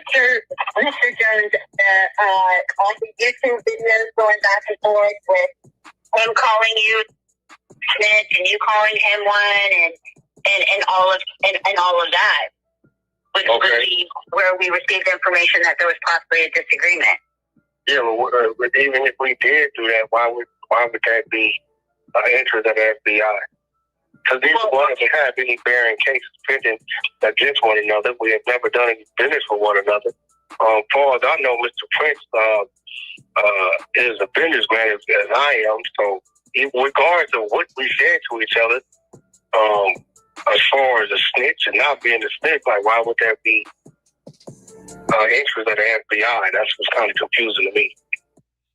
He still has yet to deny the disagreement. And this is what y'all got to understand. The FBI has already said to him that they were contacting him about the disagreement regarding, the Larry Hoover documentary or the rights to the Larry Hoover film or whatever was going on in that situation.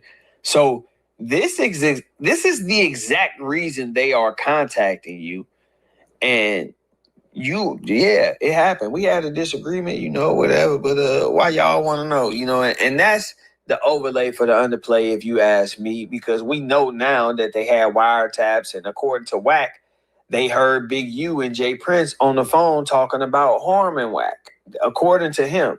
So if that is to be taken as true, then the FBI had already heard what they claim they heard, and they were just looking for a motive. And this is WACK providing them with a motive, not just some internet stuff that they have to take and speculate. They are talking to a witness.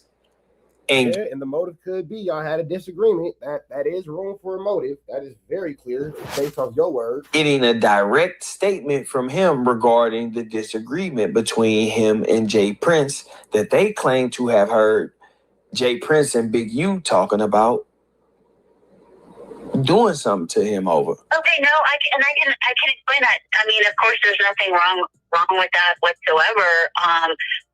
We're just making sure that no threats have been made to you from anyone associated with him over y'all's dispute. Translation. Do you have any direct evidence or information regarding somebody threatening you directly or anybody around you directly? Can you give us any information about that? No, I haven't. No threats have been made, nor do I feel threatened. Two men get angry, two men say things. We've both been in each other's presence from time to time. I know it's children. No, not at all. I don't feel a threat. Was it something you guys know that I don't know? Because as far as I'm concerned, it's just, the daily bullshit propaganda that happens on social media.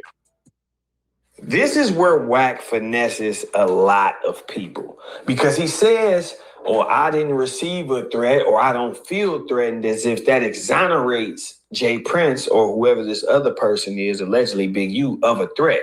But what you see on your screen right now is federal case law from 1990 that has long established that the court ruled that the fact that a victim may be courageous, thick-skinned, or entirely unfazed by a threat does not mean a legal threat did not occur. The law measures the statement by objective impact it would have on an ordinary person. So just because you're saying I didn't receive a threat or I don't feel threatened does not mean that there was no threat. All they need you to do is what you are doing, and that's confirm that there was, in fact, a disagreement that occurred, that you two did, in fact, exchange words with each other. And, you know, they were some harsh words. That's all they need you to do. They got whatever audio they feel like they have.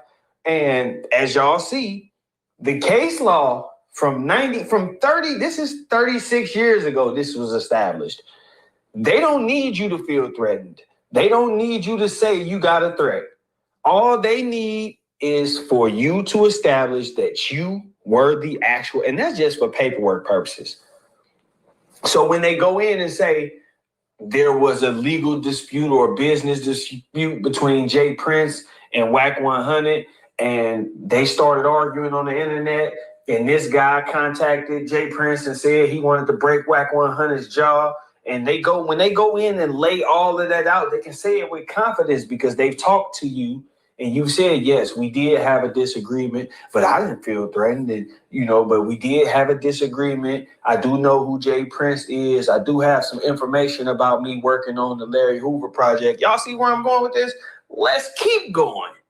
Oh, yes, sir. I understand that. But I think you could kind of understand that sometimes things go past social media, and we were provided information that possibly that something went beyond that. And so we're just calling to clarify and make sure that you haven't been threatened or anyone that you know that have been threatened by him or his associates regarding the disputes that you've had over social media, over YouTube, over Instagram, and all of that. No, Mr. Prince has an issue. Any press towards me, I don't feel threatened. I've said to him the same things he said to me, and that's just two men saying things. I don't think it's that serious of a situation. As far as I know, Mr. Prince is continuing his business. He's a pillar in his community, as I am. I don't even understand. Like I said, I don't know what you guys have going on or what you guys heard. That's above my reach. But he personally, no, I haven't got any threats, nor do I feel threatened by the man. Once again, the United States federal courts 30 years ago explicitly noted that the definition of a true threat is an objective one.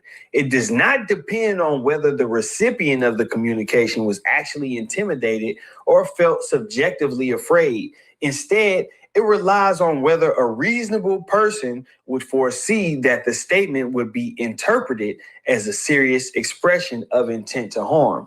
The reason why I'm zooming in on that is because one is drilling into y'all that WACK does not exonerate anybody by saying that. But also, I want y'all to see how close Jay Prince was to actually being involved in this racketeering case, because all it would have taken was for Jay Prince to have taken some type of action, whether it was communicating a threat verbally or online, anything that they could have twisted into a threat, for them to say he committed an overt act in furtherance of the racketeering conspiracy. And the action would have been an attempt to harm WACK100 in the interest of the enterprise, whether it was to further the reputation of the enterprise as enforcers or however they twisted it and worded it. But he was really that close to being wrapped up in something like that. You know, luckily for him, dude couldn't say that and prove it and back it up, so he really couldn't say it. At the same time, the most important thing that I want y'all to notice about this, and I want y'all to get, is, in my opinion, right, WACK isn't saying, oh, well, I don't feel threatened and it's all just internet propaganda. He's not saying that to save Jay Prince. He's saying that to save himself. Because if he acknowledges that this is a situation that he views as serious, then everything that he said can be taken in a serious manner. And that would apply to... Now, it's crazy because nobody's using any information that we did not get from WACK100. Now, all the information that's being displayed and being laid out are all the pieces of information that WACK has given us. Nobody has jumped out the window to tell us anything or to do any type of investigation. Nobody's done any intricate designs or anything like that to, make the situation anything outside of what it is. It's all 100% been WACK 100. Everything in this situation is WACK 100. Everything about the situation is WACK 100. Him and his inability to, at this point, keep his mouth closed. The whole Jay Prince situation was not something that we needed to hear about on the internet. That was not something that he actually needed to record and put onto the internet. Now, despite the fact of Bureau being spelled wrong in that, tape and all that kind of stuff, that's a different story for a different day. But regardless of the fact, WACK 100 has introduced Federal Bureau of Investigation, documentation, conversations, and interrogations into our space. And by doing that, he subsequently put himself as a target of speculation of his involvement as far as employment with the same federal government when it comes to these actions. So many other situations that he has found himself in. So what he's doing is, oh man, it's just internet stuff with me. It's just regular internet bullshit propaganda. Yeah, that may be on your end. But again, they are putting him into the role of the unassuming victim in this situation where, okay, well, he thought it was just an internet issue. Little did he know these guys were over here actually discussing. You see what I'm saying?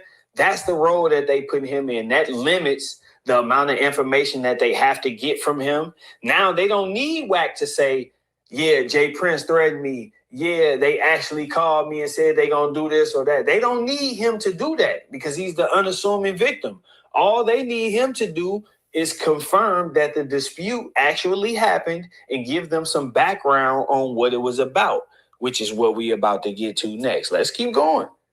Okay, so are y'all working together on the Free Larry Hoover project? No, I'm not. No, I'm not. It's not my ownership of the project. It's not mine. It belongs to somebody else. I'm just assisting that individual. No, but I did put the attorneys in contact with their family attorney. So at this point, it's not even a conversation between me and Jay Prince. It's a conversation between the individual who owns the content on my side, attorney, and their the Hoover family attorney. So it's, for the last month or so, you haven't heard me or Mr. Prince say really anything to each other because there's no need to. And just like I told you before I ran that clip, this is WACK telling the FBI exactly what the issue is between he and Jay Prince and how he has come to be involved in it. I have to chop this up like this because I don't want them flagging this saying that it's not a reaction or, it's just a duplicate of the content. But pay close attention to this part because he is going to lay out not just a motive, but he's going to give them details of the interaction and, details of the people involved in the interaction. He's informing. Long story short, I don't know how this went over so many people's heads, but I could get it because if you're not trained in learning the law and listening to it, listening to people, especially with a law enforcement ear, detectives will let you talk for 3 hours just to get 3 sentences worth of information out of you to put in today's summary. And that's kind of what niggas will let you talk your ear off. Give you 4 hours of screen time just to use you 30 seconds for a scene. What's going on here? They let WACK do a lot of talking. He talk in circles. And they just take the key parts, which is I have information about my involvement with James Prince in this production regarding Larry Hoover. There was a dispute that happened on the internet. However, I don't feel threatened. I didn't issue no threats. No threats were issued towards me. Now we getting into, well, actually, I don't own the rights. Somebody that I know owns the rights. And what I did was just kind of, I'm assisting them. And now they going to get to the good shit, which is, okay, how did you assisting them and him being him turn into you and him getting into it over this situation. How did this come about? Let's see what WACK has to say. Okay, understandable. Mr. Jones, was there ever, I know there was a I don't know, did she record an interview? I don't have her name present, but she's out of LA, and she recorded a video with Mr. Hoover at one time. Are you familiar with that? Somebody recording a video with Mr. Hoover? Or an interview. She conducted an interview. Oh yeah, we have 5 hours of interview. And that's another note that y'all need to take. So WACK100 tells them, I have information regarding me working on the Larry Hoover documentary. Yes, me and Jay Prince had a dispute, but to my knowledge, it was just an online dispute, nothing major. Yes, I am partnering with somebody who is in possession of 5 hours of interview footage of Larry Hoover. What's next? So, you see how see the direction this is going in, and you see how they are just very subtly getting these answers out of him. They asking these questions in a it don't even come off like an interrogation. It does if you know how interrogations work, but she's laughing and it's all smooth and he acting confused.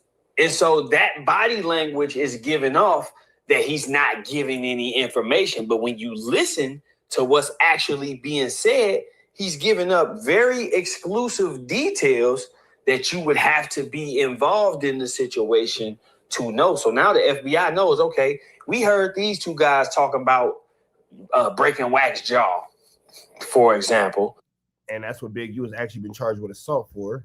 We heard these 2 guys talking about breaking WACK's jaw. Why would they do that? Well, apparently there's a dispute going on between Jay Prince and WACK100 in which somebody that WACK is partners with has up to 5 hours of an exclusive interview with Mr. Larry Hoover. Now, why would that cause these 2 guys to have a dispute?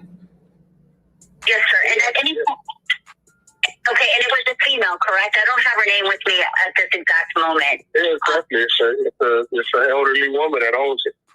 Yes, sir. And let me ask you this. Have you ever heard of any information that Mr. Prince or his associates has tried to request that information, the video from her? Oh, no. Well, I'm the one that alerted him that the footage was real and tried to merge a deal with them because they own the life rights. This is the rights of a regular documentary that I was recording while he was in prison. So I just try to bring the 2 parties together to see if they can make it one big situation. Yes, sir. And so who owns the rights to that interview? The lady who has the footage, she has the contract. I have the contract. I forward the contract to the family attorneys. She's been on it since 1998. Yes, sir. And did Mr. Prince attempt to get the right to that interview? No, he attempted to negotiate a deal if possible. The negotiations are still going on. But I think that's just good. Nothing wrong with the negotiating. Once again, this dude is talking in circles and they letting him, but they still just extracting the parts that they want to, and this is how he gets it past the viewers, because listen to what he's doing here. They ask him, have you heard of Mr. Prince trying to get the footage? And then he says, no, but well, I'm the one that alerted him to the footage, meaning I reached out to Jay Prince and told him that we had this footage and tried to see if I could negotiate some way where these 2, could get in and do some business. And he tried to negotiate just getting complete ownership and control of the footage. That's what I got out of this. And I'm pretty sure now, that is, again, a strong enough motive and a reason for these dudes to conflict. And this conflict has led to what WACK has put on the internet as being threats and all that kind of stuff. You would just kind of see how the situation has escalated and gone too far.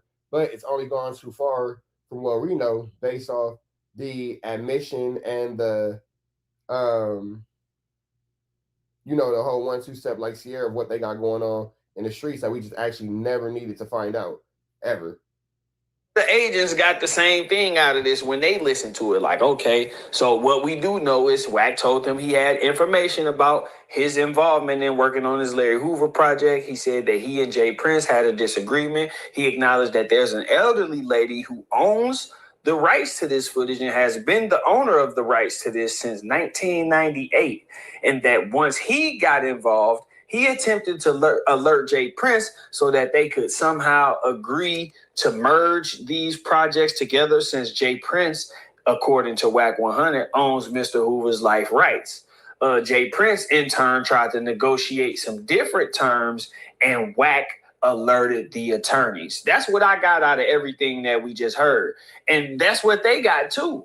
And they saying that this situation right here, and Wack alerting attorneys and getting involved all in the middle of this, is the reason why they was on the phone talking about breaking his jaw.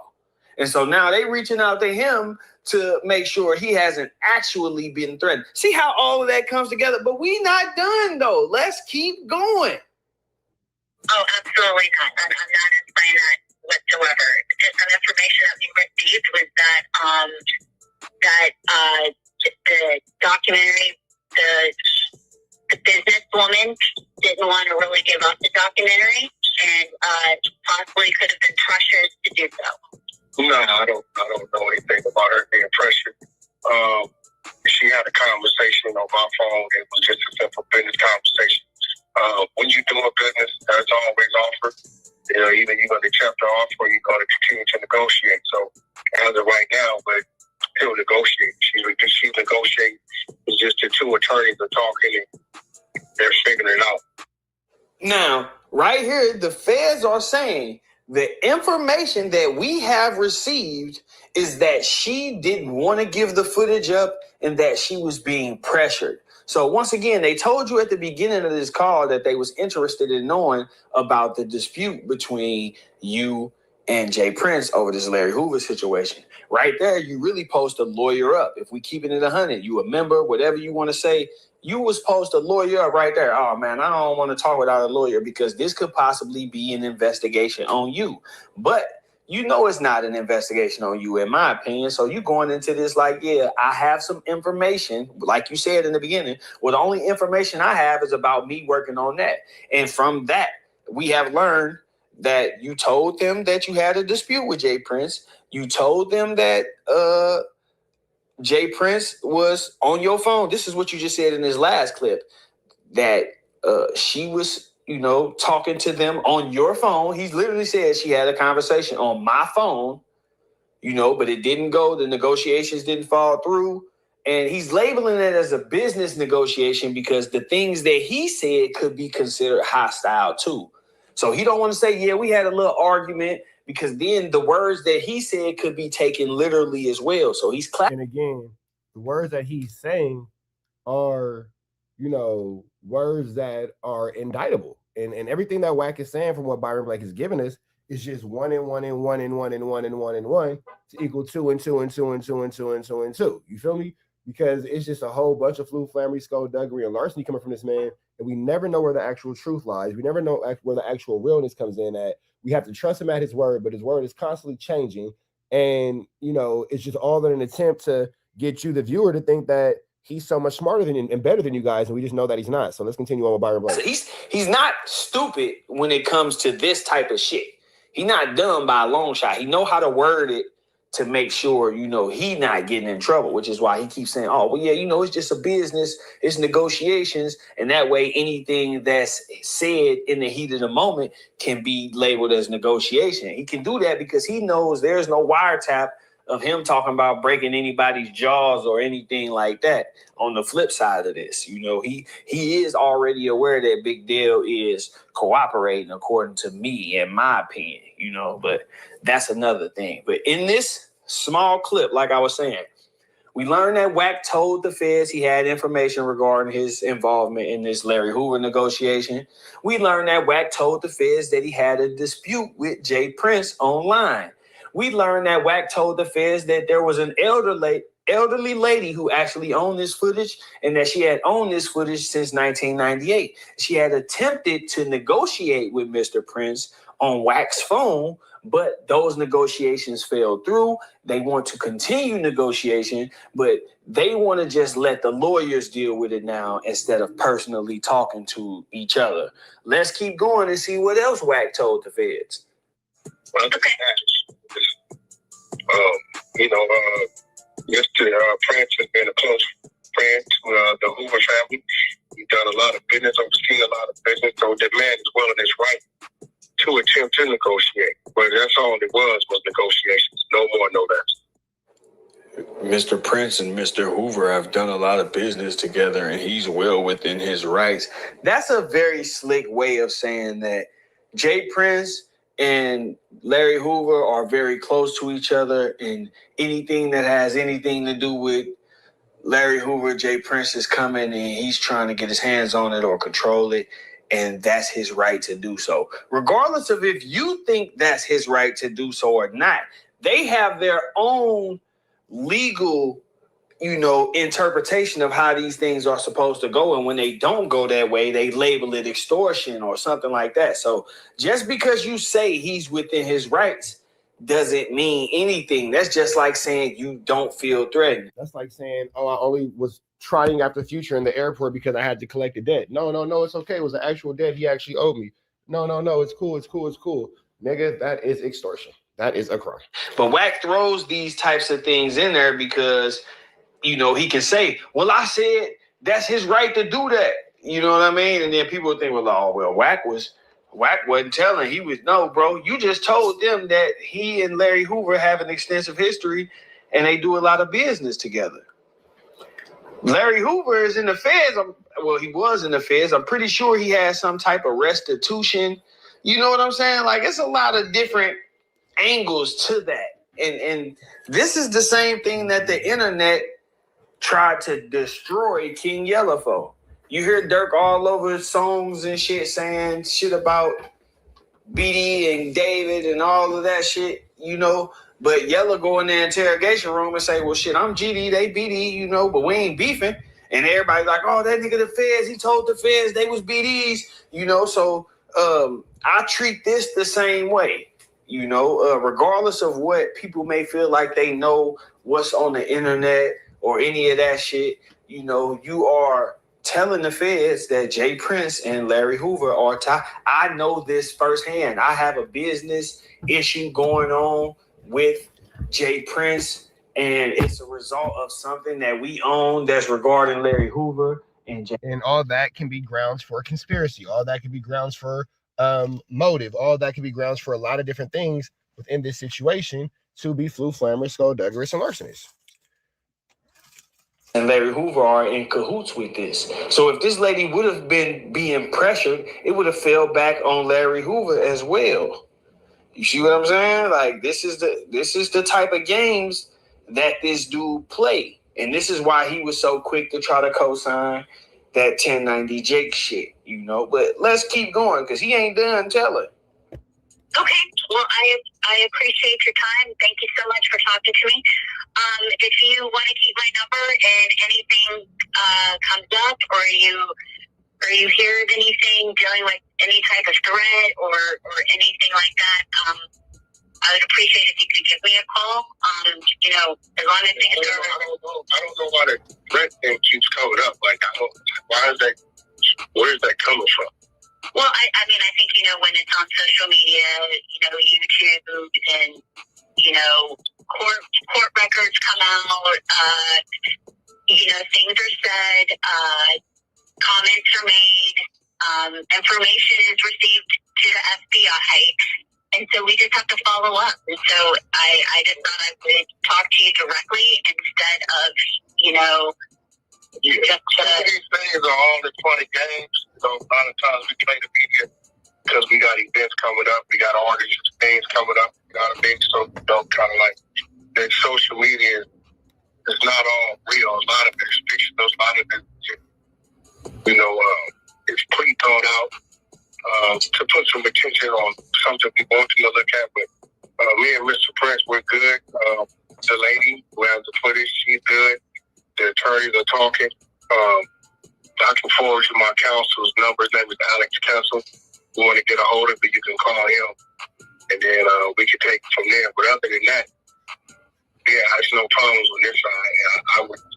I would hope to believe there's no problems on Mr. Prince's side. You heard what he said, though. There's no problems on this side.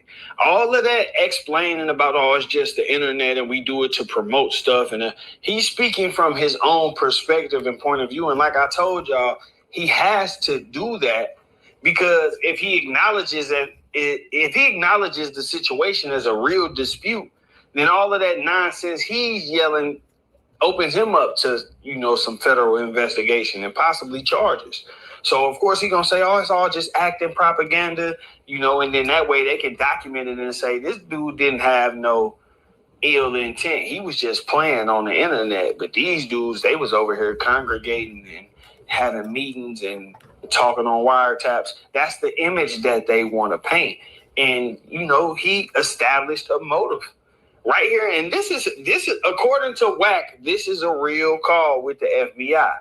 So the argument that he's trying to and again, if you want to continue to maintain that this is a real call with the FBI, despite the fact that when you showed the caller ID, it said Federal Bureau of Investigation, not Bureau. And when any law enforcement calls, it says private number, not a number that shows up. That's that. So, you continue to maintain that it's real. That's fine. That's fine. That's fine. Well, now we have to debunk the validity of your claims that you're not cooperating with these people in this, as you call it, real conversation. That he is not an informant is contradicted by this very audio. Because you are informing the police right here. You started the call off saying the only information that I would have would be regarding me working with, this Larry Hoover documentary. And then you proceeded to tell them the information that you had about your dispute with Jay Prince and y'all dealings and negotiations with this Larry Hoover documentary. Me and this lady that's a business partner of mine, we have 5 hours of interview footage with Larry Hoover. I was attempting to negotiate some kind of way where Mr. Prince could get his hands on it and incorporate it with what he has because he owns Mr. Hoover's life rights. But we were unable to agree. We did end up on the internet having a dispute, saying some words back and forth. But on my side, it was all good. I ain't got no problem. It was just internet propaganda and promotion to me. I hope it's the same on their side, but on my side, it's all good. I did talk to my partner and we agreed that we just gonna let the attorneys deal with it because Mr. Prince, he do a lot of business with Mr. Hoover and, he basically, he got the rights to everything that's Mr. Hoover. So he within his rights to try to come after this. I just want to get my attorney involved to make sure that it's done right. Okay, Mr. Jones, well, give us a call if anything else should happen to come up. And they get off the phone with him and they go type it up and it looks exactly like this. Larry Hoover. What about Larry Hoover? Yes, sir. And James Prince Sr.? I mean, I wouldn't have no information other than just me helping with a Larry Hoover project. Okay, yes, sir. Well, that's what I'm kind of wanting to talk to you about. Information has been provided that you've had some disagreements with Mr. Prince. Are you familiar with him? I mean, I know who he is, but I don't have no issues with Mr. Prince. Okay, so, I mean, a disagreement is a disagreement. I don't know how that factors in the FBI. We're just making sure that no threats have been made to you from anyone associated with him over y'all's dispute. No, I haven't. No threats have been made, nor do I feel threatened. Two men get angry, two men say things. Was it something you guys know that I don't know? Because, as far as I'm concerned, it's just, the daily bullshit propaganda that happens on social media. Sometimes things go past social media, and we were provided information that possibly that something went beyond that. And so we're just calling to clarify and make sure that you haven't been threatened or anyone that you know that have been threatened by him or his associates regarding the disputes that you've had over social media, over YouTube, over Instagram, and all of that. I've said to him the same things he said to me, and that's just two men saying things. I don't think it's that serious of a situation. I don't even understand. Like I said, I don't know what you guys have going on or what you guys heard. That's above my reach. But he personally, no, I haven't got any threats, nor do I feel threatened by the man. Okay, so are y'all working together on the Free Larry Hoover project? No, I'm not. No, I'm not. It's not my ownership of the project. It's not mine. It belongs to somebody else. I'm just assisting that individual. Mr. Jones, was there ever, I know there was I don't know, did she record an interview? I don't have her name present, but she's out of LA, and she recorded a video with Mr. Hoover at one time. Are you familiar with that? Somebody recording a video with Mr. Hoover? Or an interview. She conducted an interview. Oh, yeah, we have 5 hours of interview. Was a female, correct? I don't have her name with me at this exact moment. Yeah, exactly. It's an elderly woman that owns it. Yes, sir. And let me ask you this. Have you ever heard of any information that Mr. Prince or his associates has tried to request that information, the video from her? I'm the one that alerted him that the footage was real and tried to merge a deal with them because they own the life rights. This is the rights of a regular documentary that was recorded while he was in prison. So I just try to bring the two parties together to see if they can make it one big situation. Yes, sir. And so who owns the rights to that interview? The lady who has the footage, she has the contract. I have the contract. I forward the contract to the family attorneys. She's been on it since 1998. Yes, sir. And did Mr. Prince attempt to get the right to that interview? He attempted to negotiate a deal, if possible. The negotiations are still going on. The information that we received was that the documentary, the businesswoman didn't want to really give up the documentary and possibly could have been pressured to do so. She had a conversation on my phone. It was just a simple business conversation. Mr. Prince has been a close friend to the Hoover family. We've done a lot of business, overseen a lot of business, so the man is well in his right to attempt to negotiate. Now, I want to direct your attention back to this. We cannot let this slide. This section says witness, interviews, and arrests. And in this section, what it does is it details what they can. Okay, so I think Byron Blake is possibly repeating the content now. I think that he might have it cycled on accident through his editing, but let's see, because at this point, it's only 12 minutes left. We didn't came this far. Let's see what's up. Considered to be witness interviews and how those interviews have been helpful or hurtful to the investigation. They then go into detail, and I want y'all to pay very close attention to this part because they are trying to explain why they no longer want to conduct witness interviews. And he kind of used this to his favor to try to make it seem like, well, I helped those guys, but pay close attention to this. It says, for example, in late July 2022, the FBI Houston Division conducted a telephone interview of Cash Jones, aka WACK100, about his interaction with the subject of their investigation. Their, not our, not this, not the current.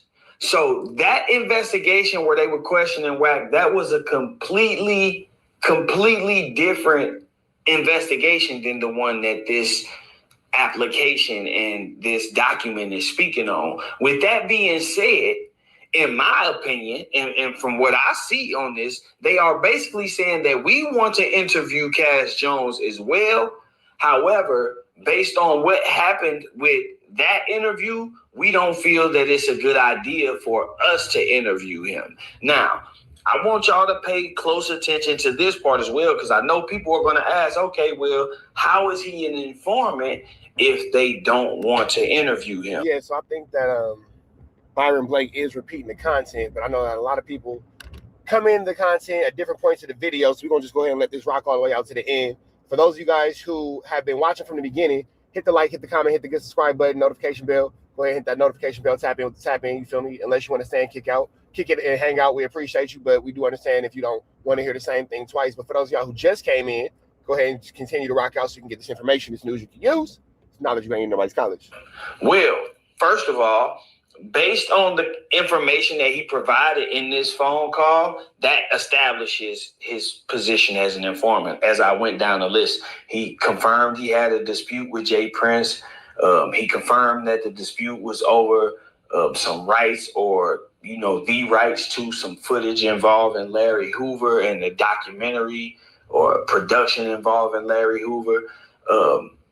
Several other things that he confirmed. He confirmed that it happened on Instagram, all of this stuff. We went over that already. But I'm saying that to say they want to interview him regarding this investigation, but they don't feel that it's a very good idea. And this is why we see what we see today with the Future and Big U situation. Because what they are doing is they are using WAC's words as an unindicted co-conspirator, and that gives them the standard is very low for that when you taking that in front of a grand jury. Let me show y'all something.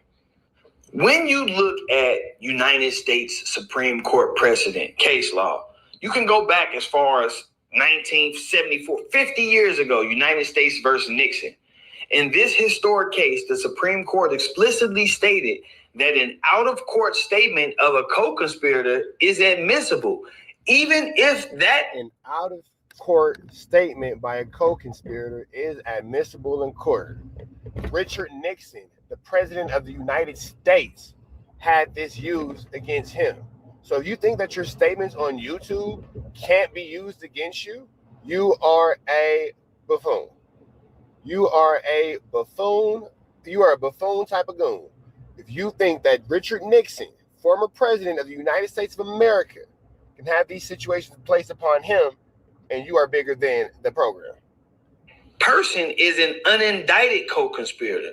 The court affirmed that as long as there is a prima facie showing of conspiracy based on independent evidence, that statement can be used against the defendant. What better showing than the unindicted co-conspirator actually detailing how this conspiracy came about and the approach that y'all took to take actions in furtherance of the conspiracy. He went through his whole little thing about who Future owed and how the phone calls came through and how they approached him and what happened in the club. You see what I'm saying? So he laid this whole little conspiracy out, right? And that's not the only case. You have this case from 1987. The Supreme Court clarified the evidentiary requirements. And this is very, very important because I want y'all to see how low the threshold is for this. The evidentiary requirements were under Federal Rule of Evidence 801 D2E. The court ruled that to admit these statements, the government only needs to prove only that a conspiracy existed by a preponderance of the evidence. So that's how low the threshold is. It's not reasonable doubt. It's just a preponderance of the evidence, meaning they only need to bring in enough evidence to show that it's more likely than not that this occurred. With that said, bringing in a statement from an unindicted co-conspirator who has actually argued with people and went and found documented articles online to show people that this situation was documented way before he ever spoke on it in some Reddit article or some shit, and, made these phone calls and went to these extremes to prove himself. That gives them enough evidence to say, well, it's more likely than not. You see, even here it says that's a low threshold, and it does not require that both parties face criminal charges together.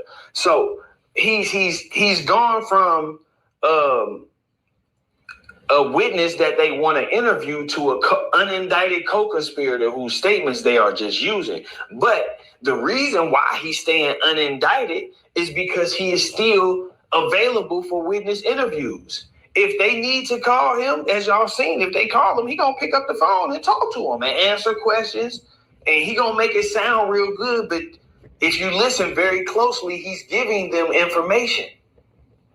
If you listen closely, he's giving them information. Isn't it crazy the way that WACK camouflaged his what's the word I want to look for, because I want to make sure I'm saying this appropriately, his willingness to cooperate and help out for the better good of society by aiding and abetting to law enforcement? Isn't it crazy how willing he is to aid and to give a hand to law enforcement to clean up his community? Isn't that interesting how he's just so into that type of stuff? That's how he's staying unindicted. It's not that, it is kind of hard to put together because this is a lot of stuff to be paying attention to. But when you look at it, again, look at the words that they are using in this affidavit or in this document, when they are talking about witness interviews. They said the FBI Houston division interviewed Cass Jones in their case. Now, if Cass Jones wasn't relevant to this case, why would his name even be coming up? Listen, if WACK100 is not relevant to Big U's case, why would the agents be putting in Big U's documents that the FBI Houston division wanted to interview Cass Jones about a completely different investigation, and that he, leaked the interview? Why would they say that unless he's relevant to this investigation? You see what I'm saying? He keep getting on here saying, I don't have nothing to do with Big. You have everything to do with this case. They saying it right here. You are one of the witnesses that they want to interview, but they fear that you will leak the information. So rather than interview... Damn. The government and documents are saying WACK is a witness that they would like to interview, but they're afraid of his inability to keep the situation to himself. Golly. They just gonna keep using you as a source of open source information, open source intelligence, open source reporting. We seeing it firsthand. Rather than call you and interview you and give you the opportunity to go run your mouth about it, we just gonna listen to everything that you say and build cases around it and make evidence off of it. And when we call your phone, you're gonna pick up and you're gonna answer and you're gonna talk to us and you're gonna tell us what you know. You're gonna make sure it was innocent on my end. I ain't got no, but we did have a dispute, but I hope it ain't go that far with them.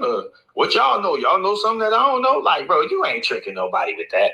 Hey, that's literally how WACK goes about the situation. Literally how WACK goes about the situation. With that all being said, man, shout out to Byron Blake. Red dots to the left, the rest. Say a prayer and be blessed. We go.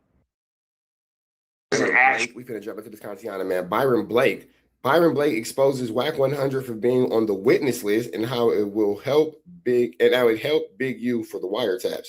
Let's jump into this content, man. Shout out to Byron Blake. Really concerned with this whole situation that's going on. And as y'all can see, I'm speaking freely and openly about it because I'm 100% confident in my position. I'm confident in my position without question.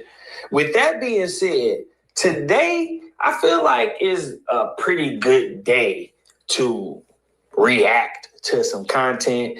And what we gonna do is we gonna react to this FBI phone call with WACK100 and the FBI agents. And what I'm gonna do is I'm gonna break down exactly how this specific phone call that WACK100 released himself is informing. This is just one example of WACK being an informant. But as I told y'all, I'm extremely confident in my position. So if need be, I can... Byron Blake giving us the news we can use and the knowledge we can't get nobody's college. Let's see where this is going to go. Give you more if need be. But Today we're going to break down this. I chose this because this is the one thing that WACK hangs his hat on. We've heard him on multiple platforms say, well, you know, they called me and I played it for the world. I told the world what.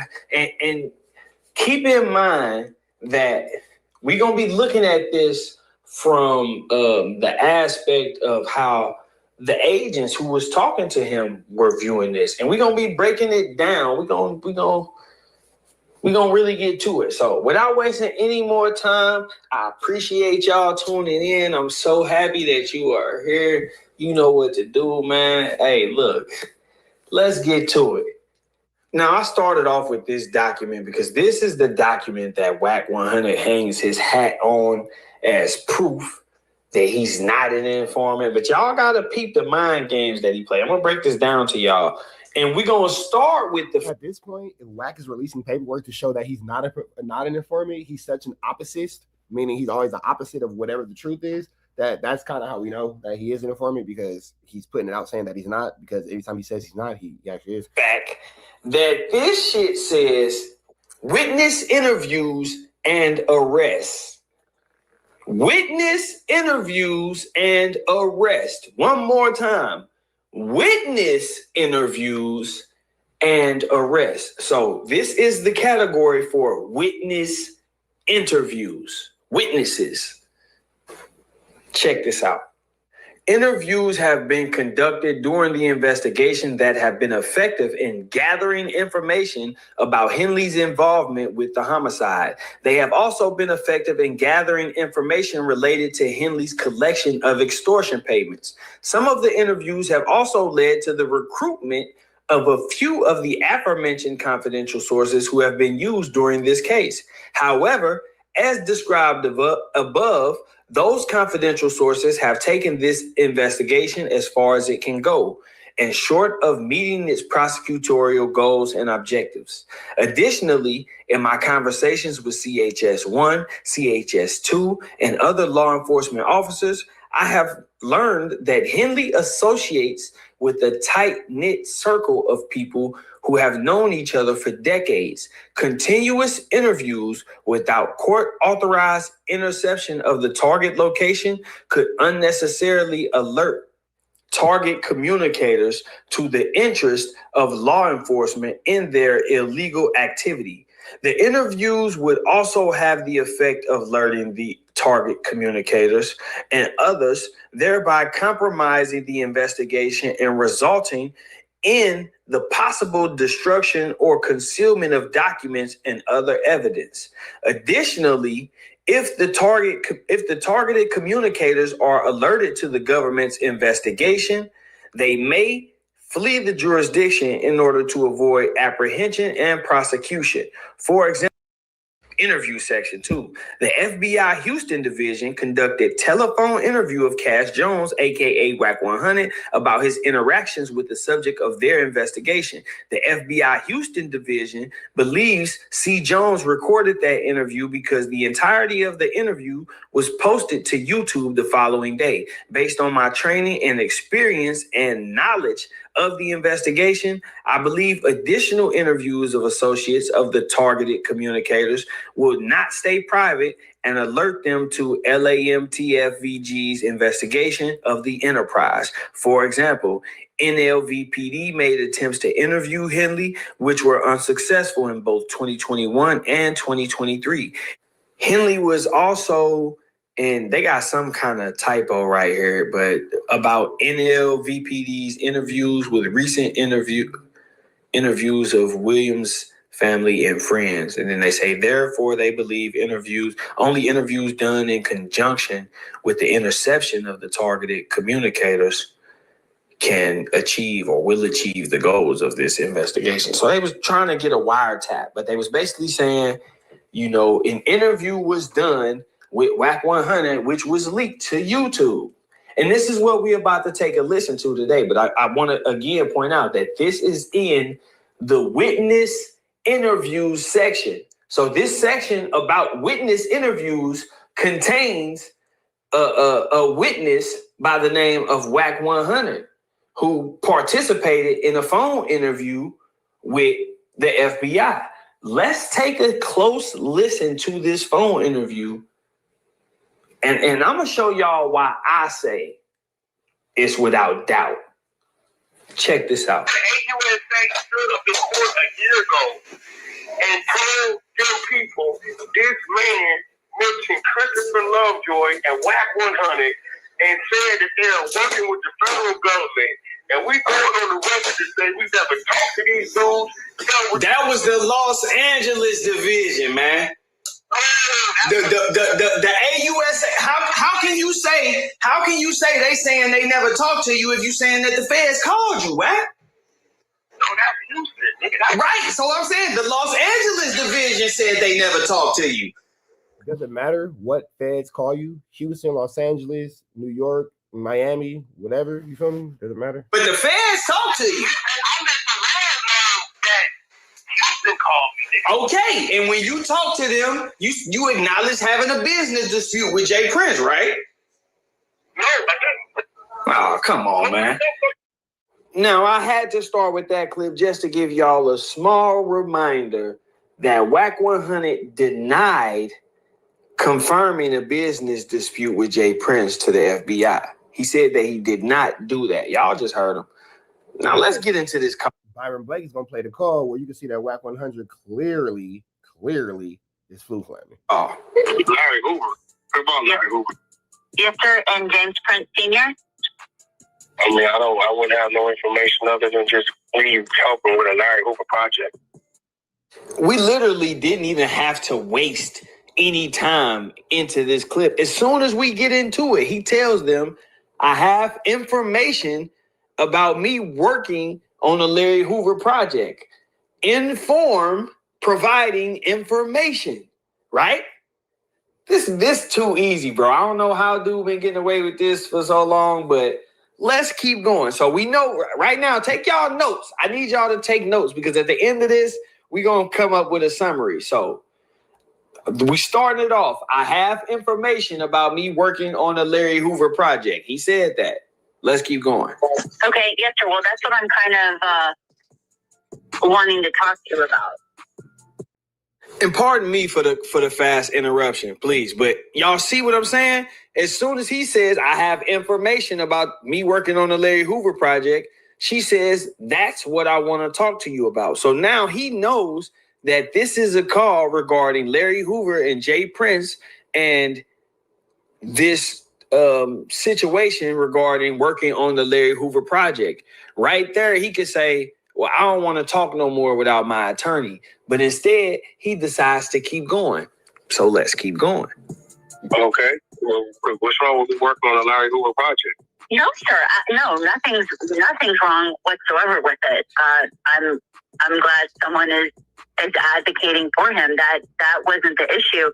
I was just information has been provided that you've had some disagreements with Mr. Prince. Are you familiar with him? I mean, I know who he is, but I don't have no issues with Mr. Prince. Okay. So, I mean, a disagreement is a disagreement. I don't know how that factors in the FBI. You said you never said you had a disagreement with him. You said that you never said you had a disagreement with this man. Now here you are on camera having a disagreement, to your words, with this man. Interesting. And right here in this very moment is when they say, we received information that you had a disagreement with Mr. Prince. He doesn't say, no, I didn't have a disagreement with Mr. Prince. They said, are you familiar with him? He said, yes, I know who he is. A disagreement is a disagreement. I don't know how that factors in the FBI. So that's acknowledgement of the disagreement right there. Yeah, we had a disagreement, but a disagreement is a disagreement. How does that factor into the FBI? So he's basically saying, yeah, it happened, but why is the FBI interested in this situation? So he's trying to get them to tell him what information they received exactly. And they're going to get to that too, but let's keep going. So now we have WACK saying that he has information about an incident involving him and Jay Prince over this Larry Hoover documentary. The feds say that's exactly what we want to talk to you about. Have you had a disagreement with Mr. Prince? And he said, well, yeah, a disagreement is a disagreement, but why does the FBI want to know? See how that? Keep these notes now. I'm telling y'all, we gonna stack this all up at the end. Well, yeah, that looks different. I ain't gonna lie, Wack. You looking like you standing on shaky grounds. I think Mr. Jones, all the YouTube videos going back and forth with him calling you snitch and you calling him one and all of that was where we received information that there was possibly a disagreement. Yeah, but even if we did do that, why would that be an interest of the FBI? Because these ones that have any bearing cases pending against one another. We have never done any business with one another. Far as I know, Mr. Prince is a businessman as I am. So, in regards to what we said to each other, as far as a snitch and not being a snitch, like why would that be interest of the FBI? That's what's kind of confusing to me. He still has yet to deny the disagreement. And this is what y'all got to understand. The FBI has already said to him that they were contacting him about the disagreement regarding